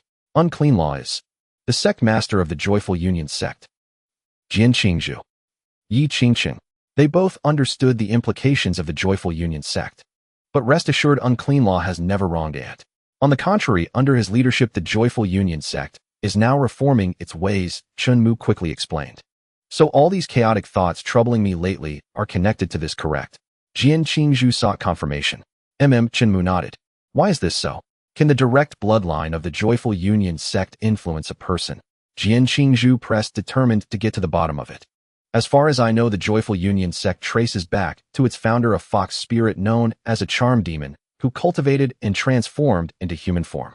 This bloodline has little effect on men, but exerts a powerful influence on women. However, if harnessed properly, it can accelerate cultivation several times faster than ordinary methods.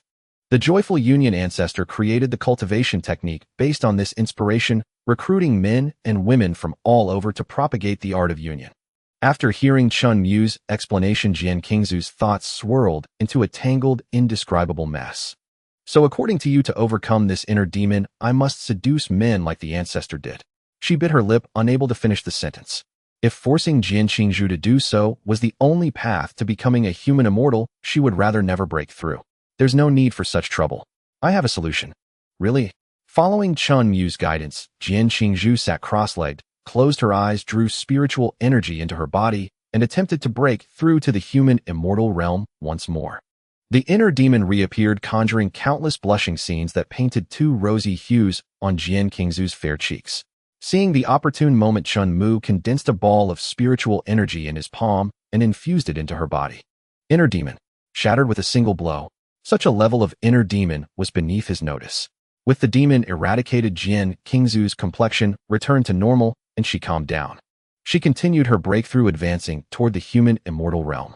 With the 100-fold spiritual energy amplification of the Qingyun mansion granted by the system to enhance Chen Mu, it proceeded smoothly.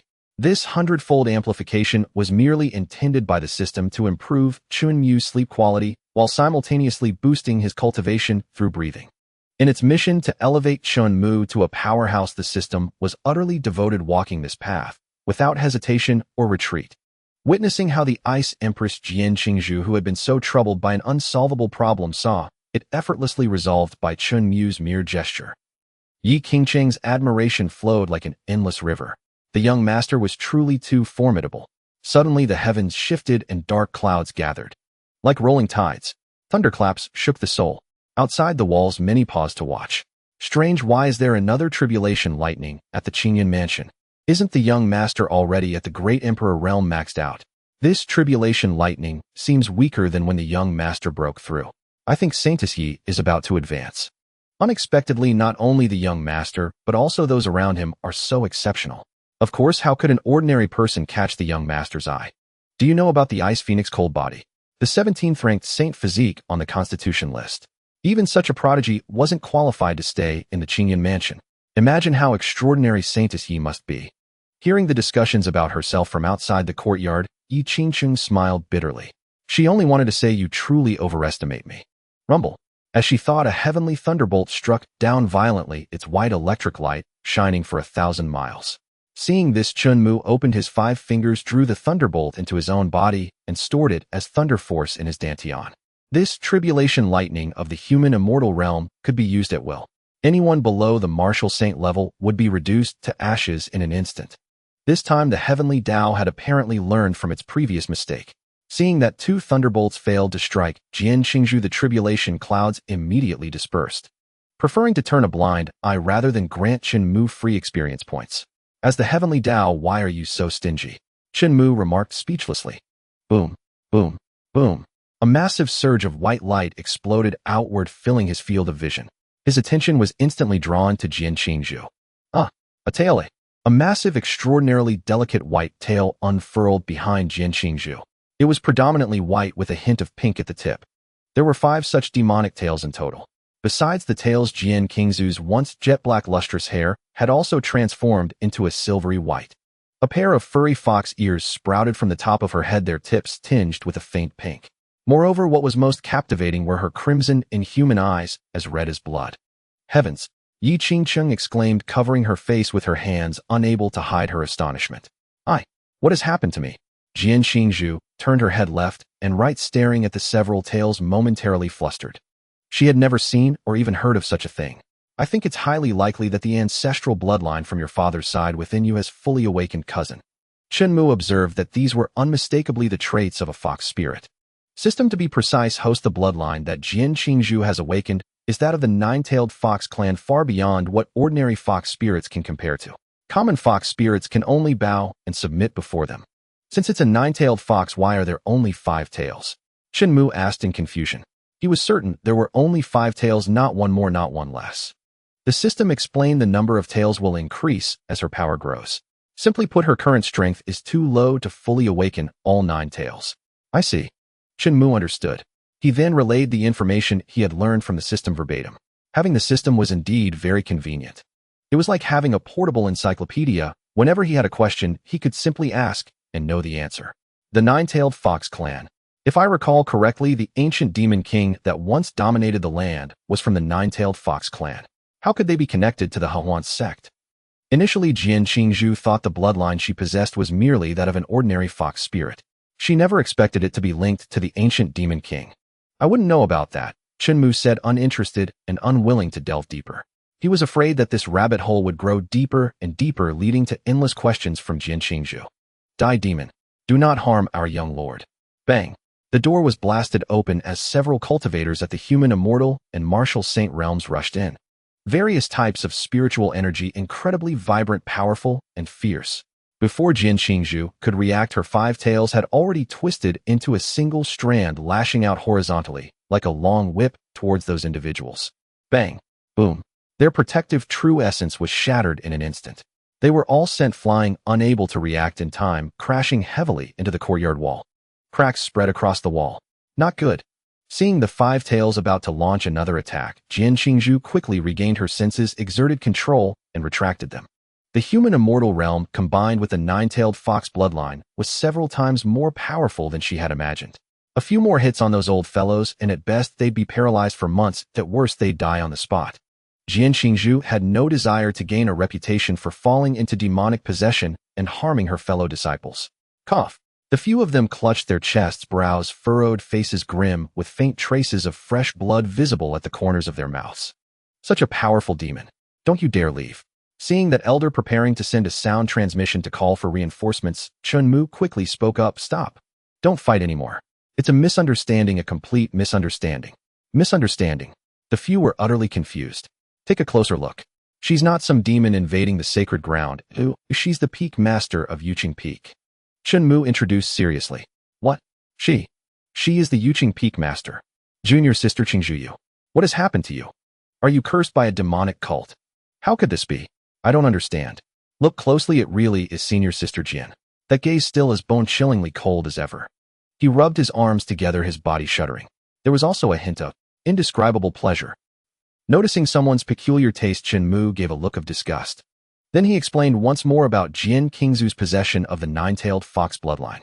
However, he directly omitted the fact that her uncle Jian Zhanghe was the sect master of the Hehuan sect. It was indeed not a glorious matter. At the very least, the righteous orthodox sects looked down upon the Hehuan sect. It was a family affair, and Chen Mu didn't want to meddle too much. What? The nine-tailed fox clan. Junior sister Qingzhu has awakened the bloodline of a demon king. Incredible. Truly incredible.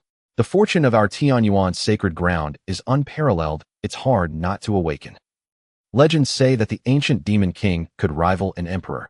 Doesn't that mean our Tianyuan sacred ground has hope of possessing 3 emperor-level combatants? The more they spoke, the more excited they became. If they could possess 3 emperor-level combatants, then the people of Tianyuan's sacred ground would be unmatched throughout the entire Great Song. They could claim eternal invincibility. Congratulations, Yuqing Peak Master, for awakening the Demon King bloodline. Congratulations, Junior Sister Qingzhu. Congratulations, Senior Sister Jian.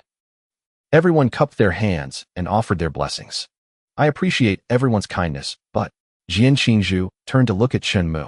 The reason I was able to overcome my inner demons, successfully break through to the human immortal realm, and awaken the Demon King bloodline is all thanks to the young lord. He deserves the credit. Jian Qingzhu didn't want to take all the glory. She knew better than anyone that without Chen Mu, she would never have reached this point. Furthermore, Jian Qingzhu was grateful that Chen Mu hadn't revealed the matters concerning her father and the Hehuan sect to everyone. So it was the young lord pulling the strings behind the scenes again. Truly worthy of being our young lord. May the young lord live for 1,000 generations. Words cannot express my admiration for the young lord. To show my worship, I'll kowtow to you first. Chen Mu looked at the man kneeling on the ground, a line of black lines appearing on his face. He wanted to say it wasn't necessary, but the man knelt too quickly. A dignified martial saint. His knees were far too weak. Fortunately, he was tough against outsiders. Chen Mu vaguely remembered that this man always charged to the front when facing enemies and was among the most ferocious fighters. His mere aura was enough to terrify many cultivators, causing them to abandon their arms and flee. Appreciating their service in protecting him, Chen Mu rewarded each of them with a Danwen-grade longevity pill capable of extending one's lifespan by 1,000 years. He hoped they would continue their efforts, unhesitatingly stepping in at the first moment when he encountered danger, saving him the trouble of exerting himself. Thank you for the generous reward, young lord. Watching their devout expressions of gratitude, he then looked at the system notification pop-up before him, successfully gifted Danwen-grade longevity pill. 100-fold rebate triggered. Congratulations, host, you have obtained Danwen-grade longevity pill 600. He thought again, I should be the one thanking you. The few left happily treasuring the pill like a precious gem. They were full of praise for Chen Mu, their young lord. If he wanted to succeed the Saint Lord now, they would resolutely support him. Betrayal. How could this be called betrayal? They knew better than anyone that when it came to Chen Mu, succeeding the Saint Lord Chen Tianlin was definitely more eager than Chen Mu himself. He probably was already seriously considering how to pass on the title. Xiaomu will take my leave first. If there's ever anything your cousin can help with in the future, just say the word. Jian Qingzhu promised. All right, I will. Chen Mu noted it. Judging by her demeanor, she was most likely going to find Jian Zhanghe and demand an explanation. He gave a wry smile. Uncle, you can't blame me for this. I wonder how my uncle and cousin are faring over there, Chen Mu murmured, unable to shake his unease. Curiosity gnawed at him, compelling him to wonder what explanation Jian Zhanghe would offer. Checking in. Check-in successful. Congratulations, host, for obtaining the secret art of spying, the heaven-gazing mirror. This system. How perceptive. A grin spread across Chen Mu's face. The system had barely granted the reward when the secret art, thanks to max-level comprehension, was instantly mastered to perfection. Fully versed in its usage, Chen Mu waved his hand. A cloud of mist dispersed before him, its center transforming into a surface as clear as water, then as reflective as a mirror, revealing a vivid scene. It was the residence of his uncle Jian Zhanghe and his aunt within the Tianyuan sacred grounds. Though Jian Zhanghe had not married into the Qin family, he had long resided in Tianyuan, dedicating himself to the sect's growth as one of the enforcement elders in the law enforcement pavilion. His duty was to discipline disciples who breached the rules. Originally, with the awakening of two emperors in Tianyuan, powerful figures from all directions had flocked to pledge their allegiance. Jian Zhanghe, deeply enamored with the land of Tianyuan, was in his own courtyard alone with a pot of clear wine, utterly at ease. Bang! Suddenly, a biting gust of wind burst open the gate, the door panels slamming violently. Jian Zhanghe, holding his wine cup, found that no matter how he tilted it, nothing poured out. Drawing it closer, he saw the entire cup of wine had frozen solid. "Qingzhu, have you broken through to the human immortal realm?" Jian Zhanghe set down the cup, rose to his feet, and shook off the ice shards from his clothes, his voice trembling with excitement. Yet the response was Jian Qingzhu's icy indifference. "Yes, thanks to Xiaomo. Otherwise, I might never have known if I'd ever step into the human immortal realm in this lifetime." The young master played a part in this too. Jian Zhanghe exclaimed in astonishment. "With such a young master, how fortunate is our Tianyuan's sacred ground. Indeed, if not for someone deliberately concealing the truth, I would never have realized how formidable Xiaomu has become." Even through the heaven-gazing mirror, Chen Mu and Yi Qingsheng could feel the atmosphere as frigid as a 10th sandier ice cave. Yet what surprised Yi Qingsheng even more was Chen Mu's effortless ability to spy on a human immortal without detection, a divine art beyond anything she had ever heard of. She had never encountered such a power. Her curiosity about Chen Mu was boundless, driving her to wonder how many secrets he harbored within. Gulp! His Adam's apple bobbed as he swallowed hard. With words laid so bare, Jian Zhanghe could clearly sense the tension in the atmosphere and his daughter Jian Qingzhu's demeanor. "Who dares to conceal the truth and hinder your breakthrough? Qingzhu, speak boldly. Your father is an enforcement elder. If there's any misconduct, I'll personally arrest him and throw him into the dungeon. No mercy." Jian Zhanghe pounded his chest with conviction, the thuds echoing. "The Joyous Union sect and the Nine-Tailed Fox clan," Jian Qingzhu uttered flatly. Jian Jiang's face turned ashen, his pupils dilating as if a thunderbolt had struck his heart. "So should I address you as enforcement elder or as the sect master of the Joyous Union sect?" Jian Qingzhu asked coldly. "Qingzhu, what? What are you saying? I don't understand," Jian Zhanghe replied with a strained smile, attempting to feign ignorance. His mind raced, struggling to grasp how Jian Qingzhu had uncovered these matters. Sigh. Seeing that even now Jian Zhanghe was still trying to play dumb and brush it off. Jian Qingzhu shook her head gently, letting out a brief sigh. Her black hair turned white, her eyes like pools of blood, fox ears perked up, and 5 tails unfurled. Boom. An oppressive chill erupted, instantly denser than fog, encasing the entire residence in ice. Jian Zhanghe paid no heed to his frozen lower body. At that moment, his full attention was fixed on Jian Qingzhu. His face was etched with disbelief. 5 tails. With the truth fully exposed, Jian Zhanghe ceased his pretense and confessed everything. The reason he had hidden his identity as the Joyous Union sect's master was simply that one cannot choose one's origins. Yet during a martial arts tournament, he had fallen in love at first sight with Chen Mu's aunt, a righteous disciple of the Tianyuan sacred ground. To be worthy of her, Jian Zhanghe had striven relentlessly, achieving enough to be recognized by the great Wu dynasty's emperor as one of the top 10 outstanding young cultivators. With this honor, he won her heart. Then, through his own talents, he steadily rose within the Tianyuan sacred ground, entered the law enforcement pavilion, became an elder, and successfully married his beloved. When he learned that Jian Qingzhu had failed to break through due to her bloodline and had nearly fallen into a demonic deviation, Jian Zhanghe hastily spoke. "Qingzhu, listen to me. Father truly didn't know this bloodline would affect you so profoundly." And indeed, it was the truth. Jian Zhanghe genuinely didn't know. For generations in the Joyous Union sect, most heirs had been male, passing down a single lineage. Over time, they had forgotten that this bloodline impacted women the most deeply. After all, the Joyous Union sect's founder was a being of innate charm, a fox spirit often reviled by women for stealing husbands. On the other hand, though the impact was severe, the bloodline was purer in women, enabling greater potential. Take Jian Zhanghe himself. He had already reached the human immortal realm without manifesting a single tail. What? The Nine-Tailed Fox clan, the bloodline of the Demon King. Later, learning more detailed bloodline information from Jian Qingzhu, Jian Zhanghe was utterly shocked. He had only heard that the Joyous Union founder possessed 6 tails, unaware of any connection to the Nine-Tailed Fox clan. Multi-tailed fox demons were not uncommon.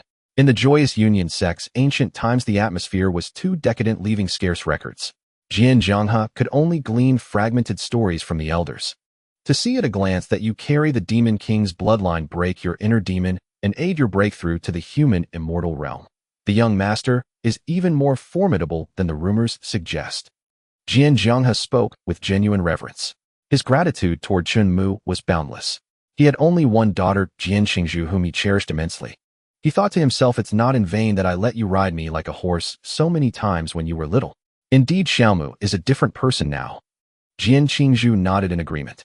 Hey, Qingzhu, how about you unfreeze your father first? At your current level with this mystic ice, it's hard for me to break free. Seeing Jian Qingzhu turn to leave, Jiang hastily called out. You'd better calm down and think carefully about how to explain the joyous union sect matter to mother. Jiang's heart was in turmoil, unsure whether to laugh or cry. That day had finally arrived.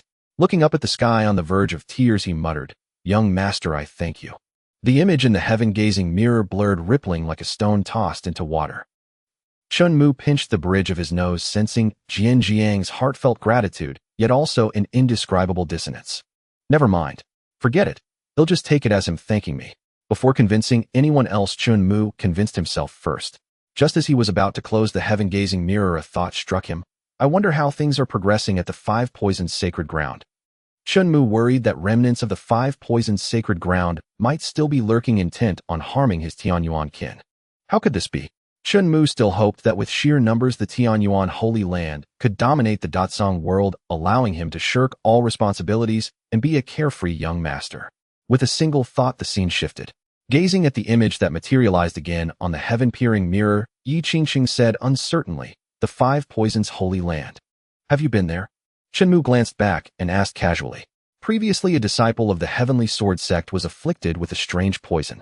The sect leader took me and that disciple to the 5 Poisons Holy Land to seek an antidote. Yi Qingqing explained immediately. I see. Chen Mu confirmed her words. Indeed, this is the 5 Poisons Holy Land. It really was the 5 Poisons Holy Land. Yi Qingqing was astounded. She never imagined the heaven-peering mirror could be so miraculous, traversing such a vast distance in an instant. Even with Yi Qingqing's current cultivation base, traveling from Tianyuan to the 5 Poisons without rest, food, or drink would take at least 2 or 3 days. Chen Mu continuously switched the images on the heaven-peering mirror, appearing quite calm on the surface. Only a few scattered figures could be seen. Most of the disciples and elders of the 5 Poisons Holy Land were still being detained at the Tianyuan Holy Land, awaiting judgment. Although the heaven-peering mirror was convenient, being able to only randomly switch images of such a large holy land was truly troublesome. Just as Chen Mu thought this, the system panel popped up the next second. Upgrading the heaven-peering mirror. Upgrade successful. Minimap function added. Chen Mu was already getting used to the system being so accommodating to him. It seemed that putting some pressure on it from the start was indeed the right choice. Truly, you plant a flower, but it doesn't bloom. You unintentionally plant a willow, and it creates shade. Otherwise, following the normal routine, he would probably be somewhere unknown, desperately cultivating to complete tasks and earn rewards by now. Striving for that sliver of a chance to rise against the heavens, a path filled with thorns and suffering. Just thinking about it made Chen Mu feel bored and weary. Rather than that, it was better to just lie down and sleep, living one day at a time. Alchemy Pavilion Sect Main Hall, Law Enforcement Pavilion, Scripture Library, Spirit Spring Pool. Chen Mu rapidly scrolled through the directory, searching for places like the Sect Core Myriad Poisons Pool. The Sect Core, the Myriad Poisons Pool. Chen Mu asked Yi Qingqing, how much do you know about the 5 Poisons Holy Land? Not much. They've always been reclusive and rarely interact with outside sects. The reason the sect leader thought to ask them for help was because he once saved an elder of the 5 Poisons Holy Land, creating a debt of gratitude. Yi Qingqing explained. I see. Chen Mu didn't ask further. Indeed, it was still more convenient and faster to ask the system. From the system, Chen Mu learned that the Myriad Poisons Pool was the very foundation of the 5 Poisons Holy Land, hidden hundreds of meters underground. During the chaotic era, 5 half-demon, king-level poisonous insects inexplicably fought here, ultimately ending in mutual destruction. The flesh and blood of the 5 insects melted, flowed into the ground, and merged with the pool water. Eventually, it was discovered by the first ancestor of the 5 Poisons, who used it for cultivation, founded the sect, and eventually elevated it to a holy land. Over time, various poisons were added, merging with the original 5 to become 10,000 poisons. A single drop could easily massacre a city. But for disciples cultivating the 5 poisons arts, the water of the myriad poisons pool was the most superior cultivation resource. Unfortunately, the myriad poisons pool was a non-renewable cultivation resource. Therefore, only the Saint Lord sect leader, elders, a few prodigious disciples, and those who had rendered outstanding service were qualified to use it. I didn't expect the 5 poisons holy land to harbor such a treasure. Chen Mu thought it could be used to further secure the loyalty of those from the 5 poisons holy land. Chen Mu suddenly noticed several figures standing by the pool. He zoomed in and enlarged the image. Name: Ji Wudao, gender male, age 932, identity hidden powerhouse of the 5 poisons holy land supreme elder. Name: Zhao Qingshan, gender male, age 1253, identity hidden powerhouse of the 5 poisons holy land supreme elder.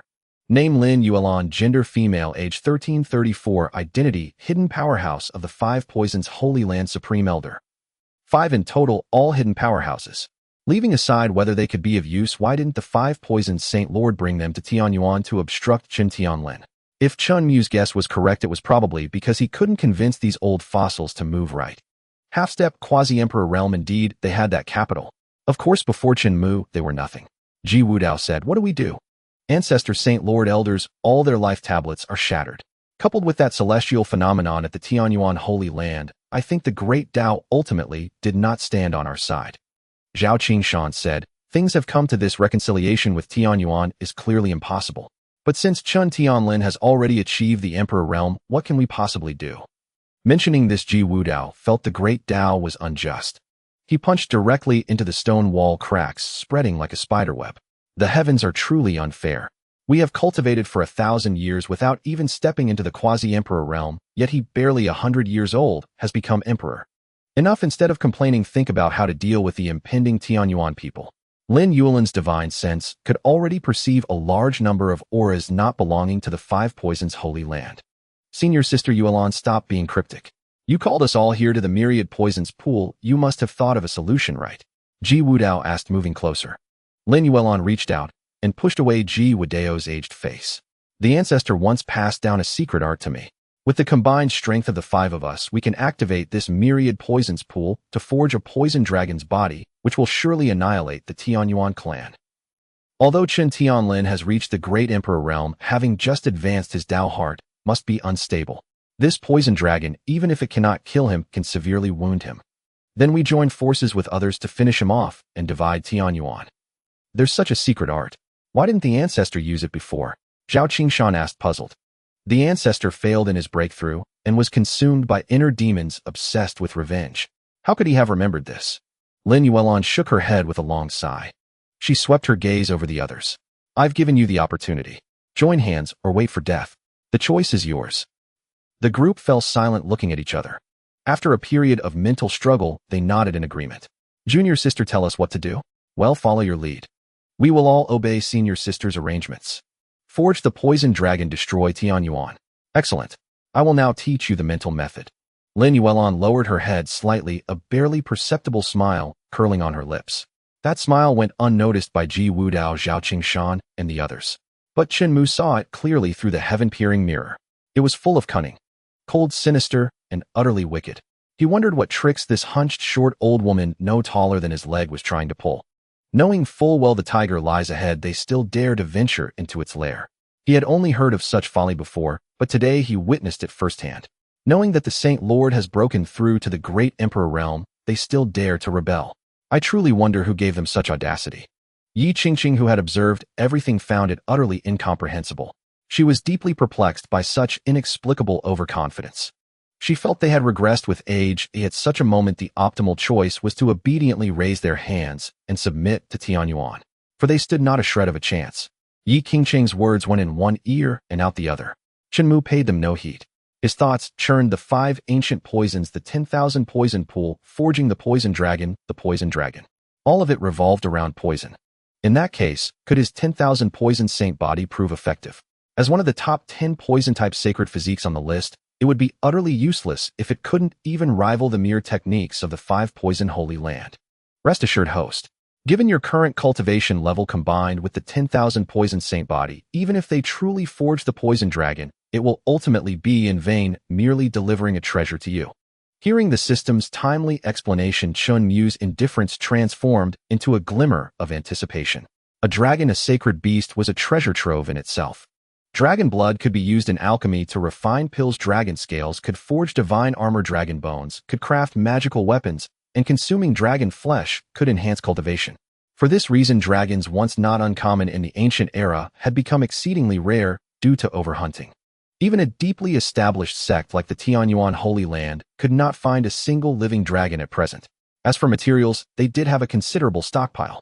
The poison dragon, since it bore the word dragon and was related to dragons, Chen Mu mused, it couldn't be entirely worthless.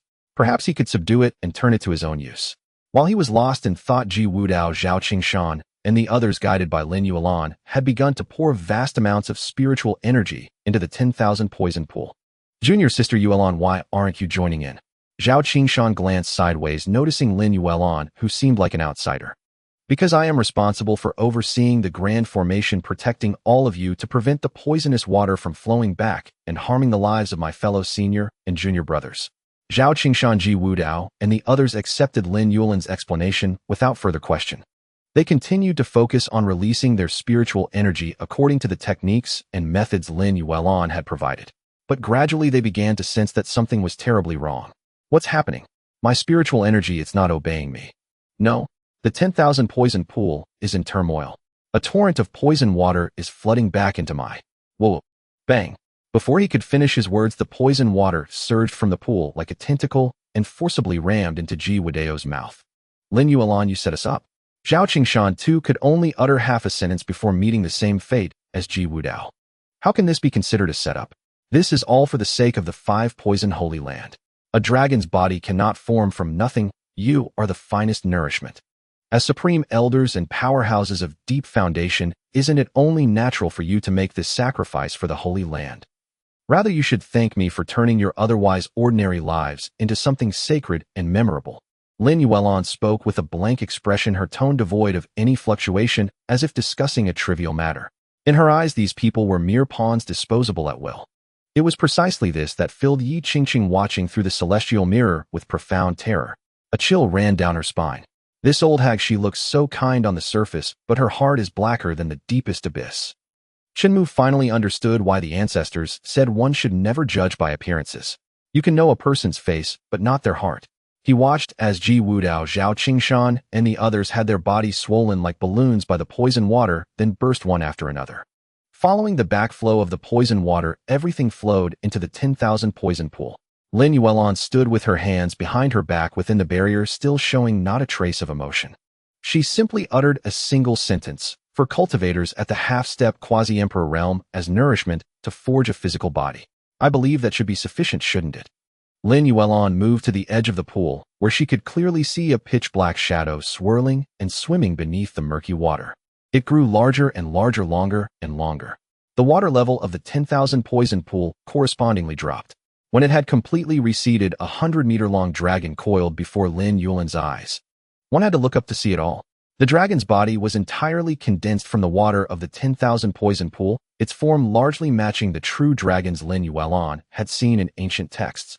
The details were exquisitely crafted, every dragon scale distinct. It's a pity that the 10,000 poison pool has been severely depleted over the years, otherwise this poison dragon's form would have been even more colossal. Saying no more, Lin Yuelan began to chant an obscure incantation, using a unique mental technique to control the poison dragon.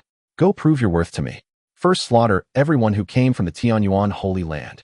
Leave not a single one alive. Lin Yuelan commanded. A world-shaking dragon roar erupted, and the poison dragon burst through the earth's rocky strata, emerged onto the ground, and soared into the sky. Upon its emergence, it thickened and intensified the already peculiar poisonous fog of the 5 poison holy land. Countless living beings perished. Even the clouds were stained with color. A dragon. How can a legendary sacred beast appear in a place like this? The 5 poison holy land is actually keeping a dragon. Something is amiss. All disciples take antidote pills immediately. Poison control pills. Miasma-breaking pills, an elder shouted. On the flying boat, the disciples immediately complied. In such a bizarre situation, no one dared to gamble with their lives.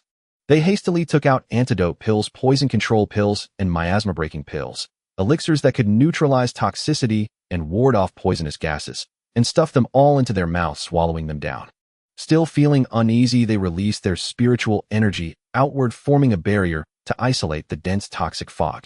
If they had a choice, they truly wished they didn't have to deal with such heretical cults. Elder Wuxiu, can we with our strength handle this dragon? A disciple asked worriedly, seeing the elder order the flying boat to halt. This dragon is extremely peculiar and sinister. To be safe, let's first retreat to a secure distance. After reporting this to the Saint Lord, we can make further decisions. From my estimate, its cultivation level is not inferior to mine. Chen Wuxiu stated frankly. Not inferior to you. But you are at the quasi-emperor realm. The disciples were shocked upon hearing this. They finally understood why they were drenched in cold sweat. The 5 poisoned Holy Lands still harbored such a hidden ace. They would have to plan carefully. Trying to leave. How you want to escape? At that moment, Lin Yuelin's voice pierced through the air, resounding between heaven and earth.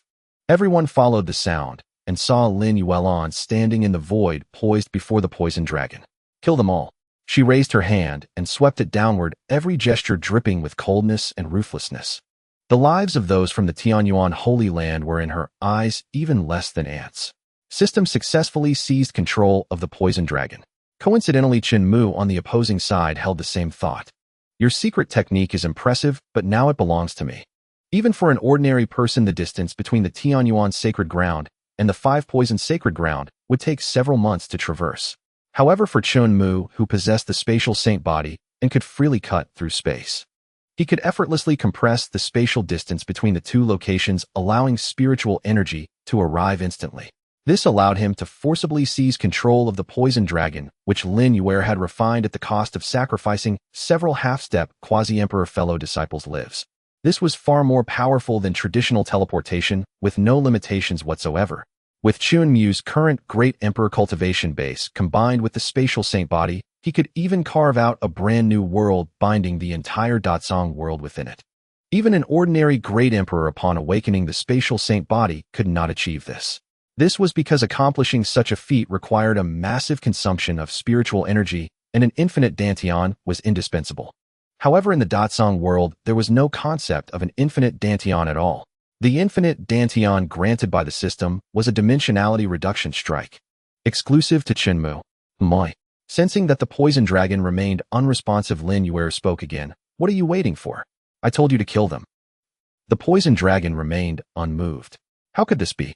Lin Yue was deeply perplexed. She had followed the secret technique strictly. She was absolutely certain that no step had gone wrong. But why was the poison dragon, which she had painstakingly refined, completely ignoring her commands? The dragon's body stirred, flickering with a greenish radiance. Lin Yue placed a hand on her chest, exhaling a long breath, realizing she had been overthinking. Quickly. Fall back quickly. Seeing the poison dragon open its abyssal maw, Chen Wuxiu chose not to flee.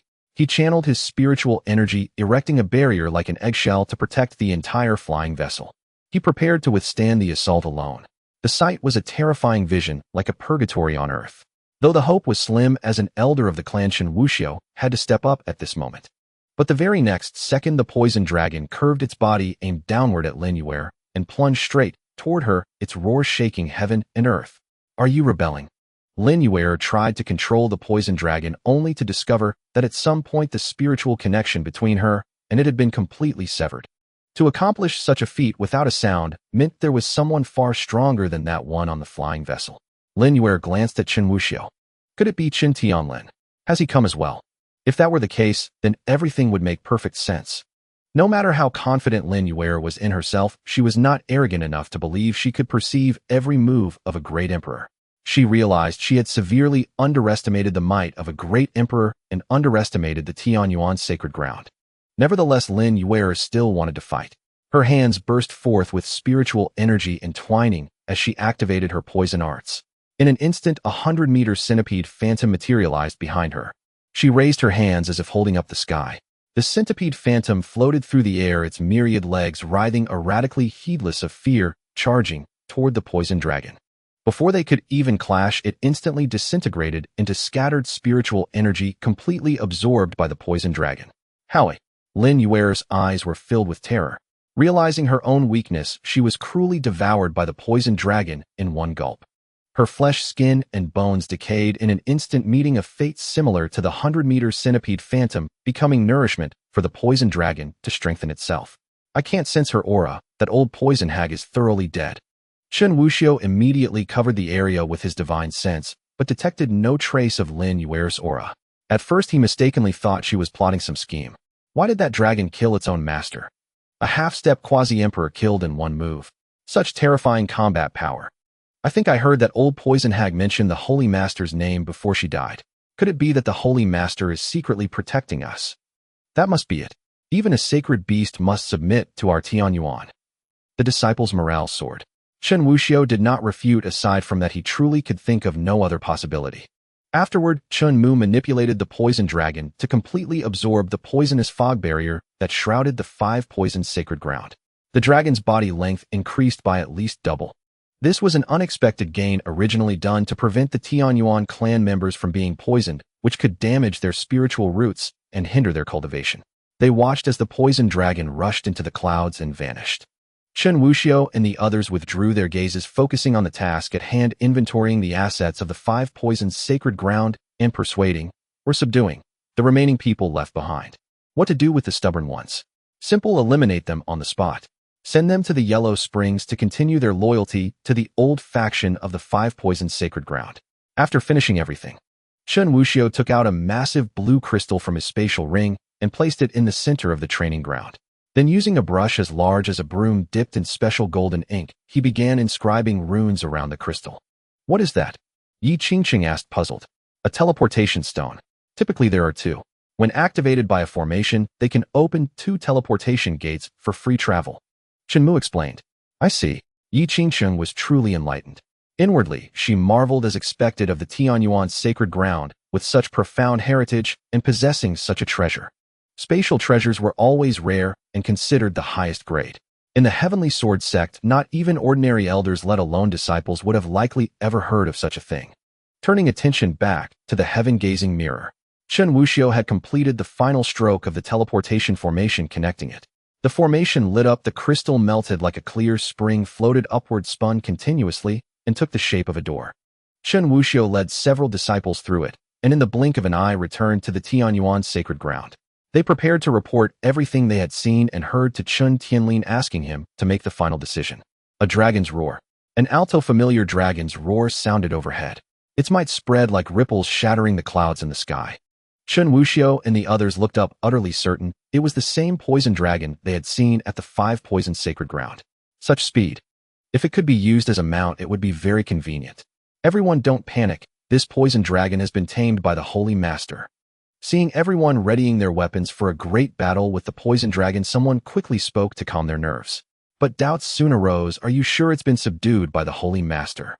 If so, why is it flying toward Qingyun Manor, where the young master is? Damn it. This beast has a history of betraying its master. Could it be planning to harm the young master? Hell, daring to touch the young master on Tianyuan's sacred ground's turf. Tired of living. Brothers, slay the dragon. Skin it. Pull its tendons. Though none of them believed the poison dragon could be a match for Chen Mu, they also felt this beast was unworthy of provoking their young master into action. A mere ant daring to shake a giant elephant. Seeking death, they rushed over at top speed. The poison dragon arrived first. Seeing it, Chen Mu twirled his fingers, shrinking it 100-fold to the length of an arm. It descended, landing on his shoulder. This was far more imposing and awe-inspiring than the 5 poisoned sacred ground elder who had a snake coiled around his neck. Beast, if you want to harm the young master, you'll have to go through me first. Slay the dragon. Slay the dragon. Kill.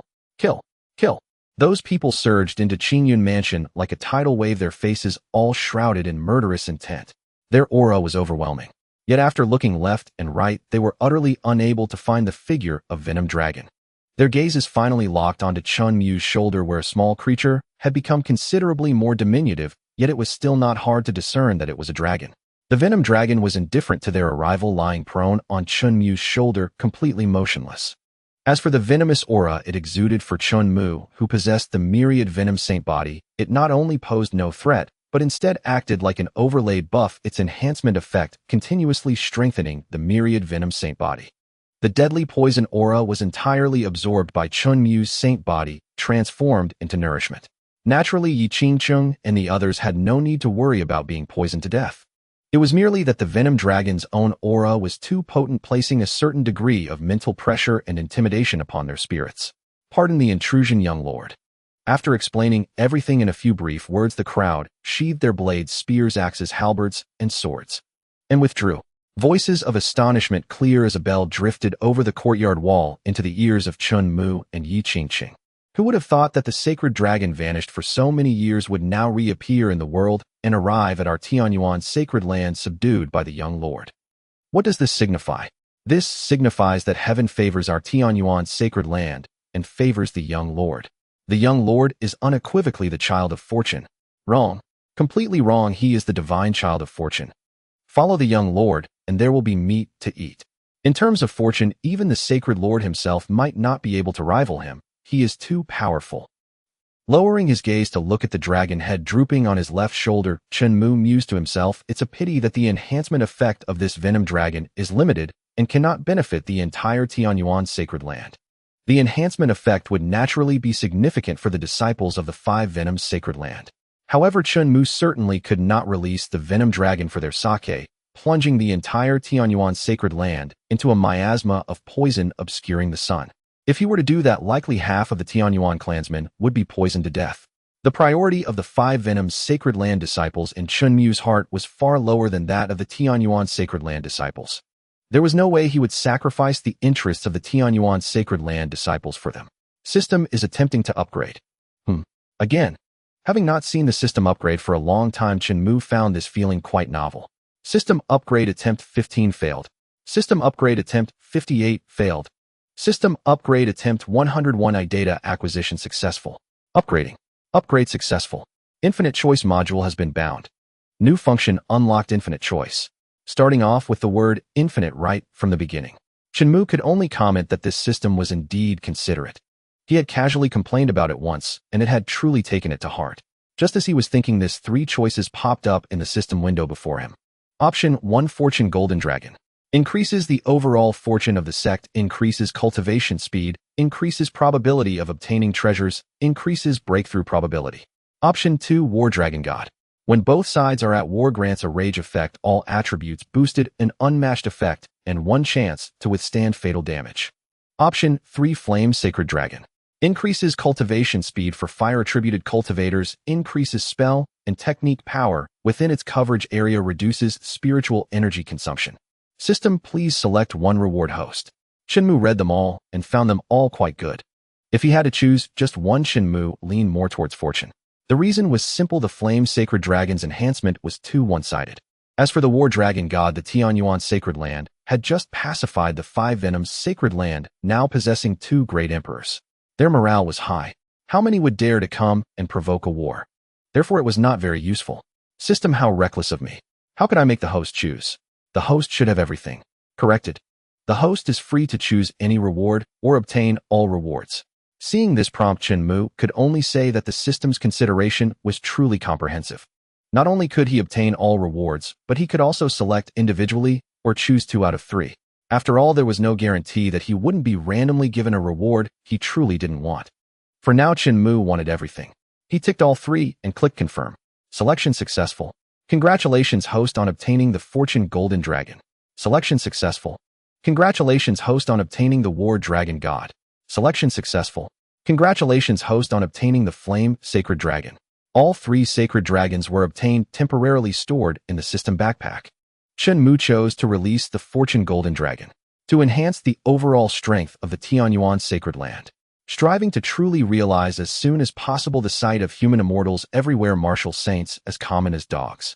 Of course, he could also use the infinite 100-fold rebate to frantically feed these people pills. But the process of cultivation cultivates not only the realm, but also the mind and body. Reaching the peak in a single step is not a good thing for the vast majority of people. If one's strength and state of mind cannot advance in harmony, it will only produce counterproductive effects. At the same time, the disciples of the 5 venoms sacred land who were being confined within the formation in the training ground were buzzing with heated discussions after witnessing the appearance of the myriad venom dragon. The aura of that great dragon is very similar to a drop of myriad venom pool water I was rewarded with before, said an inner courtyard prodigy from the 5 venoms sacred land. Could it be that there are still powerful seniors within the Five Venoms Sacred Land who attempt to oppose Tianyuan? I think it's very likely. It's too risky. I only hope this blame does not fall upon us. Despite the appearance of the sacred dragon, these people could not feel the slightest bit of joy. They knew very well that not even one myriad venom dragon, let alone thousands or tens of thousands, could possibly stand against a great emperor, let alone two great emperors. Instead, they worried that this desperate struggle would provoke the Tianyuan sacred land's disgust, and they would be crushed with a single palm strike, a completely undeserved calamity. Hey, did you hear? That dragon just now has been tamed by the young lord. Really? My senior brother saw it with his own eyes. How could it be false? It was as docile as a dog. Taming a sacred dragon to be as docile as a dog. That awesome. Sacred dragon. Dog. Hearing this, the disciples of the Five Venoms Sacred Land felt their worldview shatter. They had heard no shortage of monstrous rumors about the Tianyuan young lord. The things they had seen before were already outrageous enough. Who knew there would be something even more outrageous to follow?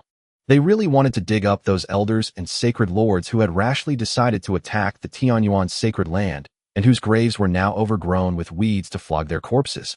They wanted to ask, who gave you the guts? Were you out of your minds? But thinking again, it seemed they hadn't even left a single bone fragment behind, so they had no chance to flog their corpses. What a pity. Brothers of the Tianyuan sacred land, please convey a message to the young lord and the sacred lord. I am willing to submit. Give me a chance.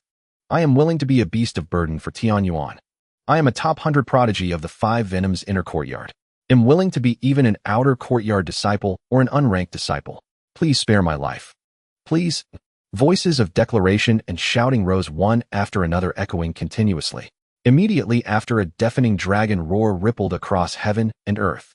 A divine sacred golden light shone for 10,000 miles, vying for brilliance with the scorching sun. So blinding. What's happening? How can there be two suns in the sky?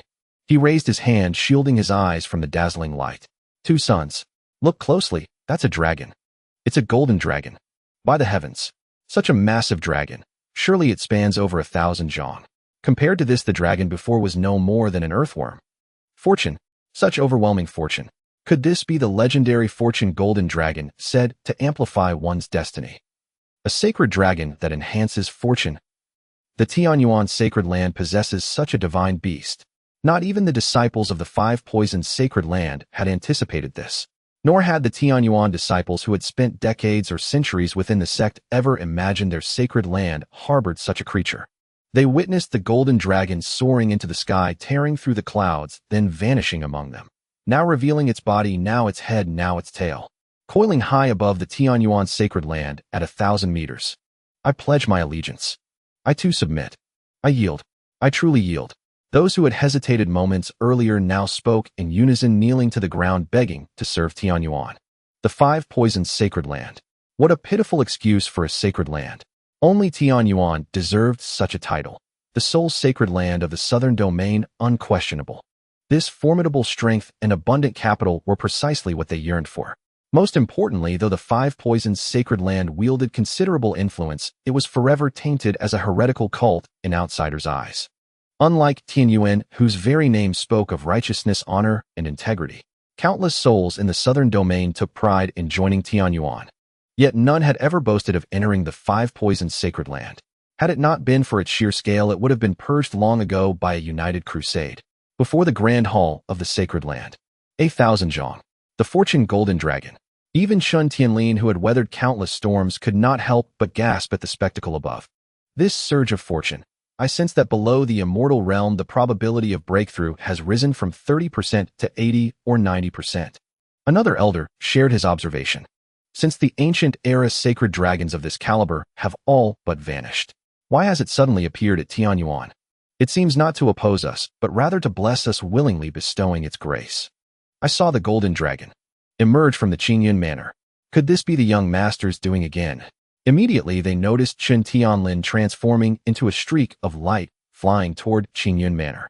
Arriving simultaneously was the Grandmaster Talisman Refiner of Dazhong, Li Xuanyuan, who had just crafted new talismans for Chen Mu. "Mir, did you release this fortune golden dragon?" Li Xuanyuan and Chen Tianlin asked in unison, their voices eerily aligned. "Yes, I did. I thought it might aid the development of Tianyuan's sacred land," Chen Mu admitted. This thousand-zong sacred dragon, especially a fortune golden dragon, has vanished since tens of thousands of years ago. Mir, where did you obtain it? Li Xianyuan pressed, determined to uncover the truth. Chen Tianlin echoed his bewilderment. Mir, you rarely step outside. How did you come by this golden dragon? The very thing Chen Mu feared most had indeed come to pass. Fortunately, he had already devised a countermeasure. The next moment, a silver glowing metallic puppet, the shadow puppet, emerged from his shadow. This is called a shadow puppet. Even without leaving home, I can remotely command them to traverse the ends of the earth and execute various orders. Chen Mu explained. A divine-grade puppet. Li Xianyuan and Chen Tianlin exclaimed in unison, utterly astounded. Puppetry was a niche art in Datsong, demanding immense talent and mental fortitude, far less popular than mainstream sword cultivation. More importantly, acquiring or forging a single puppet was no simple feat. Some chose to use demonic beasts, but unlike beast tamers, puppeteers controlled only lifeless objects. Others chose humans. This practice was fiercely suppressed by the court, and all factions deemed demonic. No one wished to see their ancestors' remains unearthed, forged into corpse puppets, and enslaved. Though dead, once refined into a corpse puppet, the original physical strength and a fraction of their cultivation were preserved, formidable, and with minimal cost a swarm of them became an overwhelming, unmanageable nightmare. As for the shadow puppet Chen Mu had produced, Li Xianyuan and Chen Tianlin exchanged a glance, certain it was pure artifact forging, utterly unrelated to dark arts. Did Jiang Sheng forge this shadow puppet for you? Chen Tianlin was well aware of the bond between Jiang Sheng and Chen Mu.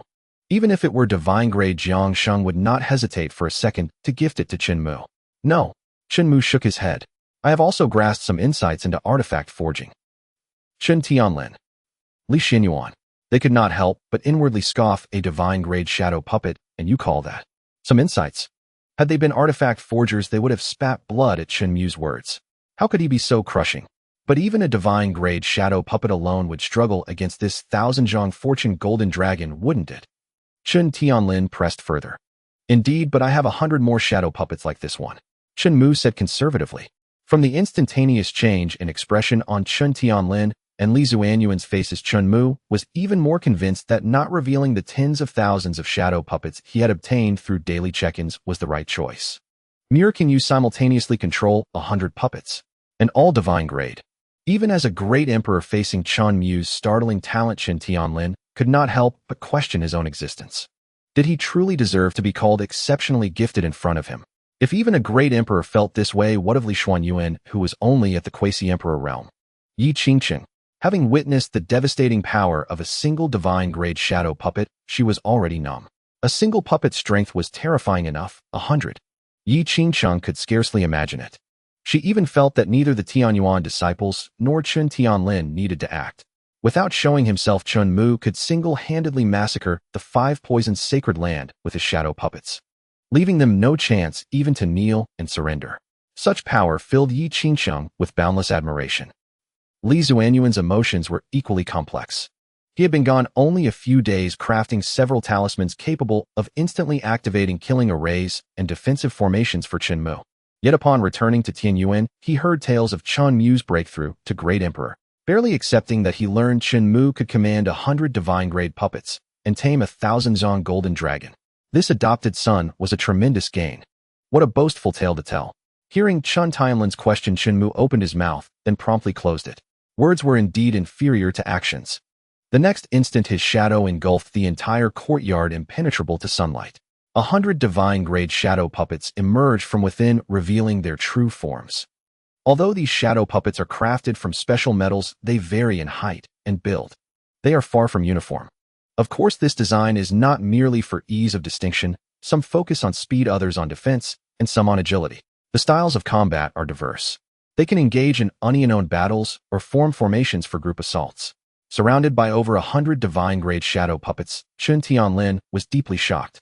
Li Xianyuan gulped, swallowing hard under pressure. It felt as if an invisible mountain was pressing down on his shoulders. What an incredible number. Li Xianyuan turned his gaze to Chen Tianlin and asked, Old Chen, what do you think?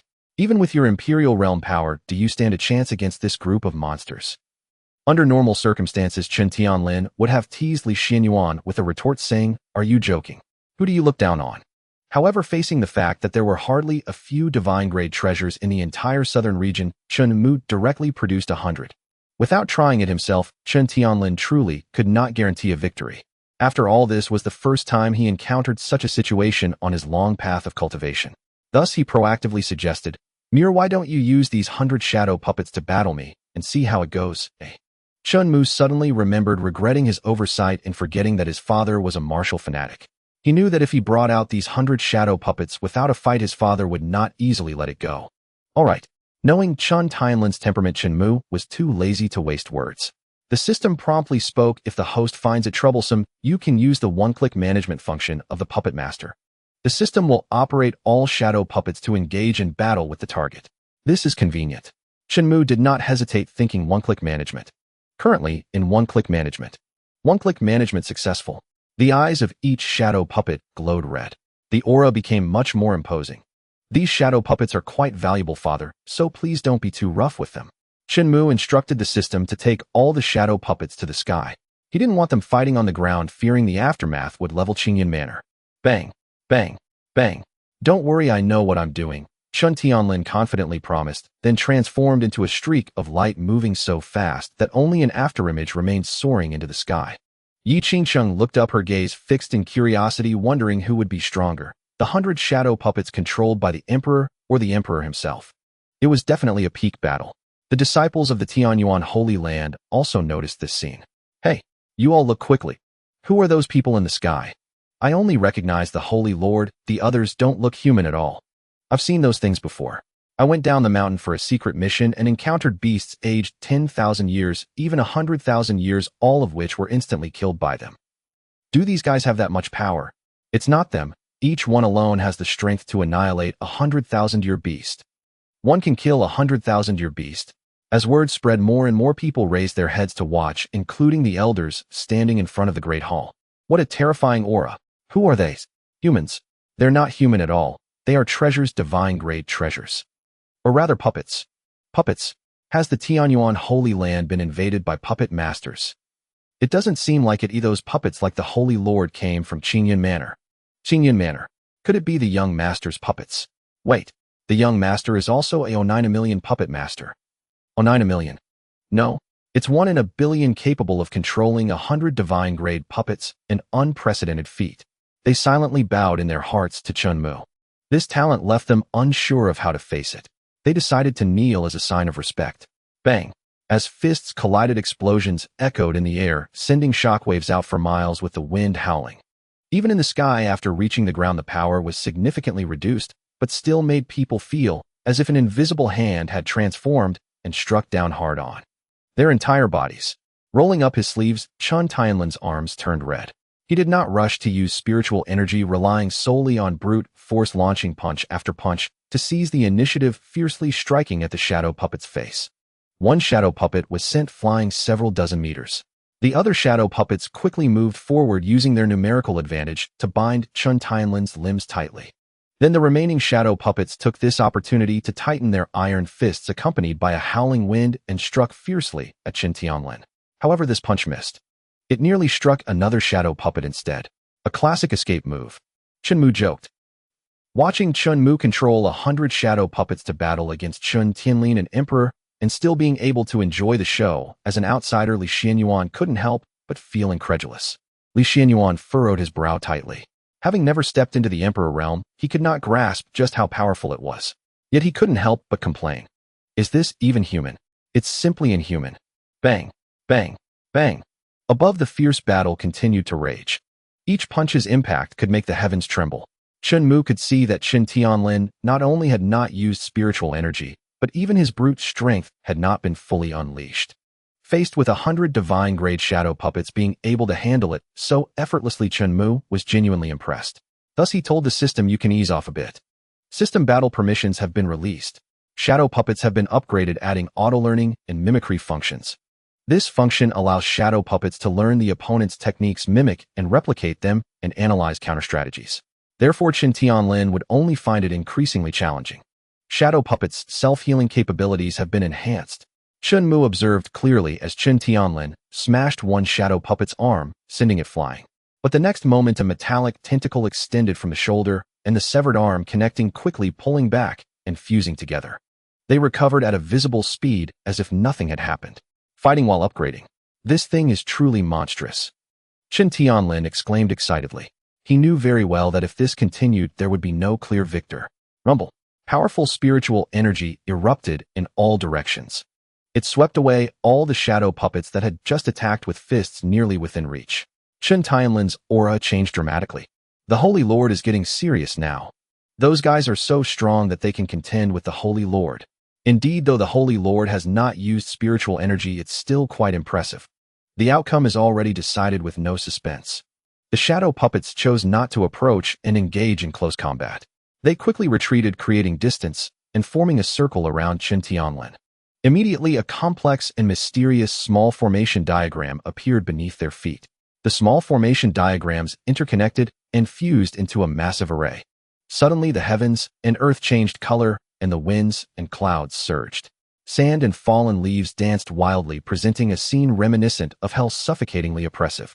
The formation split into 6 parts, expanding to form a square cage. Its vastness could easily imprison tens of thousands of cultivators with effortless grace.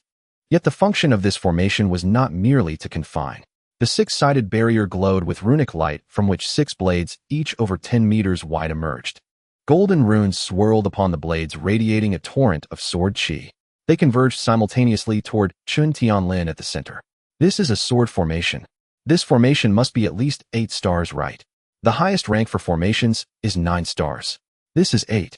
As far as I know, the number of great figures in the entire southern domain who can employ an 8-star formation doesn't exceed the fingers of one hand. Holy Lord, could something go wrong? Before anyone could refute this, a dazzling radiance of 1,000 suns burst forth. Spiritual energy surged with a thunderous roar like a beast devouring the heavens. Looking up again, they witnessed in astonishment Chen Tianlin raising his right arm high, his index and middle fingers pressed together straight as a sword. Above them, a sky-rending giant sword coalesced from spiritual energy. The instant it collided with the descending blades, it shattered and dissolved them. The barrier wall was breached with equal ease, like splitting bamboo. The remaining 5 massive blades, their edge undiminished, still locked onto Chen Tianlin, bearing down upon him. As they closed to within a hair's breadth, Chen Tianlin swung his arm down, delivering one decisive slash. The formation was destroyed. The swords were shattered. The residual sword chi pierced through a vast forest, leaving behind a chasm-like scar. Dust rose high like a city wall. Analysis of the target's technique complete. Copying in progress. Copy successful. Following this, the 100 shadow puppets mimicked the move, each raising a single hand, fingers half-curled toward the sky, conjuring giant swords of spiritual energy. However, unlike Chen Tianlin, there were 100 of them in total. The sheer scale of such densely packed giant swords sent shivers down the spines of everyone from the Tianyuan Holy Land. Even Li Xuanyuan, a quasi-emperor, was profoundly shaken, unable to calm himself. He couldn't fathom how the puppets controlled by Chen Mu could execute a technique identical to Chen Tianlin's, and all 100 of them simultaneously. Lowering his head, his gaze fell upon Chen Mu. Li Xuanyuan found it hard to imagine the sheer amount of spiritual energy required to achieve such a feat. Was his spiritual energy truly inexhaustible? He soon shook his head, dismissing the thought. How could that be possible?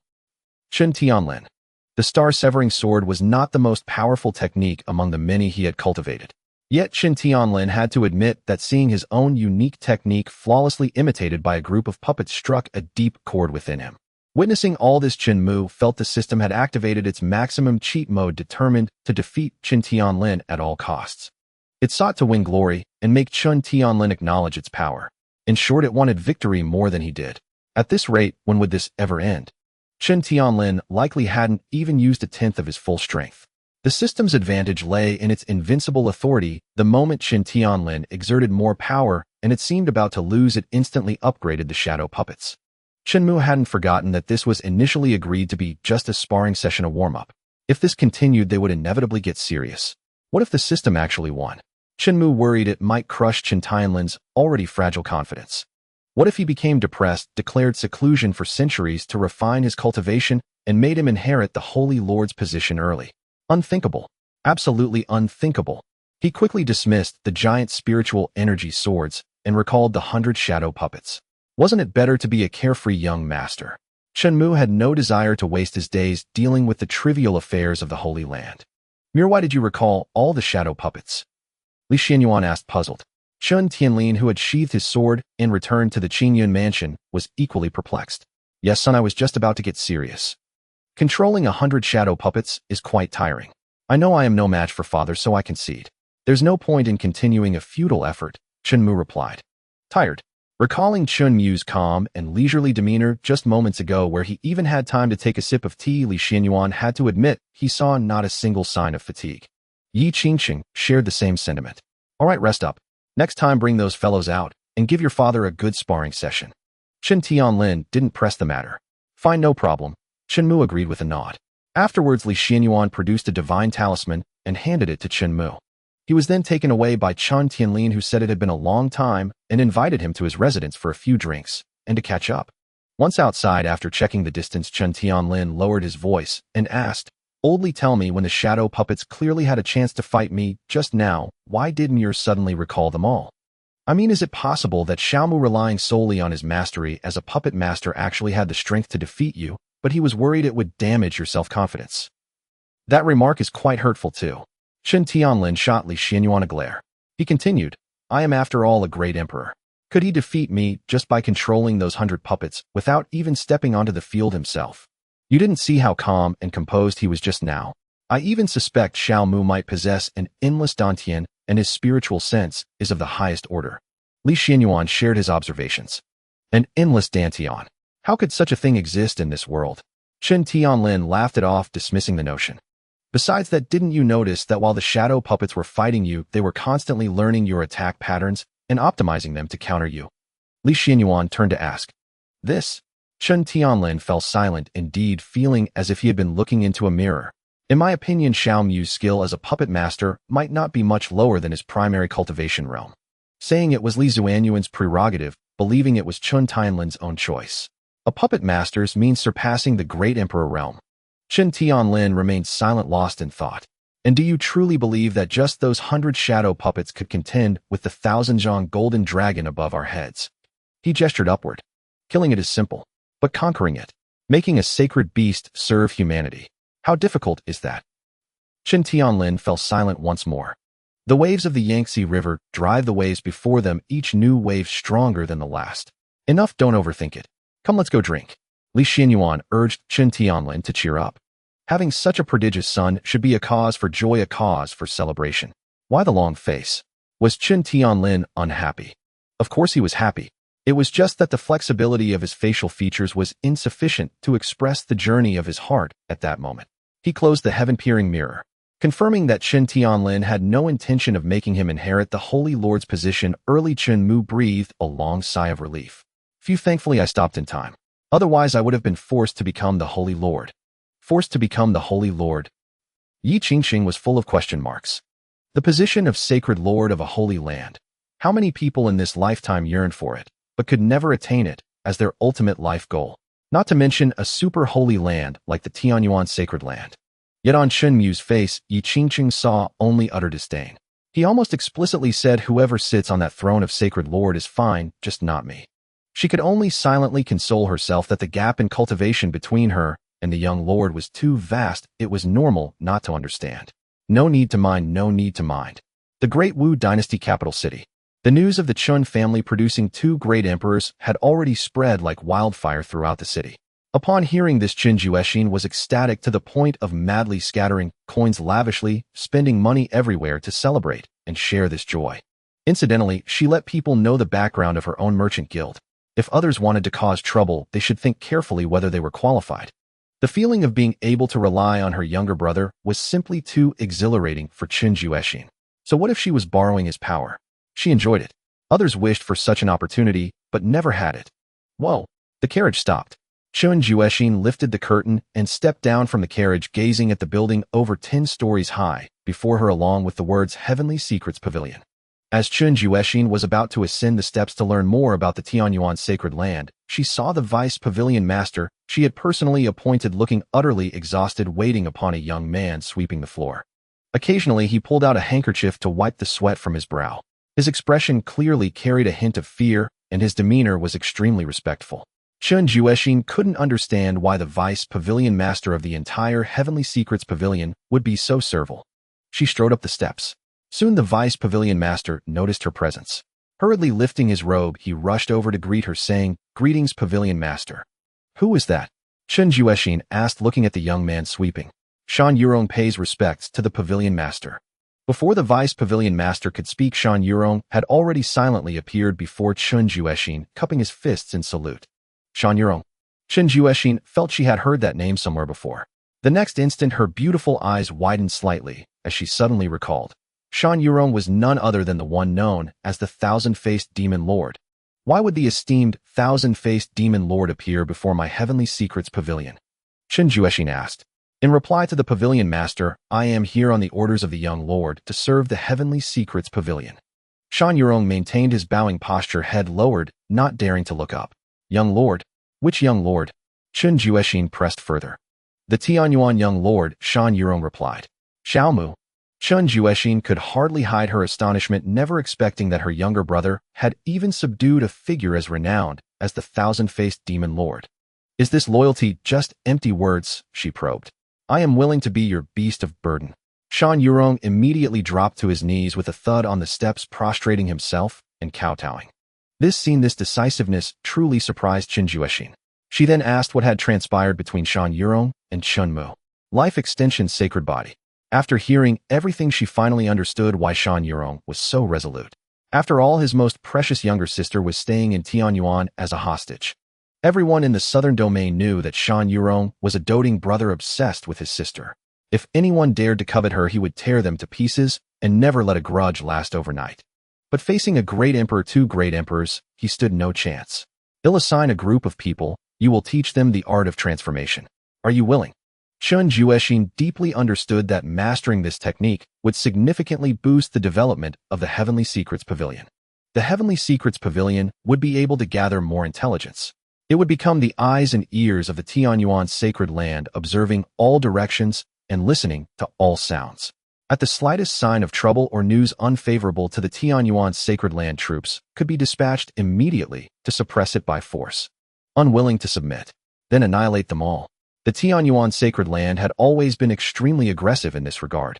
If reason didn't work, why waste time? If possible, they wouldn't even bother with reason. But since they were a righteous sect, procedures had to be followed to preserve a good reputation. "Of course I'm willing. Just give the orders, Pavilion Master." Shan Yurong agreed without hesitation. "Good'll have someone arrange it immediately." Seeing his obedience, Chen Juexin felt even more grateful to Chen Mu for sending her such a big surprise. She couldn't treat him poorly either. After leaving the Heavenly Secrets Pavilion, she headed straight to the auction city, hoping to spend a fortune on a few treasures worthy of presentation. Now that Chen Mu had stepped into the Great Emperor realm, it had to be at least a saint-grade item. Heaven-grade would be somewhat lacking. If Chen Juexin's thoughts were known, most cultivators under heaven would probably be envious. Envious that Chen Mu had a sister like Chen Juexin, and even more envious that Chen Juexin had a younger brother who was a great emperor. Time passed. Auction city. Several auction items had gone by, but Chen Juexin found none appealing. However, since she had some spare money, she thought she might as well buy them for future use, so she bought out the entire lot. Faced with her immense wealth, the wealthy merchants and landowners didn't even have a chance to bid. The next item up for auction is the authentic work of Qing Yun, a poetry and calligraphy master who has recently gained great fame in literary circles and is hailed as the strongest dark horse in history. As the auctioneer's voice fell, two people unfurled the scroll of rice paper. "Struggling for supremacy at Red Cliffs is like a dream. Let's dance and sing to ease our parting sorrows." Reading the words aloud, Chen Juexin smiled. Indeed, quite literary and full of artistic conception, well written. Xiao Mu seems to enjoy studying these poems and songs. "Maybe he'll like it if I buy it," she said uncertainly. Upon hearing this, a servant beside her quickly spoke up. "Pavilion Master, there is something I wonder if I should say." "What is it?" Chen Juexin glanced sideways. "Speak freely. I know who wrote this calligraphy piece." Hearing this, Chen Juexin gave him a speechless look. "Doesn't it say Qing Yun right on it?" But upon further thought, the name Qing Yun alone did seem a bit odd as a personal name. Moreover, it involuntarily reminded her that Chen Mu's residence was called Qing Yun Mansion. Could it be? It shouldn't be possible, right? In reply to the Pavilion Master, Qing Yun is just his pen name. His true identity is someone you know better. "Oh, someone I know well. Tell me, who is he?" Intrigued by the servant's words, Chen Juexin grew somewhat interested. Qing Yun represents Qing Yun Mansion. This calligraphy and this poem were personally written by the Tianyuan young lord. The man cut to the chase without further beating around the bush. What? Qingyun is Qingyun Mansion, my younger brother. Although she had anticipated this possibility beforehand, hearing the correct answer still left her shocked. I am 100% certain. Rumor has it that the Great Wu's eldest princess stayed in Tianyuan because she admired the young lord's literary talent. My little brother is truly so versatile. Chen Juexin smiled gracefully. Since she knew it was her own brother's authentic work as his elder sister, she naturally had to show her support. The calligraphy and poetry of this Qingyun master are indeed quite impressive, but isn't the starting price set too high?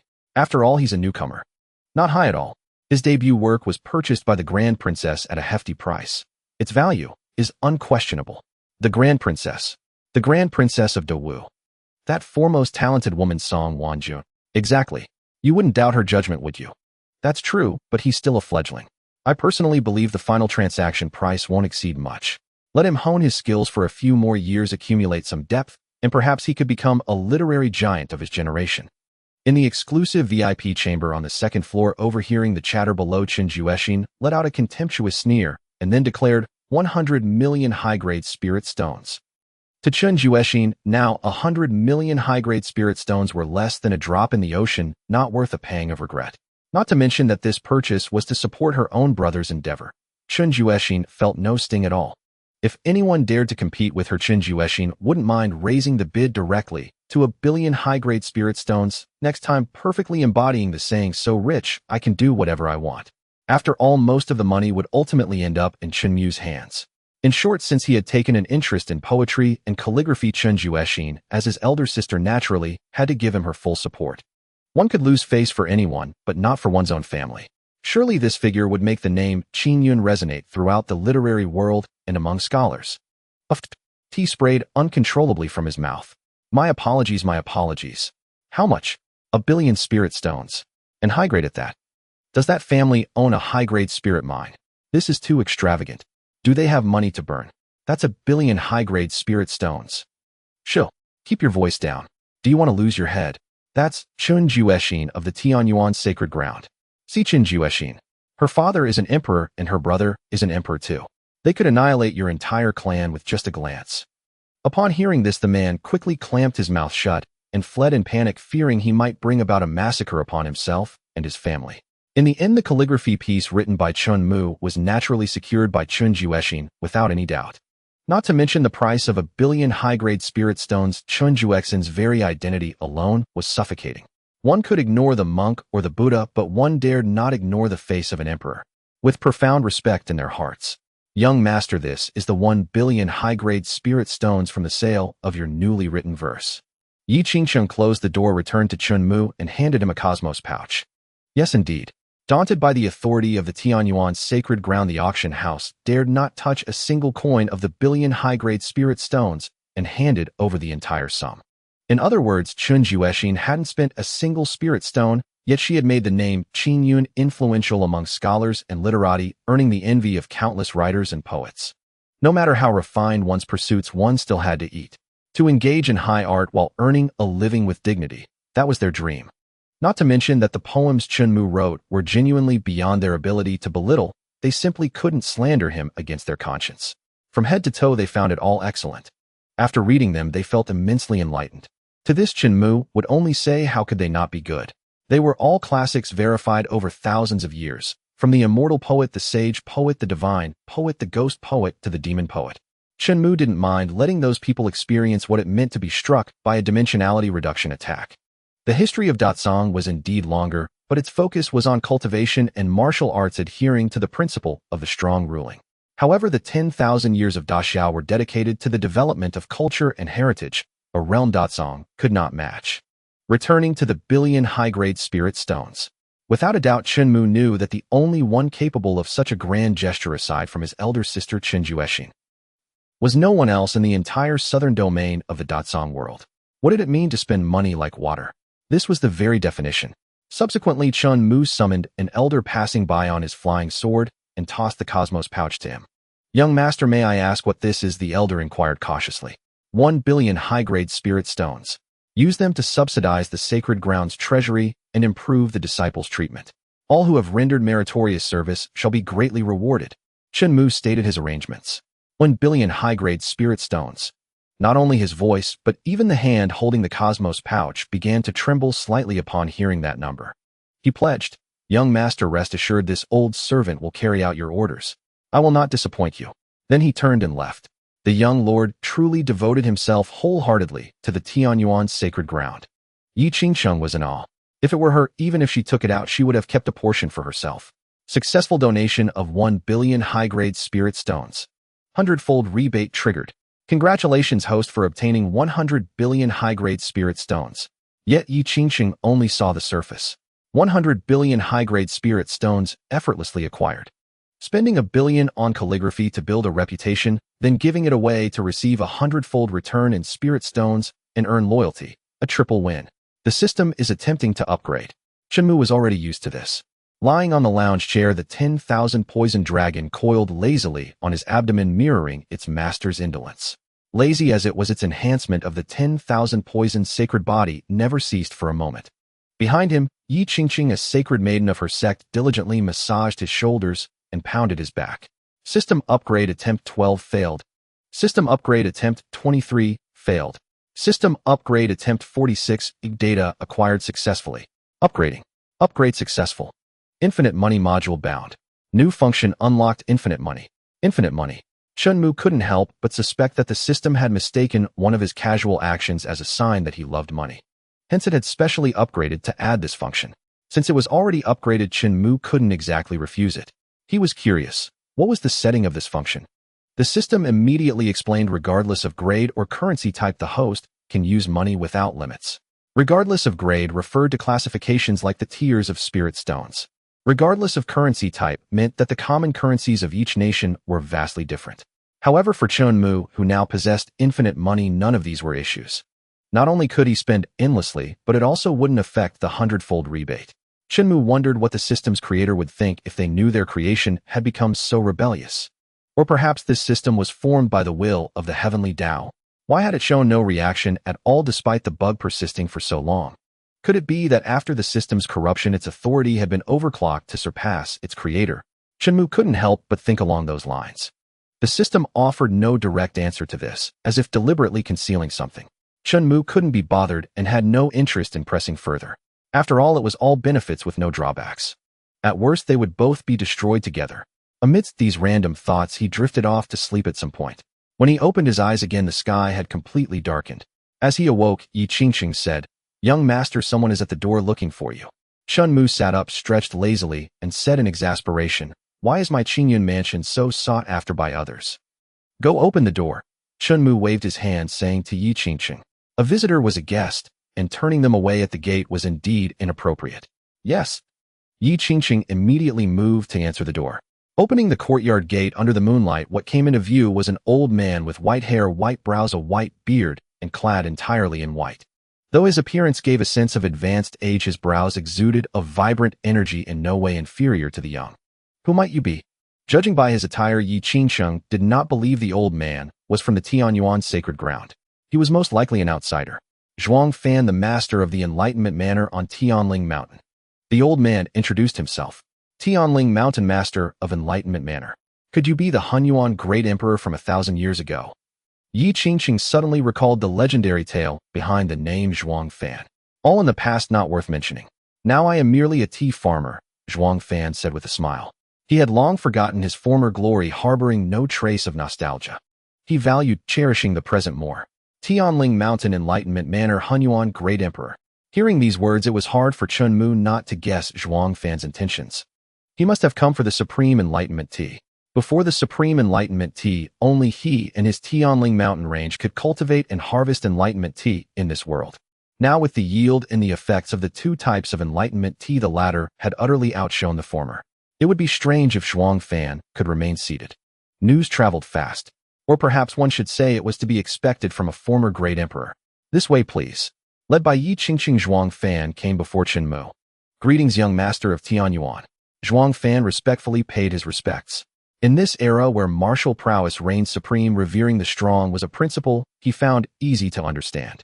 Zhuang Fan was not one to act presumptuously due to his age. "You are too kind, senior. Please have a seat." Chen Mu raised his hand with an elegant smile. "Thank you." Zhuang Fan sat on the stone stool. Go brew some tea, Chen Mu said, glancing at Yi Qingcheng. Yes, young master, I will go at once. As soon as Yi Qingcheng left, Zhuang Fan could not contain his eagerness and asked, Young master, I have heard that your estate possesses a divine substance called Supreme Enlightenment Tea, which can grant enlightenment with a single cup. Indeed, such a thing exists. Chen Mu had no interest in asking where Zhuang Fan had heard this and frankly admitted it. Zhuang Fan opened his mouth to speak further, but as he lifted his chin, he suddenly caught a rich, peculiar aroma of tea. Following the scent, he saw Yi Qingcheng approaching with a teapot. Young master, please. Senior, please. She poured a cup for Chen Mu and Zhuang Fan each. Zhuang Fan gazed at the green buds standing upright like swords and confirmed, Young master, could this be the Supreme Enlightenment Tea? Indeed. Chen Mu nodded in affirmation. Zhuang Fan asked no more, raising the cup with both hands. Huh. He gently blew on it, then took a small sip. Upon entering his mouth, it was slightly bitter and astringent, but soon transformed into a dry fragrance, then a mellow tea aroma, gradually becoming crisp and clear. Such a richly layered taste broadened Zhuang Fan's horizons. He tilted his head back and downed it in one gulp. His face was full of astonishment. He could not believe that his cultivation, stagnant for years without progress, was showing signs of a breakthrough. A true enlightenment. Overjoyed, this tea is wondrous. Supreme. Truly supreme. Even the tea drunk by immortals could hardly surpass this, could it? Zhuang Fan looked at Chen Mu, extremely excited. Then he reached into his sleeve and withdrew a spatial ring, placing it on the stone table. Young master, within this ring lies my entire fortune accumulated over the past 10,000 years. Countless cultivation techniques, divine artifacts, and elixirs. I only beg the young master to grant me a single seed. Beyond this, I owe you 3 favors. In the future, should you have any need of me, I would spare no effort, even at the cost of my life. Perhaps fearing Chen Mu would refuse, Zhuang Fan added another line. Chen Mu took a glance. Though Zhuang Fan had fallen from the Great Emperor realm to the Quasi-Emperor realm, he was still at the peak of the Quasi-Emperor level, not to be underestimated.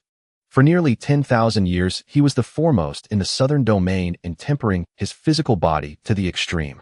With this body, he had shattered countless divine weapons and the pride of many. A single seed in exchange for 3 opportunities to call upon a powerhouse of this caliber was a sure profit for Chen Mu, even without the 100-fold return. However, Chen Mu only had tea leaves on him, not tea seeds. Signing in. Sign in successful. Congratulations, host, you have obtained Enlightenment Tea Seeds 100. Chen Mu, let's pretend I didn't say anything. A true man knows when to adapt. I can give you the seeds, but I cannot guarantee you will be able to grow them. Even if you do succeed, if Tianyuan's sacred ground has need in the future, you must prioritize us. Chen Mu laid out his conditions. No problem.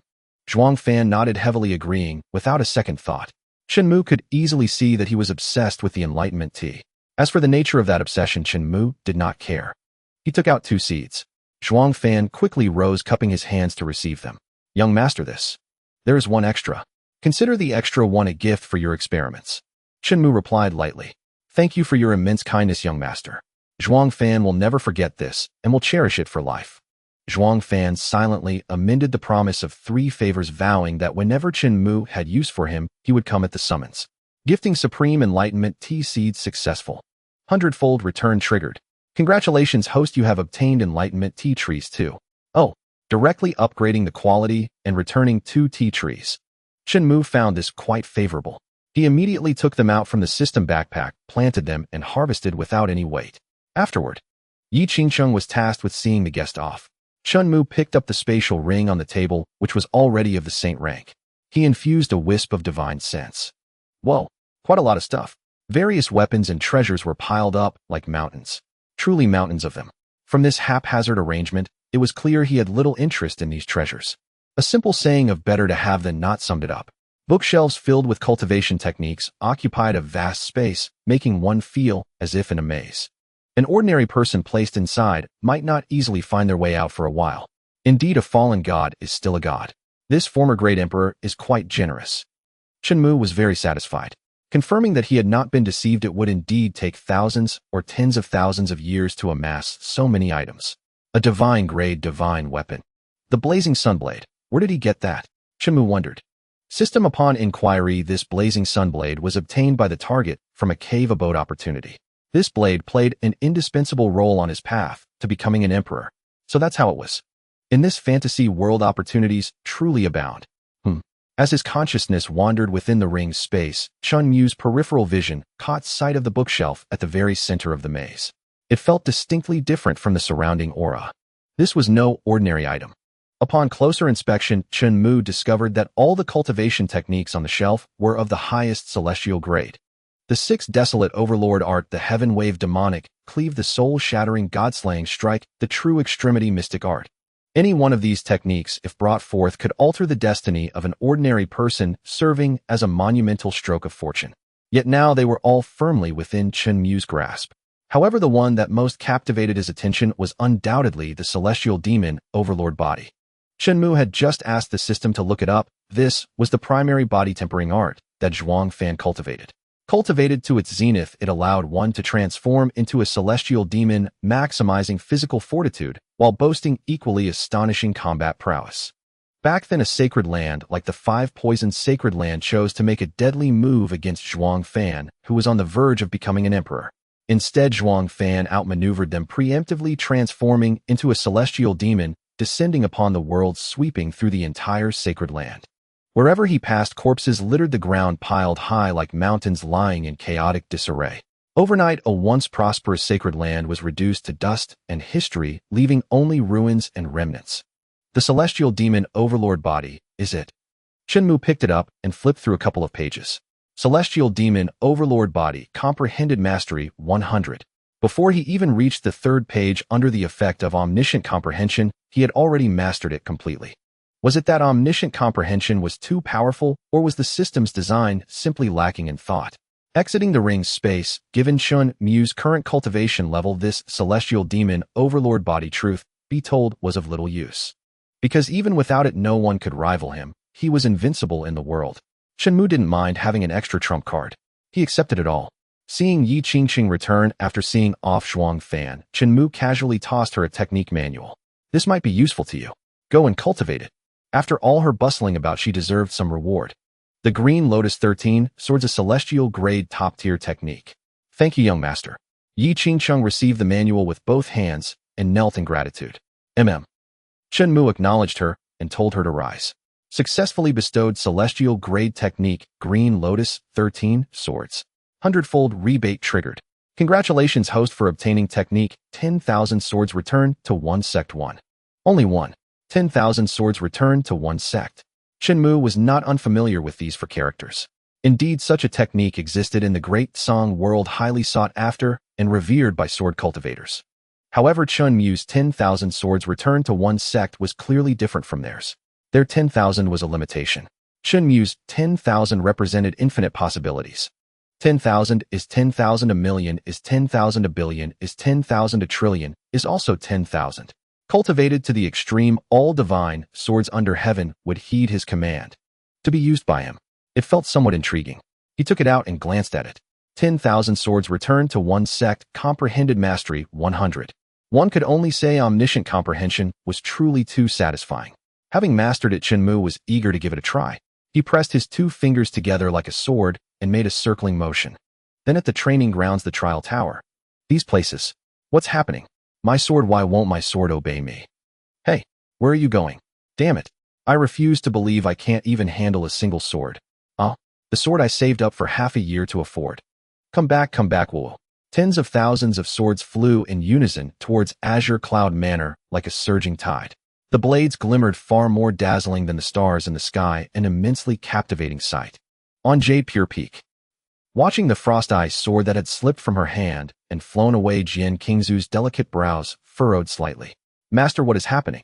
Shan Yuchan asked, puzzled. 10,000 swords returned to 1 sect. Jian Qingzu had once fought against someone who used this technique and recognized it instantly. 10,000 swords returned to 1 sect. Isn't that the grand culmination method for sword cultivators? The young master knows it too. He is also a sword cultivator. Shan Yuchan exclaimed in astonishment. What surprised her even more was that even her master with her strength could not retain her sword. The young master is truly unparalleled. Glancing sideways at Shan Yuchan, who stood with arms crossed over her chest, her face filled with reverence, Jian Qingzu smiled without a word. Soon the swords returned to their owners. Chen Mu was merely testing the 10,000 swords returned to 1 sect. After the experiment, keeping those swords was naturally useless. Literally. As for Yi Qingqing, she was deeply shaken by the sword, tied her legs weak, collapsing to the ground, supporting her upper body weakly with her hands. The young master was simply too formidable.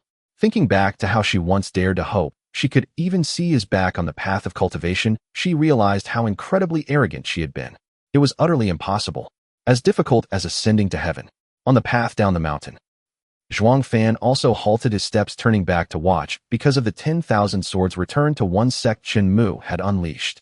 10,000 swords returned to one sect. He is actually a supreme sword cultivator. Those swords just now were definitely more than 10,000. He let out a relieved smile, then flicked his sleeve, releasing a wisp of spiritual energy to merge with the spiritual energy of the heavenly origin sacred land. Everyone could see a complex sacred imprint appear in midair. Look, what is that? At the training grounds, a disciple noticed this unusual scene. This is the Emperor's Seal. Emperor's Seal. Nodding. The Emperor's Seal is a mark exclusive to great emperors after their coronation. Each great emperor's seal is vastly different, symbolizing their identity and status. Then is this the seal of our sacred lord or the young master? No, shaking his head in denial. If I recall correctly, these patterns belong to the primordial chaos great emperor Zhuang Fan's seal. The primordial chaos great emperor. Why is his seal appearing in our heavenly origin sacred land? I just saw that man walk out of Azure Cloud Manor with utmost respect, repeatedly expressing his gratitude. If that's truly the case, I think the primordial chaos great emperor likely intends to show that his bond with our heavenly origin is inseparable. If outsiders dare to oppose our heavenly origin, he will certainly not turn a blind eye. The young master has once again secured the protection of an ancient great emperor for us. It's like having 3 great emperors stationed here. The young master is mighty. The young master is mighty. The shouts were perfectly synchronized, greatly inspiring the people. They guessed correctly. That was indeed Zhuang Fan's intention. If an external enemy were to attack, the imperial might contained within this seal would be unleashed to intimidate the foe. At the same time, Zhuang Fan would sense it immediately and rush to provide support with all speed. He believed he owed Chen Mu an immense debt of gratitude, and this was merely a paltry repayment. Then, transforming into a streak of meteor, he flew away from the heavenly origin sacred land. Back at Azure Cloud Manor, the night was deep. As usual, after washing Chen Mu's feet, Yi Qingqing withdrew. May the young master have pleasant dreams. Chen Mu stopped overthinking, closed his eyes, and slept. Just then a light drizzle began to fall outside the window, making the precious sleeping environment even more cherished. In contrast to the tranquility of Azure Cloud Manor, a place called the Blackwood Mountain Range was seething with undercurrents. On the stone platform, no one was present. Below the platform, over 1,000 people clad in black robes, their hoods concealing their faces completely. The entire cave dwelling was filled with an oppressive atmosphere. Why do you think the cult leader suddenly summoned us here? Could it be that we are really going to attack the heavenly origin sacred land to avenge the Saintess? Avenge. Rumor has it that the heavenly origin sacred land is guarded by 2 great emperors. How can we take revenge? What difference is there from throwing an egg at a stone? Shill. Keep your voice down, the cult leader is coming. The figure known as the cult leader slowly ascended the steps, making his way onto the platform. Reaching the center, he faced the crowd, raised both hands, and pulled back his hood, revealing a sharply chiseled, stern countenance. With thick brows and large eyes, he exuded a martial general's domineering aura, an intimidating presence that forbade anyone from meeting his gaze. It was as if one stood alone before a ferocious white-striped tiger. Utterly wild. His name was Xiong, the cult leader of the Demon Heaven sect, possessing the peak perfection of the human immortal realm. Within the Demon Heaven sect, he commanded deep respect. Cult leader, may we ask why you have summoned us all here? An elder of the Demon Heaven sect stepped forward to inquire. He could tell that Xiong expression was far more solemn than usual. This solemnity was something that hadn't appeared even when the Demon Heaven sect suffered a brutal campaign from the eastern extreme, Holy Land, losing numerous lower-ranking members. He was certain that some major incident must have occurred. I have gathered everyone here primarily to announce one matter. From this day forth, I will be stepping down from my position as the cult leader of the Demon Heaven sect. As for whether the Demon Heaven sect disbands, that is entirely for the elders and all of you to decide. In short, from this moment on, I have no further connection with the Demon Heaven sect. Having spoken, he gave the crowd below no time to react. A dark shadow swiftly flashed past. Immediately after, they discovered that Xiong had completely vanished. Even his aura had disappeared without a trace. It was as if he had evaporated into thin air. Is the cult leader fleeing? How dare you? Do not show disrespect to the cult leader. He said he has nothing to do with us anymore. Where's the disrespect? Could it be that the rumors are actually true? Is it because of the Tianyuan Holy Land? It must be. Didn't you see the intense fear on the cult leader's face just now? Then do we still avenge the Holy Maiden? Avenge with what? Even the cult leader lacked the courage, let alone us. Let's flee immediately. Thus, the Demon Heaven sect was disbanded. Although a few sect members chose to remain, it could not change the fact that it existed in name only. No one wished to provoke two great emperors. Before long, the news that the Demon Heaven sect, which had dominated the southern domain for years, had its leader flee, crumbled without attack, and disbanded on the spot, was quickly relayed back to the Heavenly Intelligence Pavilion by its members embedded within the sect. Then through the pavilion's martial arts world tabloids, it spread across the Great Wu dynasty and the southern domain. This Demon Heaven sect is nothing special. A leader-level figure was actually scared into fleeing on the spot. Don't blame them. Blame the Tianyuan Holy Land for being too monstrous. Two great emperors, unprecedented and unmatched. Who says otherwise? Less than 20 years old, achieving the Tao and becoming a great emperor. Who would believe it if they heard? Yet it is the truth. I think it won't be long before not just the southern domain, but the entire Datsang changes its surname to Chen. The news of the Demon Heaven sect's disbandment became a topic of idle amusement for everyone. Countless young people were even more determined to join the Tianyuan Holy Land, making it the sole Holy Land of enlightenment in the southern domain. Only the eastern extreme Holy Land was left injured. The next day, Chen Mu was enjoying pastries that Yi Qingcheng had bought from the town early that morning. Then he heard her speak. Young master, did you know? The Demon Heaven sect has disbanded. Demon Heaven sect? What sect is that? The name was unfamiliar to Chen Mu. From what I know, the evil spirit that previously possessed the Eastern Extreme Holy Maiden was manifested from the carefully cultivated Holy Maiden of the Demon Heaven sect. They must have feared your wrath and retaliation, so the cult leader fled beforehand and disbanded the sect. Yi Qingcheng offered her opinion. So it was her. Chen Mu recalled that day when he had summoned heavenly thunder with his sword, shattering both the evil spirit and the soul together. It was good that it disbanded. It saved Chen Mu the trouble of having to eliminate the roots. Quickly go to the mountain gate. The demonic cult has appeared. A disciple's voice penetrated the courtyard wall. A demonic cult. What a coincidence. Chen Mu even wondered if remnants of the Demon Heaven sect couldn't swallow their pride and had come to seek revenge. Go and take a look. Chen Mu issued the order. Yes, young master. Yi Qingcheng immediately set aside her tasks and rushed out the door. In no time she arrived at the foot of the mountain. By then the area was already crowded with disciples, a sea of people. Excuse me, please let me through. Yi Qingcheng squeezed her way out from behind the crowd. She could see a man kneeling and crawling at the mountain gate. Peak perfection of the human immortal realm. Half-step quasi-emperor. How could such a powerful figure be kneeling at the mountain gate? Yi Qingcheng was puzzled. Xiong Lai, former cult leader of the Demon Heaven sect, comes to offer a humble apology and seeks an audience with the Tianyuan Holy Lord. Upon hearing the man's resounding shout, Yi Qingcheng suddenly understood. Indeed, just as she had guessed, the reason the Demon Heaven sect disbanded was purely out of fear of the Tianyuan Holy Land's strength. The young master is mighty. Yi Qingcheng was well aware that without Chen Mu, the Tianyuan Holy Land's influence could never have been so widespread, let alone scaring the much-talked-about demonic sect of the southern domain into disbanding on the spot, with its leader personally coming to the gate to offer a humble apology. All of this was also observed by Chen Mu through the sky-viewing mirror. He had been a bit drowsy earlier and had forgotten he still had this trick up his sleeve. Mirror, that Demon Heaven sect leader seems inclined to submit to our Tianyuan. This man, do you think we should accept him or not? Suddenly, Chen Tianlin's voice sounded in Chen Mu's mind. He was not surprised. He also knew the art of thousand-mile sound transmission. Peak perfection of the human immortal realm. Accepting him would do no harm, Chen Mu replied. But he is after all a demonic cult leader with a special identity. I worry. Chen Tianlin hesitated. Chen Mu was pondering how to convince Chen Tianlin of Xiong Lai's loyalty. The system had already preemptively proposed a solution. Simple and brutal. Just sign in and it's done. Signing in. Sign in successful. Congratulations, host has obtained 1009 pin tendon-breaking bone-melting pills.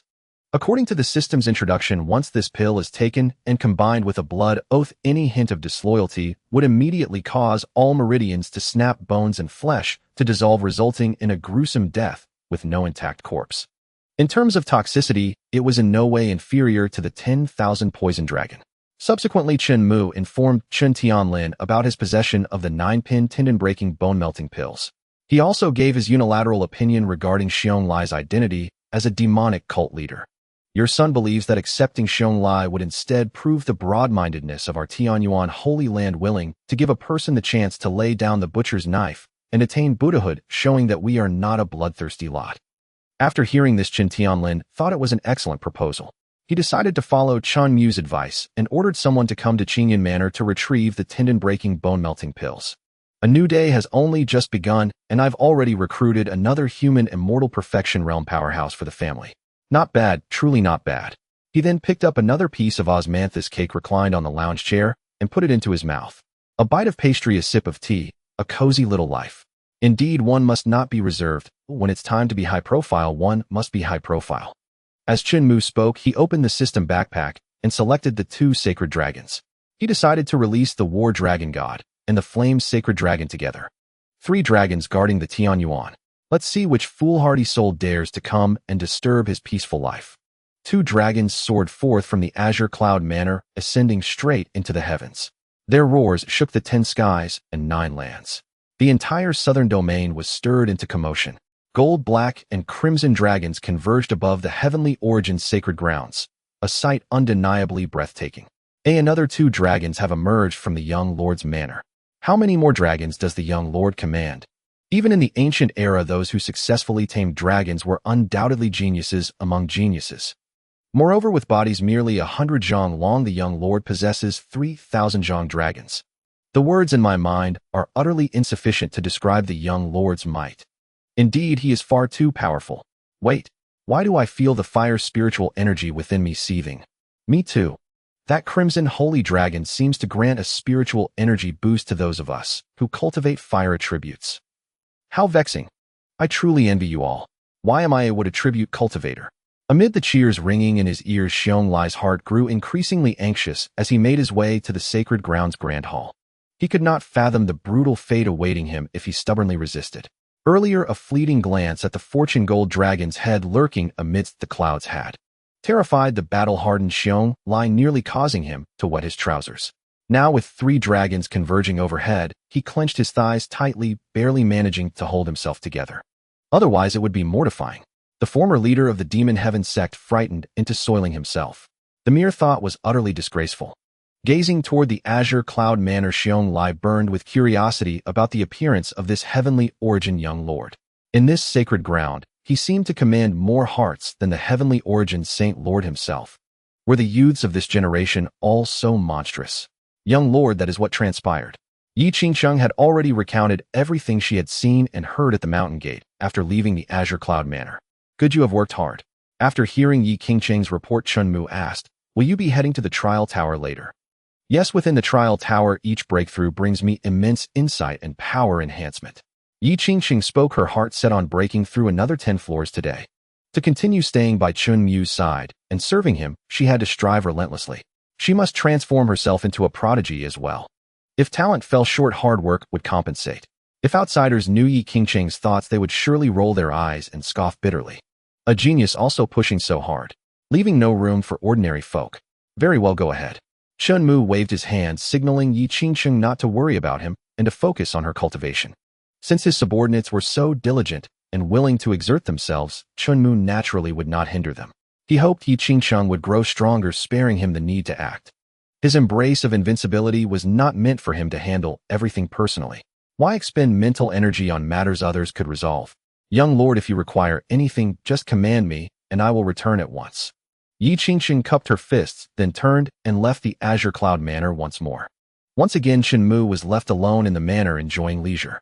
The wind today was somewhat boisterous. He turned to glance at Zhang Xingcai, who was scraping fish scales by the kitchen door, seemingly preparing to sundry fish with a simple, honest expression. With nothing else to do, Chen Mu decided to check Zhang Xingcai's personal panel, curious to learn more about him. After all, they would encounter each other daily. Name Zhang Xingcai, age 43. In a fantasy world, this age was young for a cultivator, but for an ordinary person with a mere century-long lifespan, it was far from youthful. Gender male cultivation, none. Just as Chen Mu was about to conclude that this was an unremarkable man, his gaze locked onto the talent section. Talent, not activated, hidden, not activated. Hidden. In a voice only he could hear, he whispered, "System, what does this mean?" System replied to host, "For such individuals their talent is harder to unearth compared to ordinary people, yet it often accompanies exceptional aptitude. However, special methods are required to activate it." Chen Mu had thought he had merely stumbled upon a skilled chef, but it turned out this man harbored a hidden talent. What luck! No words could describe it. Intrigued, he beckoned Jiang Tian over. "Young lord, you called for me." Jiang Tian tried to wipe his fish scale-covered hands, then hid them behind his back. To avoid offending Chen Mu with the fishy smell, he would have washed them, but fetching water would take more time. With Chen Mu summoning him, Jiang Tian dared not delay. "Do you wish to cultivate?" Chen Mu asked bluntly. "I do. How could I not? But young lord, I participated in the awakening ritual and felt nothing, so I apprenticed as a chef." Jiang Tian replied, "What if I told you that you actually possess a high level of hidden talent? It's just buried deep and requires some effort to activate." Chen Mu did not conceal the truth. Jiang Tian was momentarily stunned, then, without hesitation, knelt down. "I beg the young lord to activate my talent. I vow to serve you for eternity and follow your every command." Jiang Tian had always dreamed of stepping on a flying sword, ruling a domain, wielding power, and enjoying a long life. He dreamed of it fervently. He could not bear the thought of living a brief few decades and then ending his life. Hearing Chen Mu speak of his hidden talent, Jiang Tian was nearly moved to tears. He thought that if he had talent and could cultivate, he could earn merits for the heavenly origin sacred ground, obtain longevity pills, extend his lifespan, and touch upon immortality. "Since you have such a heart, I shall lend you a hand." At Chen Mu's current realm, unlocking Jiang Tian's hidden talent was effortless, hardly a challenge. "Thank you, young lord. Thank you, young lord." Jiang Tian kowtowed fervently, not caring as his forehead bled. He was ecstatic. Finally, he could step onto the long-coveted path of cultivation. In a fantasy world that revered martial prowess, who wouldn't desire to cultivate and become a powerhouse? Chen Mu raised his hand, suspending it above Jiang Tian's head. Just as he was about to infuse spiritual energy to shatter the shackles, unlocking hidden talent for Jiang Tian. Unlocking successful. Hiss. Chen Mu drew in a sharp breath. This system truly did not want him to waste any effort. For such considerate behavior, Chen Mu could only say, "Keep it up and continue." He would never complain or disdain it. "It's done." Chen Mu withdrew his hand. In a flash, he pulled up the system panel again to check Jiang Tian's talent section. He was eager to discover what terrifying hidden talent this man possessed, and whether it could be of use to him. Bronze skin and iron bones, a prodigy of body tempering. Body tempering. Chen Mu seriously suspected that all of this was orchestrated by the system, a scheme woven in the shadows. No sooner had Zhuang Fan, who had ascended to emperorship through body tempering, offered his lifetime's treasures, than another body tempering prodigy delivered himself to Chen Mu's doorstep. Did it intend for him to cultivate another body-tempering great emperor, another Zhuang Fan? This feeling, it's incredible. "Young master, I feel an endless surge of power filling my body." Jiang Tian spread his arms wide, clenching his fists, speaking with immense excitement. Chen Mu raised his hand, half curling his fingers, and pulled. Whoosh! A kitchen knife flew in from the window of the cookhouse, and he grasped its handle with perfect timing. He handed it over, saying, "Here, try chopping yourself with this knife." Jiang Tian took the knife Chen Mu offered, swallowing hard. He looked at the blade in his hand, then at Chen Mu, whose expression was resolute and showed no sign of jest. "The young master wouldn't harm me," gritting his teeth, stealing his resolve. He gripped the kitchen knife with his right arm, raised it high above his head, closed his eyes, and brought it down with all his might. Clang! A crisp sound rang out. Jiang Tian opened his eyes and witnessed in shock that the kitchen knife had shattered into a dozen pieces, scattering in all directions. Only the handle remained in his grasp. He looked at his arm, which should have been severed, but only the sleeve bore a torn gash. Dropping the handle, he frantically pulled up his sleeve to check.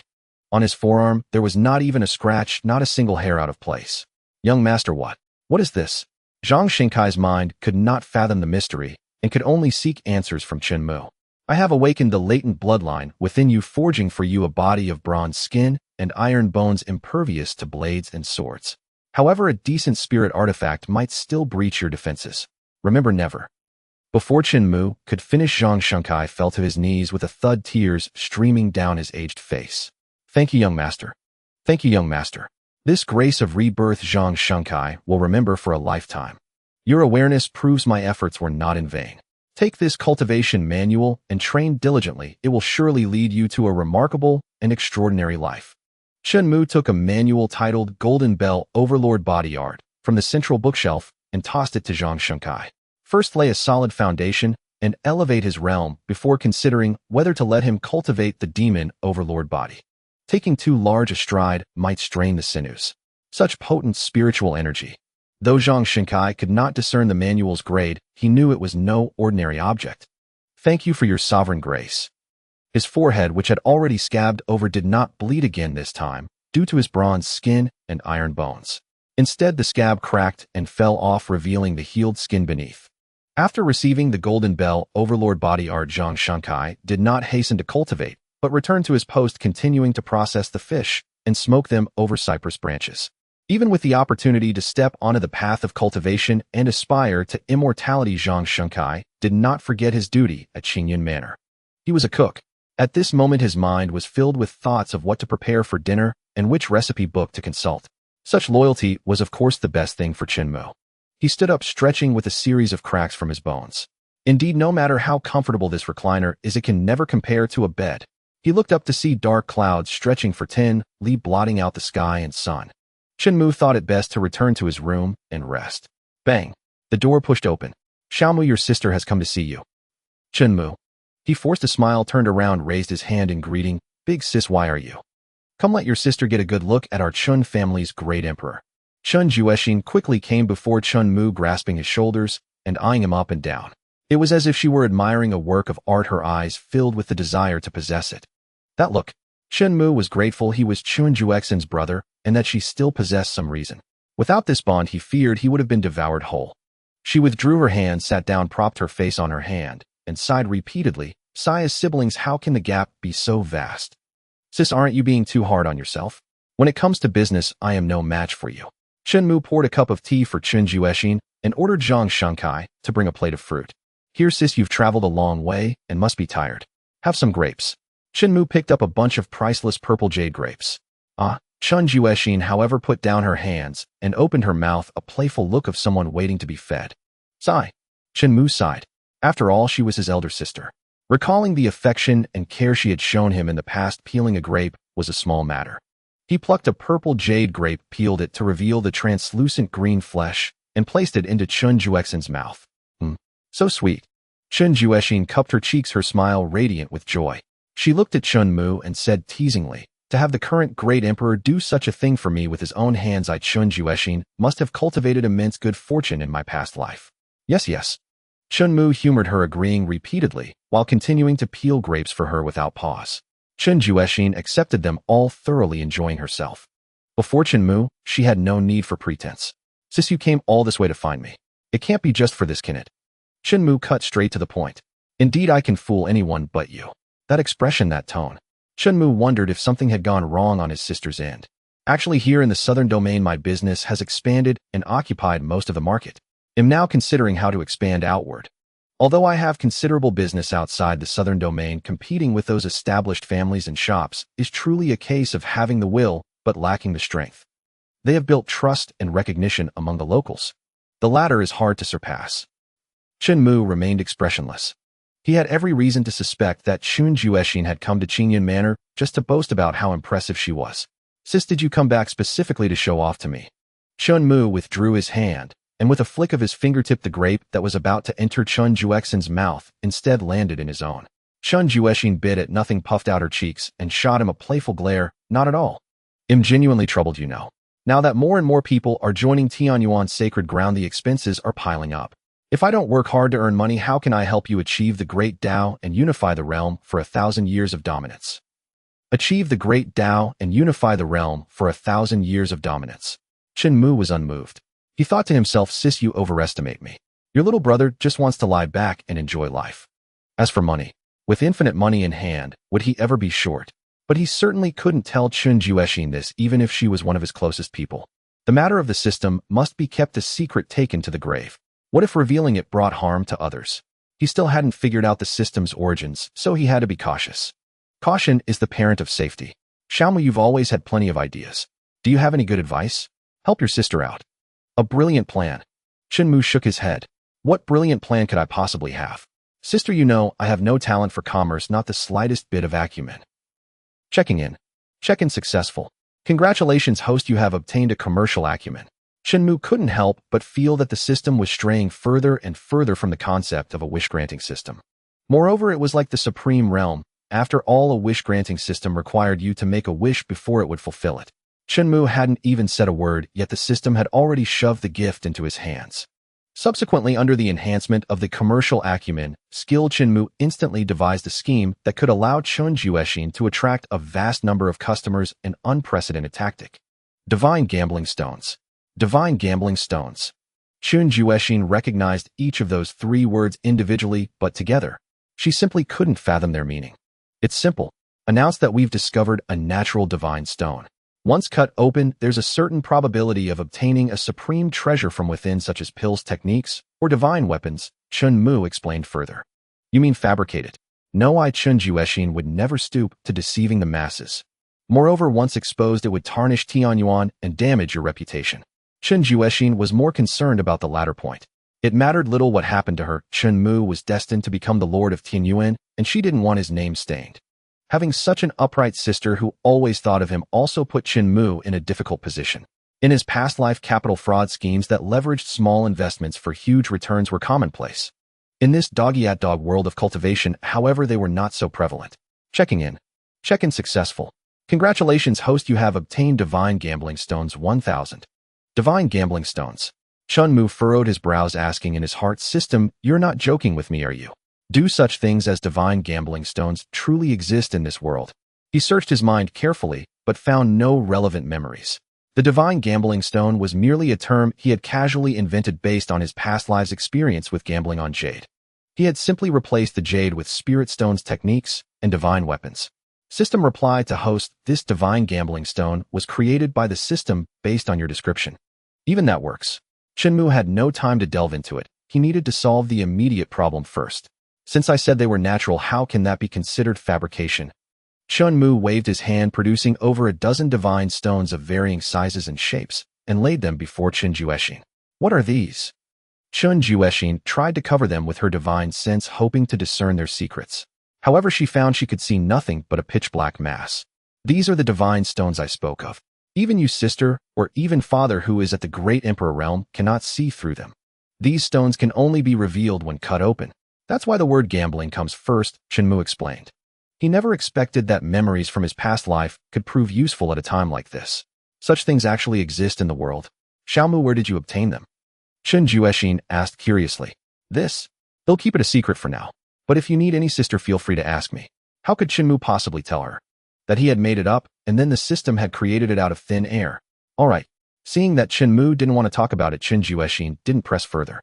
She assumed it must be a very dangerous place, and that he was reluctant to speak out of concern for her safety. She promised that all profits from these divine gambling stones would be given to Chen Mu for him to decide how to use. Knowing Chen Juexin's temperament well, Chen Mu simply agreed without refusing. The sound of a door opening. He looked over and saw Yi Qingxiang returning bearing light injuries. It was evident that she must have endured a fierce battle in the trial tower today. Young Master Miss, Yi Qingxiang greeted them proactively. She quickly noticed the several divine stones placed in the courtyard. Like Chen Juexin, she instinctively tried to probe them with her divine sense, only to be met with darkness, seeing nothing. At that moment, Chen Mu spoke up. How about each of us chooses one and cuts it open to see? This would be far more intuitive than wasting breath explaining a lot. No amount of words could compare to personal experience. Chen Mu also specifically called for Zhang Shenkai.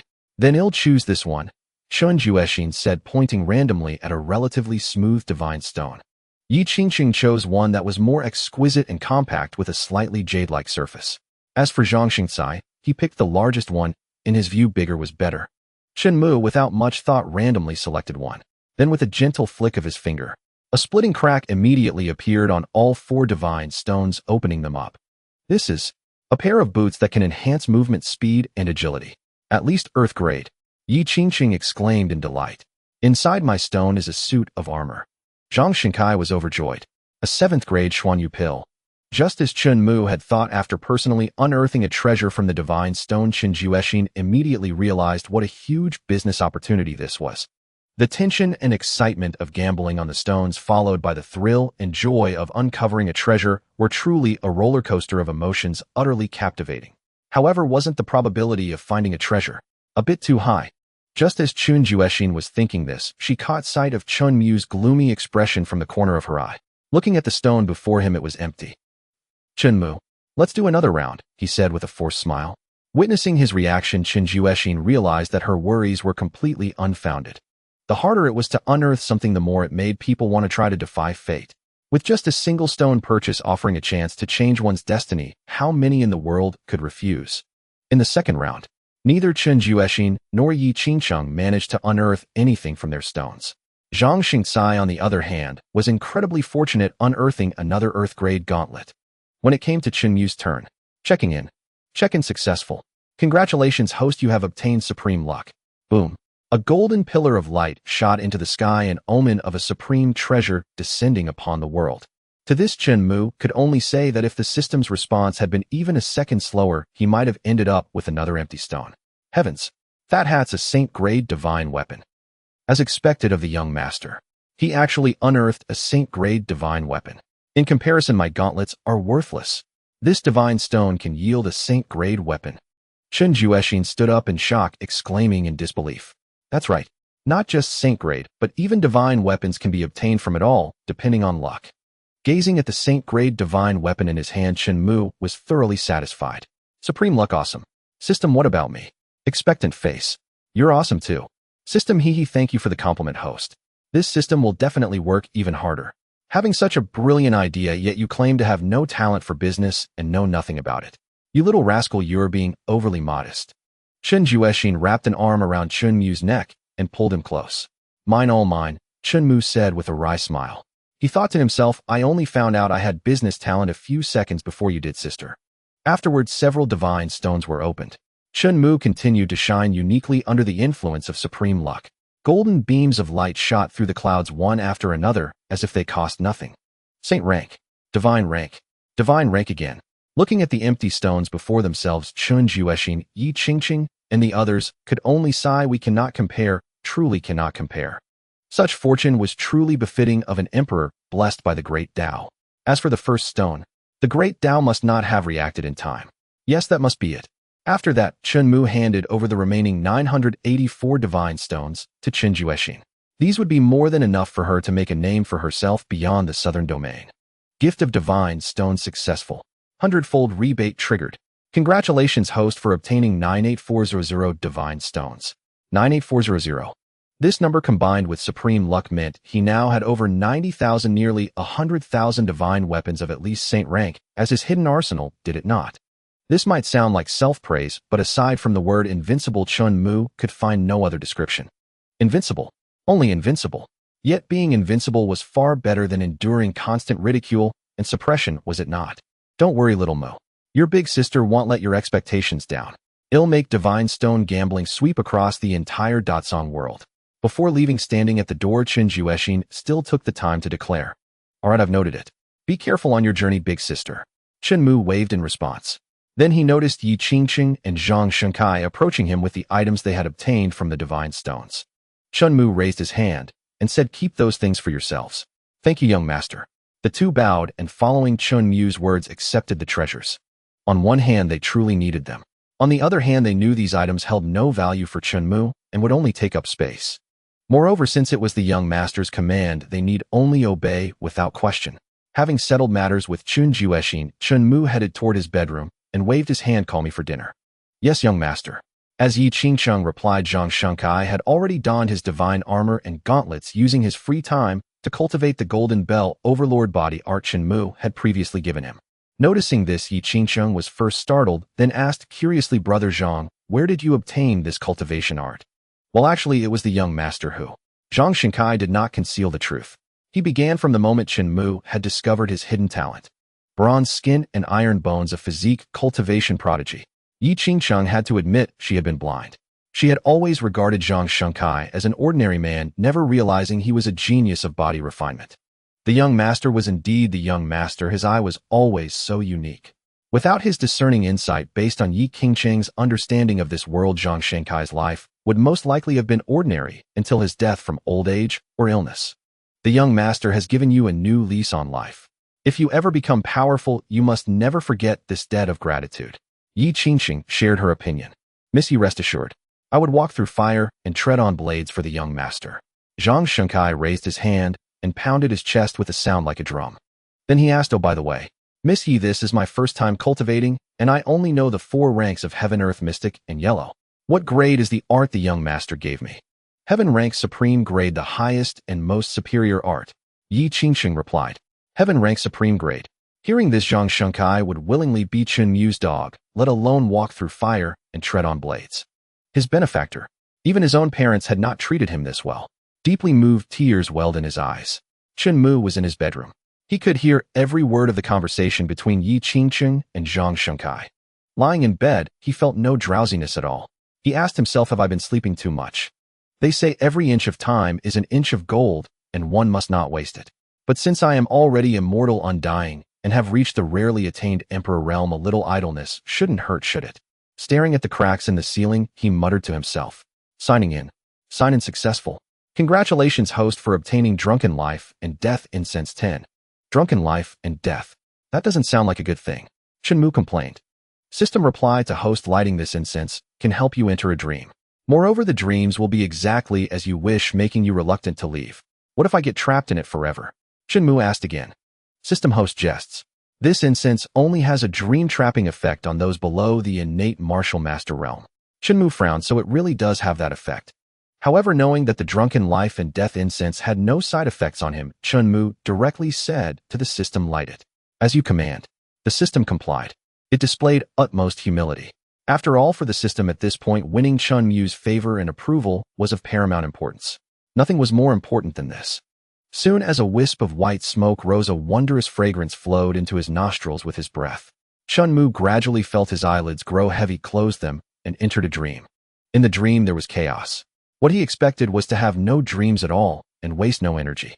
Meanwhile, Chen Juexin had quickly returned to the capital city via a teleportation array. She was not in a hurry to venture beyond the southern domain.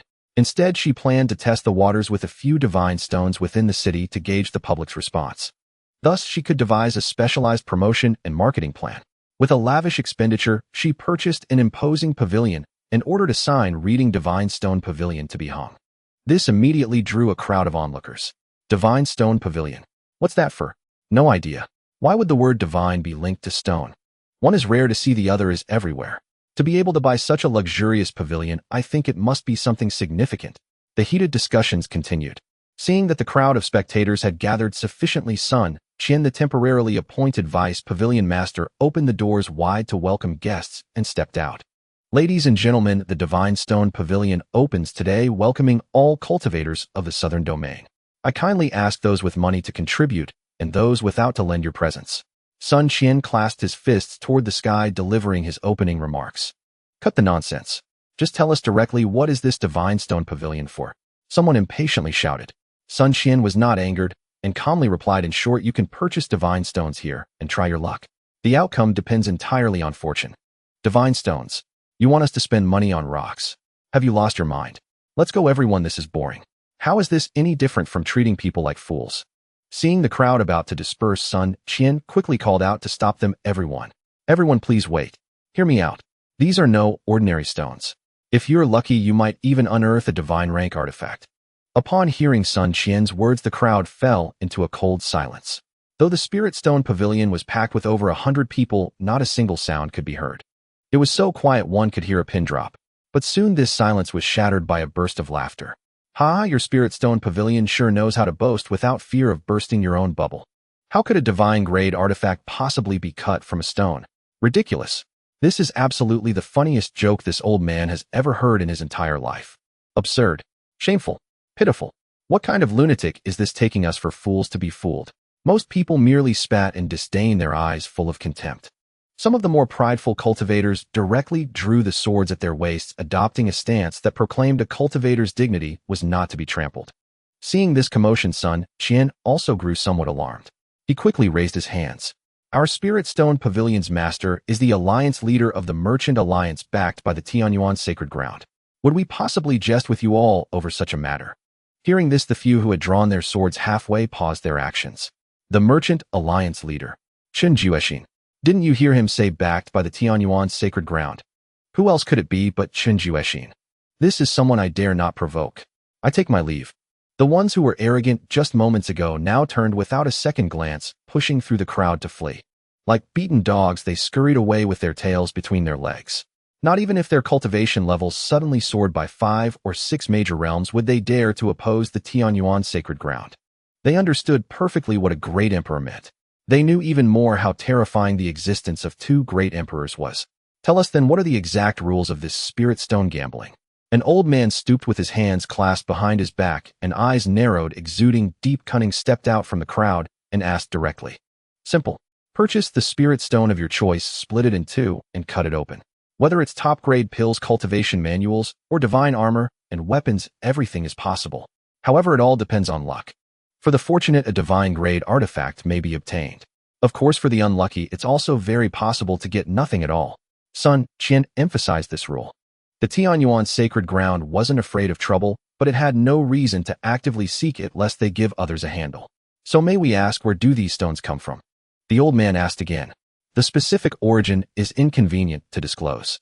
All I know is that our young lord of Tianyuan discovered them in a legendary secret realm.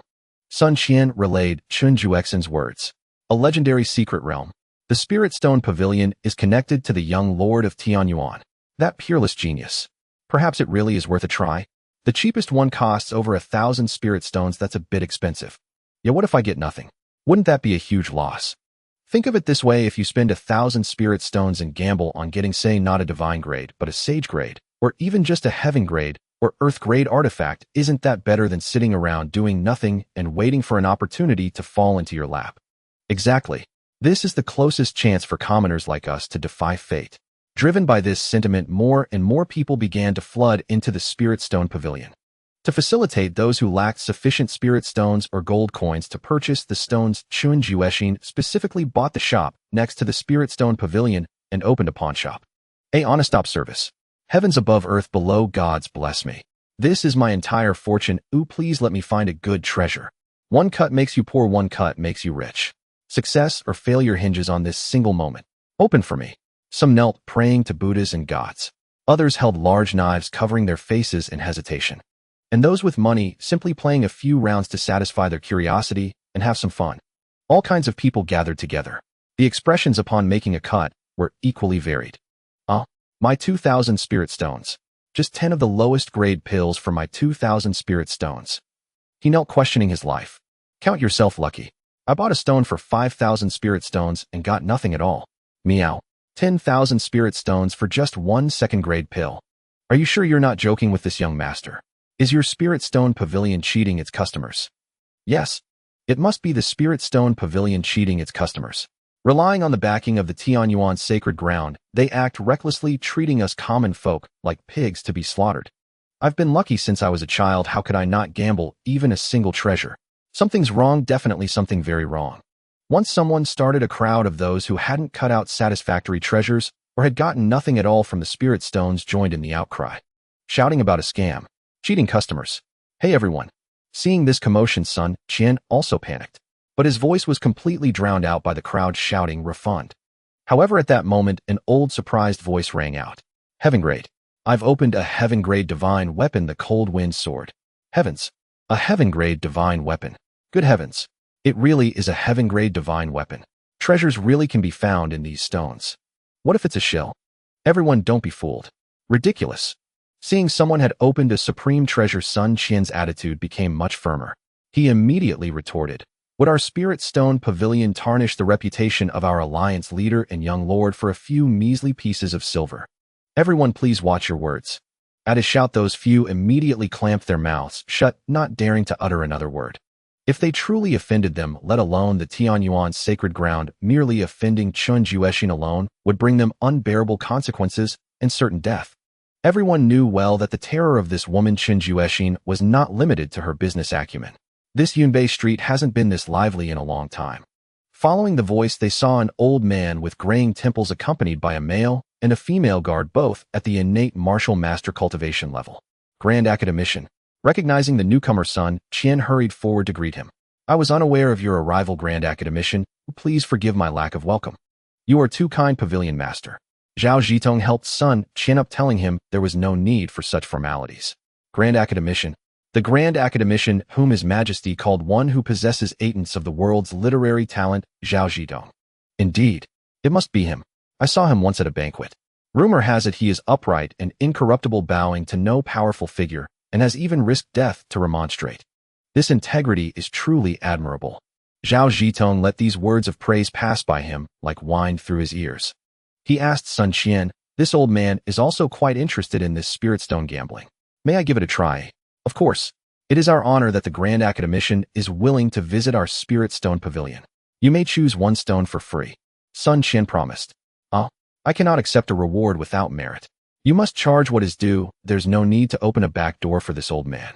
Zhao Zhitong raised his hand to decline. Sun Qian will respectfully follow the Grand Academician's instruction. Sun Qian clasped his hands in agreement. Seeing Zhao Zhitong approach, the crowd made way. All eyes were on him, curious to see which spirit stone he would choose, and whether he could gamble a supreme treasure from it. "What do the two of you think?" Zhao Zhitong asked, sweeping his gaze over the various divine stones displayed in the hall before turning to inquire of the two guards beside him. These divine stones are truly mysterious, possessing their own barrier. With my level of cultivation, I cannot discern what lies within. The other guard nodded in agreement. I am the same. All I see is a blur of chaos. It does not feel like an artificially imposed formation. Oh, that is indeed intriguing. You two may each pick one as a reward for your loyal service as guards. As an imperial scholar, Zhao Zhitong's stipend was not meager, and with few expenses in his daily life, he was quite well off. Then we shall not stand on ceremony. Having served Zhao Zhitong for some time, they knew his character and temperament well. Thus they did not refuse his kindness. Each relied on their intuition to select a divine stone. Zhao Zhitong quickly chose one as well. Sun Qian collected the spirit stones for the purchase and stored them in the subspace ring. Since there was a subspace ring, there must also be a mainspace ring, collectively known as the dual space rings. The subspace ring was connected to the mainspace ring. Placing an item into the former would directly deposit it into the latter. Without the mainspace ring granting permission, the subspace ring only possessed the right to deposit. The main ring had long been entrusted to Chen Mu by Chen Juexin, and all profits from the Divine Stone Pavilion were his alone. Chen Juexin held the name, while Chen Mu reaped both fame and fortune. After inquiring about the method, the guards drew their swords and blades, cleanly cleaving the air with their qi. The divine stone split in two. After a flash of various colored lights, the crowd erupted. That female guard is truly fortunate, actually obtaining 10 6th grade Qinyuan pills. No, if we're talking about luck, it has to be the male guard. A heaven-grade divine weapon, the wind roar blade. In comparison, the imperial scholar's result is somewhat. They trailed off, mainly fearing they might offend Zhao Zhitong. They hadn't expected him to open nothing at all. They had assumed, out of respect for his title, the Divine Stone Pavilion would rig the outcome to gift him a top-tier treasure. The female guard was ecstatic. With these pills, she was confident she could break through to the next realm. The male guard was equally beaming. This was the weapon he had always dreamed of. He yearned to head straight to the training grounds to practice.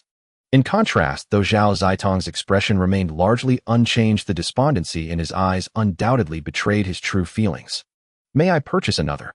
Zhao Zhitong looked at Sun Qian, asking with a forced smile. Of course, Sun Qian nodded. Zhao Zhitong then selected another divine stone worth 8,000 spirit stones. This time he wielded the sword himself and struck down with a single blow. The sword wind howled. The momentum was there, but as for the result, it was still unsatisfactory. However, it was better than the first attempt. At least he obtained something. A pair of white socks with a fine silk-like texture. Zhao Zhitong was speechless.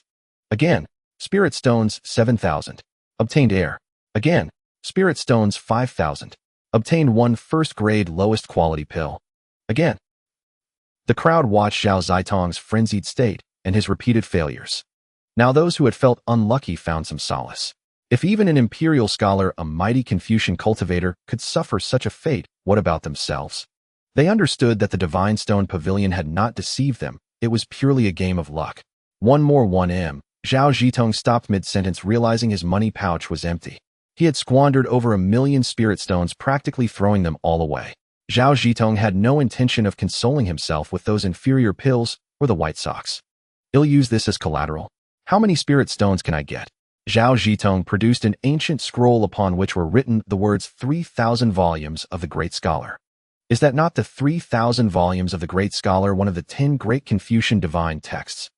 How insane! Even an imperial scholar like him cannot resist the temptation of gambling on divine stones.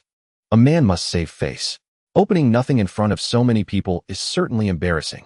This divine text is what countless literary masters and titans dream of obtaining, yet he has so easily brought it out. Listening to the murmurs around him, Sun Qian, who knew little of the text, casually said, "It can be exchanged for 5 divine stones." "Fine. He'll take the deal."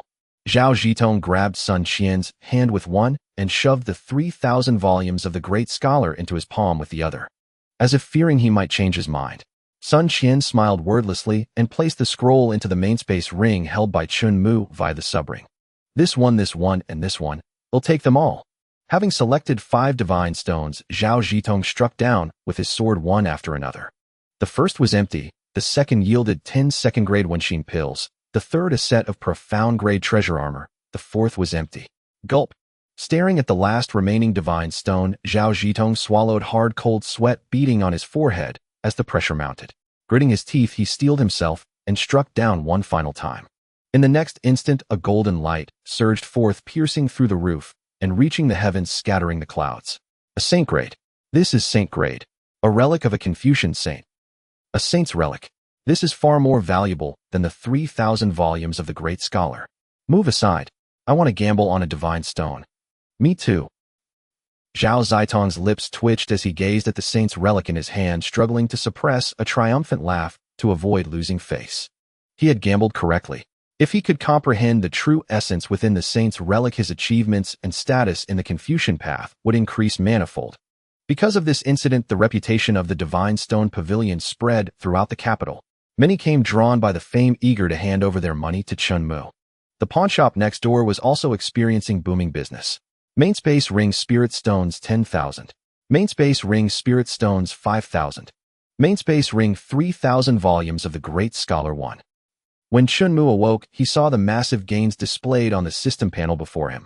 Spirit stones. He was not interested in the slightest. However, the 3,000 volumes of the great scholar held some appeal. He retrieved it, a heavy, weighty scroll. Judging by its layers, one could not fully unroll it even with both arms outstretched. The aura of literature was immensely profound. What use is this thing?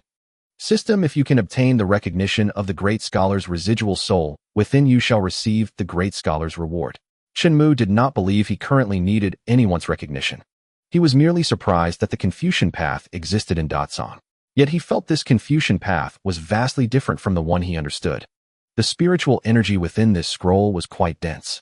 Could it be that the Confucian path had merged with cultivation? Out of curiosity, Chen Mu decided to open the 3,000 volumes of the great scholar.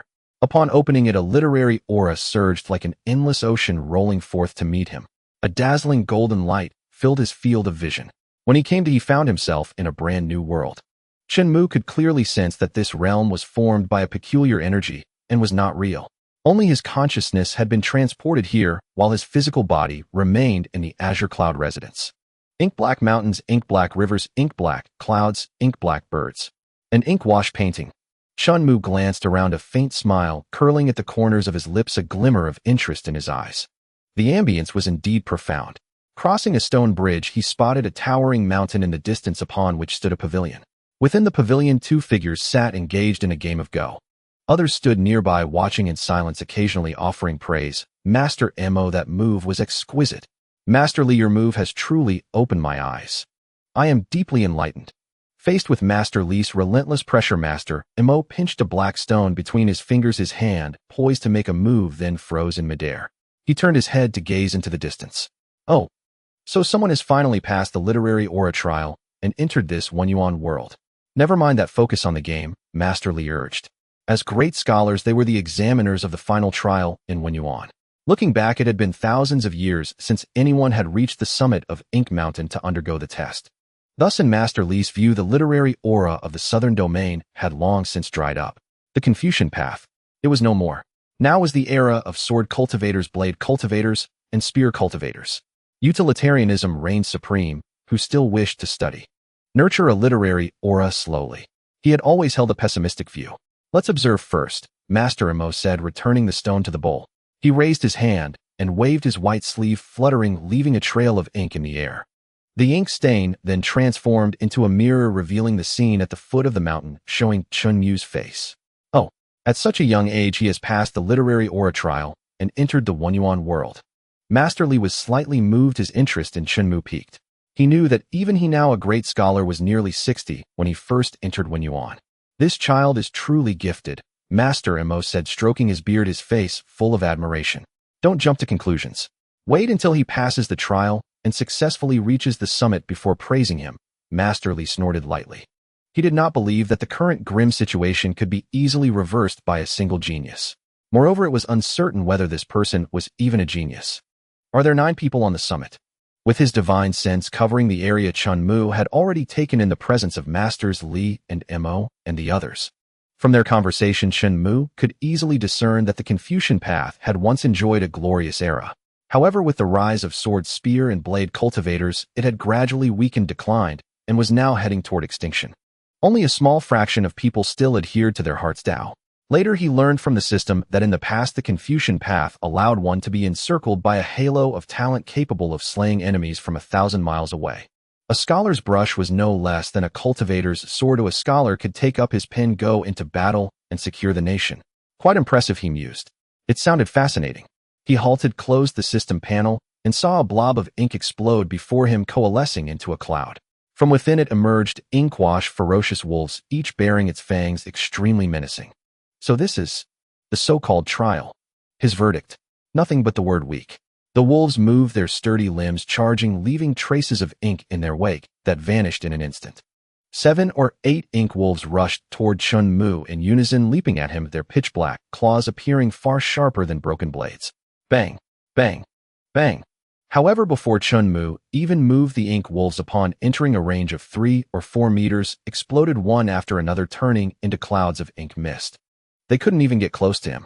Chen Mu simply walked forward as if treading through an empty land. How is this possible? He didn't even lift a finger. How did the ink wolves just vanish? Could it be a protective halo of talent? Impossible. How great must one's talent be to instantly kill ink wolves? Then how do you explain it? They were left speechless. Masters Mo and Li were equally unable to maintain their composure, feeling as if they were sitting on pins and needles. The surprise Chen Mu brought them was beyond imagination. The ink tigers, ink soldiers, ink generals that followed. None were exceptions. None could even approach Chen Mu. All were obliterated, instantly slain. It was utterly boring. Literary aura. It's definitely a protective halo of literary aura. Too powerful. Such literary aura must belong to at least a Jinshe. At such a young age, reaching Jinshe, his future prospects are limitless. Is the Confucian path finally about to revive? Those present were extremely excited. Even the 10 fingers of Masters Li and Mo clenched tightly. Chen Mu had easily passed the previous trials. The only question left was whether he could ascend this vast mountain of books. Chen Mu arrived at the foot of the steps. As he lifted one foot and set it down, he felt an invisible pressure crashing down upon his entire body. This pressure was so intense that an ordinary person would likely be crushed to dust. For him, calling it a mosquito bite would be an overstatement. Climb step by step. Chen Mu had neither the patience nor the interest. Instant teleport. Damn. Thousands of steps in one go. This guy is monstrous. Sensing Master Li's sharp gaze, the man quickly covered his mouth with both hands, realizing his lapse. He said shamefacedly, apologies. What exactly is this kid's background? He treats the trial of the mountain of books as if it doesn't exist, Master Li said, baffled. I see the bearing of a sage in him, Master Mo said with a chuckle. A sage? You mean his future achievements will surpass even ours? Master Li asked, repeatedly incredulous. At his age, how far behind was he compared to you? And how much more difficult is his era compared to the Confucian age you lived in? Master Mo's 2 consecutive questions left Master Li speechless. He thought to himself, if he had been born in this era, he would probably have followed the crowd, abandoned his studies, refined the Confucian path, and become an ordinary cultivator. Though sword cultivators were numerous, they also meant greater opportunities. This child was indeed exceptional. It seems that after so many years, the legacy of the 2 of us has finally found an heir, Master Li said with a smile. Indeed, Master Mo nodded, finding it hard to disagree. What? Both Master Li and Master Mo intend to bestow their legacies upon him. This is unprecedented. To think in the past, one who received only Master Mo's legacy became a grand scholar within a mere 10 years. He had the bearing of a great scholar. It was just a pity he was born in the wrong era. A sage? Are we about to witness the birth of another sage? How fortunate! How truly fortunate! If there is a next life, I would wish to become his sworn brother and cultivate the Confucian path together. Don't jump to conclusions. Whether he can pass the final trial of composing poetry and successfully reach the summit remains to be seen. Are you kidding? A great talent who, relying solely on his own brilliance, could effortlessly and quietly slay Ink Wolf and Ink Tiger. How could he possibly fail the poetry test? I also oppose. I wonder what other surprises and shocks he will bring us. Some had even taken out pen and paper poised to record a timeless masterpiece. As for Chen Mu, as he stepped onto the final stair, he could see a line of large characters emerging on the barrier where golden mist flowed like water. Please compose a poem of prefecture level or above to ascend the summit of the book mountain. Prefecture level. System. The grades of Confucian poetry and song from low to high are entry-level, prefecture level, town securing level, world-shaking level, epic-making level, and eternal level. I only need to reach the lowest level to pass the test. That seems quite simple. Chen Mu sensed no difficulty. After all, behind him lay the cultural heritage of the vast Xia dynasty spanning nearly 10,000 years. He was brimming with confidence. Simple. Before the age of 30, being able to create a poem barely reaching entry level is already enough to be considered among the ranks of geniuses. Yes, my talent is relatively poor. I only created my first entry-level poem at 35. With his talent, he will certainly succeed. Chen Mu casually selected an eternal masterpiece from his mind, intending to show those 9 individuals what a true classic was. With a grand sweep of his hand, he used spiritual energy to form characters, writing them upon the barrier. Do you not see the waters of the yellow river descending from the heavens, rushing to the sea, never to return, he recited. The first line immediately captivated everyone's attention. Do you not see the bright mirrors and high halls grieving over white hair at dawn like black silk, by evening turned to snow? When life brings joy, indulge to the fullest, do not let the golden cup face the moon empty. Heaven gave me talent for a purpose. 1,000 gold pieces scattered will come back again. Roast the lamb and slaughter the ox for pleasure. To find joy, we must drink 300 cups. Send Master Dancio, student, bring in the wine, do not stop the cups. One person followed another in reciting, and the more they recited, the more turbulent and surging their hearts became. 5-flowered horse, 1,000 gold fur coat, call my son out to exchange them for fine wine, and together with you dissolve the eternal sorrow of ages. Excellent. Truly excellently written. What majestic vigor. It truly broadens my horizons. Not only grand, but also a heartfelt chant. The ending is clean yet leaves a lingering resonance. This is at least world-shaking, even epic-making level right. It is so wonderfully written, I can hardly believe someone his age could craft such a brilliant piece. In their hearts, everyone now regarded Chen Mu with reverence. They were deeply conquered by the world-shaking talent he had displayed. Moreover, having been fortunate enough to witness such a masterpiece, their own talents surged. They felt immensely honored. However, they were even more eager to hear the evaluations of this poem from Old Li and Old Mo. They turned around one after another, only to see the expressions on the 2 elders' faces were as if they had seen a ghost, still shaken and unsettled. Boom. A dazzling holy light like ocean waves swept violently past them. Looking again at this inkwash world, it was now tinged with a faint golden luster, becoming even more magnificent. Turning back, the 2 characters eternal were clearly visible. Eternal. Heavens. Am I seeing correctly? He raised his hand, rubbed his eyes, and after focusing, the words eternal remained. To produce an eternal level poem at first utterance. Could this child be a reincarnation of a sage? If I hadn't seen it with my own eyes, who would dare believe it? The Confucian path has hope. Amid the crowd's exclamations of astonishment, the barrier opened, and Chen Mu met the gazes of the 9 individuals. Boom. In the next instant, the expressions of the 9 people changed drastically. They suddenly felt an unmatched divine might descending from the heavens, pressing down so heavily that their knees could not support them, and they fell to the ground. What is happening? Such a powerful pressure. Damn it, I can't resist at all. Imperial might. Old Li, also kneeling and prostrate on the ground, his face filled with extreme terror, and his pupils trembling violently, managed to spit out these 2 words with great difficulty. Imperial might. Isn't that something only a quasi-emperor or an emperor could possess? He is not only a reincarnated sage, but also an emperor. How is that possible? How old is he? A sage emperor? Unheard of. There must be some mistake. Seeing their strange reactions, Chen Mu was not surprised. Without the barrier's protection, even though he had already restrained himself, they still could not withstand even 100 millionth of his imperial might. With every step Chen Mu took forward, the intimidation in their hearts multiplied several times. Behind him, it was as if thousands of demon gods stood, each capable of sweeping away all things in the world with a wave of a hand. This pressure is absolutely at the Emperor realm. Old Li turned his head to look at old Mo, seeking confirmation of his thoughts. Yes, even stronger than the one I saw back then, by several times. Old Mo nodded in agreement. He was even stronger than the Emperor old Mo had met in his previous life by several times. Several times. In everyone's hearts it felt as if thousands of troops and horses were beating war drums, echoing thunderously, making it hard to calm down. Who could have imagined beforehand that Chen Mu's background would be so immense? Greetings to the Emperor. Greetings to the Emperor. Li Qingzuan pays respects to the Emperor. Mo Yuan pays respects to the Emperor.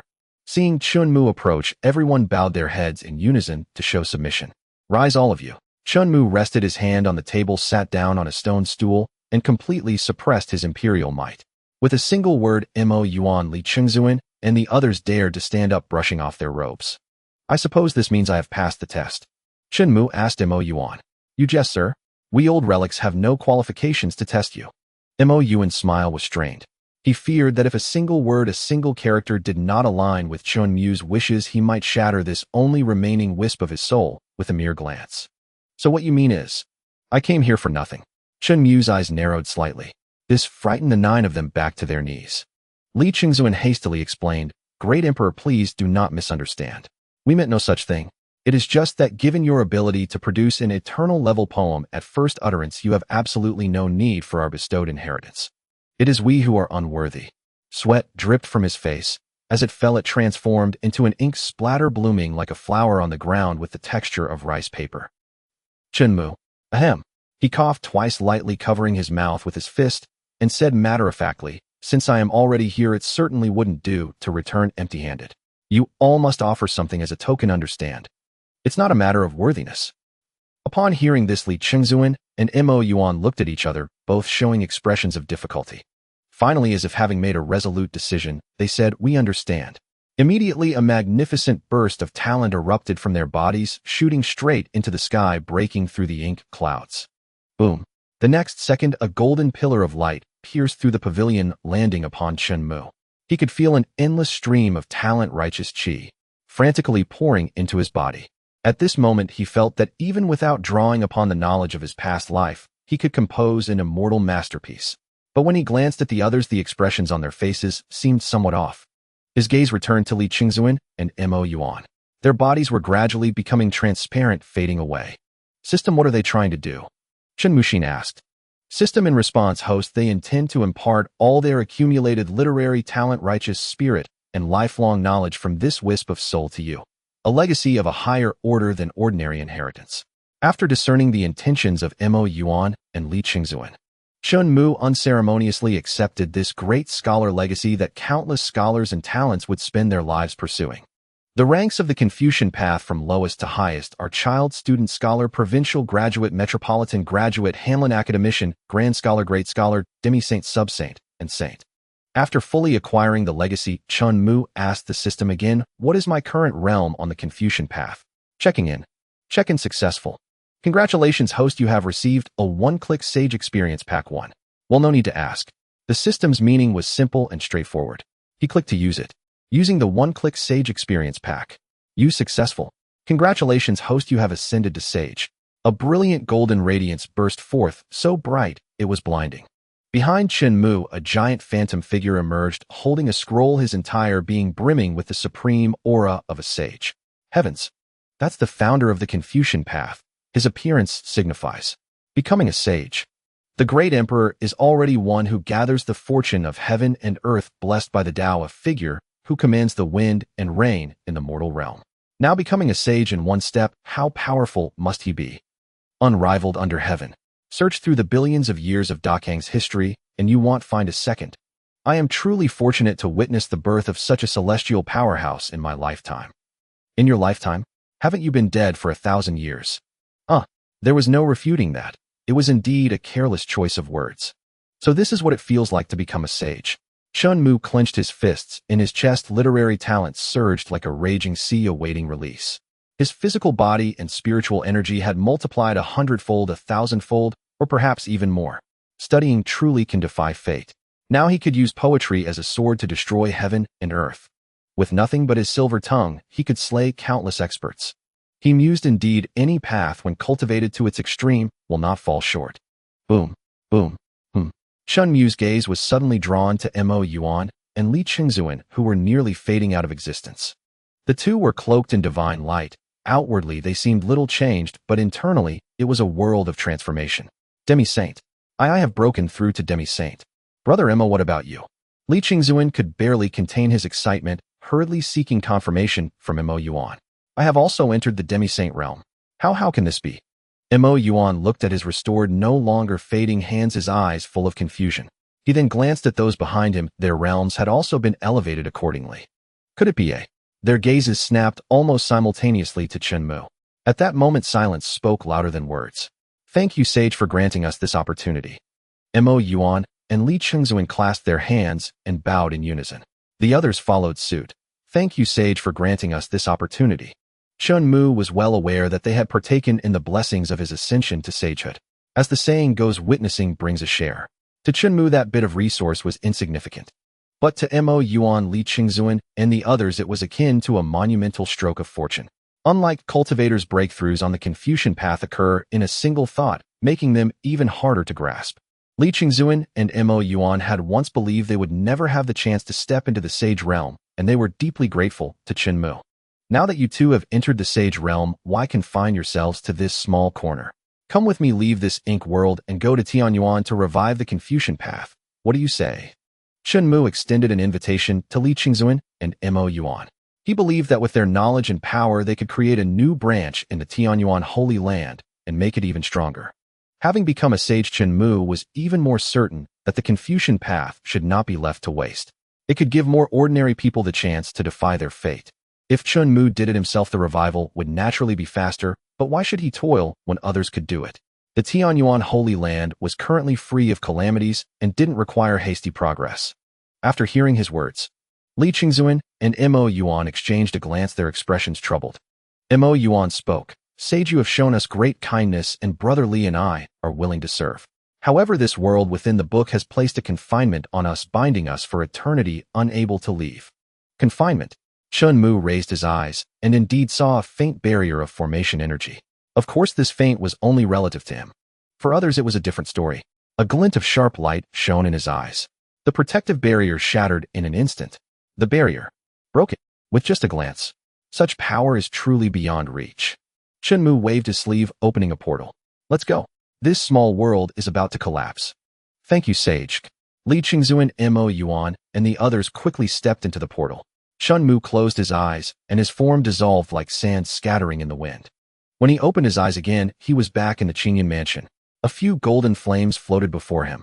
The two with brighter flames were without a doubt Li Qingzuan and Mo Yuan. Souls without physical bodies. Sis. Checking in. Check-in successful. Congratulations, host, you have received ownerless bodies 10,000. On the system's keen perception.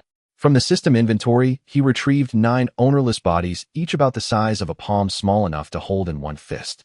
They had heads, torsos, and limbs, but no distinct facial features or gender. Enter. These are the new bodies I have crafted for you, Chen Mu said. The 9 instantly dove into the ownerless bodies and merged. Then the ownerless bodies visibly grew and elongated, taking on the forms of Li Qingzuan and Mo Yuan from the world within the book, complete with clothing. Watching the entire process, Chen Mu lifted the corner of his lips. With these ownerless bodies, as long as the soul remained undestroyed, could one resurrect indefinitely. System in response, host, indeed. A fine treasure. System, you've done well. Checking in. Check-in successful. Congratulations, host, you have received ownerless bodies 100000. It was clear that the system was indeed pleased. Another 100,000 ownerless bodies were added. He accepted them all. After all, the system had an infinite inventory, so there was no worry about running out of space. Sage, your great kindness is beyond our ability to repay. I pledge my loyalty to the Sage and will work for your great cause. Li Qingzuan and Mo Yuan knelt together, swearing an oath. Breaking through their realms and leaving the small world of the great scholars, 3,000 scrolls was already beyond their wildest dreams. Even more unexpected was the chance to reshape their bodies and live a new life. Such a debt of rebirth could not go unpaid. Bang! Who goes there? How dare you raid the Qingyan mansion by night? Chen Mu was about to speak when Yi Qingqing burst through the door, first sword in hand, her gaze sharp as a blade. Yi Qingcheng was cultivating in the courtyard when she sensed several unfamiliar auras suddenly emerging within the manor, specifically in Chen Mu's bedchamber. Believing an assassin had launched a night raid, she drew her sword without a second thought, determined to prevent any harm from befalling Chen Mu. But upon clearly seeing the visitors, each bore the countenance of a scholar, appearing refined and gentle with not a hint of killing intent about them. After quickly calming down, she found it increasingly suspicious. What assassin would be so audacious as to dare trespass into the young lord's residence of the Tianyuan Holy Land to assassinate Chen Mu, who possessed the great emperor realm? Seeing Yi Qingcheng's murderous expression, Chen Mu hastily intervened, explaining, "No need for alarm, they are not assassins." "Yes, young lord." Hearing this, Yi Qingcheng asked no further questions, obediently retracting her killing aura and sheathing her sword. She perfectly adhered to the principle, whatever the young lord says goes. For Chen Mu, her being so docile and obedient was certainly for the best. Yi Qingcheng swept her gaze across the group, then fixed her attention solely on Li Qingzuan. She felt as if she had seen this man somewhere before. Li Qingzuan, on the other hand, found her stare somewhat unsettling. Knowing that Yi Qingcheng was Chen Mu's guard, he refrained from saying much. She was merely fulfilling her duties. Even if she had made no contributions, she certainly committed no faults. You are the great scholar Li Qingzuan, the venerable elder." Yi Qingcheng finally recalled. "You know him?" Chen Mu asked curiously. Logically speaking, the disparity in seniority between these two was vast. So vast that Li Qingzuan could be considered an ancestor to Yi Qingcheng. Reporting to the young lord in a household connected to our Yi family by ties of marriage, there is a portrait of the venerable elder Li.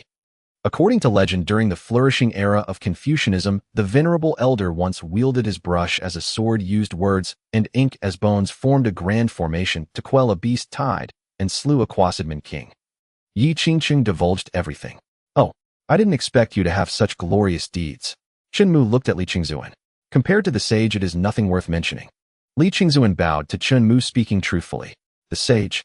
Shaking her head, setting aside such thoughts, Yi Qingcheng was more curious. "But venerable elderly, were you not already? Thanks to the sage who reshaped our physical forms, allowing us to walk this mortal world once more." Reshaped physical forms. Yi Qingcheng was astounded, never expecting her young lord to possess such an incredible ability. Could even those who had long since withdrawn from the stage of history, nearly forgotten, be resurrected? It was truly unbelievable. "All right, you may leave first. Someone will arrange lodging for you and provide detailed plans for revitalizing the glory of Confucianism." "Yes, sage." Watching Li Qingzuan, Mo Yuan, and the others depart, and seeing Yi Qingcheng's hesitant and fidgety demeanor, Chen Mu took the initiative. "Speak your mind, there's no need to hold back." "Young lord, why do they call you the sage?" "The sage, if I recall correctly, is the highest existence in Confucianism, isn't it?" Yi Qingcheng asked. "Because I am the sage." "You are the sage, oi?" Seeing Chen Mu's serious expression, clearly not joking, Yi Qingcheng felt 1,000 words surge in her chest, but could not find the words to express them. Both a sage and a great emperor. That was a realm utterly incomprehensible given her current level of cultivation.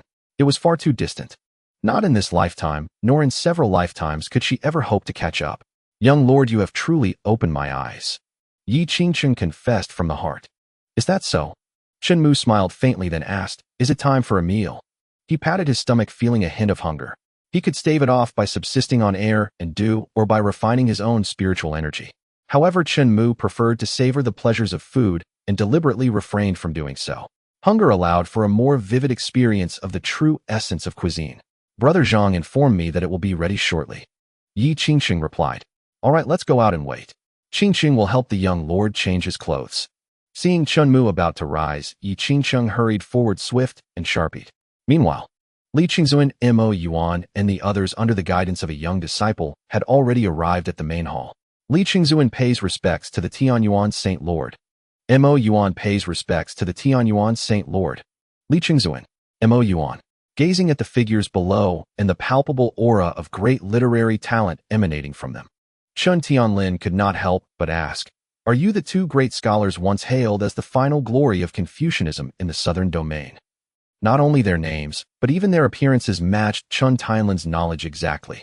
Indeed, Li Qingzuan nodded in affirmation. "But weren't you both gone 10,000 years ago?" Chen Tianlin was truly perplexed. "How can those whose bones should have turned to dust now stand before me alive?" Thanks to the sage's boundless grace who reshaped our physical forms, granting us the chance to return to the mortal realm, and continue the unfinished task of revitalizing Confucianism. Li Qingzuan explained. The sage. Chen Tianlin could no longer remain seated. He stood up. Are you referring to the Confucian sage? The Confucian sage, if Chen Tianlin remembered correctly, had not appeared in 100,000 years. After 100,000 years, the southern domain had produced another sage. How could such a momentous event have escaped his notice entirely? Who was deliberately concealing this matter? The eastern extreme Holy Land, or perhaps the Great Wu dynasty. The thought had barely formed when Chen Tianlin shook his head, dismissing it, believing they lacked such capability.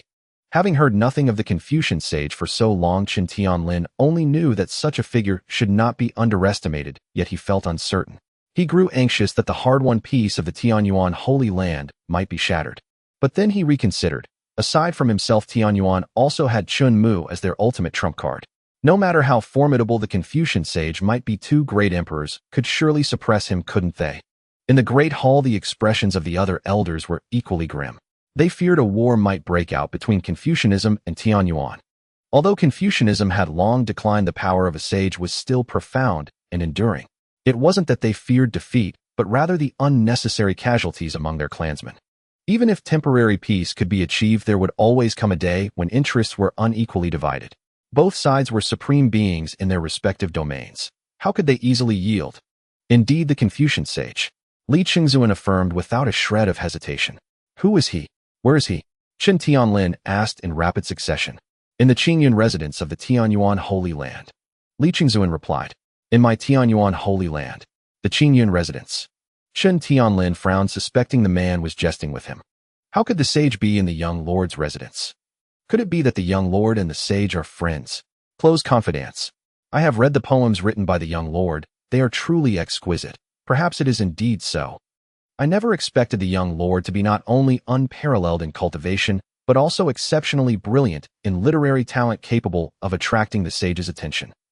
If the young lord can seize this opportunity and establish a connection with the sage, it will be an immense fortune for the Tianyuan Holy Land. This old man is willing to trust the young lord. Indeed, trust the young lord. I believe everyone has misunderstood. The young lord you speak of is the very Confucian sage we revere. Li Qingzuan spoke again. Chen Tianlin. The numerous elders displayed identical expressions, all harboring doubts that Li Qingzuan was deliberately playing a joke on them. They were certainly aware of Chen Mu's astonishing talent in cultivation. Even having witnessed Chen Mu's divine prowess multiple times, these individuals still couldn't help but question whether everything before them was merely a grand illusion. As a result, they had yet to digest the previous matters. Li Qingzuan even informed them that Chen Mu, at not yet 20 years old, not only possessed the cultivation of an emperor, but also held the realm of a sage. Believe? How could they believe it? They didn't even dare to think about it. This joke is no laughing matter. Chen Tianlin could only think otherwise. He couldn't convince himself. In response to the sage, I am not joking. Every word I speak is true, and I am willing to stake my life on it. Even if one were to take a step back, Li Qingzuan wouldn't dare to joke about a sage. If news of this were to spread, he would undoubtedly be besieged by criticism, leaving a lasting stain on his reputation. I can testify that what Brother Li says is all true. There is absolutely no intention to deceive the sage. Mo Yuan stepped forward. I can also testify. More people began to speak up, seeing their serious expressions and the undeniable attitudes. As events progressed to this extent, Chen Tianlin could only force himself to believe that the fact Chen Mu was indeed a sage emperor. A sage and a great emperor, how powerful must that be? With a single thought could he level the entire southern region, sweeping away countless beings. How could the young master be such a bloodthirsty person? It's a metaphor. A metaphor. I do not know about other matters, but I can assure you that as long as the young master remains in Tianyuan for a day, our Tianyuan sacred land's position in the southern region cannot be shaken.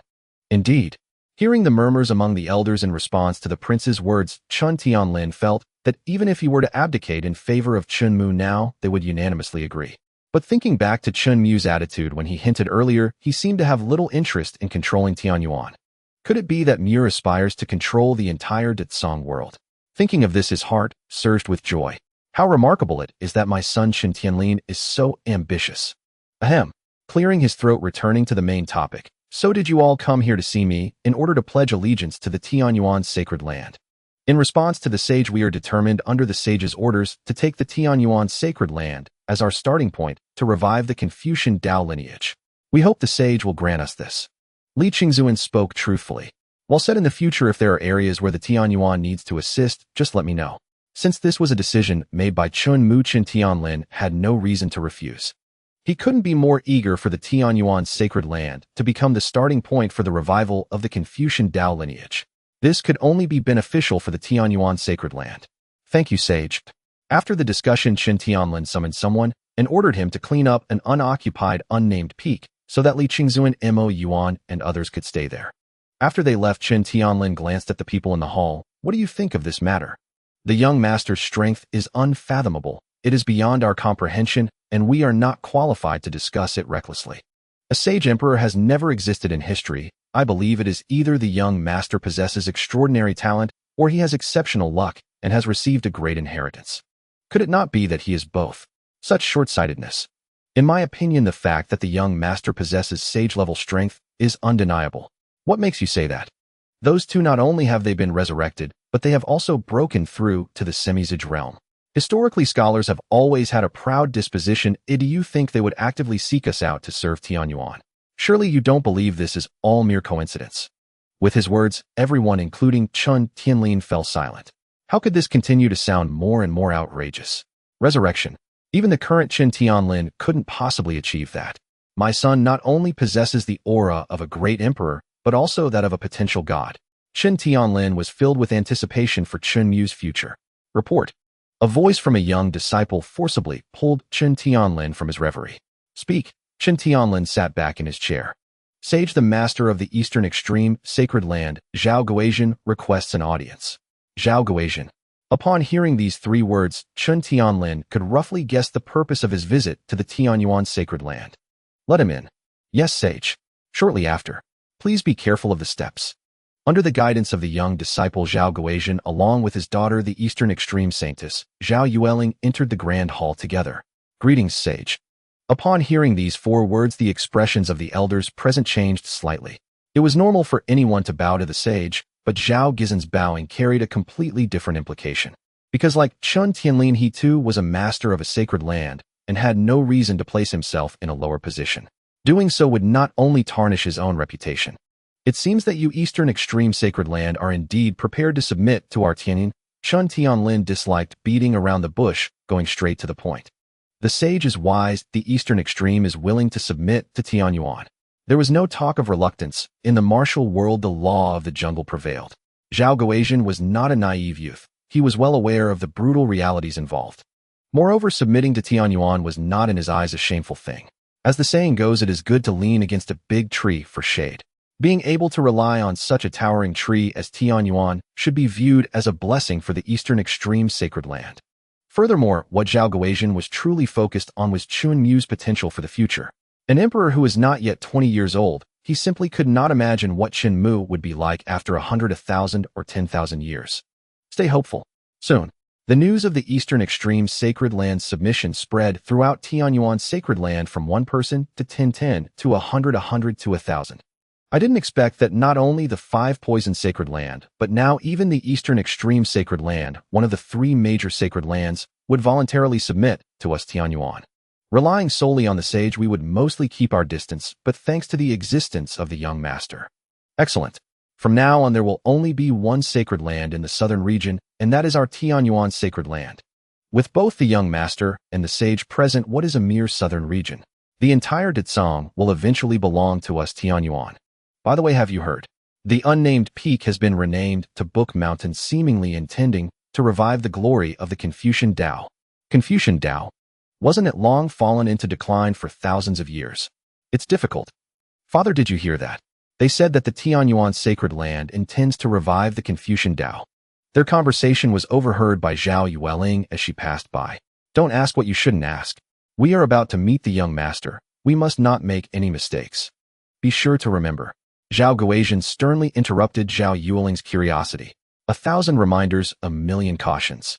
Rest assured, Father, I will not act rashly before my savior, Zhao Yueling promised. She was no fool. How could she fail to grasp such a simple truth? Even setting aside the identity of her savior, there was also the status of the great emperor, the young lord of Tianyuan. Regardless of which, Zhao Yueling believed she could not afford to provoke him. If she truly could, she would not have traveled such a great distance to voluntarily pledge submission. Let's go. Zhao Guozhen waved his sleeve saying no more and hastened toward Qingyun Manor. Originally, he had not wished to disturb Chen Mu. However, since they were already here and Chen Mu had saved Zhao Yuling's life, it would be inexcusable to say nothing and do nothing. Zhao Guozhen had no desire to create a rift of trust with Chen Mu over this. Even after serving as the Eastern Extreme Sacred Lord for so many years, he had not forgotten the principle that serving a sovereign is like living with a tiger. Even the smallest matters must be handled with utmost caution. In the blink of an eye, the two arrived before the gates of Qingyun Manor. Such a fragrant aroma. Does the great emperor also need to eat? Zhao Yueling had spent nearly all her time on cultivation. Eating, refining a bit of spiritual energy could sate her for months. Why waste time on such things? As a sacred maiden and the daughter of the sacred lord, Zhao Yueling could not afford to slack off, fearing she might be unworthy of her position and invite ridicule. Have you forgotten your promise to me so soon? Zhao Guozhen's face turned cold. Terrified by his fearsome gaze, Zhao Yueling's body trembled. She quickly clamped her mouth shut, lowered her head, and dared not meet his eyes again. She knew she had overstepped by presuming to discuss the great emperor. After confirming that Zhao Yueling was reflecting on her actions, Zhao Guozhen straightened his attire and approached the vermilion gate. Bang! Bang! Bang!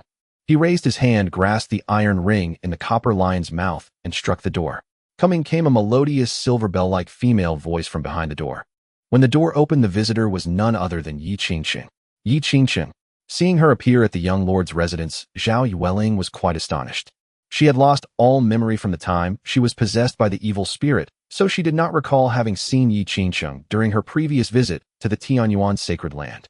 Zhao Yueling was not unfamiliar with Yi Qingqing. She ranked among the top 10 female prodigies of the southern domain, one place higher than Zhao Yueling herself. True to her name, she was a beauty capable of toppling cities. In the eastern extreme sacred land, countless disciples regarded her as their dream goddess. Tales of her exploits were often heard from male disciples. Why would Yi Qingqing be at Qingyun Manor? Could she be seeking the young lord of Tianyuan for assistance? Ahem. Hearing Zhao Guozhen's cough, Zhao Yueling quickly snapped out of her wild thoughts and followed him into Qingyun Manor. There she saw Chen Mu sitting in a corner of the courtyard beneath a pavilion, entirely focused on his meal, paying no heed to their arrival. How could this man be so handsome? Zhao Yueling placed a hand over her chest. Her cheeks, usually as fair as rain-washed petals, now bloomed with a flush of red. In her heart it felt as if a small beast was running wild. Chen Mu noticed her reaction from the corner of his eye. Why was this happening? The reason was simple. Not long ago his system had granted him a reward called Immortal Aura. His already remarkable appearance combined with an immortal aura made it impossible even for a celestial maiden from the heavens to remain completely indifferent, let alone a mere sacred maiden. Chen Mu could not blame himself for his confidence, rather he blamed the system for its extravagance, showering him with rewards as if they cost nothing, constantly seeking to please him. A dog. As someone who had owned a dog, Chen Mu could confidently assert that even a dog was not so loyal. If he praised it with a simple good dog, the system would happily wag its tail and agree. When asked where its bottom line was, the system's reply was, the bottom line is meant to be broken for the host. What could Chen Mu do? He could only let it be. He thought, as long as you're happy. Zhao Guozhen of the eastern extreme pays respects to the young lord. He cupped his hands and bowed. Before his name, Zhao Guozhen no longer added the title of sacred lord. He was no longer the lofty sacred lord of the eastern extreme sacred land as in days past. Now the entire southern domain had only one sacred lord, Chen Tianlin. Zhao Yueling of the eastern extreme pays respects to the young lord. Zhao Yueling followed suit. Why have you left the eastern extreme sacred land to come to my Qingyun Manor? The meal was nearly finished, and Chen Mu had no intention of exchanging empty pleasantries, so he asked directly. In reply to the young lord, the eastern extreme has submitted to Tianyuan. We have come to trouble you in order to thank you for saving my daughter's life from the demon some days ago. As Zhao Guozhen spoke, he glanced back. Feeling his gaze, Zhao Yueling quickly stepped forward. Thank you, young lord, for saving my life. It was a trivial matter, do not dwell on it, Chen Mu said truthfully. As for what Zhao Guozhen and Zhao Yueling thought, that was their own concern. Be that as it may, the fact that the young lord saved my daughter remains indisputable. I have a treasure I wish to offer as a token of gratitude. I hope the young lord will not disdain it. Oh, this piqued Chen Mu's interest. He was curious about what treasure Zhao Guozhen could present, knowing his identity and status. Without absolute confidence, he would surely not dare to bring out something that would embarrass him. If his gift displeased Chen Mu, the loss would outweigh the gain. Of course, Chen Mu was certainly not that kind of person. As the saying goes, the gift itself may be light as a feather, but the sentiment behind it is profound. Moreover, Chen Mu was not someone who lacked treasures. Seeing a hint of anticipation in Chen Mu's eyes, Subjugation dared not delay. He turned his palm over, and upon it appeared a massive egg covered in thick pitch-black scales tinged with specks of magma-like color. At least in Chen Mu's memory, he had never seen such a large egg nearly the height of an arm. Young lord, this is a dragon egg obtained by chance in the eastern extreme sacred land, capable of hatching a draconic beast. So it was a dragon egg. No wonder its surface was so unusual. This saved Chen Mu the effort of releasing his divine sense to peer inside. I hope the young lord will not disdain it. Subjugation presented it with both hands. Naturally not. Chen Mu raised a hand, and the dragon egg was immediately enveloped in spiritual energy flying toward him. Seeing Chen Mu accept the dragon egg without hesitation, Subjugation let out a long sigh of relief. It seemed that even someone as powerful as him could not resist such a rare treasure as a dragon egg. It was not in vain that Subjugation had offered his most prized possession. He had originally thought that hatching a dragon egg and taming a draconic beast would further solidify the eastern extreme sacred land's position in the southern domain. But hatching a dragon egg was no easy task. It required a vast amount of heavenly and earthly spiritual energy. Moreover, what Subjugation had least anticipated was that Tianyuan would produce two great emperors. Thus he had no choice but to alter his plans, part with his beloved treasure and offer it as a tribute. Chen Mu had no interest in probing his thoughts. He looked up at the sky. This egg will be hatched by you. Wrapped in spiritual energy, it was hurled thousands of meters into the air. By them.